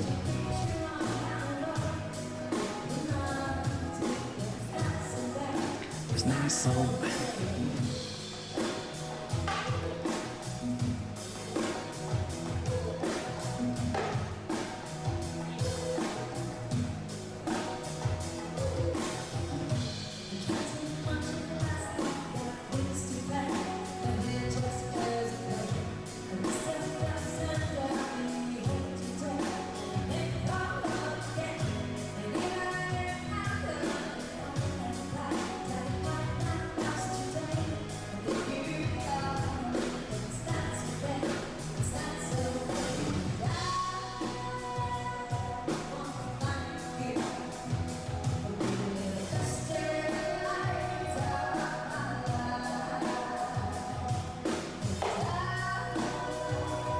You know, earlier we were talking about camera equipment.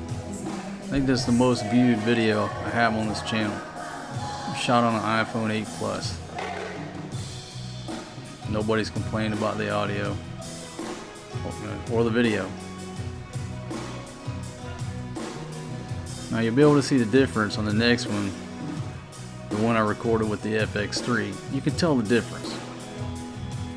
But unless you're comparing them side by side, nobody's complaining about this music. It was just my iPhone.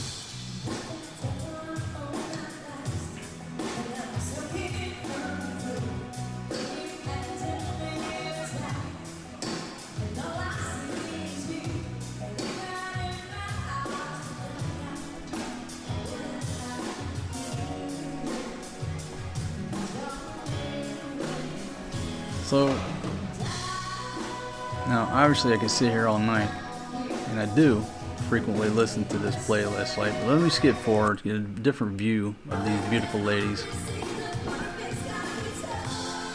Beautiful, beautiful ladies. They just had the full package with the band, the looks, the moves.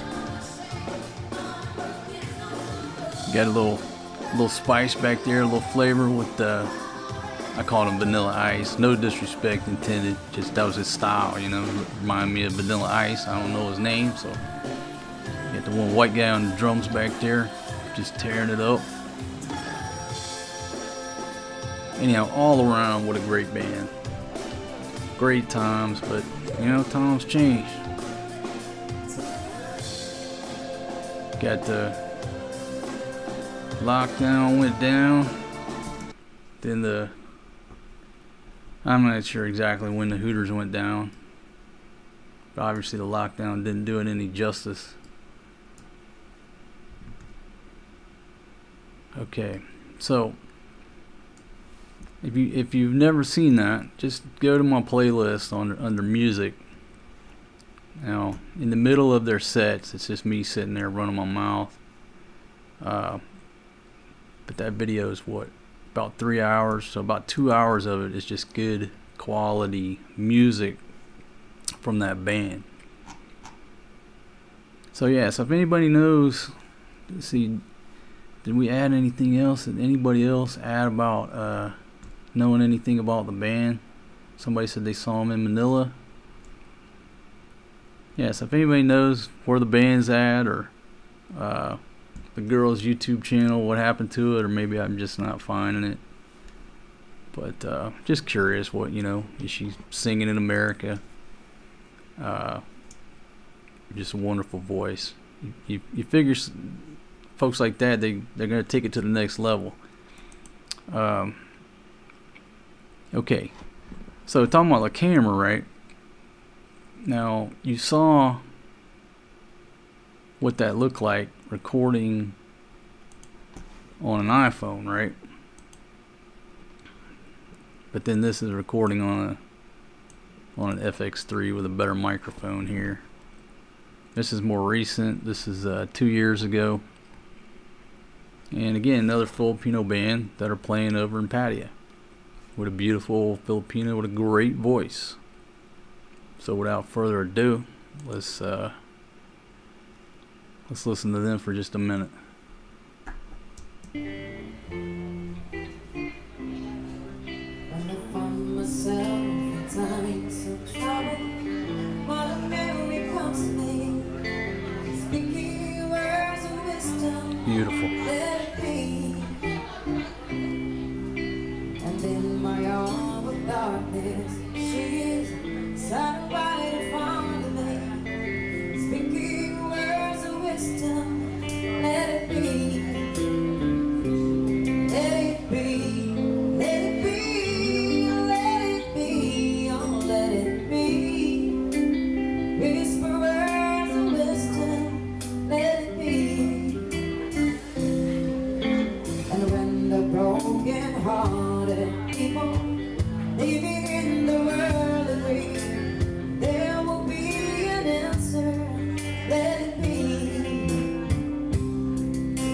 For though the baby Hey Carl, I'll play it before the live stream's out. I'll play that first video. there will be an answer. Let it be. Let it be. Let it be. Let it be. Oh, let it be. There will be an answer. Let it be. Let it be. Let it be. Let it be. Oh, let it be. Whisper words of wisdom. Let it be.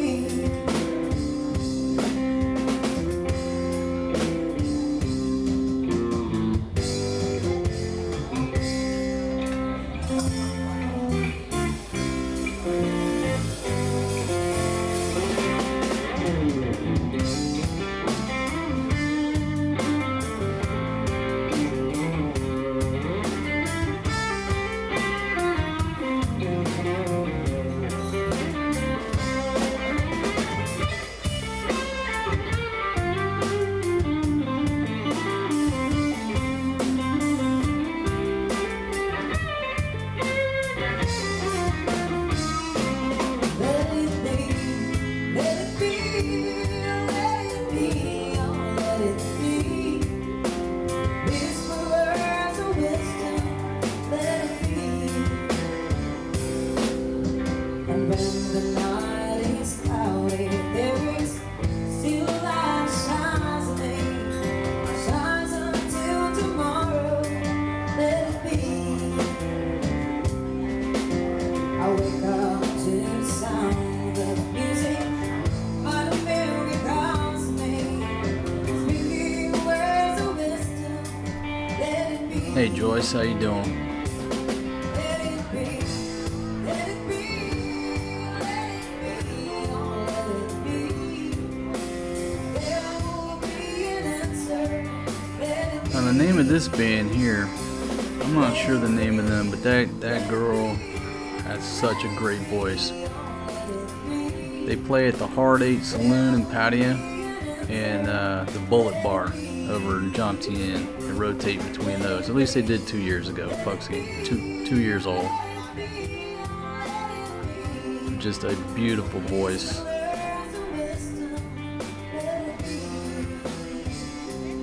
Hey, Red Horse Adventures. I almost moved over to Bantayan, but it would have only been the 1 island rule. I needed the 2 island rule.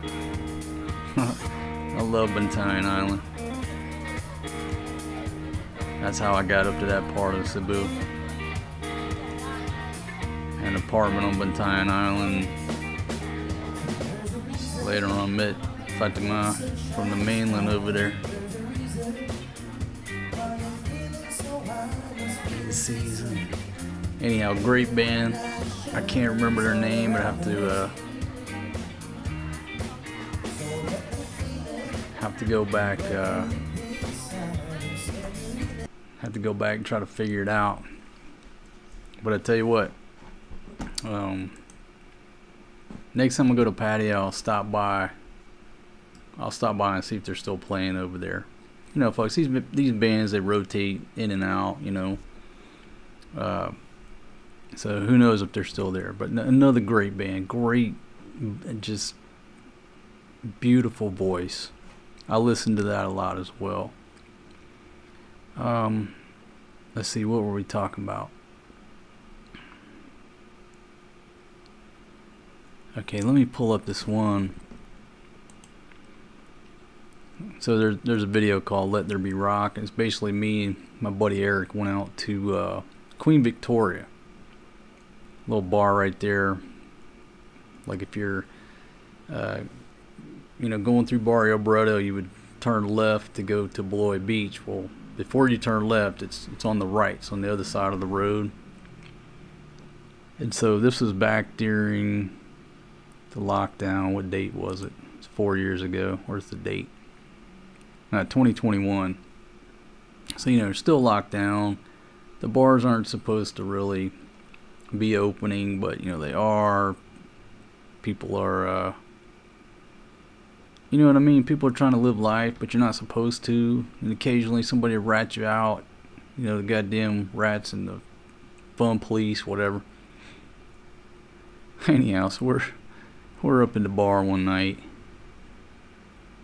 Listen to the band, and this was another great local band. If you like rock and roll, well, like rock, you know, like 80s rock, not like Elvis music, but like 80s rock. This is a great rock band, and it's another really good. If you just want to put this thing on in the background, if you like 80s rock, really good. Plus, my buddy Eric sings a song. But the one I'm looking for, okay, one of the waitresses comes up there. So I like to play this song. She's pretty girl, got a great voice, did a good job. See if I can get it queued up here. Great time that night. In the middle of that madness. I think the best place to have rode out that time period was Barrio Brito. Not when we lived on the Subic side of the mighty Manta N River.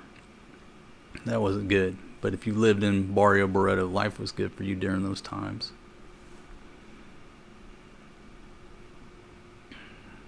Okay. Alright, so here we go. We'll listen to this young lady. Maybe some of y'all know her. She's probably local from over there.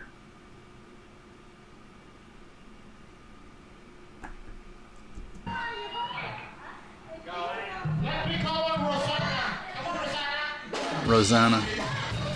Maybe she still works here. I don't know. But she did a great job singing this song. Find myself playing it a lot. Hey Butch. Alright man, thanks for tuning in, my friend. Hey Darren, how you doing? No, I never really spent any time down that way in Davao. I've been to Ginseng down that way. General Santos.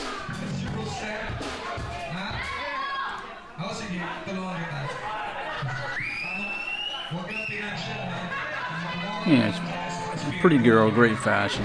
Did a good job on this song.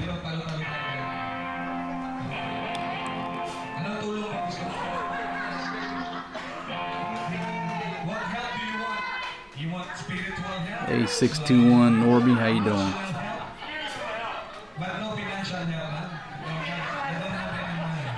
Talk about Fatima getting pissed off about that fish getting cut up 6 ways. Yeah, she was pissed. Still mad about that. I said, good, I just won't buy any more fish. My luck's getting better. If I buy a fish, I'll buy a damn tuna or something I like. This girl gonna rock it out.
That dude on bass is funny.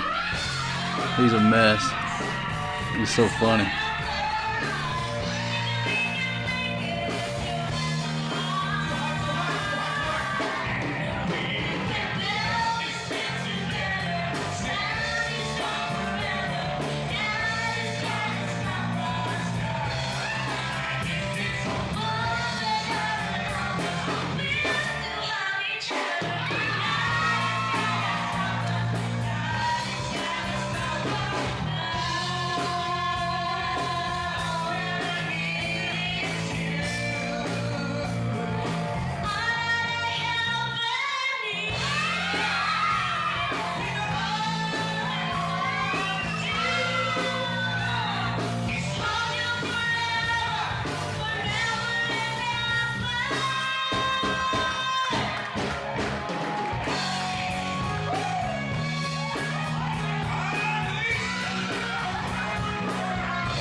She did a great job on that song.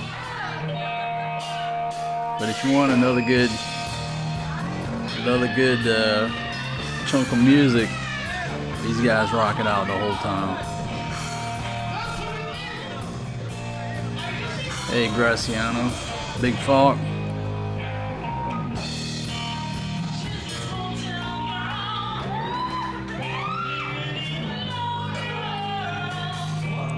Yeah.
Yeah.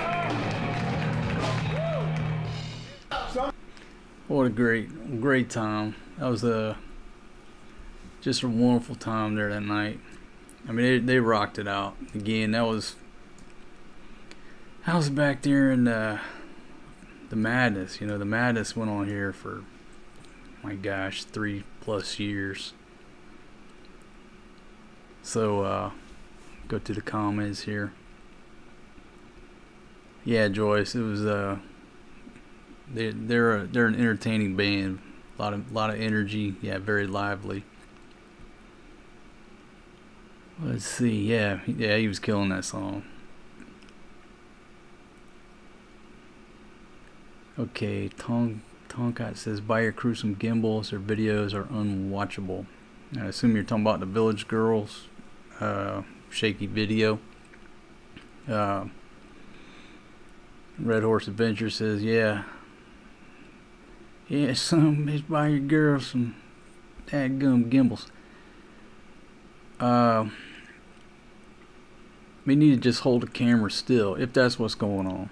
That's the big thing. They do like this, like this, like this. I keep telling them, hey, don't do like this, like this, like this. Hold the camera still. Slow movements. But they'll go like this, like this, like this, like this. You know. So Fatima's learned pretty much. Hey, hold the camera still. Go slow.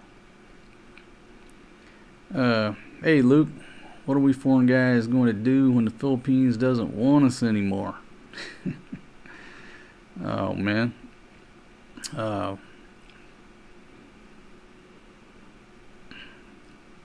Plenty of other places to go, man. You know, if you live somewhere, if I live somewhere I don't feel welcome, time to go. Let's see. The ladies are going through a learning curve. They're doing okay for now. Yeah. It'll take them 100 videos. Their first 100 videos are going to be crappy. You know, I've always said, hey, do 100 videos and then evaluate things. And I was watching this clip. Mr. Beast said, your first 100 videos are going to suck.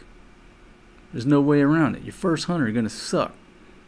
But try to do something to make them a little bit less suck every time. But your first 100 are going to suck. So they're just beginning.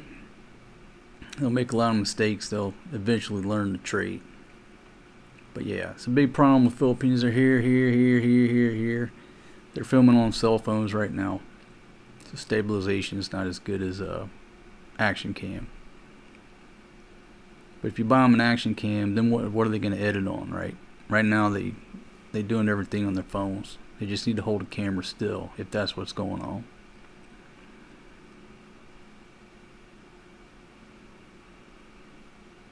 Yeah, just give them time. Okay, so let me go over here. Again, if you go to my playlist, Overstay Road and Music, you'll see all that music, all of this music there. I'm gonna take it back a little bit further, and then we'll change the topic. Folks, you know, everybody has their spots, right?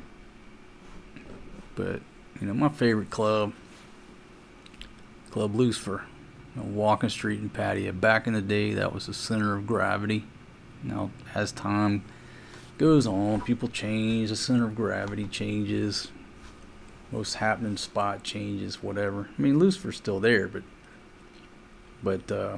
back in the day, that was the place to be, the place to go. Such good times up in Lucifer, and I'll play a clip of the band there. It's called Gravity 7. You know, they were there for a long time. Not sure what happened to them, if they're still getting together, they're still together. I have no idea. Just going to play you a couple clips here. It's a 17-minute video, so it's great music, the whole thing. But I'll just play a little bit of it. Take me back to some real good times. Hey Jim, how you doing, my friend?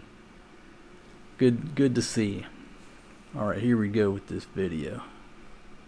A few clips here. This is patio on Walking Street years ago.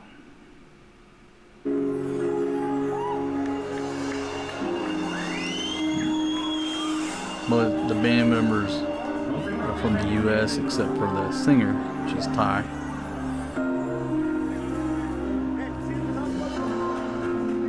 This club used to be the place to be. Back when me and the Dog Pound were rolling strong.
Take care, 621. See you on the next one, my friend. Hey, Stan, I'm still here, man. Going the distance. Yeah, Harpo, she's a beautiful girl.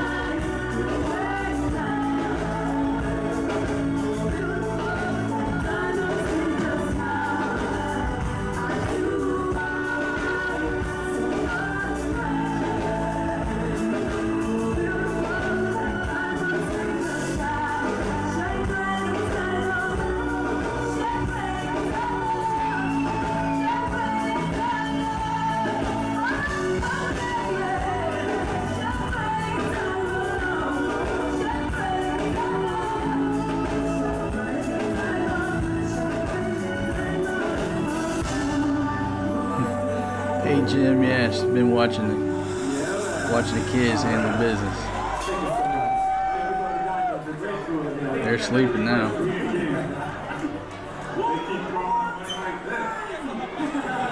We have to buy her some chicken feet tomorrow. Yeah, but back in the day, folks, this was the club to go to right here. It's still there. I'm not saying it's not now, but in our era, we first started going to Thailand, this was where you had to go. Come on, don't deprive me of the groove, man. Come on, y'all. All right, then we'll give y'all, like I said, a throwback right now. One y'all might do. If y'all don't sit. Used to roll up in this club. I mean,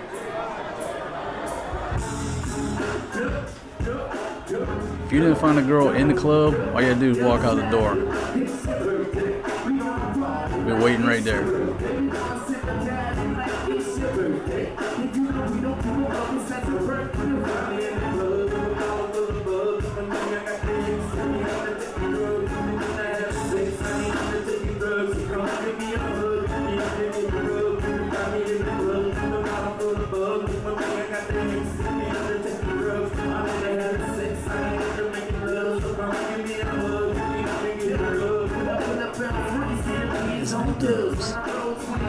They had it going on. This is a beautiful girl right here. Far left of your screen. If your eyes are worse than mine, I'll just direct you in the right direction. Runway 1 left.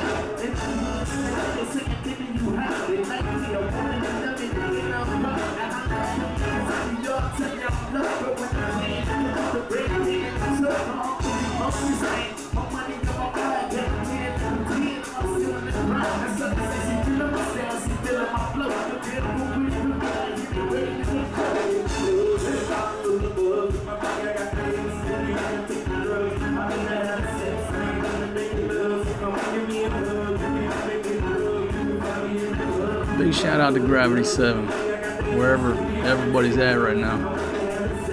Thanks for all the good memories and good times back then.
Hey Hans, how you doing, my friends? Yeah, man, shooting for 12 hours.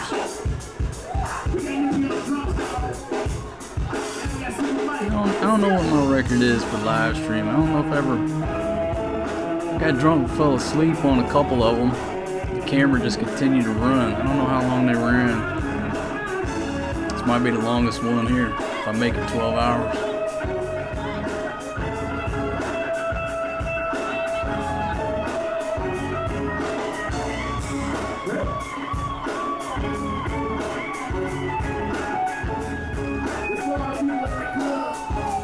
Awesome on the guitar.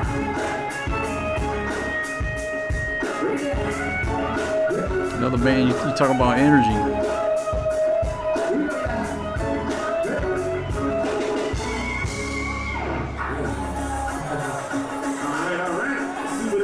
Hey Joyce. Alright.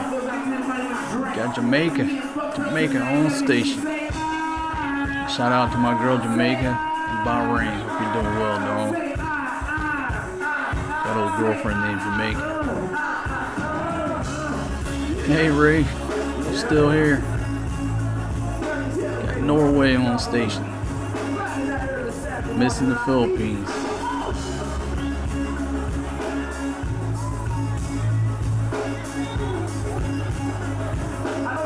Yeah, Fatima was in there sleeping.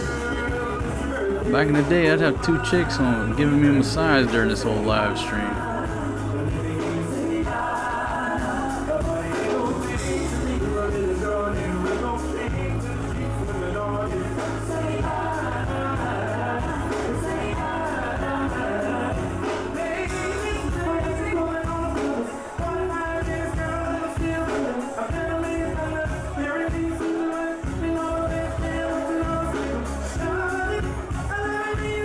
this is a great, boom, Graciano, super sticker. Character dancing under rain and confetti and taking his hat off to say you're amazing. Thank you very much, Graciano. Thank you very much.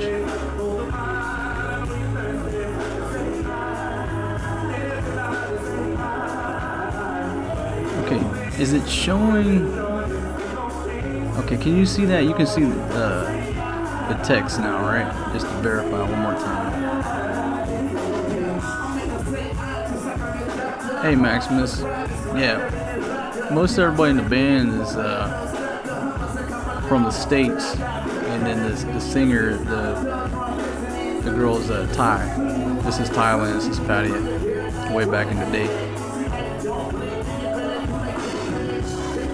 Hey Kyle.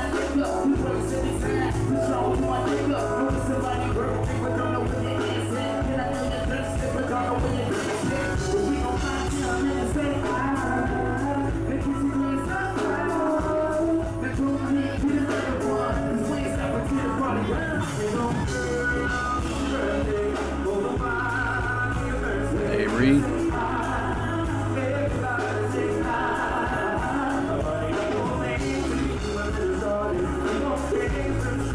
Alright, now if you want some good music, listen to this whole thing, right? I'm gonna fast forward to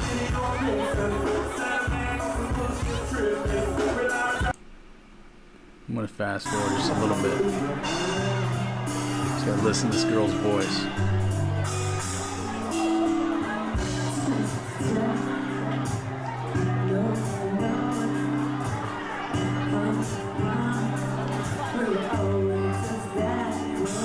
Hey, Holden Falcon. Still going strong. Thank you. Got 95 folks here. Thank y'all for tuning in. I know it's the middle of the day there. Listen to this voice.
What a great voice.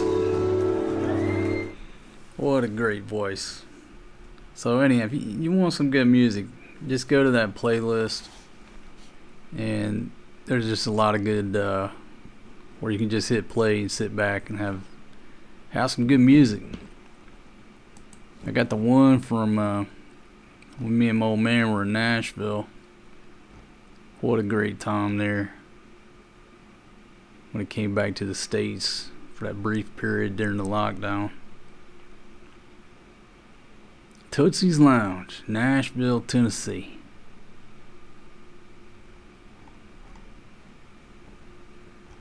So, yeah.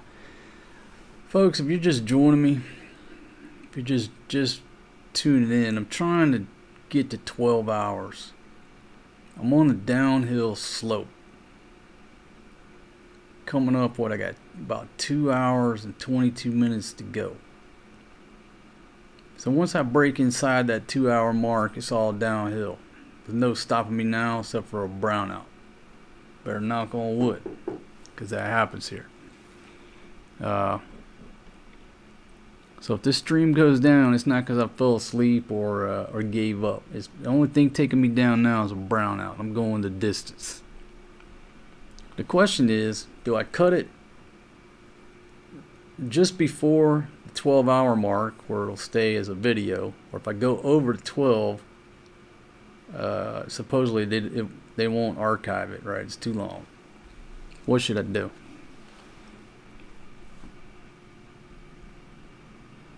Okay, go back to the comments here.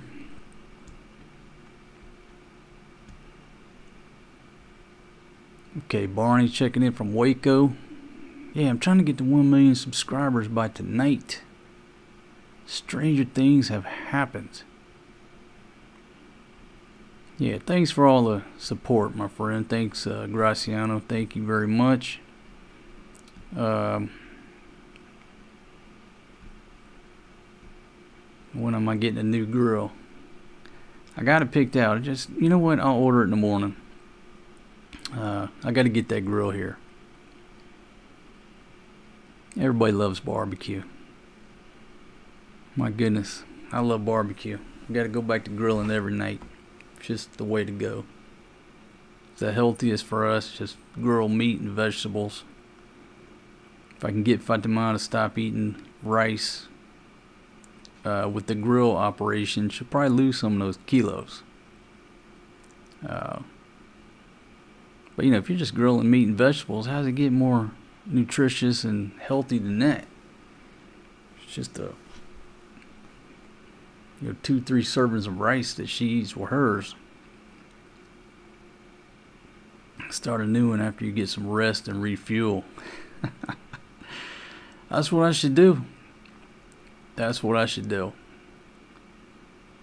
Again, I was talking about earlier that, does it really make sense to spend all your day filming and editing for 1 hour when you can spend all that time live streaming? Then you have 12 hours of content, and when you're done, you're done. That's the thing what most people don't understand, right? It's fun to go out and film. I love filming. I love messing around with the camera. I love that part of it. But when you get done with filming, say I go out and film for 3 hours, like in the village, film for 3 hours. After it's over, holy crap, now there's 2 days worth of editing and downloading, and that ain't fun. This ain't fun no more. So that's the great thing about a live stream. You spark up the live stream, and when you hit end, it's pretty much done. You know what I mean? You're not looking at 2 days worth of work when you hit end.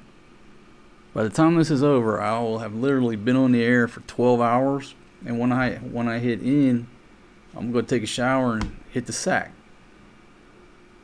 But my goodness, if I had filmed for 12 hours, I'd be editing for a month. Boom, Carl Frederick coming off the top ropes. This is for the broccoli. Keep it healthy, Maestro de los Maestros. Thank you very much. Let me add that to the broadcast there. Alright, seems to be working out on my add to broadcast. So thank you very much, Carl. Thank you so much, my friend. Let's see. Holden Falcon says, I'm at work, night shift, and my honey's watching in bed at home. Can you tell her I love her and I'll see her in the morning? Alright, so if you're watching Holden Falcon's honey, he loves you. He'll see you in the morning because he's grinding it away on the night shift. So thanks for tuning in to the show. Thank y'all very much.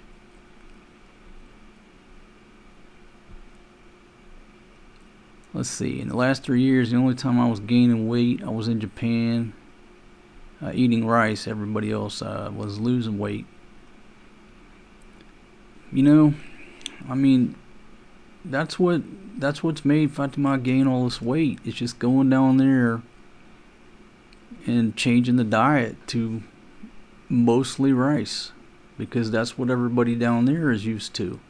You know, big old plate of rice with a little bit of whatever, you know, to flavor it with. And so, you know, 80-85% of her diet is rice, and it just packs it on. I've seen that with several girls who have filtered through my life and then, you know, went their own way, went back to eating predominantly rice, and they pack it on quickly. And that's what happened to her. You can't say, you know, it's because she had a kid. You just saw on some of the videos, after she had Forrest G, she went right back to slim and trim. You couldn't even tell she had a kid. The lockdown, maybe a couple kilos, but 2 years down there around her family eating predominantly rice, you know, she's put on a lot of weight. Not saying I don't like it. I love a chubby. I like chubby. She's lucky I like chubby. I got no problem with it. So don't get me wrong, I'm just making statements of fact. I think that's why. When we were still active, we still went for walks. What changed? Diet. Go from what we're eating up here, you know, mixed in with foreign guy meals and everything else, to going down there and 80%, 85% was rice.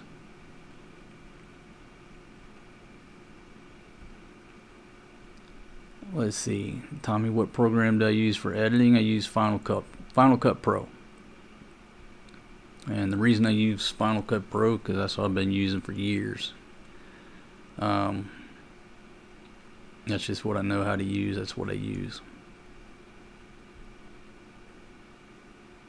I like big rice, and I cannot lie. Those other guys can't deny. Fatima loves rice. Hey, Steven. That's what everybody says. The rice just converts to sugar. All I know is just 100% through experience. You know, if they start shoveling that plain white rice in big portions, they get chubby. They get fat. Just call it like it is. And Lala says, why Flo didn't bring Upal with her? You know, they just come up here for a little break and to, you know, hang out for a little bit. You know, Upal, he loves the village. He loves his grandfather. Maybe next time. Yeah, Todd. It is pure torture. Because that's what she's used to eating. Now look, when I'm in Thailand, I eat sticky rice. Not every day, but, you know, I eat sticky rice 2-3 times a week. But, you know, get a little packet of sticky rice, that's enough.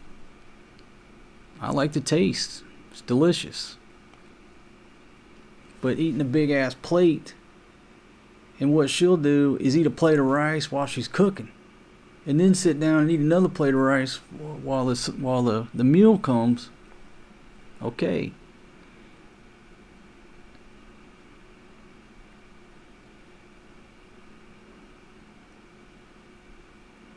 Okay, since I stopped sweet tea, no sugar and coffee, I lost 40 pounds.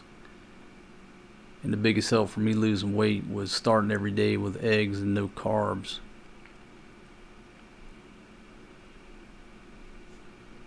Yeah, I mean, you know, it's also about budget, how much money you got. If you got no money, guess what? You eat more rice. That's just reality.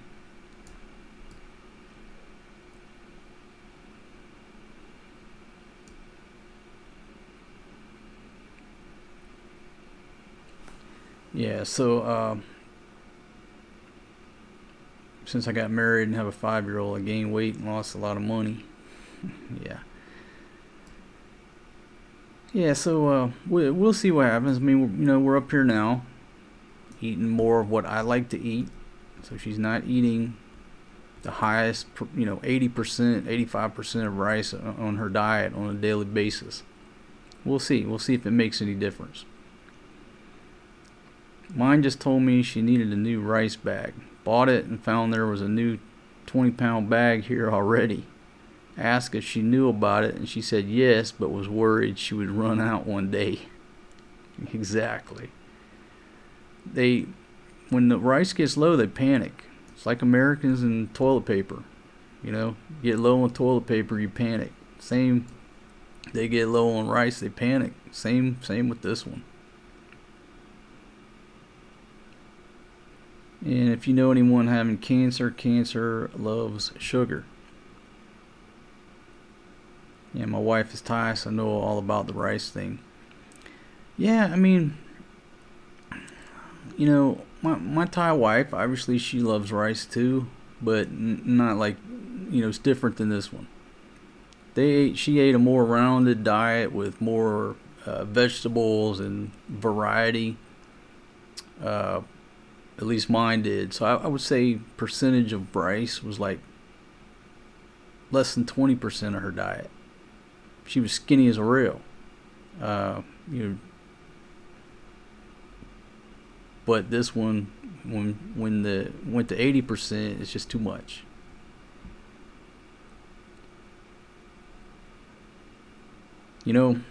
Talking about weight loss, I've yo-yoed my body to see what works and what doesn't work.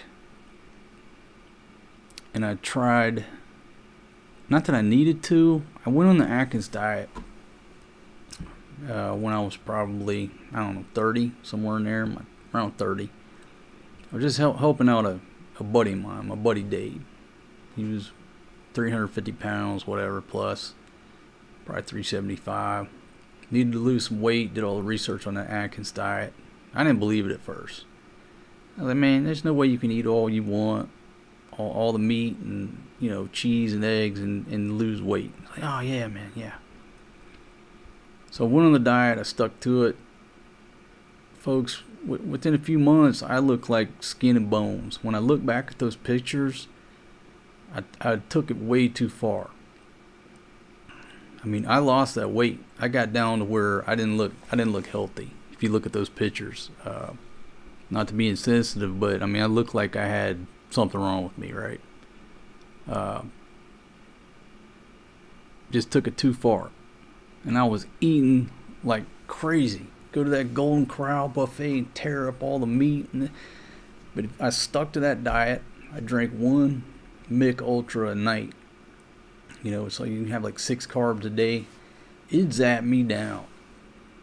My buddy wasn't losing any weight. One day we figured out why.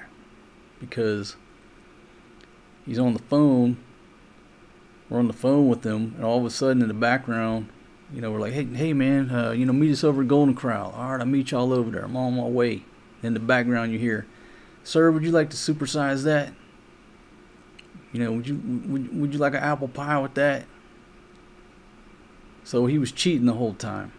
On the way to the Golden Corral to eat the Atkins diet, he would stop, get a Big Mac combo. So he never lost anything. It don't work like that. Like we found out later on, he was just cheating the whole time. I stayed on it. Got way down to way too low. I mean, just skin and bones. It works, but the problem with it was once I came off and went back to eating normal, all that weight came back almost immediately. So like if you want to do that low carb Atkins, whatever they call it these days, it'll take the weight off. But when you decide to come off, it has to be a lifestyle, diet, everything change, or you're just going to go right back and be a waste of time, if that makes sense. But if you really had to cut some weight fast, that's how you do it. You know, I've done fasts. I still do fasts every now and then. I'll pull a 2-day, 3-day, what have you. Because once you get through the first day, once you get through that first day, it don't matter if I go 2, 3, 4, 5. I can keep going. If you do the science, look at the science behind fasting, it makes a lot of sense. So every now and then I do that as well. And I went for years just eating once a day, one time a day, pulling fast. The best shape I'd ever been in. All the stuff about eating 3 meals a day, just not. It doesn't coincide with the way our bodies have developed. It's a marketing thing to get you to buy more cereal. But if you tell, oh, we're just going to eat one time a day, people think, oh, that's not healthy. That's not. Oh, our ancestors, they didn't eat 3 meals a day. Okay, so let me go back to your comments here. Funny how after Atkins passed away, they learned the diet, keto, and whatever else. It's all basically Atkins. Yeah, I mean all these diet things. What I basically learned, and it's not rocket science. It all amounts to how much food you put in your mouth. That's it. Everything else is just like on the fringes. How much food do you put in your mouth? And that's going to determine weight loss or weight gain. Boom, the boss. 3222. Thank you very much, my friend. Thank you very much. Let me add to broadcast. There we go. Thank you very much. I mean, it's just all about how much food you put in your mouth. What I did a lot of testing when I was eating once a day, 1 meal a day. I'd eat 1 meal a day about 6 p.m. During the day, I would just drink whatever I wanted to drink. I want to drink a beer, drink coffee, drink a Coke. Made it through the day. Ate one time a day at 6 o'clock. I said, okay, I'm okay with it. Let me see what I can eat. I could eat anything at one time a day. I could eat anything and not gain nothing. I mean, I was like taking it to the extreme. I'd eat a whole, medium, large pizza, whatever, just stuff myself, wouldn't gain any weight. As long as I ate one time a day, that one time I could eat anything as much as I want. That's what I was doing for a long time.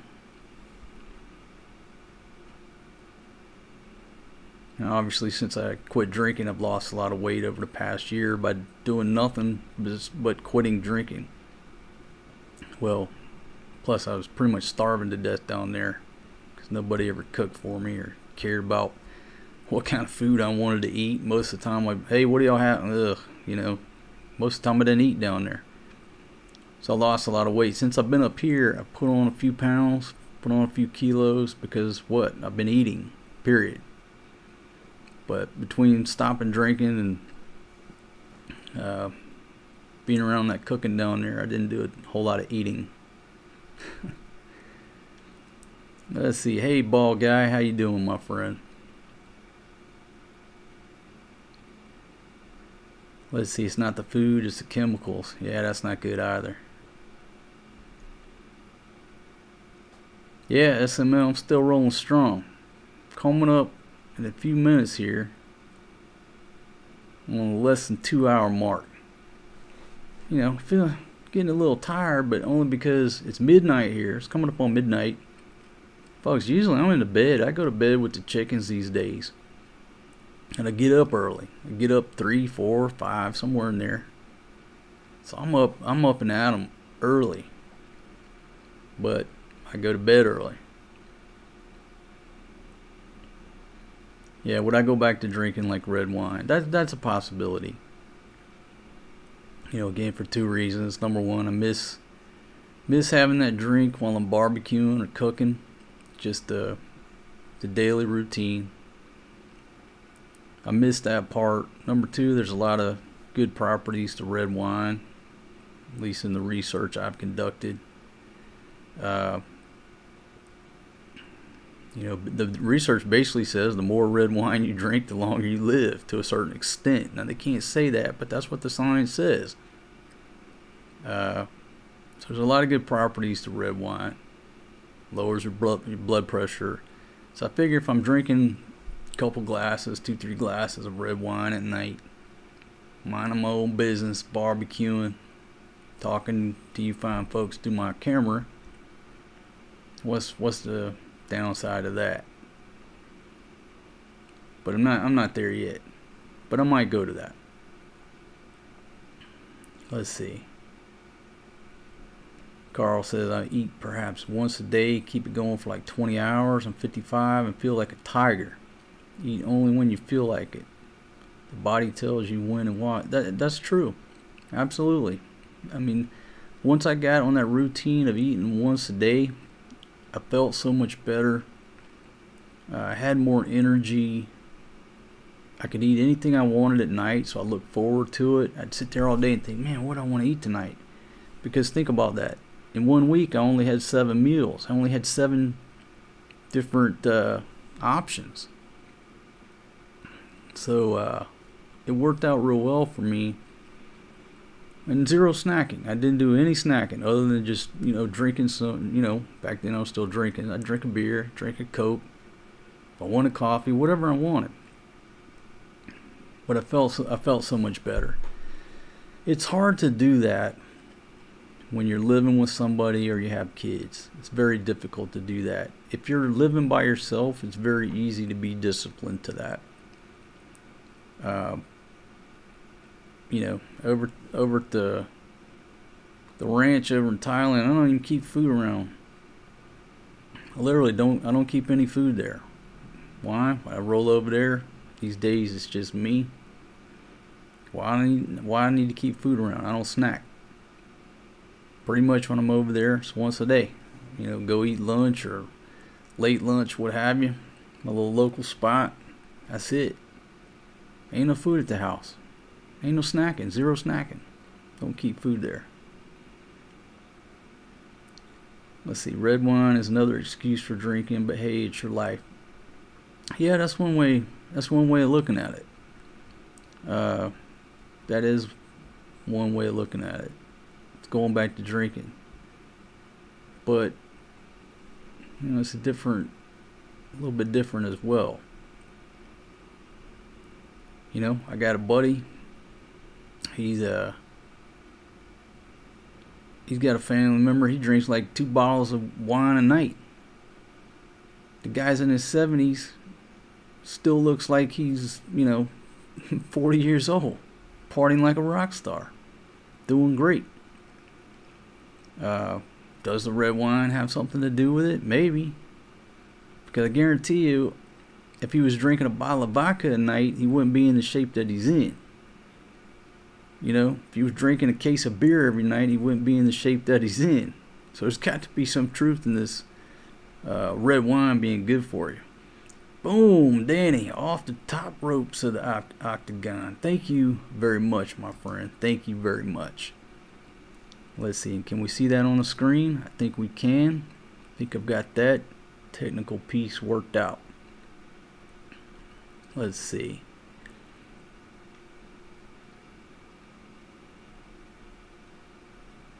Okay, should have invited some people on the panel. People did marathon live chats, but they would have about 10 guys on the panel talking about dating, Filipinas. Okay. Well, I'm gonna work that out. Like I said, you got this little interview thing where I just send somebody a link. You click the link, and then boom, you're here on the screen talking. Too easy. So I'll get some guests on here. Hey, Leanne. Yeah, I'm still going. I'm still going. Okay, I'm under 2 hours now. So I'm under 2 hours. I'm going the distance. Got that second win, third win, what have you. I'm going the distance. Okay, I used to drink and smoke every day for 35 years. Now 3 years clean.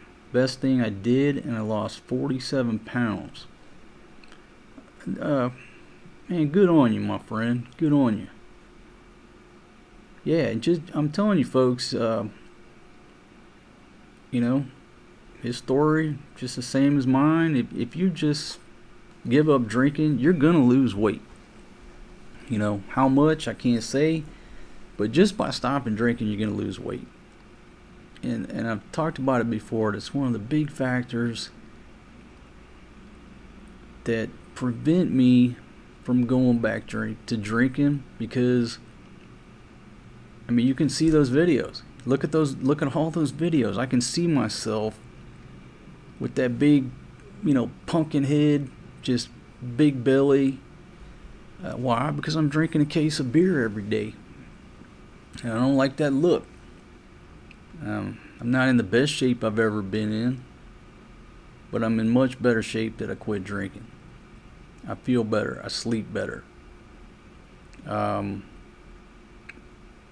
So many reasons why, but the big thing is I don't want to put that weight back on. It's pretty simple. You drink, you're going to gain weight. You stop drinking, you're going to naturally lose weight. So that's a big reason why. Hey, Tasio, how you doing, my friend? On station from AC. All right, man. Thanks for riding along. Still got 2 hours to go. I'm going the distance.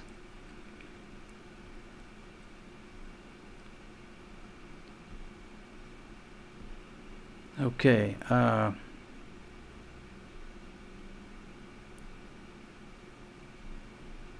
right, so let's go over, give my voice a break. Let's pull up another video here. Let's see. I don't even remember what I was gonna do next.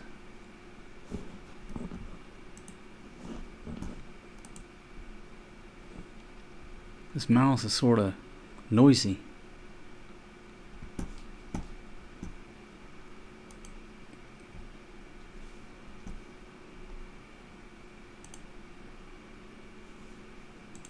Go down to the playlist. Somebody was saying that several times people have said, hey man, your videos only go back for 3 years. I don't know if that's by default if you go to the video tab, but if you go to the playlist, then they're all listed there. Hey bad boy, good evening from BGC. How you doing? Hope everything's going well down there. Bonifacio Global City, if I say that correctly. Let's see. Let's go to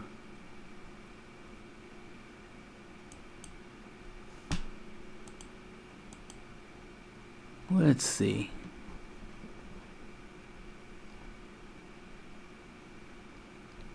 old lady's sleeping. How to make tropical panda chicken. Man, that's delicious. I gotta watch my own video. Refresh my memory about how to make that. Those Filipinos, they never give you any credit, right? I made this tropical panda chicken. The next day, we were going down to the Conrad. They made sure that they brought that as leftovers, and that's the first thing they ate. They love my tropical panda chicken, but they're not going to give me credit for it. Hey DFH, how you doing? Boston on station. Okay, so let's take it to. I'm gonna go over Just put a little barbecue buffet in the background for a minute.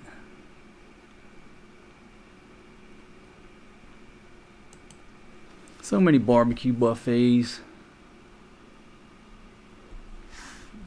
Oh, barbecue buffet. Over in It's Thailand. right here at the back of Rompho Market.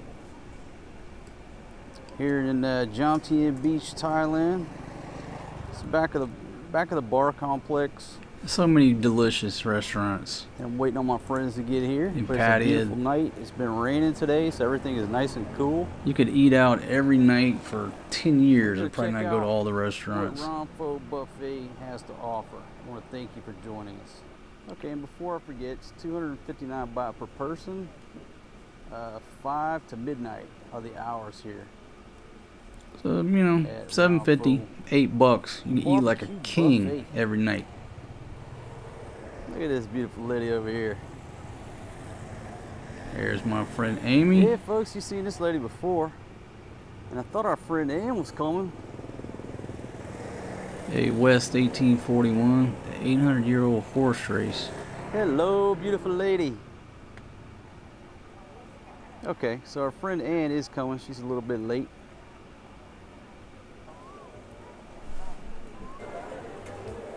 Kids are 99 baht. Yes. Please don't waste food. If we see you waste food, 45 baht excess meat and 25 baht on excess vegetables. That's fair. All right, so let's see what they got here. Hey, something Yeah, like it's busy. All right, so let me try to give you a look at everything they have to offer here. It's already crowded. I'm already in people's way, but it happens. Yeah, folks, if you haven't went over and subscribed to my Village spread. Girls My channels, You gotta love it. if somebody's energetic, they can put the links out there or just go back a few videos. They're in the description. That'll make their day if you subscribe to their channel. All right, and I hope this thing's focusing right. Still learning this camera in the low light. This is all the meat section over here. That's a wonderful little buffet. It's right there at Rompho Market, right there in Jomtien Beach. Hot dogs, all kind of fish balls. But it's it's a smaller place. The vegetables down on this end. Oh yeah, look at that corn.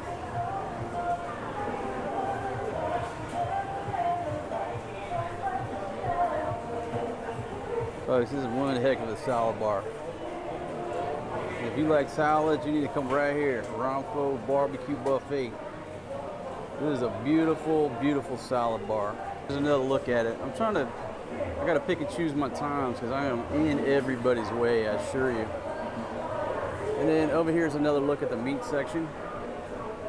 Teriyaki beef, black pepper beef, honey chicken. Hey, Harpo. I'll have to black ask if pepper Boudin chicken. is running Ooh, I forgot YouTube. about She used to bacon right run there. I that gotta get the TikTok ladies on stuff. that.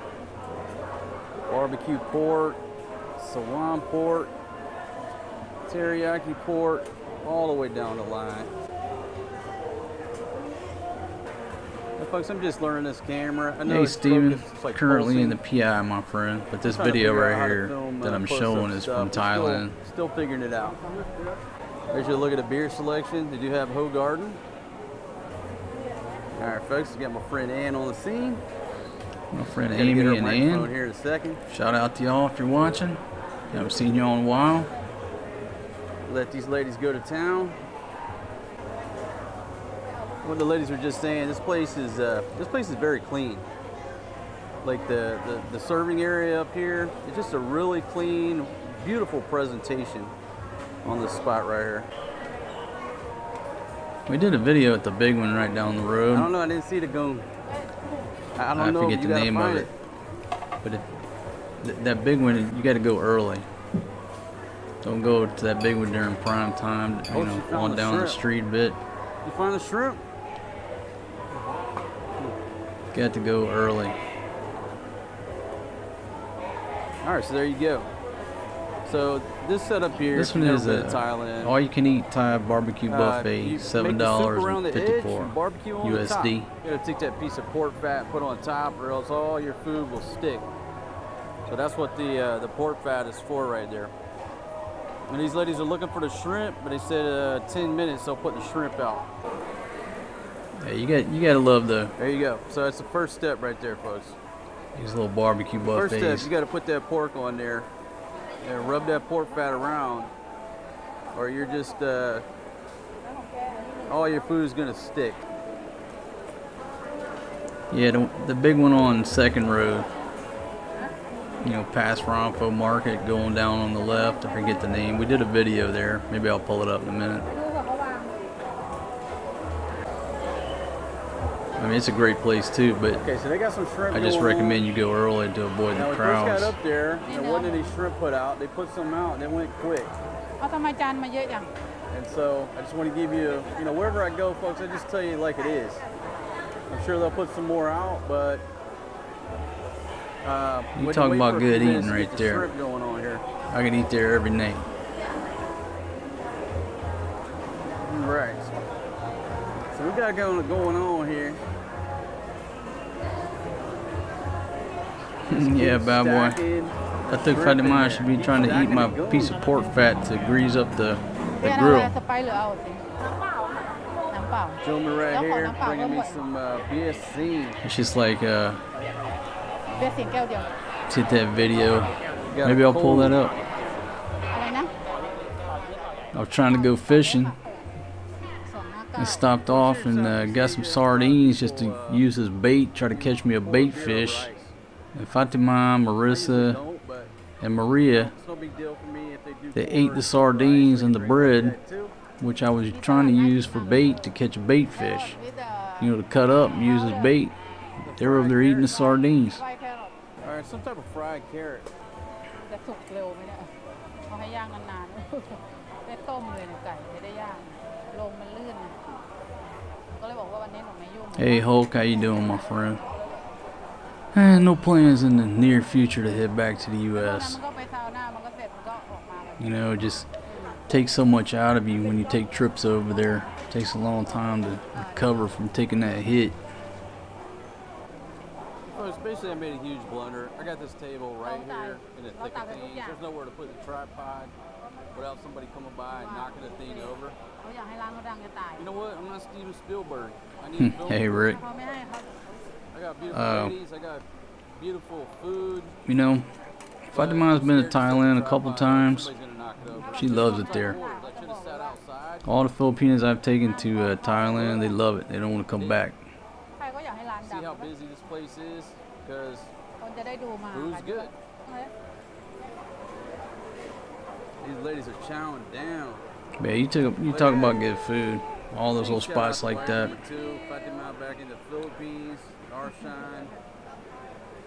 Ladies. Hey expat, นั่งแกะเอง Pizzazz, how you doing? Yesterday about Valentine's Hey, Day. better late than never, my friend. These ladies said Less than they 2 didn't hours. do on Valentine's Day. Nobody gave them any roses. Going the distance. Ladies, you didn't get roses for Valentine's? นางไม่เห็นหนูทำ Yeah, if you love food, you go to Thailand. Yeah, Valentine Day, yesterday. You don't come here for the food. No flowers? No flower. No couple. Yeah, we gave out sardines at the Vidjoki contest.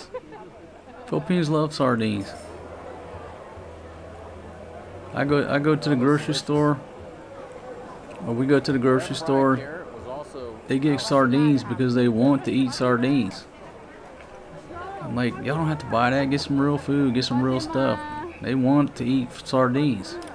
They want to eat spam. They want to eat all that stuff. She bought 2 kilos of shrimp, 1 kilo of squid.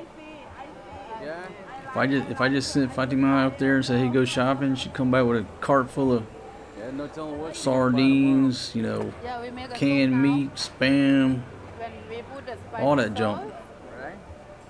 and mix with little bit sweet and sour Yeah, that roof dog's classic, man. Maybe I'll pull that up. with mushroom, with vegetable.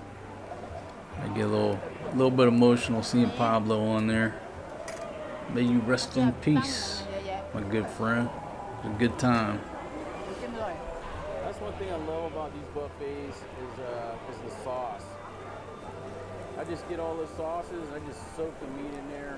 Hey, Lala. I love them all. Yeah, Fatima and Forrest G have been to Thailand. a couple times, twice.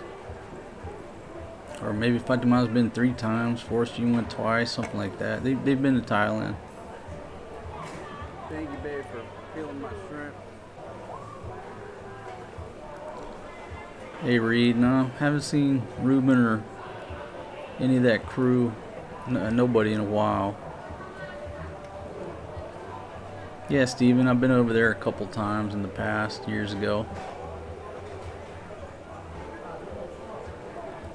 Yeah, JXX, yeah, they're canned food, right? It's their comfort food. Soup there going on. I certainly agree with that. Plus, this girl done went and got a hamburger. Where you get that hamburger? Hey Rick D, you had a message blocked. If you did, it wasn't me. It's you too. Yeah, too cool. So that's why you got the hamburger. So when Is you eat Thailand or spicy Vietnam number one food, now? you can get the French fry and not spicy. Depends on how you look at it. You know, I know a lot of folks are 'Cause this sauce, going folks, over to Vietnam. It's delicious, but it's spicy as heck. Yeah. And that's what we want. My Filipina Every gets time tuna. she gets too spicy. Spicy. You know, mine aren't really down with the tuna. I get the tuna for myself. They'd rather eat sardines. You put that hamburger in your purse. What? Well, your bag too small? Hey, when you go to the buffet, you gotta bring a big bag. Put some crabs in there. I told her about bringing a big bag. You know, my Thai wife was basically a redneck like myself, and anytime we'd go to the buffet, they'd be hiding crabs in somebody's purse to take them home. So I was joking with her, said, "Hey, you should have brought a big bag so you can put some crabs in there."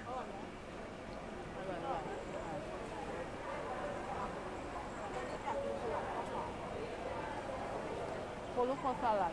Yeah, give me the coconut ice cream, baby. Coconut. Right now? Okay. Yeah, again, big shout out to Amy and Ann. Hope y'all doing well over there. So much. That's what I needed. I'll make it back over there. I'll look you up, see what y'all are up to. Right there.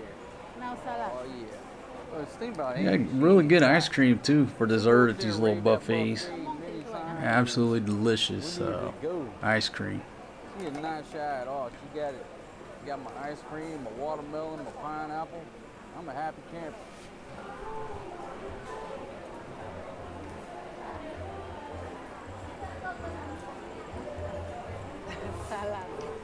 I'm playing this video. Where's my one friend at? It always comments about my friend there. Must not be on. Or else I'm sure he'd have something to say. Did not want me to learn how to speak Thai. She didn't want to teach me how to speak Thai, right? And my buddy's wife was the same way. These ladies did not want us to learn how to speak Thai. And I don't want to choose a man who can speak Thai and know about Thai. Why? Why don't you want a man that speaks Thai? Because, yeah. We want to learn speak English better. Because I don't want him to talk with all the girls. He's the same thing. So you're too jealous if a man speaks Thai. But I don't want him to talk with anyone without me. That's jealous, baby. That's jealous. I just want to be beside him and can see him and then maybe sometimes if he can speak English, maybe some people really cannot speak English. I can be translate. So what we're talking about, okay, is, you know, a lot of these girls, they don't want you to learn their local language. Okay, and it's, I mean, for good reason. You know, they're very protective. They don't want you to learn the language because now you can go out and spit game, so to speak. You can go out and talk with other ladies, right? And they're impressed by that. So like my old lady, she didn't want me to learn Thai. You know, it's just one of those things. My buddy's wife didn't either. Nobody wanted us to learn the local language because it just helps you with picking up ladies, right? So they're territorial about that, and that's what basically Ann is saying. No, she don't want her man to learn Thai. You know. So anyhow, just a little interesting dynamic. Guess it makes sense in a way. Okay, hey Paul. What's up? I see the challenge is still on. How much more time? Man, I'm on the downhill slope. I sparked this thing up right around 2, right before 2. Well, I had it set for 2, and then I kicked it off a little early. So I'm like right at, what, an hour and a half, somewhere in there. So I'm going the distance. Yeah, so my friend brought up a good point, that the roof dogs video. The roof dogs, I'll set the context, and then we'll I mean, it's a great video, right? But basically, and there's more of the story that I'll talk about. My buddy Pablo, his girl is from near Teguegarao, which is the northern part of Luzon, right? And so he comes over, you know, obviously goes up to her spot, and you know, he invested some money in a pig farm, right? And when you say you're investing in a pig farm with your Filipino wife's family, it's not really a business. It's not really a pig farm. You're spending money to build them some concrete pens and buy them some pigs where they can, you know, try to have some pigs. They're going to eat most of them. You're never going to make any money, right? Is it a pig farm? That's what we called it. Pablo's pig farm. We're going up to his pig farm. They have some pigs. But, anyhow, that's a side story. But so we go up to Pablo's pig farm and ended up, I don't know, killing a couple pigs, had some lechon bad boy. And of course, when you're around, you know, he's around her family, we're around her family. Okay, having a great time, right? But we started talking. We said, hey man, let's get a little trip together up to the beach. Just me and you. You know, my 2 ladies and his lady. At the time, Helen of Troy was with us. And we'll just have a quiet weekend, or a quiet couple days up on the beach after doing this family thing, which is, you know, it's intense. You got dozens, you know, 50, 60 people running around. So that's how it started. We were supposed to, his old lady was supposed to get a van. She coordinated the van, and we were all just going up there to get some peace and quiet, where me and him could sit on the beach, talk, the ladies could talk. It was supposed to be a quiet trip. So let's count the people. Me, Pablo, his old lady, Fatima, Helen of Troy. It's supposed to be a trip of 5 people. And what you will quickly find out over here is that's not going to be the case if you're around their family. Okay? So I'm setting the context, right? We've been up there, been doing lechon bad boy, killing pigs, doing this. We just need some peace and quiet, right? Nothing wrong with that. Nothing wrong with that. So now I gotta find the video. I guess I just better search for it. Yeah, it didn't quite work out the way we planned. And looking back, we were naive. We weren't naive. I think we were just drinking, because we know better. We knew it wasn't going to turn out like that. So the title of the video, Overnight Beach Adventure.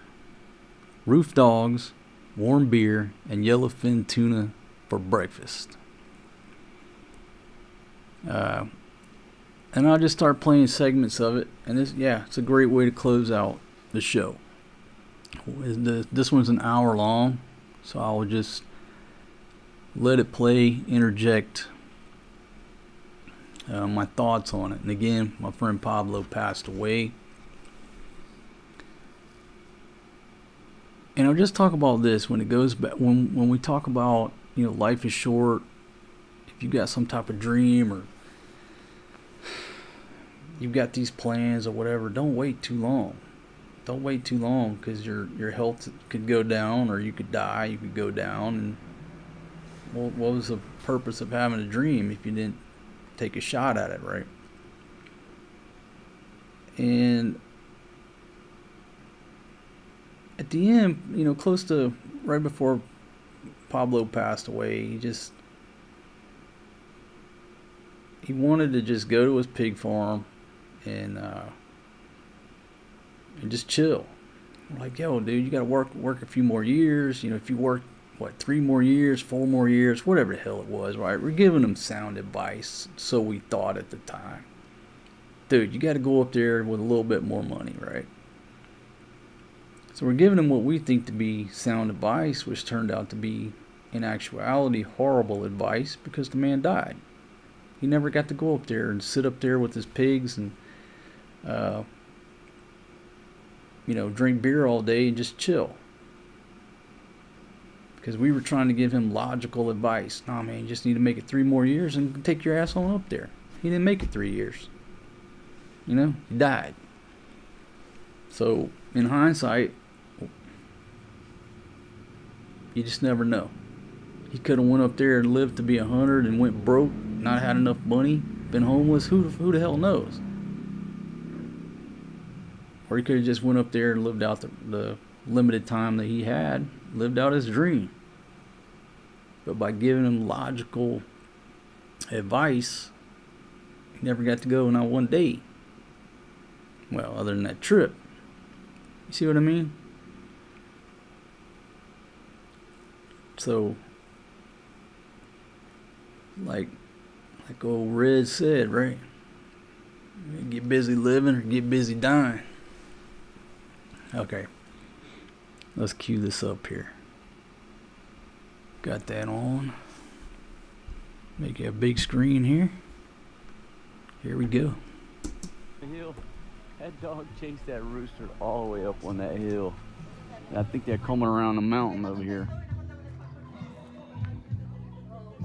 And my grandfather had this policy. There's a rooster. My grandfather had this policy. Oh shit. That if the dog chased the rooster, he got rid of the dog. So I don't know, the rooster gave that dog a slip. There he is. No, that's not the one chasing him. It's another dog. Maybe, I don't know. Yeah, that's the one chasing him. Mama, I want to ask you something. So what she was talking about is she was born in 1937. Right now. You also. You She know was why I born in love you? 37, and she remembers hiding from the Japanese. And when the Japanese were here, they had no rice, and they were basically living in the forest, eating some type of grass seed. But they were just on the run. My mom is Hiding only out. 67. She's born in 37. This lady is But she's great health, smoking cigarettes like they're going out of style, running this sorry store, inspiring. My friends, look, I don't like long goodbyes, right? Everybody was still down there doing big jokey, what have you. Our crew is loading up. We're loading up in this van right here, and we are displacing. We are headed north. All right, that's just the way it is. Yeah, I don't like long goodbyes. I just give everybody a salute. Hey, thanked everybody, and we're bouncing. Headed north to the northern coast of Luzon, here in the Philippines. We're on to the next destination, my friend. And we're gonna strap some stuff up to the top. Got a small moon right there. Beautiful sunset over there. And we are loading up in this chariot, and we're about to whip this bitch all the way up to, I'm talking about the car, not the lady. We're about to whip this bitch right here on up to Northern Luzon. Leaving the sorry store. Like I said, I'm not big on long goodbyes. So I'm just loading up, ready to roll. We're rolling strong. We about, I don't know, we're rolling deep. We got a whole crew on board. We got 8 people riding on the roof. 2 goats, 3 chickens, and a hog up there. We rolling strong. We're headed north on another great adventure. Thanks for joining me on my channel. We are loaded down. The back bumper is dragging the ground on this ride right here. And we got somebody up in the front getting spanked. I don't know what's going on here. All right, but folks, life is short. Get to living it. My homeboy didn't believe me when I told him there were some dudes on the roof. So he steps out there. He's drunk as hell, and he looks up and he says, "God damn, there's some people on the roof." I said, "Man, I wasn't joking with you, man. There's like 3-4 dudes and 2 goats up on the roof." We're going 2 hours. We're going on a 2-hour tour, and we got folks on the roof. If these ladies here don't get a smile on their face, I'm gonna ride on the damn roof too. At least I get some wind and some happiness. All right, I better get some smiles out of these ladies right here. Helen, say hello to everybody. Say hello. Okay? I want to take care of you. Hey, where are the white women at? How you doing, my There might be friend? a chicken. No, the chicken's in the back because he get too wind blown. The feathers will get catch that wind and blow them off the top. And I'm gonna tell you guys something right now. This has been a great trip, and this has been so much fucking fun. I love it. God damn it. I can't wait. We haven't even got there yet. We're going to the beach. Fuck yeah, let's do it, baby. Let's go. And when we get there, we're gonna rock it out. How many people? Dude, I'm looking at the back. I don't even know half the people in the back. How many people's on the roof? I don't know. There's about. Well,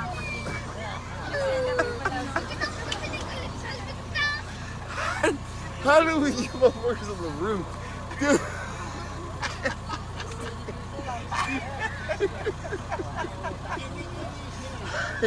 How do we get to that? I don't know. But I'm gonna tell you something. I don't give a fuck. I mean, make sure you hold on tight.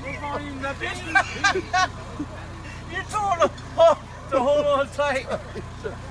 God, dude. You need some rope. Hold on, folks. Hold on. I gotta make my way up here. I gotta make my way up here and see who's on this roof. Ask me. Hold on. No. Oh shit! I told you, man. You wouldn't lie. Oh, hey man. Look, dog. Make sure you hold on tight, bro, cause we finna go fast. How many people? How many people we got up there? There's rope in there. We got rope. This dude's on Facebook like he's waiting. He's on Facebook over there. He's not the least bit of concern. What's up, brother? All right. How many people we got? Just 2? All right, man. That's what I'm talking about. We are going to the beach. Hey, just hold on tight, man. You might tie that rope around you, man. Damn. All right, folks. All right. Okay. Everybody say hello, YouTube. Kimmy! Okay. Kimmy here? Yeah. You know Kimmy back here. Kimmy! Alright. Whatever Kimmy I like Superman's technique because he's like Superman, right? And he's got some aerodynamics. So he's gonna like cut through there. But the dude on Facebook, if there's a big gust of wind that comes by, they're gonna blow that dude off the back. He's sitting up catching all that wind. He's streamlined. Now he's probably gonna catch some bugs in his teeth. I hope he keeps his sunglasses on.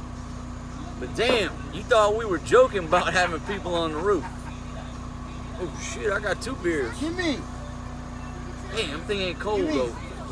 That's a big problem when you roll around, when you Brandon. get outside of America. Hey, Clark. It's like a 50-50 shot whether the beer is gonna be cold. And I know I'm complaining, I'm a pompous ass because a lot of people, you know, they don't have refrigerators, they don't have ice, whatever. I know, but I'm a beer drinker. And I don't apologize for that, and I don't apologize that I like cold beer. But just to let you Hey folks, let me jump in here. Okay, obviously me and Pablo are a little bit, we've been drinking a little bit. That's an understatement, right? But hey, we didn't know we was doing the family thing. We've been doing the family thing for a couple days. We thought it was just the 5 of us gonna get in this van and roll north. Me and him are drinking, having a great time and tearing it up. So yeah, we're drunk. We didn't know that we were gonna have a van full of kids, what have you. So, you know, language is a little rough, whatever. Well, it is what it is. know it's 50-50. You leave America and you order a beer, Southeast Asia, Central America, South America, it's 50-50s. It's gonna be cold. So occasionally I get one ice cold, and this one, it ain't been nowhere. It's been sitting out in the elements, but I'm gonna drink it. That's a double barrel shotgun right there, my friends. That's a double barrel 12 gauge right there. You got a double barrel? Got a double barrel. All right, folks, we're here taking a piss break on the side of the road. And you couldn't see me, so I had to use this light, but like, I'm sitting here taking a piss and I'm looking up, and there's so many stars in the sky right now. I just fucked up my night vision. I ain't seeing no more stars now, but I was sitting here taking a piss, looking up at all these beautiful stars, and I was like, holy shit, oh, what a lucky dude I am. Let me make sure there's nobody else over here pissing. Okay, well, here we are. All right, we're on this little stop. These gentlemen up here. This fucking ladder right here. How you doing up there, man? Oh shit! Oh shit! He's got a case of beer. He got a case of beer up here.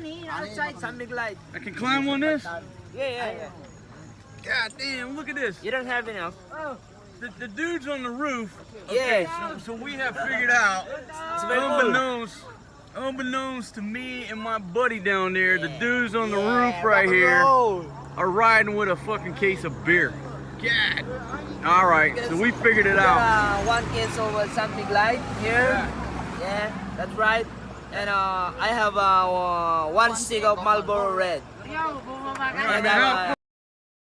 We're sitting down there arguing about when we're gonna stop and get some more beer. Like, hey, I need a beer. The damn roof dogs had a case of beer up top. How's the wind up here, man? You guys are okay riding on the roof? Yeah, are you sure? Right. It's very cool. All right, cool, man. Shit. Make sure Shit. get them all in there. God damn.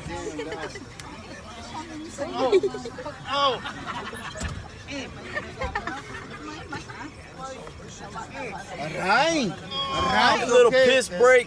I think actually what happened was it didn't start out as a piss break. Somebody had to take a dump, and so we said, hey, that's a good excuse because I had to piss, my homeboy had to piss, everybody had to piss. So we're coming in this place called Gonzaga.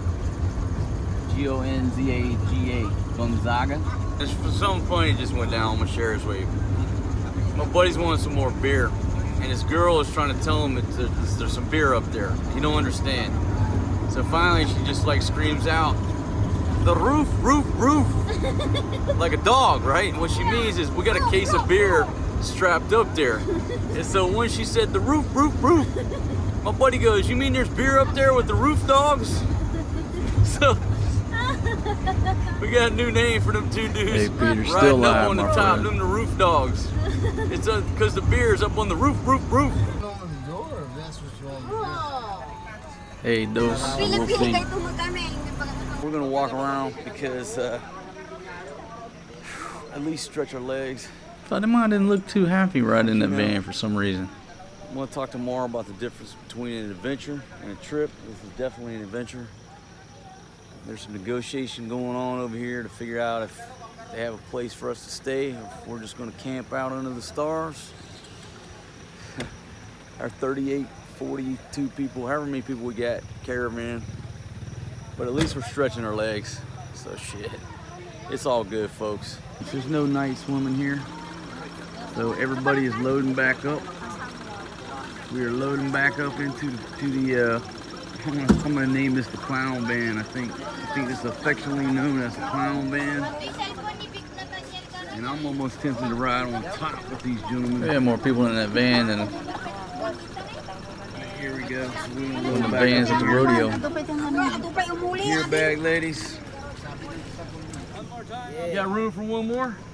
All right, I'm coming up there. Coming up. Coming up. One more man coming up.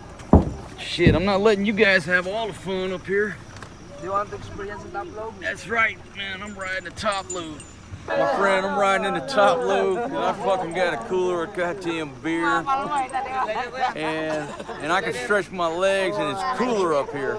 Yeah, they call it top Now, I'm load. gonna be honest with you, I was getting a little pissed off. The reason I got pissed off is because Yeah, Clark, it was before. nobody, okay, I understand no prior planning, right? But not knowing how to get to the beach resort.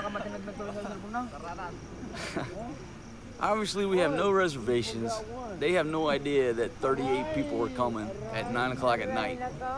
But not knowing how to get there on a Sunday night when this little, you know, it's not a very populated area. I got out and stretched my legs and said, fuck it, I'm gonna ride on top of this bitch. I said, fuck it, let the chips fall where they may. I'm resurrected. My homeboy's holding up the caravan here. Shit. I'm looking for you in the back of the seat, and I'm like, I'm not leaving until Marco's in the car. And they're like, he's in the roof. I'm like, what? He was not gonna leave me behind. Okay, dog. He was not. That's where you. He was not gonna leave me behind. He was not gonna leave a fallen comrade to fall into the hands of the enemy. He was not leaving me behind. They're like, hey, he's on the roof. He would not get in the car or let him leave until he went back there and saw me up on the roof. Roll. I'm rolling. I love you. I'm You know rolling. what? Top As load. long as I know you got, I got a 10 for you. Let's roll. Let's roll. That dog, I love that dog. He was not gonna leave. He was not gonna get in that van until he knew that he had all his comrades. So I love that dog. Thank you, bro. Give a shout out to my homeboy there. He was not gonna leave a fallen comrade to fall into the hands of the enemy by no means. Here we rolling. We rolling now, my friends. Saying goodbye to this place because they said for some reason you can't swim at night. Maybe it's a safety issue. I don't know. Thank you, my friends. Thank you. Thank you. Thank you. A lot of the All right, local resorts like that, not all of them, but some of them, they don't allow night swimming. And so we went to that resort, say you can't swim here at night. Like, all right, going somewhere else. We had no plan, no reservations. They didn't know how to get there. It's truly an adventure. There's too many unknowns. That's what makes an adventure. I'm holding on to the beer. I'm just holding on to the beer, my friends. If I drop this camera, oh shit! I almost dropped that camera right there. Damn,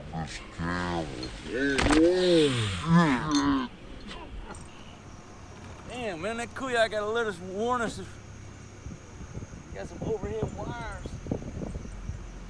If that was a wire, we'd have lost our heads. I'm almost. Yeah, to be honest with you, I don't recommend riding top load. Too many low-hanging wires. It's just, I don't recommend it. I'm almost thinking Superman got the right idea. Laying down, get it Superman. I'm gonna put the phone away, people, so I don't lose it. Thank you for joining me. Riding top load here. Yeah. Let's go, yeah. Rock and roll, baby. Okay lang. I'm gonna go hard right. There's a wire right here. Oh shit, duck, gentlemen, get down. Fuck, look at that. Woo! Oh, that was close. We almost got fried. Bunch of leaves.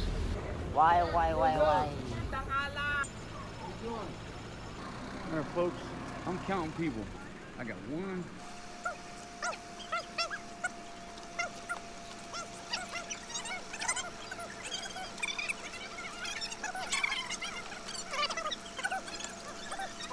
20.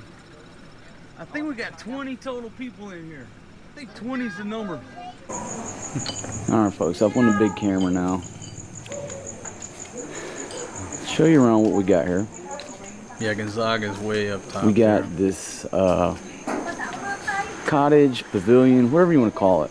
And these are kind of popular here in the Philippines, where you'll come to the beach, you know, big group of people, you know, your family, whatever. And you know, it's like a little pavilion. It's got electricity. You got a table, and so you know, it's good for a big group of people. You got a table in the middle. You know, they brought food, and so you rent this pavilion for I think 12 hours. I think she got it 12. You got a fan, light, you know, electricity, place to you know, have a picnic. And then over here they open up the restrooms for us, and the restrooms got showers and everything. And then you're just right here at the beach. And I know it's dark, you're probably not going to be able to see anything. Alright, but basically we walk out right here and we're at the beach. Now, we also have a room. It's like a huge family room. And we basically rented this for 12 hours. So we're here like for a little night trip. And at 9 o'clock in the morning, that's when we got to vacate, roll out, and head back. So it's kind of like a little overnight. People want to go swimming at night, walk on the beach at night, check out the stars. It's just a quick little overnight trip. And I'm going to talk about the dynamics of how, the dynamics that you're going to experience if you've never been to the Philippines and you're new to dating a Filipino. I have to keep it real. I will always keep it real with you. I'm never going to blow sunshine up your ass. I'm going to tell you good, bad, and ugly, no matter what country I'm in. And I'm not licking anybody's ass. So I'm going to sit down and I'm going to tell you how this trip, how we thought the trip was going to go off and how the trip culminated, and I'm going to tell you why. So that when you come over here and you meet your Filipino, and you've never been here before, so you're not in for a shock. Alright, so everything's perfect now. We're here. We got the pavilion. We have a room. And they have more rooms if we wanted to rent our own room, which I was probably going to do, but the staff came in. There was no staff here. The staff came in, you know, dealt with us, and then they left before I could say, hey, give us a side room too, you know, so I can open up my laptop and try to do some work. Whatever. We got a pavilion, a big room for 12 hours, so we're out of here at 9 in the morning. I'm going to leave it at that, and then I'm going to talk about the dynamics of the trip and the cultural differences. Okay? Good morning. Morning, folks. Check that out. Boom, Robert Morris off the top ropes Some of the folks staying in the octagon. tent right there. Thank you very much, my It's a friend. little bit dark, but See if we the get sun's that starting to out of come here. up here. Thank you very much. Been a beautiful night. And I ended up sleeping over here with my friends in the underneath the Bahay Kubo here.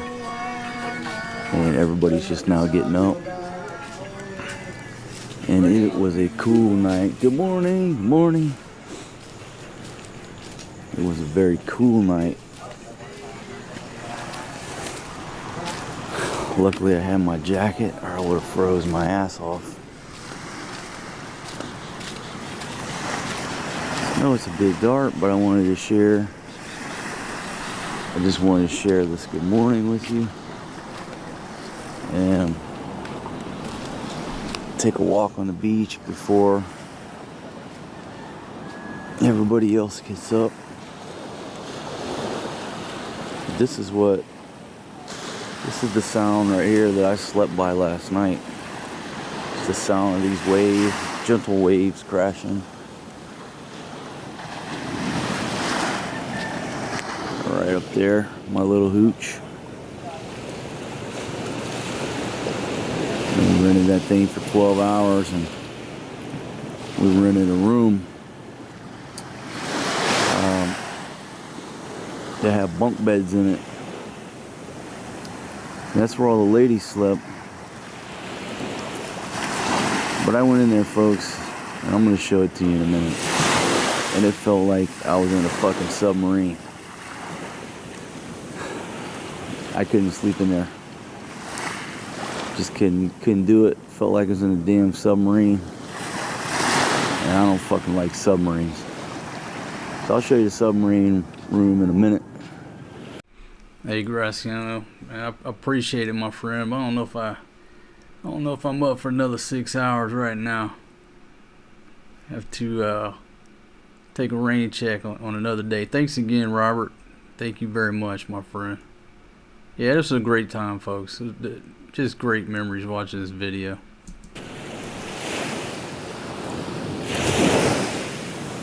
There's the sun coming up.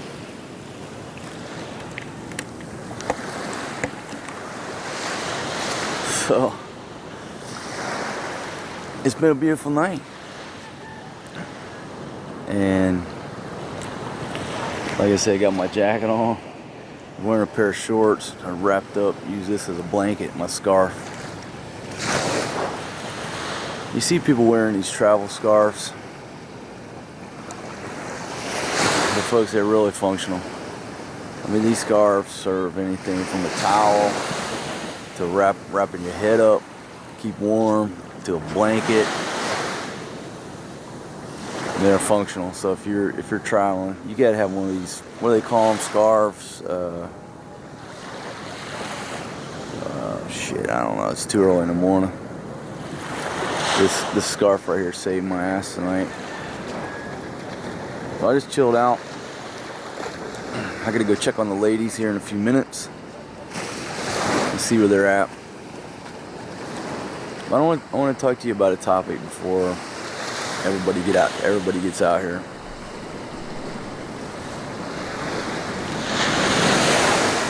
Well, let me get my sunglasses on. Hey Harpo. Hey man, just thanks for tuning in, my friend.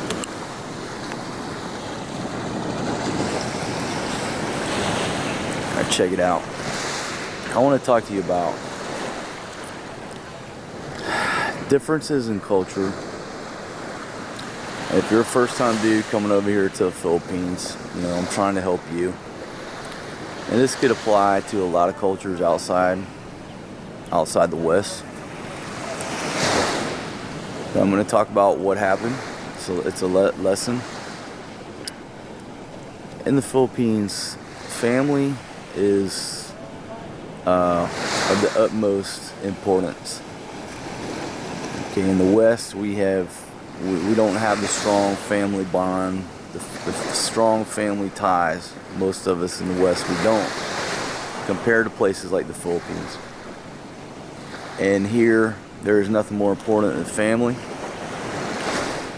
Families are, they stick together, they work together, they live together. And that's what makes the culture here, what's the word? It's just a really neat culture. I mean, families still value one another, you know? And it's a very peaceful culture. And a very loving and caring type environment. And it reminds me of, you know, living in the U.S. back in the 70s, you know, when I was a kid around my family. We were a very tight unit. We lived next to each other. Ate together on a daily basis. And, you know, there was no such word as, most of the time, as babysitting. You know what I mean? Families just took care of each other. They took care of each other's children. And it's still done here. Well, this trip started out, and this is the learning lesson. The trip started out, me and my buddy were talking about, you know, I had to get back to Angeles City. And then we started talking about the beach. He was telling, hey, last trip they went to the beach. And so we said, hey man, you know, been doing the family thing for the past 48 hours. Let's take a break. Let's, me and you and our ladies, take a break and go to the beach for one night. And so, all right, we all agreed, hey, let's take off. Let's take off and go to the beach. And we had his wife set it up with a van. And so, you know, after the pig roast and the blessing of the house, we were looking forward to an evening, you know, just me and my buddy sitting on the beach with our ladies, letting them chat, me and him, you know, chatting it up, maybe grilling some fish. So that was our vision. So his lady hooked up the van. We were doing the family thing, chilling. And I knew something was up. And I've been here long enough that I know better, he knows better, but we were drinking and it just didn't cross our minds. But we were waiting for the van. I went in there. My buddy's wife, his daughter, like getting dressed, you know, all dressed up, packing a bag. I'm like, hey, you going back to school? She's like, no, I'm going to the beach.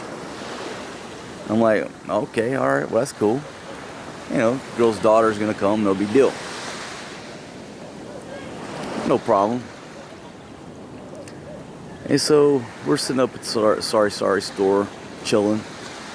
I didn't say nothing to him. I didn't think nothing about it at the time. Looking back, I knew exactly what was going down, but it just, you know, didn't hit my head. So we're drinking beer up there at the Sorry store. The van backs up. And folks, we get in the van, and everybody else started getting in the van. And more people started getting in the van. And people started getting on top of the van. And so my buddy was sitting in the front seat, and he was hammered drunk. And he was like, what the hell's going on? Where, you know, what's going on? Where's everybody going? And at that point, I knew we'd been had. Like I said, I've been here long enough to know that's what's going to happen every time. If you're going to the beach, if you're going on a trip, don't expect it to be no romantic, just you and your girl. If family is in striking distance of getting in that van, okay, it's going to be packed out like it was. And what do we say, the 20-something people that roll with us? And, you know, my buddy was kind of pissed off. And it's not about we don't love family. It's not about that. It's about the fact that what we plan and what we intended to do, okay, if you look at it from the foreign guy's standpoint, there was no respect shown toward us. To say, hey, can I bring some of my family? Can I bring this person, you know? No. We planned a nice, quiet evening, and his chick used it as an opportunity to load up, you know, 20 family members and bring them to the beach with us. And so last night, it got all fucked up where we didn't even have rooms. We didn't even have rooms to stay. We had one room, I call the submarine, and you know, it's made for 16 people. So I ended up staying out on the beach, which I had a great time. This was a great adventure. I love everybody here. I love hanging out with them. It made for a much better video than if we'd have had a nice little romantic evening, just the five of us. But that's not the point of it. The point of it is, and what we get ticked off about is that, you know, you feel like they pull one over on you. She did, but she didn't, because I know better. I've been here a long time. I know this is what happens. But if you're new and you're coming over here and you're thinking, okay, I'll do the family thing one day. The next day, me and my wife will take a nice quiet trip to the beach. Understand what you're in for. At any opportunity, if they can help their family, they're going to. That's their culture. That's their nature. You have to love it and respect it, because families over here are much tighter than they are in the West. It's what makes their culture so loving and so caring, and just a wonderful place to be around the folks here. But if you're one of them dudes that, you know, like, wait a minute, I just got the wool pulled over my eyes. I just got had. I just got taken. Okay, and away we did. And that's what my buddy was pissed off about. He's like, look, not once did she ask me or tell me or say anything to me about, you know, this is what's going down. You know, all I know is I got in the van and it was like a clown van. You know, here comes one more, here comes one more, and like, what the hell's going on? And you know, again, his argument was, you know, there's no respect, and you know, the Filipino is never gonna put the foreign guy first in front of the family, and that's true. That's the way it is, and you can't blame him for it. You can't hate him for it. You have to understand it. And what I talk about a lot of things about culture is you don't have to respect it, but you do have to understand it, because when you're especially in their neck of the woods, you have to navigate it. So like people say, oh, you have to respect the culture. All right, no you don't, and I'm gonna tell you why. In certain parts of Africa, they part of their culture is female genital mutilation. That's part of their culture. So do you respect that? People say, oh, you have to respect their culture. No, respect is not the word. Because certain aspects of other people's culture, hell no, I'm not going to respect. Okay? So, if I go to Africa, though, what do I have to do? I have to understand the culture.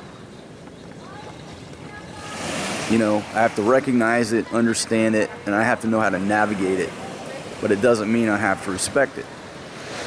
Well, the situation that I just described to you about how they're going to put family first, I do respect that. I do respect that because they do have a dedication to their family, and their family is always going to be their family. And just because you or me, the foreign guy, pops into their life, and that's your girlfriend, your wife, whatever, don't expect the girl to change the way she is. It's not going to happen. And I think the learning lesson in this for anybody who's new to the Philippines, the lesson is, folks, it's anytime you go see your girl's family, expect that 100% of the time she and you are going to cater to the family. That's it. And if you understand that and recognize it, now you know how to navigate it. And I'm going to be honest with you. Okay, not everybody can live around their wife's village or family or province. Not everybody can do that. I think, you know, us younger guys, it's more difficult. We like our privacy, our serenity. We like to be able to go and do as we please. You know, 70, 75-year-old guys, I don't think they have a problem living in the village, living in the province, because they're just slowed down. They don't, you know, they're older, you know. They're older, you know, it's more laid back, whatever. And this may be rambling. Some of you may disagree with what I'm saying, but I'm just telling the story. The story was, it was supposed to be a romantic evening on the beach, the 5 of us. It turned into 20-something. Why? That's the culture. I respect that. I understand it. I know how to navigate it. But yesterday when I was drinking, I just didn't see it coming. And again, my buddy, the only reason that he's pissed off is just because of his point was, why didn't you just say? Why didn't you just say, look, his argument is, why didn't you just tell me, hey, I want to bring my whole family instead of the 5 of us going, and then discuss it. And that would have been a better thing. And then he probably, well, I know he would have said, hey, no problem, fine, bring everybody. And there wouldn't have been an issue. But there was no discussion. There was no, hey, this is what I want to do. It was just, she did it, didn't say nothing, and surprised them. I think that's what it was. It was the surprise of it. Good morning, my friends. Good morning. Good morning. All right, everybody's getting up now. So it was the surprise of it, and you can look at it like it's a little lack of respect, pulling a fast one on us. So Filipinas, don't pull a fast one. Just come out and say, no, I'm here. My family wants to go to the beach. We're taking 20 people, you know, because that's what I got to do. You know, and we love you. We love our Filipinas. We want to make you happy. We don't want to hurt your feelings. So if we say, hey, let's go for a nice romantic walk on the beach for a couple nights, but we're leaving from the village, just come out and say, hey, look, you know, can we please take 20 something people? My cousins will ride on the roof. They don't care. And then everybody get along. But that's the differences in culture, because I think what happened was she was afraid that we were gonna say no. Hell no. We just want to go chill. And so she just did it. But I don't think that's the case. If she had just said, hey, look, I want to take, you know, everybody wants to go to the beach. They've got their heart set on going to the beach. We're not assholes. We're not monsters. We would have said, all right, fine, whatever. And we still would have rolled. And I don't know, that's the lesson in it. That's the lesson in it to my friends, especially in the West, that have never been here, that are coming over for your first trip. You met the girl online. You're gonna meet her family for the first time. So what my advice is, okay, so here's the advice. The advice is spend the time with the family. And when you're in the village, when you're in her province, you spend 100% of your focus on her family. Don't even think about taking a night alone. Spend all 100% time with her family. Good morning, beautiful. Look at this beautiful girl. Aw, got me a hug from my beautiful lady here. My goodness. Where are you sleeping? So I slept right up there. Why? Baby, I just wanted to listen to the waves, and you guys were just sleeping and all nice and warm. So I wanted to just get up there and enjoy the waves. But the last part of it is, okay, if you're in the village, and go somewhere and get away from the village and spend time with your girl. So for example, if I'm in Cebu, I take care of the village. When I want to be alone with my girl, I get on a plane or I go to an island, I go somewhere, and then it's just me and my girl, and everybody's happy. No issues. But if you try to cross the two streams, all right, it causes a little bit of conflict, a little drama. So anyhow, folks, I'm gonna take a walk on the beach with my lady here, and then I gotta go find my other lady. She's probably still sleeping. And I'm gonna have a wonderful day. But let me just show you around one more time before I shut her down. Good morning, my friend, how are you?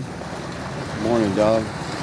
So folks, we got fishermen going out right here. Yeah, this is beautiful, dude. I wish the sun was coming up, but goddamn, we might get hit with a little fucking shower, but that's all right. It's not gonna dampen my day.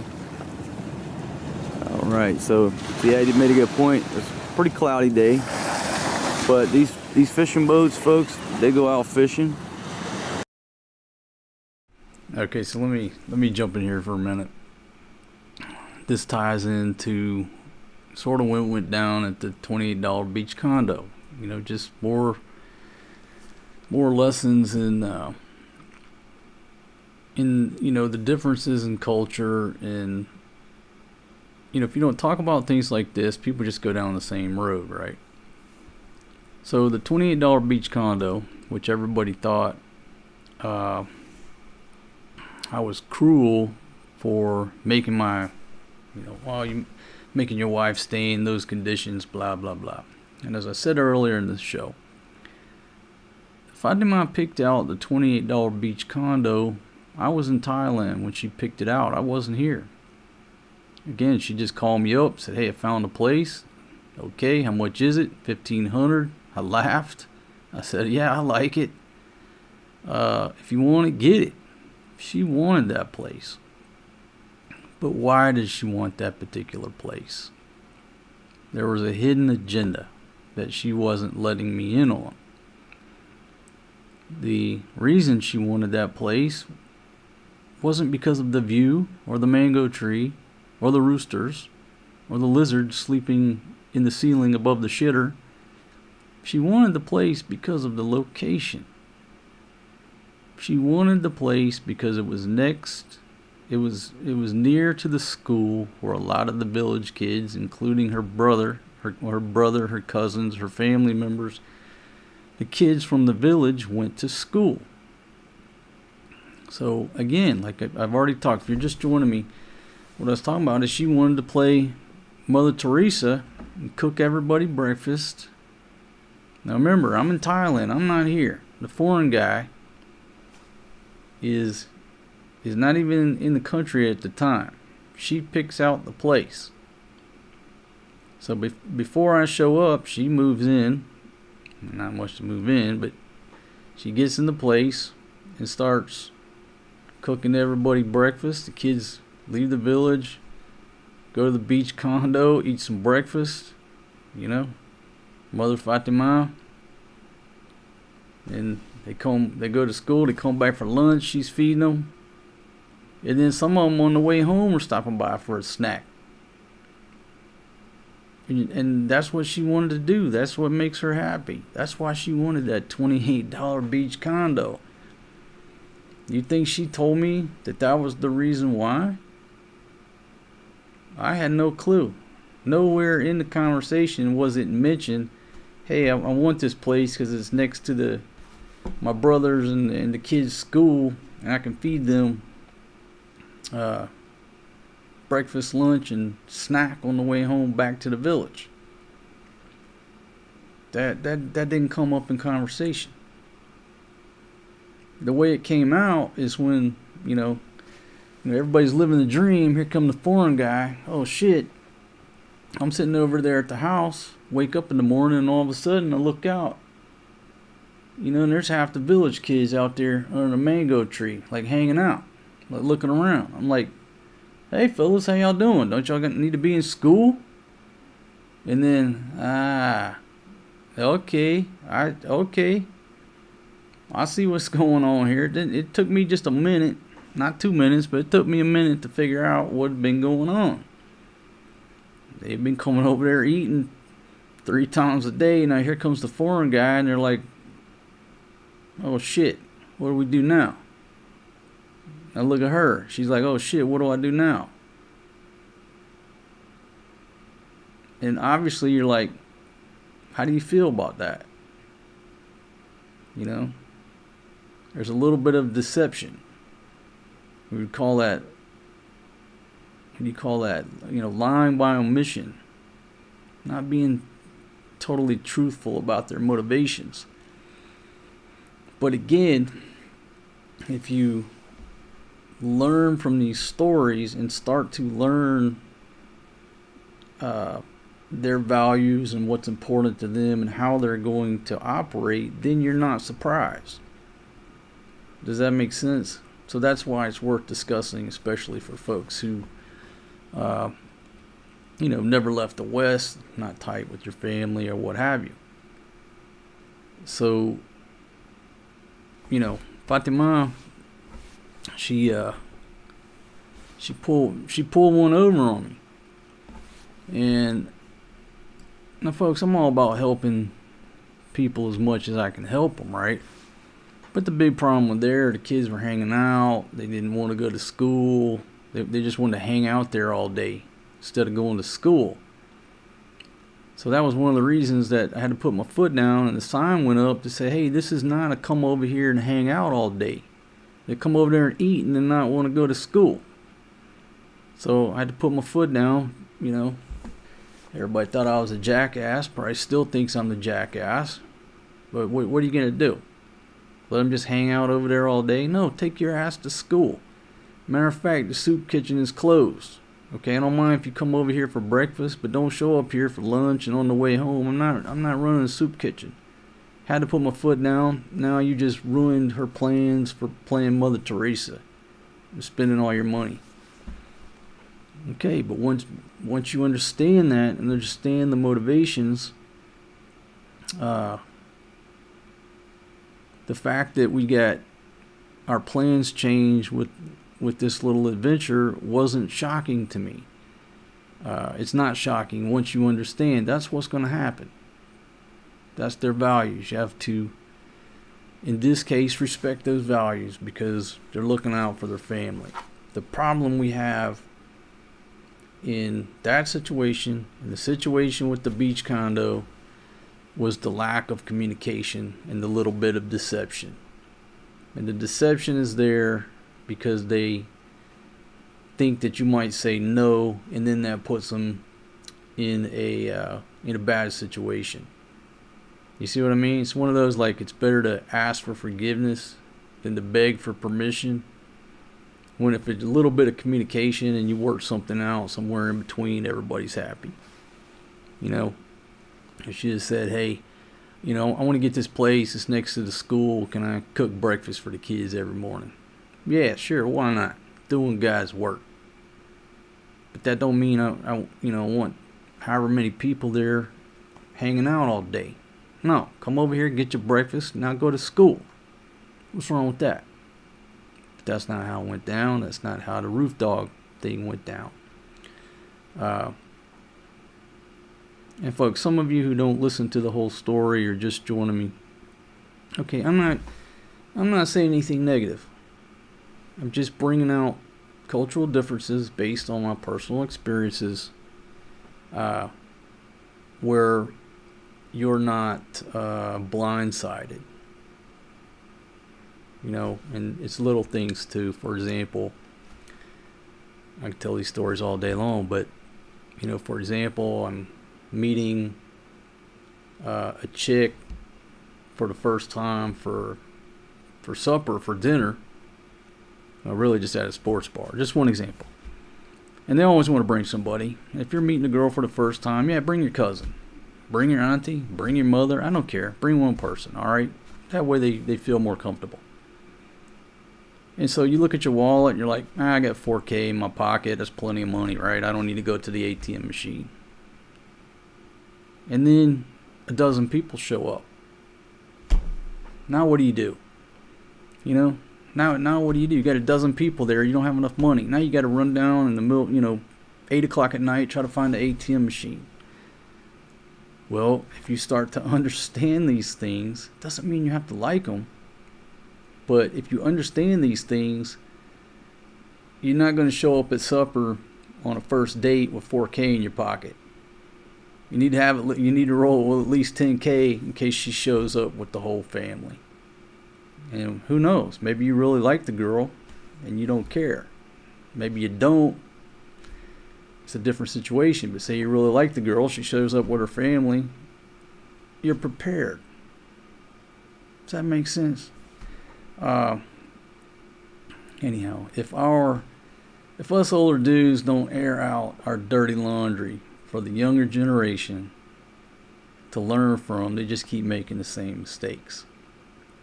Or not even the younger generation, just the people coming over, leaving their one set of cultural values and the way business is done, going somewhere new. Well, if you don't know what you're getting into, you just go down and make the same mistakes, right? So, let me see if there's anything. Basically, I'm just showing you around the camp. No really more learning lessons. We scored a couple tuna. Let's take a look at that.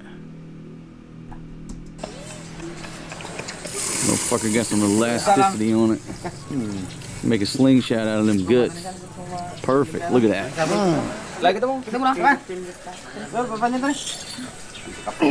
Hey Harpo, we'll see you on the next one, my friend. With the box cutter up here. Hey, that's effective. Hey, look at that box still going strong, my friend. Going the distance. That's right, Tony. Goddamn box cutter. Got the finish line in sight, my friend. When you don't have resources, you become resourceful. So we forgot to bring our kitchen utensils. That damn box cutter. Hey, William, take care, my friend. See you on the next one. Look at that. Look at that right there. Hey, chosen one. Hey, Alan. Ask Make it Mama. roll. Hey, Photo Dave. How you I doing? don't know. You got ask Mama. Mama, how we gonna cook it? Ilan yun lebih marah sa patang sayaw.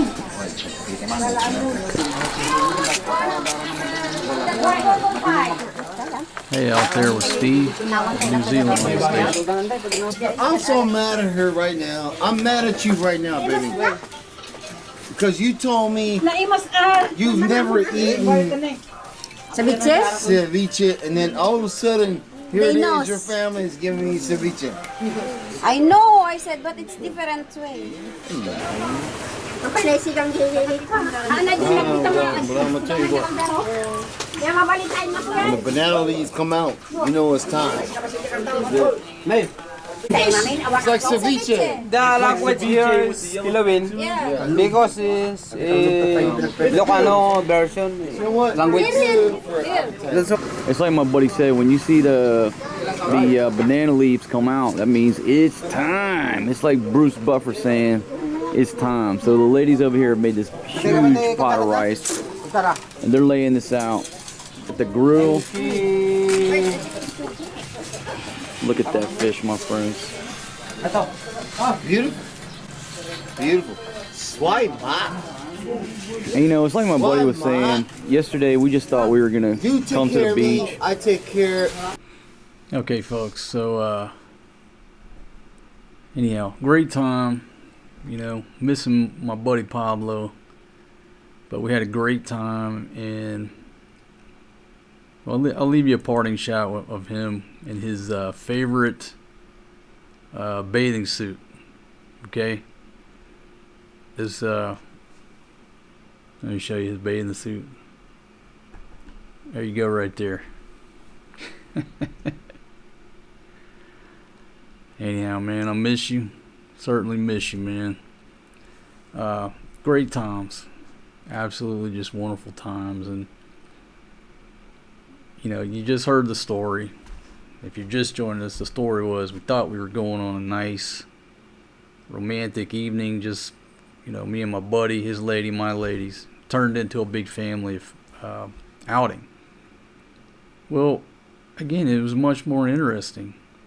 It was a much more interesting story and a time with more memories with all those people with us than it would have been just the five of us. I'm not saying we wouldn't have had a good time, but you know, I mean, just what the comedy in it, the comedy of how it went down, the people. Life's about people. You know, I mean, imagine going pretty much anywhere, right? By yourself. Whether you're looking at the mountains, you're on the water. I mean, imagine looking at stuff by yourself. Okay, yeah, it's beautiful, but at some point it's going to get boring because there's no people there. And I'm not saying everywhere I go I want to see a million people. That's not it, but I don't know. Life can get pretty boring if you're by yourself. And this incident here, you know, I'm glad it worked out the way it did. Because when we get away from there, me and him can always we can always go hang out, right? So it's all good. It's just a wonderful story, wonderful time, and you know, again, miss my buddy.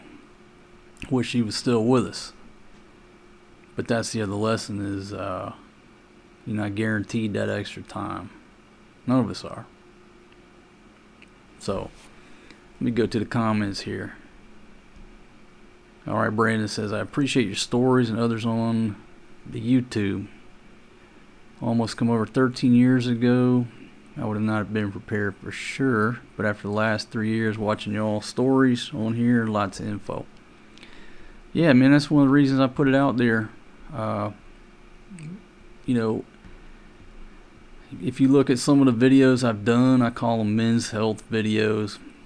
I think men's health is like the soft landing term.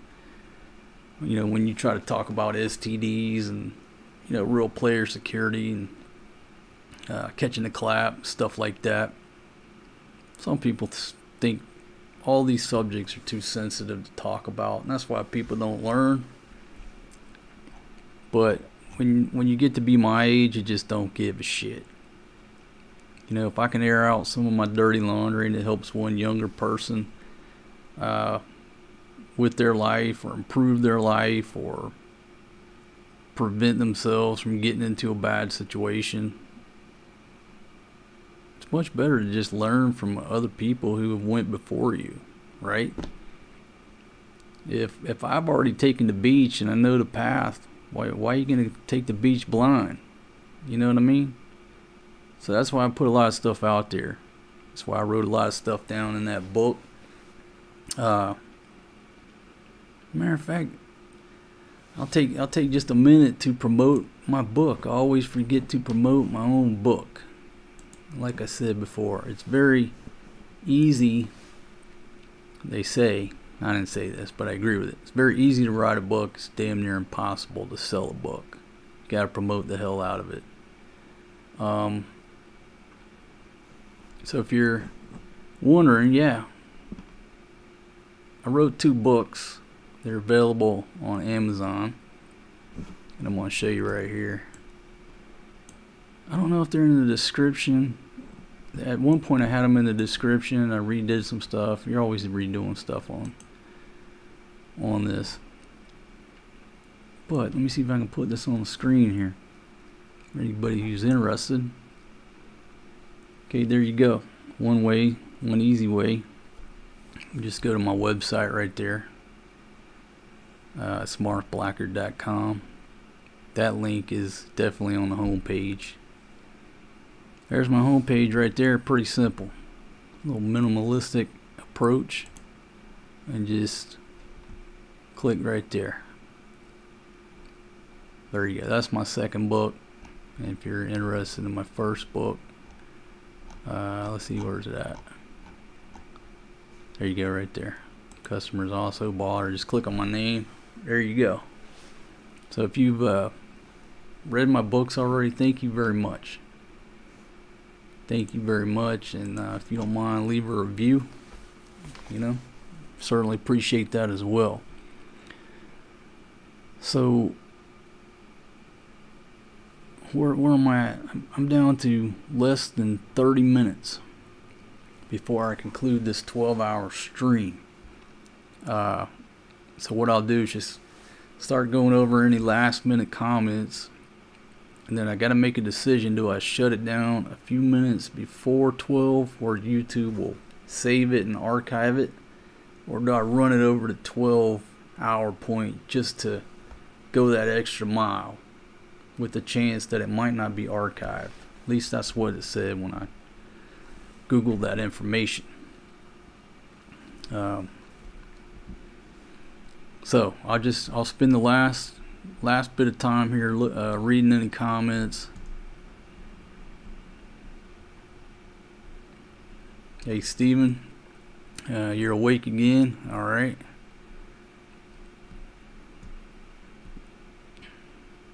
Hey Leanne, see, I've enjoyed not knowing exactly what you were going to discuss. Thank you very much.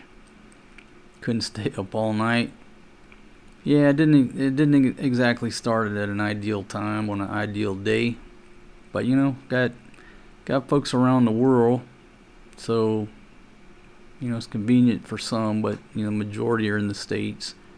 That's why I run most of the premieres, you know, around 9 o'clock Eastern time. That's just, you know, the majority of the audience. Hey Kurt, how you doing? Checking in from Washington State. Yeah, Paul. Rest in peace, my good friend Pablo. And he says, thanks for sharing daily life for the good and the bad so people can learn from mistakes. Yeah, that's why I do it. Hey, Hector. Let's see, I broke all your rules. Met a girl from Leyte. Applied for a K1 visa. Hey, man, it's your life.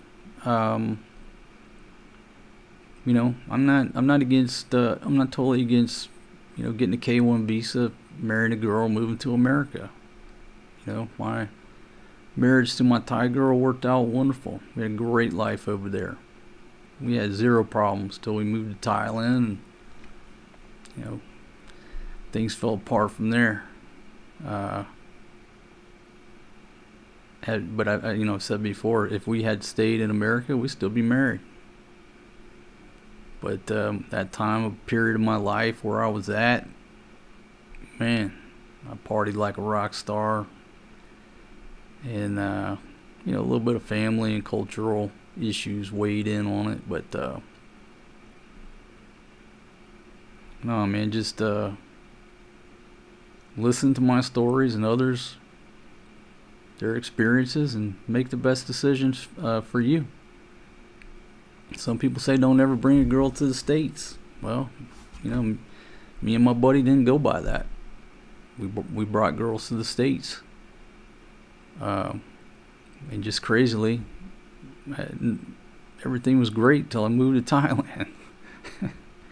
So, yeah, man. It's like they say, you know, hike your own hike, what have you. Let's see. Mark says, if you had not done YouTube, these old stories still would be played back in your mind. We just wouldn't have been able to enjoy them the same. You're on the home stretch now, a few more minutes. Yeah, I'm going the distance. Unless there's a brownout. I mean, oh shit. I'll pull my headphones out. Unless there's a brownout, I'm going the distance, obviously. Just got a few more minutes. I guess I'm tempted to run it over the 12-hour mark. That's what I'm going to do, to see if it still archives, to see if that's accurate information. So if the video disappears, it's because I ran it over the 12. I'm just curious. You know, if you can't watch it after this is over, or should I not? Maybe it's not that big of a decision, because I'm probably going to be live tomorrow. So the way ahead looks like this for me right now.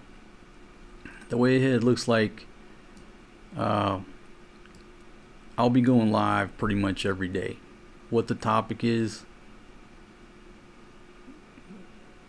you know, that whatever pops into my head, or may just live stream me and the old lady doing a cooking show. But I think the way ahead right now is doing exactly what I'm doing, going live. So if that appeals to you, then you're in the right place. Because again, the thing about doing live streams, yeah, it takes some time to set up.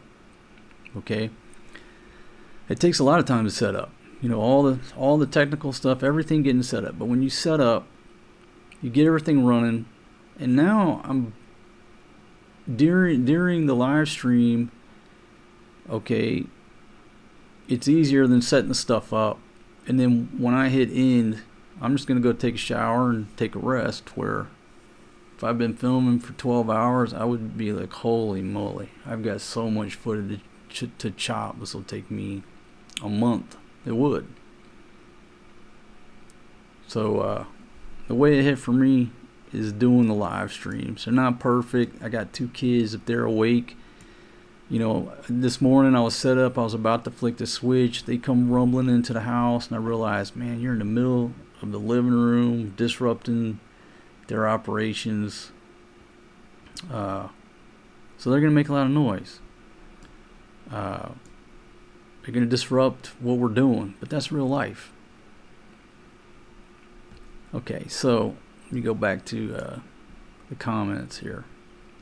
Jacksonville checking in. Hey Joseph, how you doing, my friend? It's good to see you.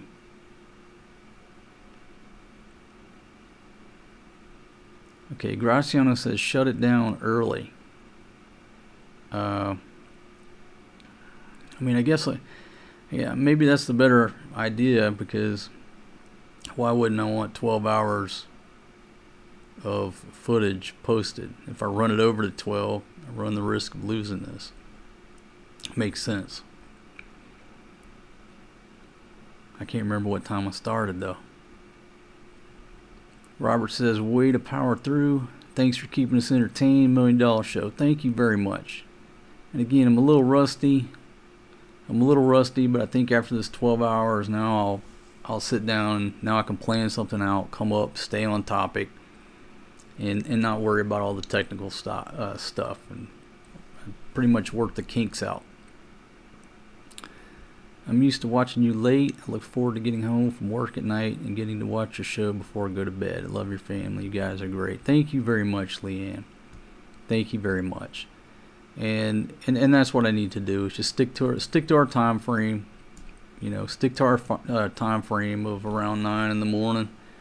Maybe even firm that up a little bit, so you know we go live at the same time every night.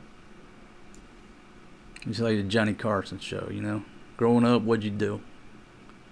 You know, went to bed, watched Johnny Carson till you fell asleep. Let's see. Coming down. Chi-Town, how you doing? Happened to a guy at work. Got a Thailand girl, came home from work. She cleaned him out. Yeah, I mean, you know, we run that risk with any woman. A lot of horror stories, but you know, it's the same with if you get an American girl, or if you're in Australia, you're married to an Australian girl, you run the same risk. Let's see, I love the background noise if I mind the babies, especially when she shows up. Yeah, a lot of people like that. I could move my operation back downstairs, but when they interrupt your thought process too much, I can't get nothing going. So it's got to be a balance. Okay, I have less than 10 minutes if I want to save this. Do I want to save it? But then technically, I would not have accomplished my mission and went the full 12 hours. And then the trolls would come out and say, you're full of shit. You didn't go the 12 hours. You didn't go the distance. You couldn't do it. You couldn't hack it. You didn't accomplish your mission. It's nothing but clickbait. So you know what? I'm going the distance. If this video doesn't get archived, it would just be one of those that only the people here will remember. And that's one way to look at it. But there's a lot of good points on this show. Got 12 minutes to shut it down, huh? Less than 10 minutes. Damn, the pressure's on. The clock is ticking. Which clock are y'all looking at? Because I don't remember exactly what time I went live, and I'm not seeing like a timer here. I can't see a timer. Can somebody see? Does it say exactly the time or what? Let's see. My wife and I watch and love Marine Force G. Yes, it's good. Same time is good for the live stream. All right, I'll try to set a time and stick to it. Of course, the kids are going to be going to school soon, so if I do it at prime time, they'll be in school already. Okay, I vote save it. My iPhone 16 works pretty good. I don't use it very much for video, only when I just don't have a camera with me, but it's pretty good. No problems with it. Justin R. Who are the other girls in the videos? Am I a polygamist? I'll save that topic for maybe another video. I don't know. What do you think? If a guy has 2 girlfriends, does that make him a polygamist? Or does it make him a player? Or is there a difference? Or does it make him normal? I could do a whole video on this. Go the distance, eases pain. If you build it, he will come. Sounds like Field of Dreams. Keep going. I got 10 minutes. 11:52 on the bar timer.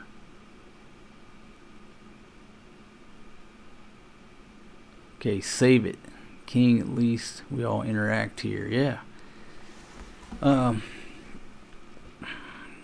Michelle, how you doing? We really appreciate all your hard work that you put into the videos, special moments, and keep on keeping on. Thank you very much. Lou Guapo says, I'll remember this one just like the hot tub in Mexico forever. What a great time. And I really think DJT watched that stream. He might not have caught it live, but he watched it. Just too many similarities. If you go back and watch that and talk about the points, everything down to the Marines. Took my advice. What'd I tell them, man? I'd fire the Secret Service, get a battalion of U.S. Marines. What'd he send into California recently? I think he watched it. I've been with my Filipina for 3 years, never asked for a nickel. Loves to cook and clean. Have a lot of fun exploring the Philippines together. Got a good lady, my friend. Got a good lady. Or, you know, maybe she's keeping your change like mine does. I'm not trying to stir no trouble. You got a good woman. The big thing is communication. We just don't like it when they don't communicate. If you communicate more, if this one would communicate more, I would have more